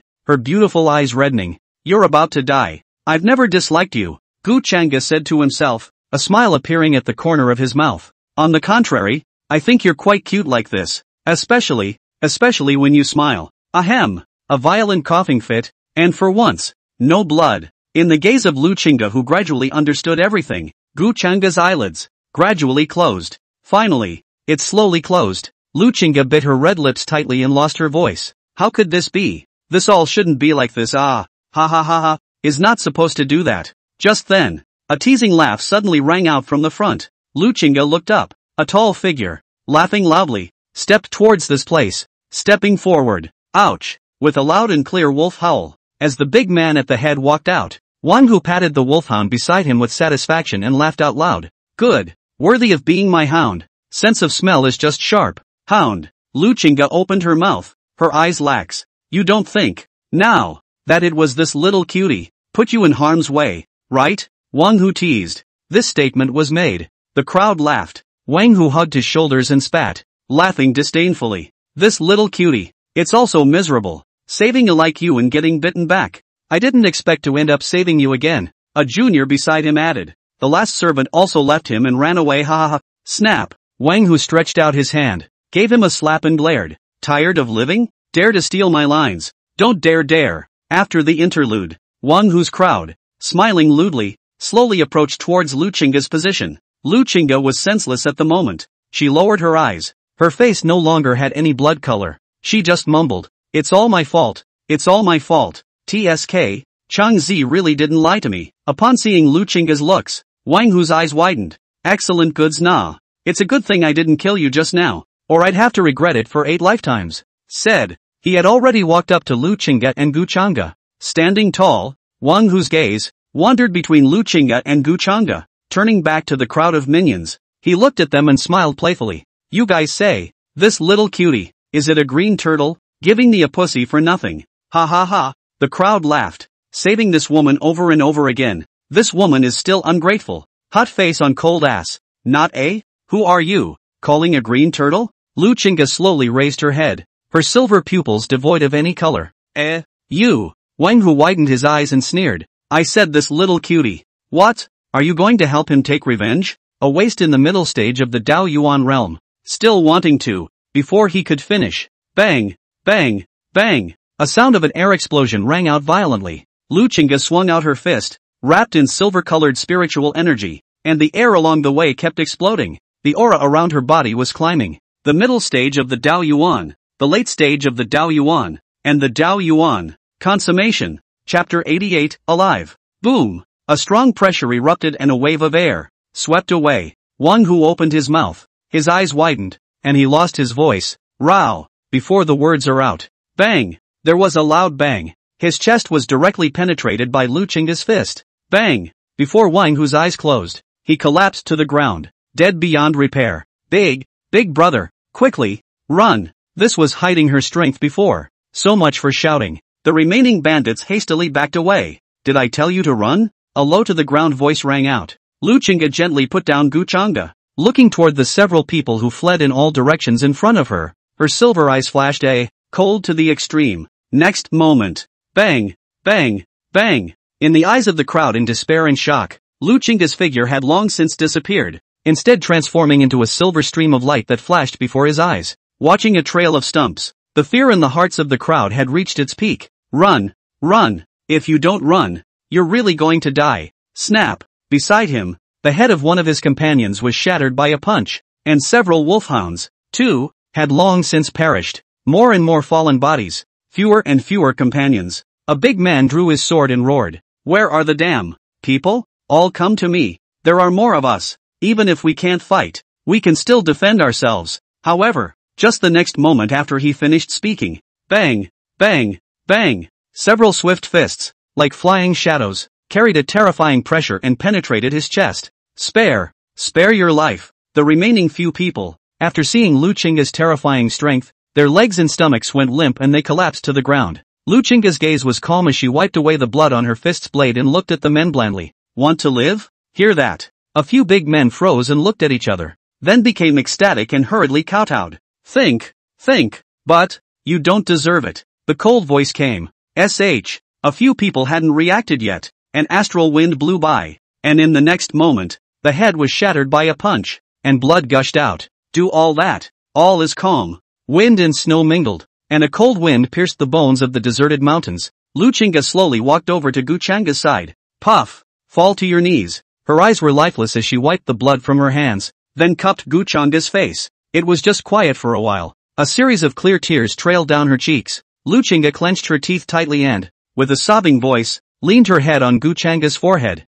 Why? Why did you do this? Why did you do this stupid thing to save me? She raised her eyes and leaned her forehead against it, looking at Gu Changa's whitened face up close, begged softly. You look really ugly right now. Will you wake up and make me a barbecue again? Gu Changa did not respond, as if Lu Chinga didn't know that the other party was already dead. She instead looked after herself and laughed softly. I've been too embarrassed to tell you that. In fact, your roast chicken tastes exactly like my mother's. Only, she is my mother, so in my heart ranked first. But, speaking of which, Lu Chinga couldn't pretend anymore. Her beautiful eyes reddened and she choked. Mother left me, and now even you have left me. If you hadn't stepped in to save me in the first place, wouldn't you have died? You little cutie. Talking about talking. Lu Chinga's gaze suddenly landed on Gu Changa's collar, where a reddish scar was vaguely revealed. She froze slightly, then lifted it up and looked at it, only to be seen. Gu Changa's chest was crisscrossed with whip and club wounds, scars like centipedes, crawling all over his body. Lu Chinga gripped her hand on the collar of her coat, gradually slipping. Obviously you're having such a bad time, but you always have to be nosy and care about other people's lives and deaths. Why do you always have to be brave? Just then, Lu Chinga's palm inadvertently touched Gu Changa's pulse. Next moment, her disoriented silver pupils, with more than a hint of color, grabbed Gu Changa's arm as if she was grasping for a lifesaver. Bang, bang, bang. A sound so subtle that her ears caught it. The sound of a pulse beating. This is still alive. Lu Chinga's eyes gradually gained color. There's help. Read this. Lu Chinga picked up Gu Changa. Silver eyes, looking in the direction of the Silver Wolf clan. A foot stomp. His figure was like electricity as he flew towards the tribe of the Silver Wolf clan. Jiang Dunyan size cute. Hold on Grandma's scepter can definitely cure you. And congenital meridian blockage. Speaking of which, Lu Chinga looked at Gu Changa in her arms. Her silver pupils flickered. Her pretty face was slightly hot. She skimmed her face and said softly, if you're able to cultivate, it's not impossible for me to be your Dao couple. Hear that? Gu Changa, who had been pretending to be unconscious, had her eyelids involuntarily jumped. He's accomplished his goal, but isn't this plot development a little off the wall? In the wind and snow, the young girl is shy, the young man is confused, and each has his own mind. Wait until Lu Chinga left completely. A hunched figure appeared behind them without warning. Yi Dangtian looked at Lu Chinga's back as she flew away. Shaking his head, he lamented. No wonder Peak Master Gu has gained the favor of so many disciples. The Big Dipper's evil shield. And, well, there's that tomato sauce, and it's fooled the girl. A couple of spitballs. Yi Dangtian waved his big hand, and in the next moment, there wasn't a single corpse on the snowy ground here, intact as before. Well, what the old man is going to do to come here? Gu Peak Master also did not say ah. Yi Dangtian scratched his head, somewhat guilty. Just then, boom! In the direction where Lu Chinga had just left, and further away, a majestic spiritual energy rose up to the sky. Yi Dangtian's gaze looked over, and his face instantly became grave. Late divine apparition realm? Not good. Peak Master Gu is in danger. The figure flickered. He took a 10-foot step, and his figure was like electricity as he flew towards the tribe of the Silver Wolf clan. The moment, the Silver Wolves, in the sky above, a terrifying thunderbolt fell, accompanied by a strong pressure, splitting the surrounding trees. With an altar at the center, countless tall silvery figures stood and watched the spectacular scene. Their Silver Wolf clan's pride, Shao Du, was about to break the shackles of the middle stage of the Divine Tribulation realm and break through to the late stage of the Divine Tribulation realm today. Rumble! Another round of heavenly thunder struck down. On the altar, the handsome, flawless, Topless man with silver hair and silver pupils loomed large. Just the next moment when the heavenly thunder fell. That's when the heavenly thunder gradually receded. Boom! A silver-colored majestic spiritual energy from Xiao Du's circumference spread out. Waves of air rolled up, blowing the wind and snow. Late divine apparition realm. Into the cheers of the silver wolves resounded around them. Xiao Du's eyes crossed a trace of imperceptible disgust. He rose slowly, then looked around, heavy frowning. Grandma, where is she? Qingga? Chapter 89 Xiao Du appears. This statement was made. The wolves in the group looked at each other, craning his head to look for it. He had no luck. Mrs. Young Master Watari's own sister. Growing up together since childhood. How could the young master not come for his breakthrough today? Hiss. It can't be that something unexpected happened, right? I don't seem to. I didn't see the lady all day yesterday. What? Then you didn't say so earlier. What if something really happens to Miss? She's our future holy maiden. The unkind gazes of the wolves all landed on Barbara's body. Ban was a bit anxious and hurriedly said, "How dare I enter the house to disturb Miss? Last time I woke up Miss to go hunting, I was scolded by her." The wolves were speechless. Indeed, Miss' bad temper is obvious to all. Even if it feels a little strange, they don't dare to make a mistake. "You bunch of losers!" An angry shout rang out. The graceful Xiao Du, at this moment, even cursed out in anger. Seeing Xiao Du so angry, the wolves lowered their heads, not daring to say anything more. Who doesn't know how young Master Watari feels about Miss? Having lived together since childhood, they hadn't been separated except for the time when the young lady had worshipped under Guchanga. Now that the young lady had inexplicably disappeared, how could he be calm? Not to mention, young Master Watari was the saint son of the Silver Moon, and the young lady was the most promising candidate to become the Saint Maiden. Since ancient times, in the Silver Wolf clan, only the union of the Holy Son and the Holy Daughter could give birth to the Silver Wolf with the purest bloodline. Just then, a hunched figure stepped forward. The wolf mother leaned on her crutches and looked toward Xiao Du, her voice calmly saying, "Doer, calm down." "Calm?" Xiao Du frowned, a layer of haze surfacing in his handsome eyes as he asked, "How do you want me to calm down? What should I do if something happens to Qingga?" "Nothing will happen." "Won't? How won't it?" Xiao Du looked at Wolf Mother and said in a cold voice, "Back then, when you agreed to Qing Ji's worship, you also said that nothing would happen. And the result? The result is that she was seriously injured by that Guchanga's slap." Young Master Watari, seeing Xiao Du's emotions get a little out of control, the pack of wolves went forward, just as they wanted to dissuade them. Boom! Around Xiao Du's body, a strong spiritual energy erupted and spread out. He looked straight at the wolf mother and asked, "Grandma, you know where Qingga went?" This statement, not a question, but an affirmation. It was somber and devoid of the slightest emotion. Wolf Mother sighed and said, "Since yesterday evening past, Qingga has disappeared. She probably wanted to go to Great Zhou to assassinate Guchanga." This statement was made. Xiao Du's handsome face was instantly gloomy. LOL. Clenched his fists. He raised his eyes, killing intent in his eyes, and said word for word, "Guchanga, if anything happens to Qingga, I will break you into pieces." The next moment the words fell. Bang! There was a loud crash and the ground dented. Xiao Du's paw slammed down. The might of the late divine apparition realm erupted. His figure, in an instant, flew in the direction of Great Zhou. Speed, fast to the extreme. Xiao Du's eyes only had a dense murderous aura left in them. "Qingga, wait for me." Watching his departing back, the wolves looked at each other. A wolf king stood out and looked at the wolf mother, hesitantly saying, "Clan mother, shouldn't we follow? Take the 3 demon kings with you, and Yi Liangchen." Wolf Mother looked at the direction Xiao Du left and said in a low voice, "Follow Doer." "Yes, say it." Several wolf kings, picking up Yi Liangchen who was on the side, turned into a silver stream of light and instantly followed. In the meantime, toward the direction of the silver wolf tribe, a silvery, athletic figure, running at speed, Lu Qingga hugged Guchanga. The two young bodies were pressed so tightly together that even the wind and snow seemed to have lost their effect at that moment. Lu Qingga's breasts, tightly pressed against Guchanga's head. Her pretty face burned and she grit her teeth and delicately said, "Size cute. Surprisingly, I ate my tofu while I was unconscious." Guchanga became more and more speechless. All unconscious, he ate a set of tofu. And, is he the one who wants to? It's not that this girl's development is too good. Grass is a bit out of breath. When will it arrive? Guchanga frowned in her heart. Just then, like sensing something, his mind contracted. Bang! Lu Qingga also stopped abruptly. The breath in front of me is clearly the late stage of the divine calamity realm. There's even the scent of a human race in the north, and their cultivation is so high? Gu Changa frowned, just as she wanted to force her eyes open to find out what was going on. Brother? Lu Chinga's puzzled voice rang out. She looked ahead, at the shirtless man with silver hair and silver pupils, and asked, "Why are you here?" Xiaodu stopped in his tracks. The moment he saw Lu Chinga, he breathed a sigh of relief, and the gloom in his eyes changed to gentleness. He walked forward and looked at Lu Chinga with some dissatisfaction. "I still have to ask you, what are you doing running out in a mess?"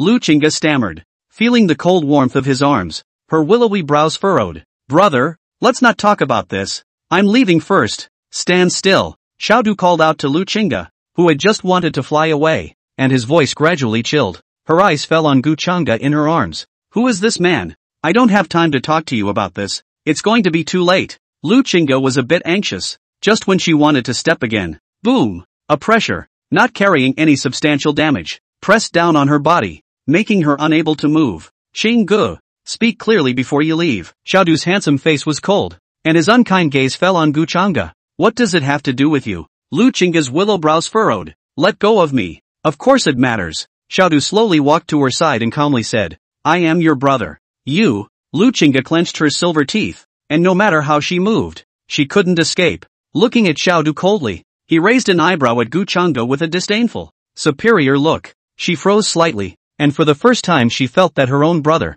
who she had grown up with, was so strange. "Clear song." Xiaodu's face gradually sank as he looked at the unusually weak Gu Changa and said disdainfully, "A person so lowly deserves to make you so anxious? What are you talking about, brother?" Lu Chinga's silver pupils gradually lost their color. "I said." Xiaodu reached out his hand and tried to put it on her shoulder. "There's no need for you to be in such a hurry for a loser. And Grandma won't save him." This statement was made. In Lu Chinga's eyes, the last glimmer of light slowly dissipated. Snap! She coldly reached out her hand and swung it with force, opening Xiaodu's hand with a chilling tone. "I'll say it one last time. Get out." "Hear that?" Xiaodu's expression visibly stagnated as he frowned in disbelief. That's when, bang, bang, bang, a stream of light landed. The four wolf kings, and Yi Liangchen, appeared behind him. Young Master Wadari, and Mississippi. The wolf king in the lead breathed a sigh of relief. There were no accidents.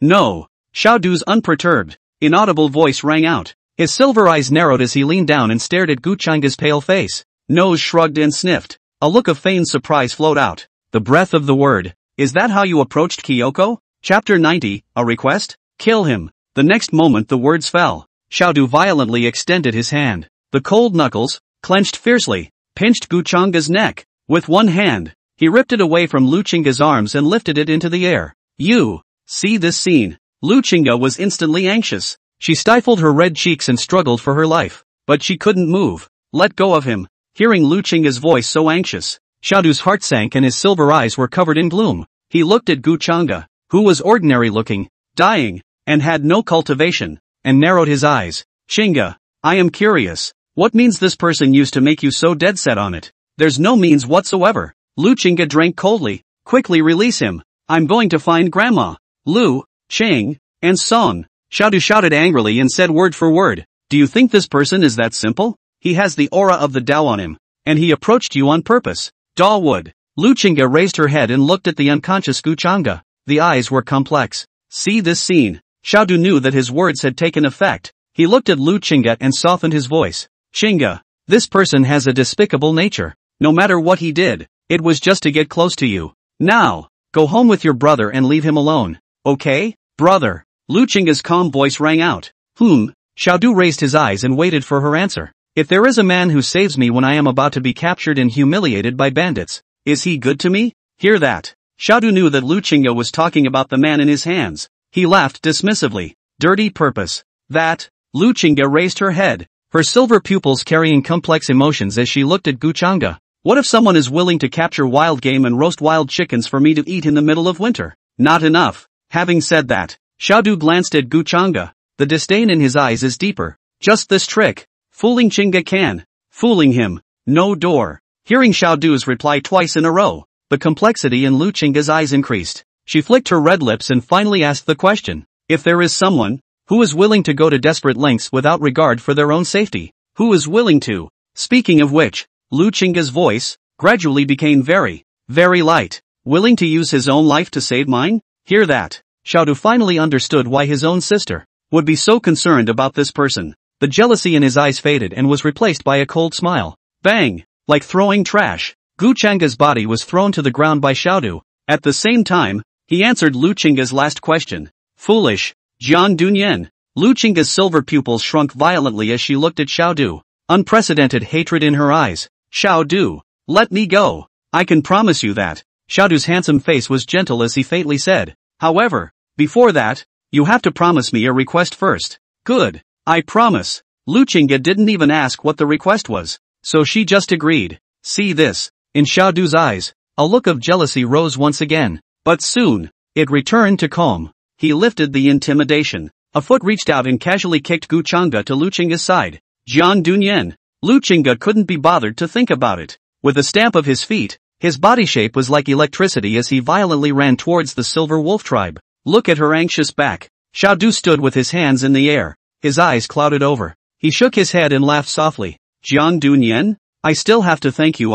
If it wasn't for you, I wouldn't have had the chance to marry Qinggu. There was a pause. Xiaodu's silver-colored eyes surfaced with disdain and arrogant confidence. Though I don't know what exactly your purpose is in utilizing the Dao to get close to Qingga, but these don't matter anymore. A mere Daoyuan realm perfection can't make any waves yet. Just then, Xiaodu's gaze landed on several wolf kings, as well as Yi Liangchen. He said faintly, when you return to the tribe, keep an eye on everything that person does. Speaking of which, Xiaodu's voice became vicious. If he does survive, get rid of him for me as well. This person's methods are abnormal, and he must not be retained. If it survives, Qinggu categorically wouldn't agree to his request. Only by dying can I cut off all thoughts of Qinggu and then marry him? Even though this method was a bit despicable, it worked well, and he believed that with his feelings for Qingga, she would accept him sooner or later. After all, he looks down on every race equally. Qinggu is a match made in heaven with himself, and marriage is inevitable. Then, what about you, young Master Wataru? Yi Liangchen asked bravely. Hear that? Xiaodu raised his eyes slightly, the corner of his mouth pulling back an indifferent smile. Take care of a hiding rat first. Ha ha ha ha. How dare a middle stage of the divine apparition realm in the district eavesdrop? Seek death. As his icy voice fell around Xiaodu's body, an appalling aura erupted, and the might of the late divine tribulation realm spread out. He narrowed his eyes and glanced furiously into the jungle behind him. Silver-colored psychic power wrapped around it. He fiercely stepped away. His body shape was like electricity, and his pair of iron fists were tigerish, attacking towards the jungle. Next moment, in the hindsight of the crowd in place, deep within the jungle, a terrifying pressure of the middle stage of the divine tribulation realm erupted. It was followed by a stream of light that flew towards the distance. Mid-divine tribulation realm. Yi Liangchen's eyes were a bit odd. There was some vague speculation in his mind, but it felt absurd. Yi Liangchen. Rough voices rang out from the side, and several wolf kings looked at him with unfavorable expressions. What are you rambling on about? Go back to the tribe. Being said so, Yi Liangchen's doubts were dispelled in his mind. How could it be so coincidental? Shook his head. He followed the wolf king's footsteps and flew towards the horde. His goal now was to hold back until Gu Changa died and then inherit the throne of Great Zhou himself. Everything will be back on track. The young master won't be able to return for a while. What should we do about that boy? A wolf king said. If we really let him live, we won't be able to deliver. This statement was made. The other three wolf kings showed difficult expressions. It's not hard to kill that kid. What's hard is that the lady is around. And, even if you lure the lady away and really kill the kid, the young master is happy. The young lady is not happy. They have to offend one side whether they kill or not. Thinking so, the white eyes of the wolves rolled. Licking his lips, he looked at Yi Liangchen grimly and laughed. This task, it's all yours. In the meantime, the silver wolf tribe. Bang! A silver stream of light slammed down on the ground, splashing flakes of snow. Lu Qingga hugged Gu Changa and clenched her teeth, worry showing in her eyes. Kicked open the door to the igloo. She looked toward the hunched figure inside and cried out urgently. Grandma, help him. 3 shifts of small events are over. Just so happens that the brain is a bit tired these days and hard coding is easy to do. Wait for when it recovers and then open this event. Okay, manual slip. Chapter 91, Disobedience. Kyoko? The wolf mother turned back. First froze, then her brows tightened as she droned. Running out alone and not talking to Grandma. You're too much of a fool. Grandma. Lu Qingga quickly walked to the wolf mother's side. Looking anxious. Save him first. I don't have a problem with you scolding me however you want in the future. Him? The wolf mother's eyes which were more white than black, landed on Gu Changa. "Who is this person? He saved my life," Lu Chinga said in an urgent voice. "Don't ask, Grandma. Use your scepter to save him." "You?" The wolf mother looked at Gu Changa's pale face, a hint of cunning scrutiny flashing in her eyes. Nose shrugged, realizing that the other party was indeed an ordinary person with no cultivation at all. Although she was still a bit skeptical, she raised the scepter in her hand and aimed it at Gu Changa. Next moment, under Lu Chinga's nervous gaze, a stream of silver-colored energy surged out and was continuously channeled into Gu Changa's body. After a long time, "It hasn't stopped yet." Wolf Mother's brow furrowed. "Why isn't it over? Chinga, what kind of injuries has this person sustained that are so severe?" "He blocked a deadly attack to save me." Lu Chinga tightly held one of Gu Changa's hands, 5 fingers interlocked, transferring warmth. "See this scene?" The wolf mother instantly frowned, her old eyes grimacing. "Chinga, you don't think you've got something in mind for him, do you?" How is that possible?" Being asked that, Lu Chinga's pretty face burned, slightly sideways, and stumbled over her reply. "See her like this. It's not like the wolf mother is a little cutie." One of its old, gray faces suddenly looked bad and showed sternness. "Chinga, the human race are no good. From your father, and Gu Changa, can't you still wake up?" "Grandma, I don't want you to think so much. I'm really just grateful to him, that's all." Seeing that the wolf mother was a bit angry, Lu Chinga hurriedly said. The voice was sure. "It had better be." Wolf mother nodded slightly, then looked to the scepter in her hand and put it back.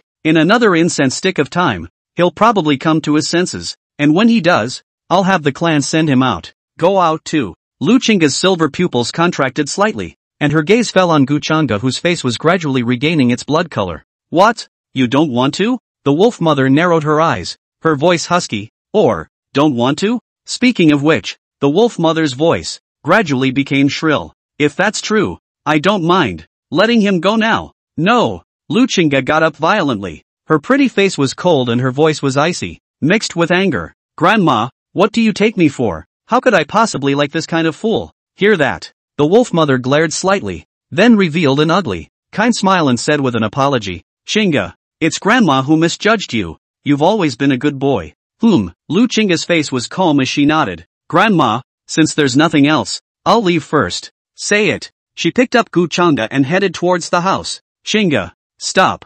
Just then, the wolf mother's hoarse and grim voice rang out. Lu Chinga's body stiffened, turned back, and asked, "Grandma, what else? Where is Duor?" Wolf mother wondered. "Didn't he go to look for you?" The thought of Xiaodu. Lu Chinga's eyes showed a complicated look. There was a moment of silence. She suppressed the emotions in her mind, took a deep breath, and calmly said, "I don't know. He might be in the back." "Hear that?" Wolf mother didn't say anything. "More white than black. You can't read its expression." "Grandmother knows." Wolf mother nodded slightly and smiled. "In that case, you can go back first." "Aha." Lu Chinga breathed a sigh of relief in her heart, looked at Gu Changa in her arms with a complicated expression, and finally turned to leave. Inside the igloo, the wolf mother leaned on her crutches and looked at Lu Chinga's back as she left. A big hand. Bang! The door to the igloo slammed shut and locked tight. Subsequently, it stepped slowly and went to a corner, lifting the carpet and opening the basement planks, looked at the scepter in his hand,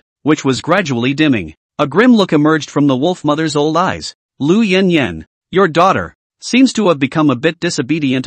The Silver Wolf Tribe. A silvery, sinister figure stepped through, drawing side glances from the wolves. "Miss? It's Miss who's back. But, where did young master go? Who is that man in Miss's arms?" Miss would be so intimate with a strange man? I remember. Young Master Wadari at most hugged Miss when he was a child. How could a strange man make Miss so? The conversation among the wolves was not yet over. "All get lost." Lu Chinga turned her face, her complexion icy cold, and scolded angrily. "What else would each one of you do besides chewing the cud?" Yes, we'll roll immediately." Looking at the scene of the wolves scattering in all directions, the anger in Lu Chinga's eyes gradually extinguished. She looked at Gu Changa in her arms and bit her lip hard. "Jiang Dunyan, I will definitely not leave you behind so easily." Just then, her gaze, suddenly, went behind her. No one? With a complicated mood, Lu Chinga didn't have the time to dwell on this issue. Carrying Gu Changa, she walked towards her house. Wait until her figure fades away. A man dressed in white, his arms wrapped in white cloth, stood out from the corner. Yi Liangchen looked at Lu Chinga's back and clenched a small silver-colored knife in his hand. hidden in the white cloth. Damn. He didn't want to do this thankless job either,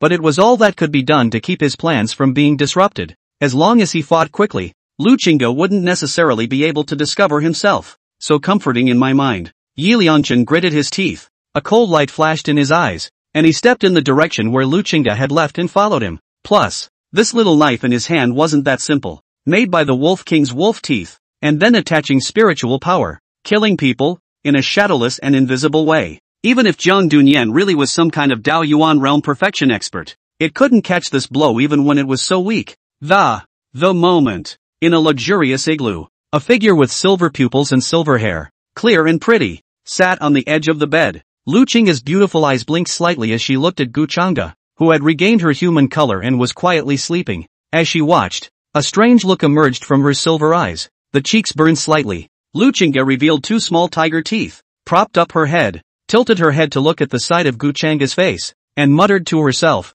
"This little cutie, how come the more I look at it, the more handsome it gets?" Just watched it for a good while. It seemed to come to mind. Her white face gradually lost its smile, holding Guchanga's hand. Luchinga stammered, "Jiang Dunyan, what I just said to Grandma, don't put it in your heart."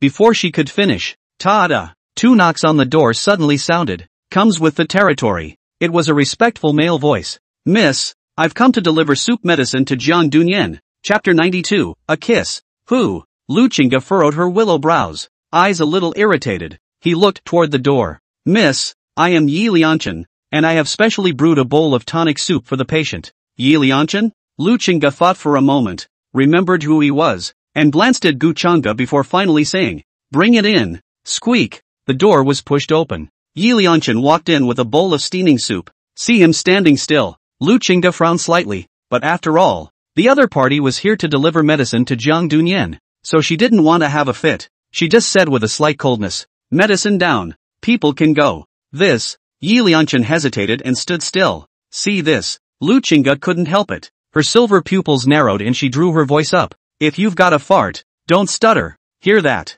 Yi Liangchen was a bit embarrassed and coughed, stepping forward and arching his hand to look at Guchanga on the bed. "Miss, when I was in Great Zhou, I learned slightly about massage techniques with the imperial physician, so perhaps it will be useful for this man's injuries." "Massage?" Luchinga's impatient expression stalled, repeating it in her mouth. Her silver pupils flickered as she looked at Yi Liangchen. "Curious, are you good at massage?" Being asked that, Yi Liangchen's eyelids jumped. He'll know about massage. He didn't know anything about massage at all, and only wanted to use it to get close to Guchanga. Calmed his mind, Yi Liangchen faced Luchinga's scrutinizing gaze. His face didn't change and said, "Not bad. For the massage method, I've already learned 9 out of 10. This statement was made. Luchinga's face was thoughtful. Yi Liangchen stood still, quietly waiting for her answer. A hint of viciousness and disdain crossed the bottom of his eyes. As long as this woman dared to let him massage her, at that time, he only needed to take advantage of her defenses and insert his wolf teeth into it.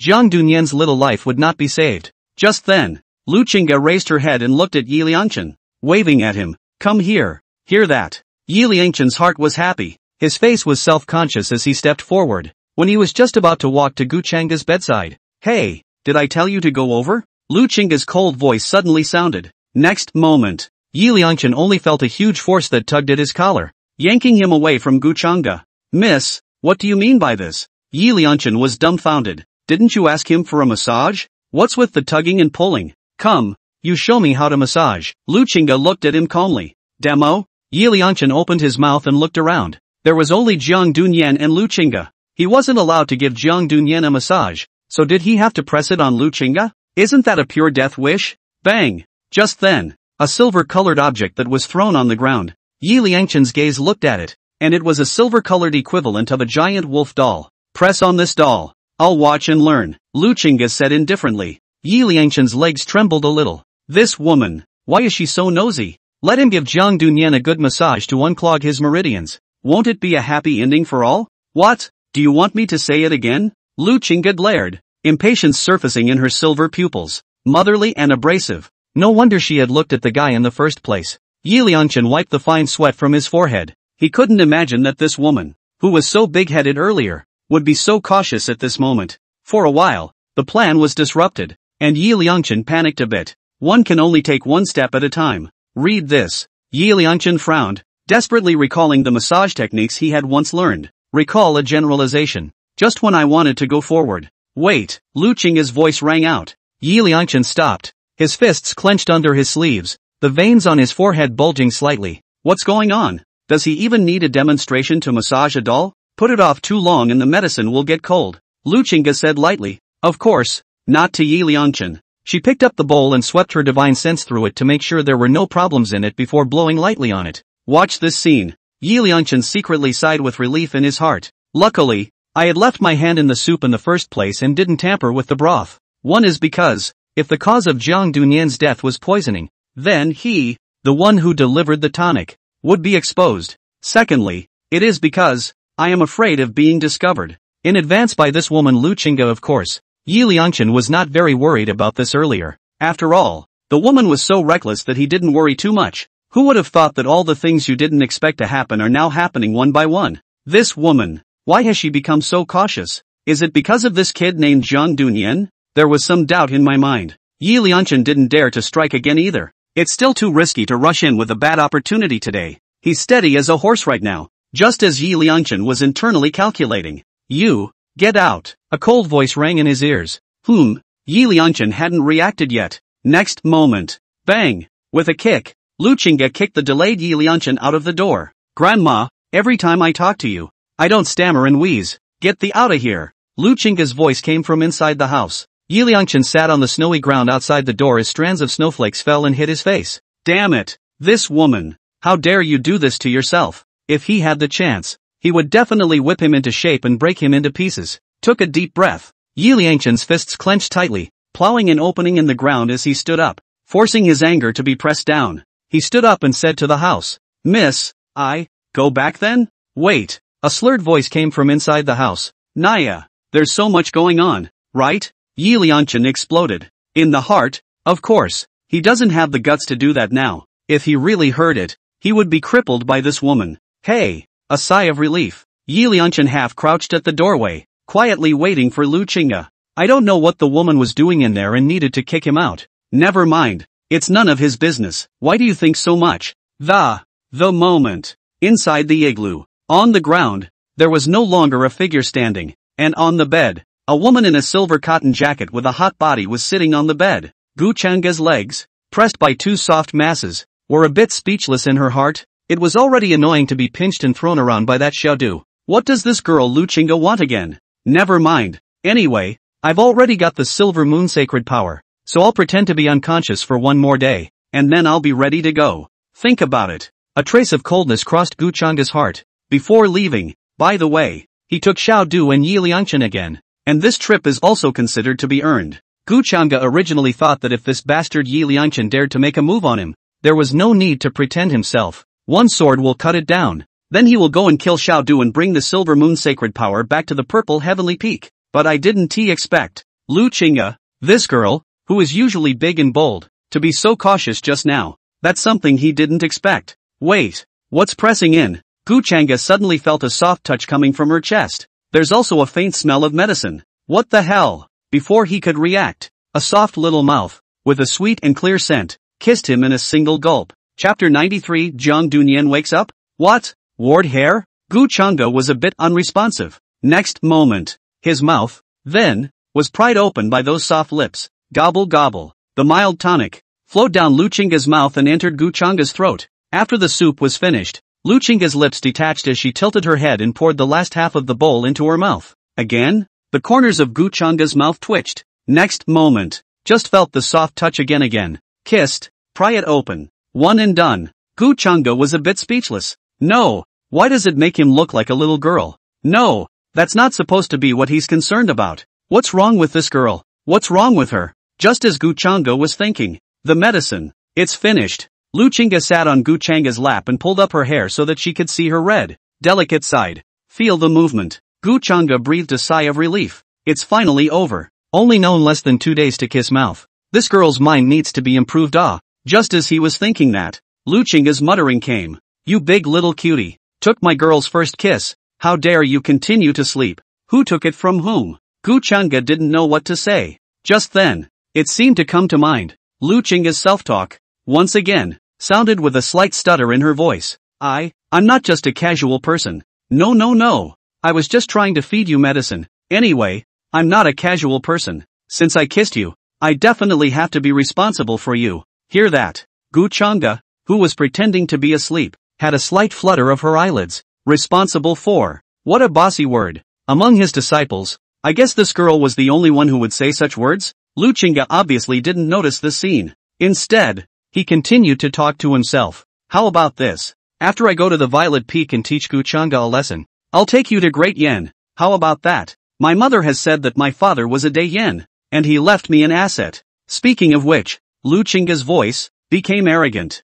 When we go to Dayan, open a small store and show those Dayan people the power of tomato sauce too. Tomato sauce. This girl, she's kind of cute sometimes. And then, as Lu Chinga spoke, her voice suddenly became very soft with a hint of shame. And then, I'll give you a big fat boy? A daughter too. What? Gu Changa almost coughed it out. Luckily it was held back. What the hell? How did this get so far? Love brain. This is. Gu Changa sort of saw it. But, when you think about it, it's not unreasonable. After all, this girl's childhood experience was probably not a good one. Plus in the Silver Wolf clan, she didn't have any confidant friends. When she met a person like Jiang Dunyan, who was able to treat her well out of his heart, it was definitely a lie to say that she was not moved. Only, isn't this heartbeat a little too fast? The corners of Gu Changa's mouth twitched. Moreover, if this girl were to know that the Jiang Dunyan in front of her was her most hated master, wouldn't that be a meltdown? Read this. Gu Changa sighed slightly in her heart.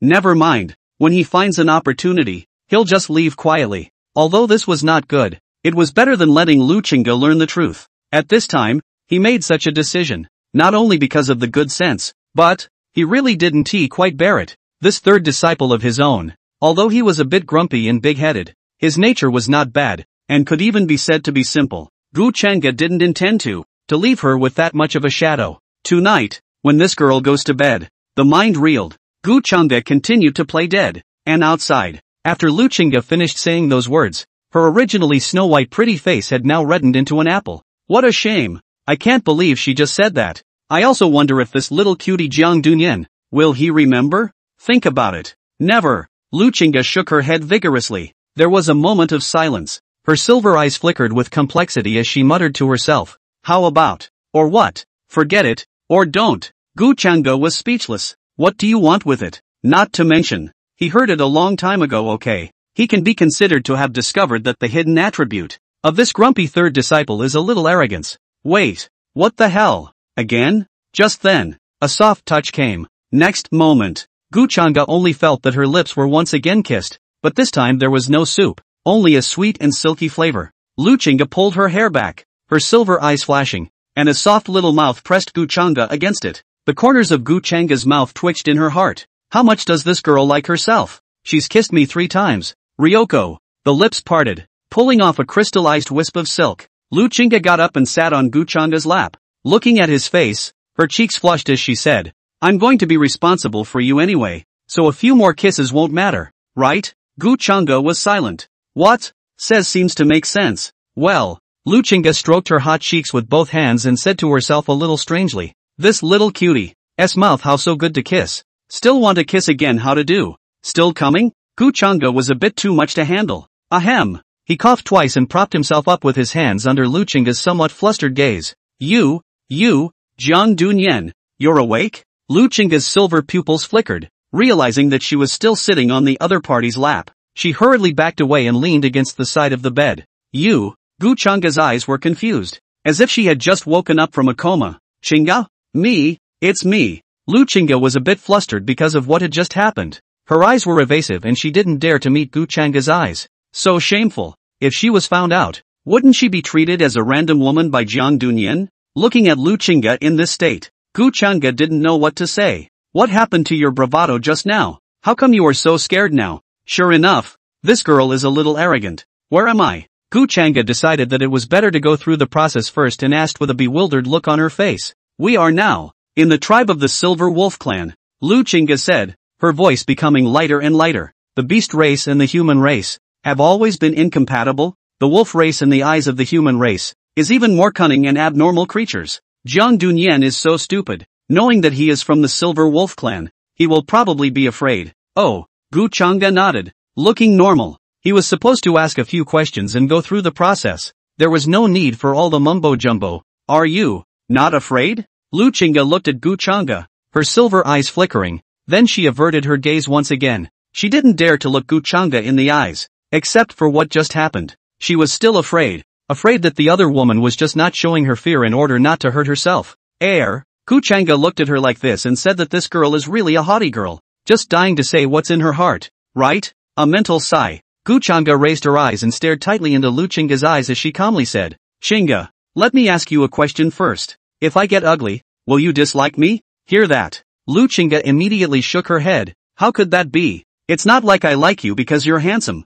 Gu Chang'e was a bit confused. So you're handsome like this? He was merely utilizing the Tao of change, dropping his face value by a large margin and making himself into the appearance of an ordinary person. Ordinary people's version of Gu Chang'e? All in all, it's just a plain old guy, and that's still a compliment to be handsome. Maybe it's called lover's eyes? Retract your thoughts. Gu Chang'e got up and held onto Lu Qingge's shoulders, the teenager's clear eyes, and the young girl's silver pupils locked eyes. Jiang Dunyan. Lu Qingge sidestepped her face, her eyes somewhat complicated. If you dislike me, you can just say, stop. Gu Chang'e interrupted faintly. Subsequently, hands outstretched, turning Lu Qingge's face back, looking into Lu Qingge's eyes. Gu Chang'e took a deep breath and said seriously, if you wouldn't even dislike me for my looks, why should I dislike you for your origins? There was a pause. In Lu Qingge's eyes that gradually regained their light, Gu Chang'e coughed twice and said with a reddened old face, and as I said, you are, at times,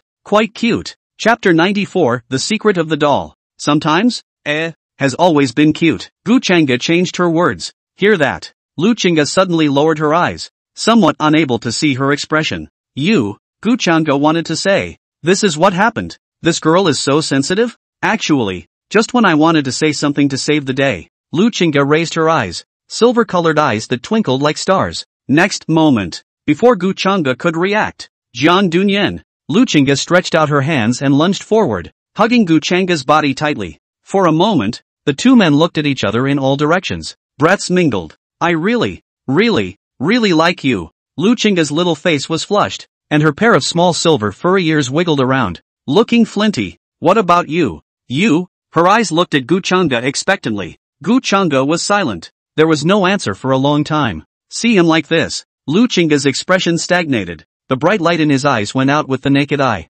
However, she didn't show it on her face, but instead reluctantly laughed. See how scared you are. I was definitely joking just now. Gu Chang'e didn't say anything. After a moment of silence, he leaned back and kept a distance from Lu Qingge, took a deep breath. In Lu Qingge's gradually dimming gaze, Gu Chang'e lowered her eyes and whispered, I'm sorry. He didn't want to hurt Lu Qingge's heart. If he really accepted this feeling, and he left tonight, Lu Qingge's heart, would it be hurt even more deeply? Gu Chang'e sighed in her heart. There's so much to be done with him. And feelings are not child's play. Maybe Lu Qingge is only in love with him for the first time? In short, promising Lu Qingge anything easily would be irresponsible to her. Something that Gu Chang'e could not do. Hear that? Lu Qingge froze slightly, then turned her face sideways and joked. You a size cute. Say what's sorry I'm the one who should apologize for confessing to you for no reason, right? Her voice, the more she spoke, grew a little hoarse, and her ears gradually stopped wiggling. Ta-da! There was a sudden knock at the door. What is it? Lu Qingge drank coldly. Outside the door, Yi Liangchen shivered for a moment, then spoke. Wolfmother has sent a message that Xiao Du has returned to the clan, and he seeks out Miss for important matters. Please also ask Miss to come to the ancestral hall to deliberate. Hearing that Xiao Du had returned, Gu Chang'e's expression remained unchanged. Although Xiao Du was one realm higher than Yi Dangtian, he had just broken through after all, and his means were not as profound as Yi Dongtian's. With Yi Dongtian's Tao of change and various means, escaping was not difficult. Just as he was thinking, suddenly I felt a lightness in my legs. Lu Qingge's butt, detached from Gu Chang'e's calf, walked off the bed. She turned around, her back to Gu Chang'e, her tone gradually calmed down, and said, this room will be left for you to live in. Get well.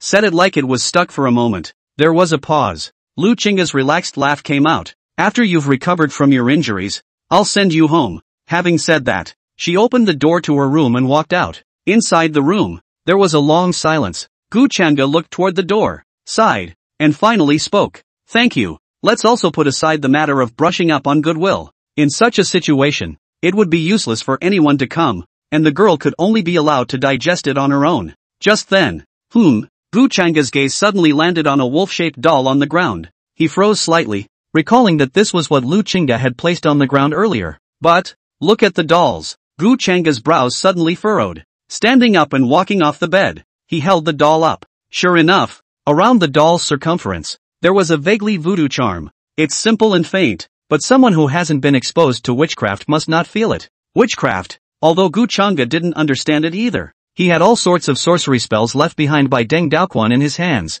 After a little rummaging around, he found an easy-to-make spell-breaking talisman. Though not as good as a spell-breaking card, it's still a breeze to deal with this kind of sorcery. Gu Changa looked at the doll, her gaze sinking slightly. He always felt that there was something he didn't know about. And it was also about this girl Lu Chinga. No more thinking, Gu Changa's fingertips moved. The spell-breaking talisman flew off and instantly affixed itself to the doll's body. Next moment, around the doll's body, a black aura filled the air and then dissipated into the air. That's when, it's like touching some organ. Snap, a retention stone, detached from the doll's body, fell to the ground. Gu Changa hadn't reacted yet. Above the shadow-retaining stone, a picture emerged and revealed itself. A man with a majestic look and a sturdy figure, who had a slight resemblance to Lu Chinga's eyebrows, appeared in front of Gu Changa. The next moment, the man's slightly deep voice came. I am the 30th Emperor of Great Yen, Shao Sei, your father. I'm sorry Yin Yin, and I'm sorry for you guys.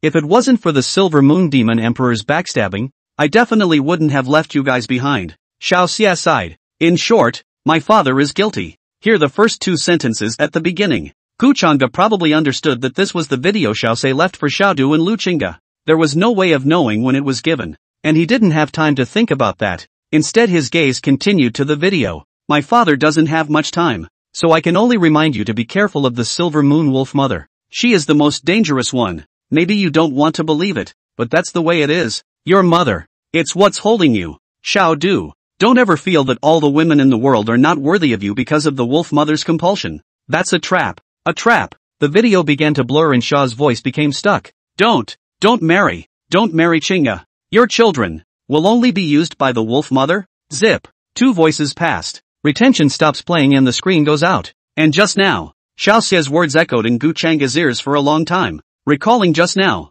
Yi Liangchen said to Lu Chinga. Gu Changa's eyes gradually lowered, cold sword intent flickering in them. Bang! Pushed the door open. Outside the house was white and there was not a soul in sight. The coldness in Gu Changa's eyes reached the extreme. A foot stomp. His form flickered, running towards the Silver Wolf Clan shrine. Bang! The door was closed. Lu Chinga's body, which had its back to the door, trembled slightly. Her silver pupils flickered as she clenched her fists, her beautiful eyes slightly reddening as she muttered to herself. Lu Chinga, you're still talking about other people's size and cuteness. You're the one who's big and small and cute. People don't even like you? You're still making a fool of yourself. That's right. He'll be disgusted with me? Such a wild child as I am. The human race and the beast race were already incompatible. Not to mention a woman as beastly and inhuman as her. Read this. Lu Chinga wiped the tears that overflowed from the corners of her eyes and her eyes became determined. How could she delay Jian Dunyan because of her own selfishness? It's not impossible to be a friend.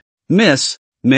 Seeing Lu Chinga whispering something, Yi Liangchen waved his hand in front of him. You? Lu Chinga raised her eyes and drank coldly. If you have a fart, let go. If you have something to say it quickly. And if you don't have anything to say, get out. The corner of Yi Liangchen's mouth twitched, and then he spoke. Wolf Mother said that she wants you to arrive quickly. What is it? Lu Chinga frowned. I don't know. Yi Liangchen shook his head. Although Lu Chinga had some doubts in her heart, she still took a deep breath. Picking up speed, her body exploded with spiritual energy as she ran towards the shrine. Seeing this, Yi Liangchen cursed at her back, then followed suit. A silver stream of light passed through the entire tribe. Lu Chinga's figure eventually stopped at the entrance of a luxurious igloo. The shrine of the Silver Wolf Clan. Here it is. Chapter 95 Honoring Promises. Shingo. As soon as he saw the clear figure outside the door, Xiaodu's originally gloomy expression dissipated. He stood up and walked towards Lu Chinga, opening his arms, his handsome face revealing a smile. However, Lu Chinga just slightly sidestepped and dodged the hug. Chinga you. Xiaodu was slightly stunned. Brother, we've grown up. Men and women are not related, Lu Chinga said calmly. Hear that? The smile on Xiao Du's face instantly dissipated. LOL. Looking at Lu Qingga's back as she walked towards the ancestral hall.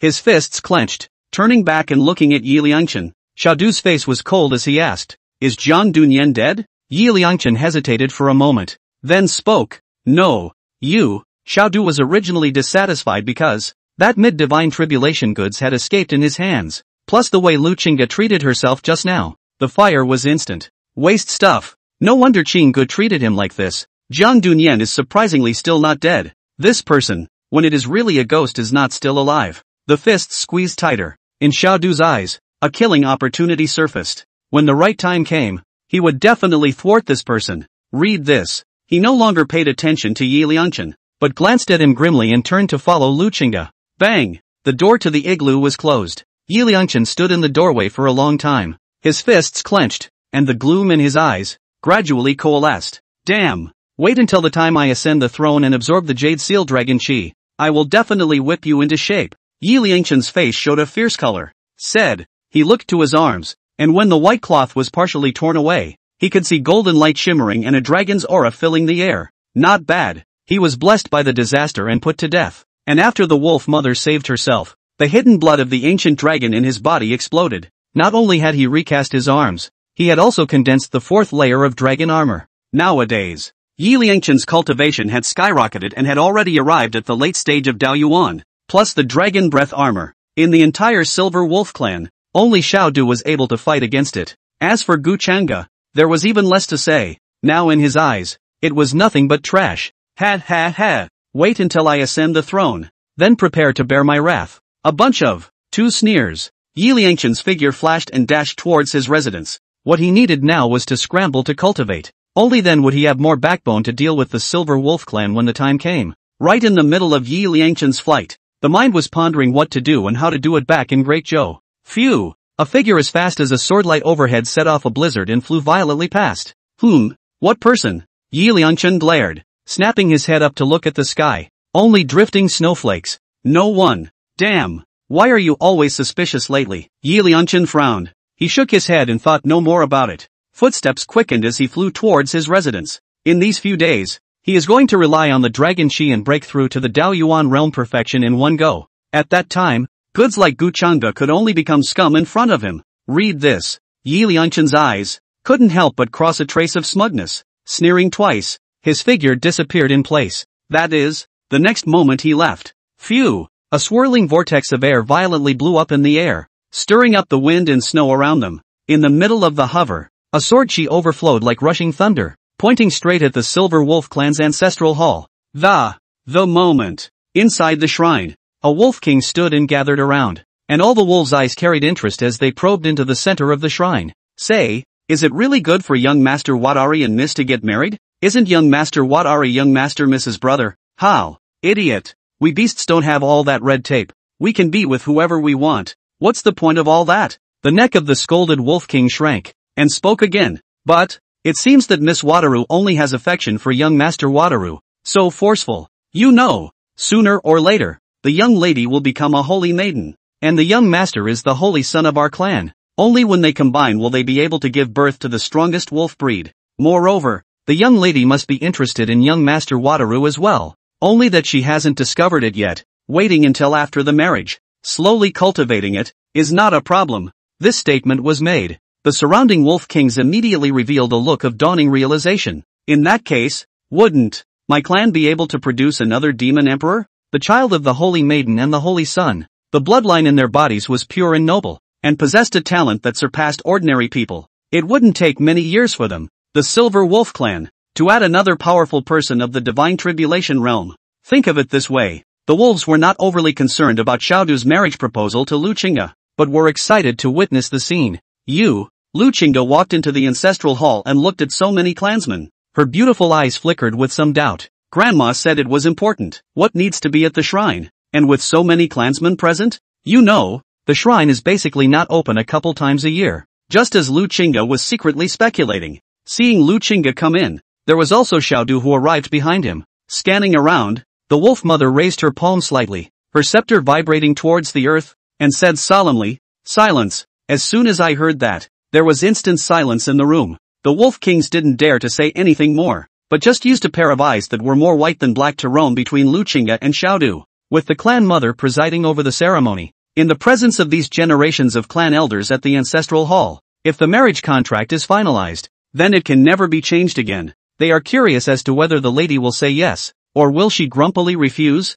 Just as a curious gaze landed in the center of the shrine, Luchinga and Xiaodu took their seats. Clear song. Xiaodu looked at Luchinga, who was a few spots away from him, and his silver eyes were gloomy, fists clenched, but something seemed to come to mind. He eventually let go of his palm, his gaze looking towards Luchinga, the corner of his mouth lifting slightly. Shinga, despite her sometimes short temper, had never viewed the matter of commitment in the highest regard. What's more, he was her own brother, so there was no reason to refuse. Read this. The gloominess in Xiaodu's eyes gradually dissipated as he looked at the wolf mother, exchanged glances, and stopped speaking. Shinga, do you know what grandma called you here for today? Wolf mother looked towards Luchinga and said with a kind voice. Shinga doesn't know. Luchinga came back to her senses and hurriedly shook her head. See the trance-like look on her face. After all, the wolf mother had seen a lot, and after a moment's slight contemplation, she guessed the reason for it. It didn't move, its rough and old palm, gently caressing Luchinga's white and tender little hand, warmly saying, "You've also reached the age to talk about marriage. Shinga, tell grandma, do you have someone in mind?" I hear that. Luchinga's complexion, visibly stagnant, eyes lowered, whispered, "No." This statement was made. The wolves present who understood the inner workings of the situation had their eyes glistening. Young Master Watari is in play, and the same goes for Xiaodu. He sighed in relief. It seems that Chingu did not like that human. Also right, an ordinary-looking waste with no cultivation. How could Chingu look at it? Chingu was so impatient with him just now. I'm afraid it was just because of her own behavior, which was a bit too much, right? If this is really the case, then it is not a big deal, and it is just a matter of apologizing at that time. Think of it this way. In Xiaodu's heart, the anger that had originally accumulated suddenly dissipated. Just then, Wolf Mother held Luchinga's hand and softly said, "In that case, how about grandma arranging a marriage for you? Affair?" Luchinga frowned,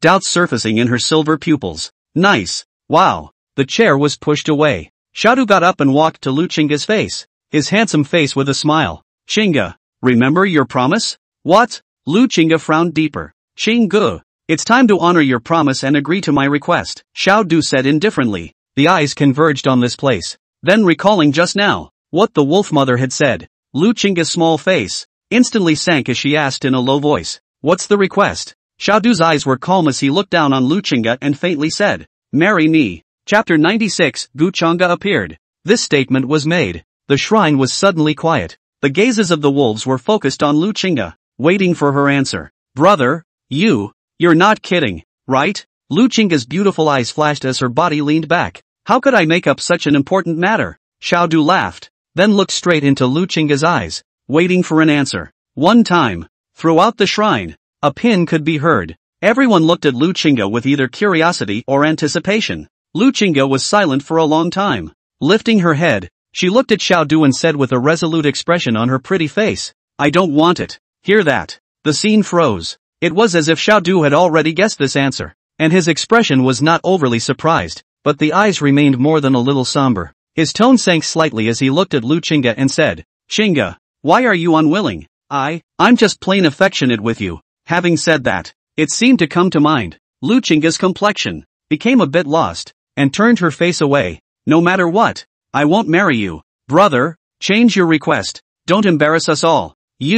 On Xiaodu's face, some anger flowed out as he asked in a cold voice, "Do you like that kid?" Hear that? In Luchinga's silver pupils, a momentary loss of concentration flowed. She quickly came back to her senses and shook her head. "You're overthinking it." However, catch this subtle expression. The wolf mother's more white than black eyes rolled as it looked to the several wolf kings behind it. "You guys, go to Qing Ji's house and bring that human named Zhang Dunyan." This statement was made. Luchinga looked stunned. "Wow dash." Pushing the chair away violently, she stood up, a pair of silver pupils flashing with coldness. "Grandma, what do you want?" "I merely wanted to meet your savior and thank him in passing," Wolf Mother said faintly. The words then changed, and his tone became cold and hoarse. "But, looking at your expression, it seems that his position in your heart, not simple nah." I didn't." Luchinga hurriedly shook her head. However, she was already big-headed and didn't hide her thoughts. and the panic was all exposed on top of her expression. Though it quickly tightened up, everyone in the room got a good look at it. This miss wouldn't really be in love with that kid, right? Otherwise how could she be so nervous? A wolf king had just voiced a guess. There was a whistling wind right in his ear. Lu Chinga's figure flashed, coldness flashed in her eyes, and a whip leg attacked towards its face. Talkative. Yet just then, boom! A silver light of psychic energy erupted. With a precise lock, it deadened Lu Chinga's entire body. Unable to move, Xiaodu slowly withdrew his palm. Walking up to Lu Chinga, his voice was unusually cold. Chinga, how can you like him? That kid is so lowly. The way you are now, it's really stupid to the extreme. No need for words. The wolf mother's hoarse voice came out as it looked towards several burly wolf kings and coldly said, "You guys, go invite Jiang Dunyan here. You guys dare?" Lu Chinga shouted coldly, "If you guys dare to touch him." Snap. A crisp slap. The wolf mother's old, rough palm, slapped fiercely, instantly reddening Lu Chinga's white artisanal cheeks. "Grandma you." Lu Chinga's eyes were lost in thought. The wolf mother didn't give her a glance, but instead looked at the several wolf kings and calmly said, "Why don't you go now?" "Yes." Several wolf kings laughed out. With a flash of his body, he ran towards the outside world. "Don't!" Lu Chinga's silver pupils shrunk violently. "It's not up to you." Wolf mother's grim old eyes locked with Lu Chinga. "How did you promise grandma in the first place? Have you forgotten?" Lu Chinga bit her red lips and shook her head. "I didn't like him in the first place." "In that case, what's wrong with killing him?" Wolf mother said hoarsely. "Grandma you." Lu Chinga's eyes widened as a look of disbelief surfaced in her silver pupils. "Once upon a time, grandma, though stern, was never so cruel. How now?" "Grandma, Jiang Dunyan, this person is full of suspicions. Not only does he have the aura of the Tao on his body." There was a pause. An incomparable bloominess flowed from Xiaodu's silver-colored eyes. "This Tao is also exactly the same as the aura on the mid-divine tribulation expert that I chased after earlier." This statement was made. It was a shocking moment. All the wolf kings have looked at each other, all from each other's eyes, saw disbelief, and bloodthirsty killing intent. This person has a high probability of being a spy, approaches under the guise of saving a lady's life and captures her heart, and then blend into their tribe of silver wolves and commit misdeeds. Obviously, Lu Chinga also thought of these. Her eyes were complicated and she said softly, "It's impossible." See her like this. The jealousy in Xiaodu's eyes increased, and in the next moment, he held onto Lu Chinga's shoulders, causing her to look at him. "Chinga, can't you wake up? This person is a liar, and I'm guessing that even if you liked him more, he'd never accept you." Hear that? Lu Chinga's expression stagnated, recalling the scene when Gu Changa rejected herself. The confusion in his eyes increased. See this scene. Xiaodu knew that Lu Chinga had been persuaded, and striking the iron while it was hot, he looked at the wolf mother and said, "Grandmother, this person should be executed. I suggest that we ask the clansmen to divide and eat them."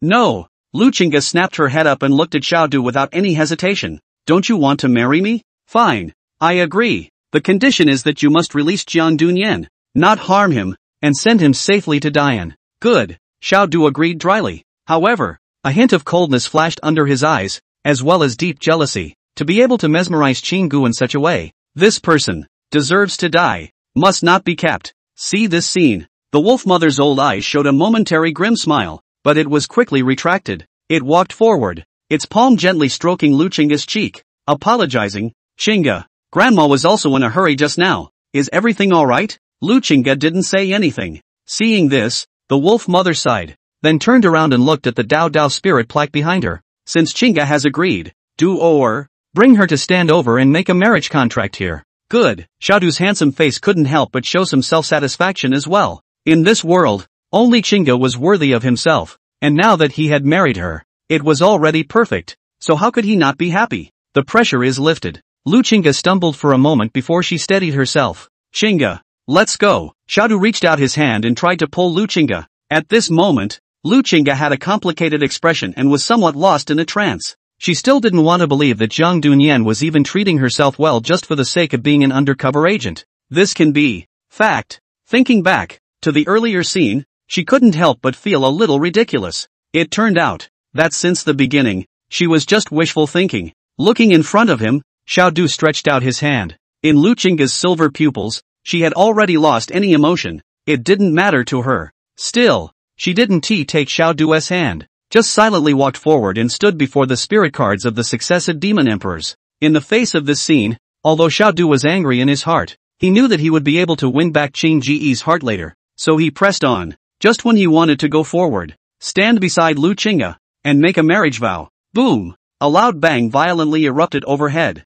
Bang! Bang! Bang! 3 dull voices followed. Everyone's gazes went wide-eyed. This is barbarian them. Didn't they go to catch Jiang Dunyan? How could they? Before the crowd's panic had passed, a sword-wielding figure, like a ghost, kept flickering and appeared in the ancestral hall. Next moment, Gu Changge kicked out towards Xiaodu's face, violently. Bang! This strike was so fast that even Xiaodu could not react and could only reach out to block. Bang! Bang! Bang! Taking a few steps back, he managed to stop. Who? Xiaodu looked away with an annoyed gaze. It froze. A man dressed in white with a handsome face slowly stood out. He held a sword in his hand, and the radiant light in his eyes was like a sword chi that stabbed people raw. Sorry to be late. Gu Changge's voice rang out from the side. Hearing that familiar voice, Lu Qingge's silver pupils slowly widened. You, Shu, don't talk. Gu Changge raised her eyebrows at her, or I'll feed you a mouthful of tomato sauce. Jiang. Lu Qingge opened her mouth,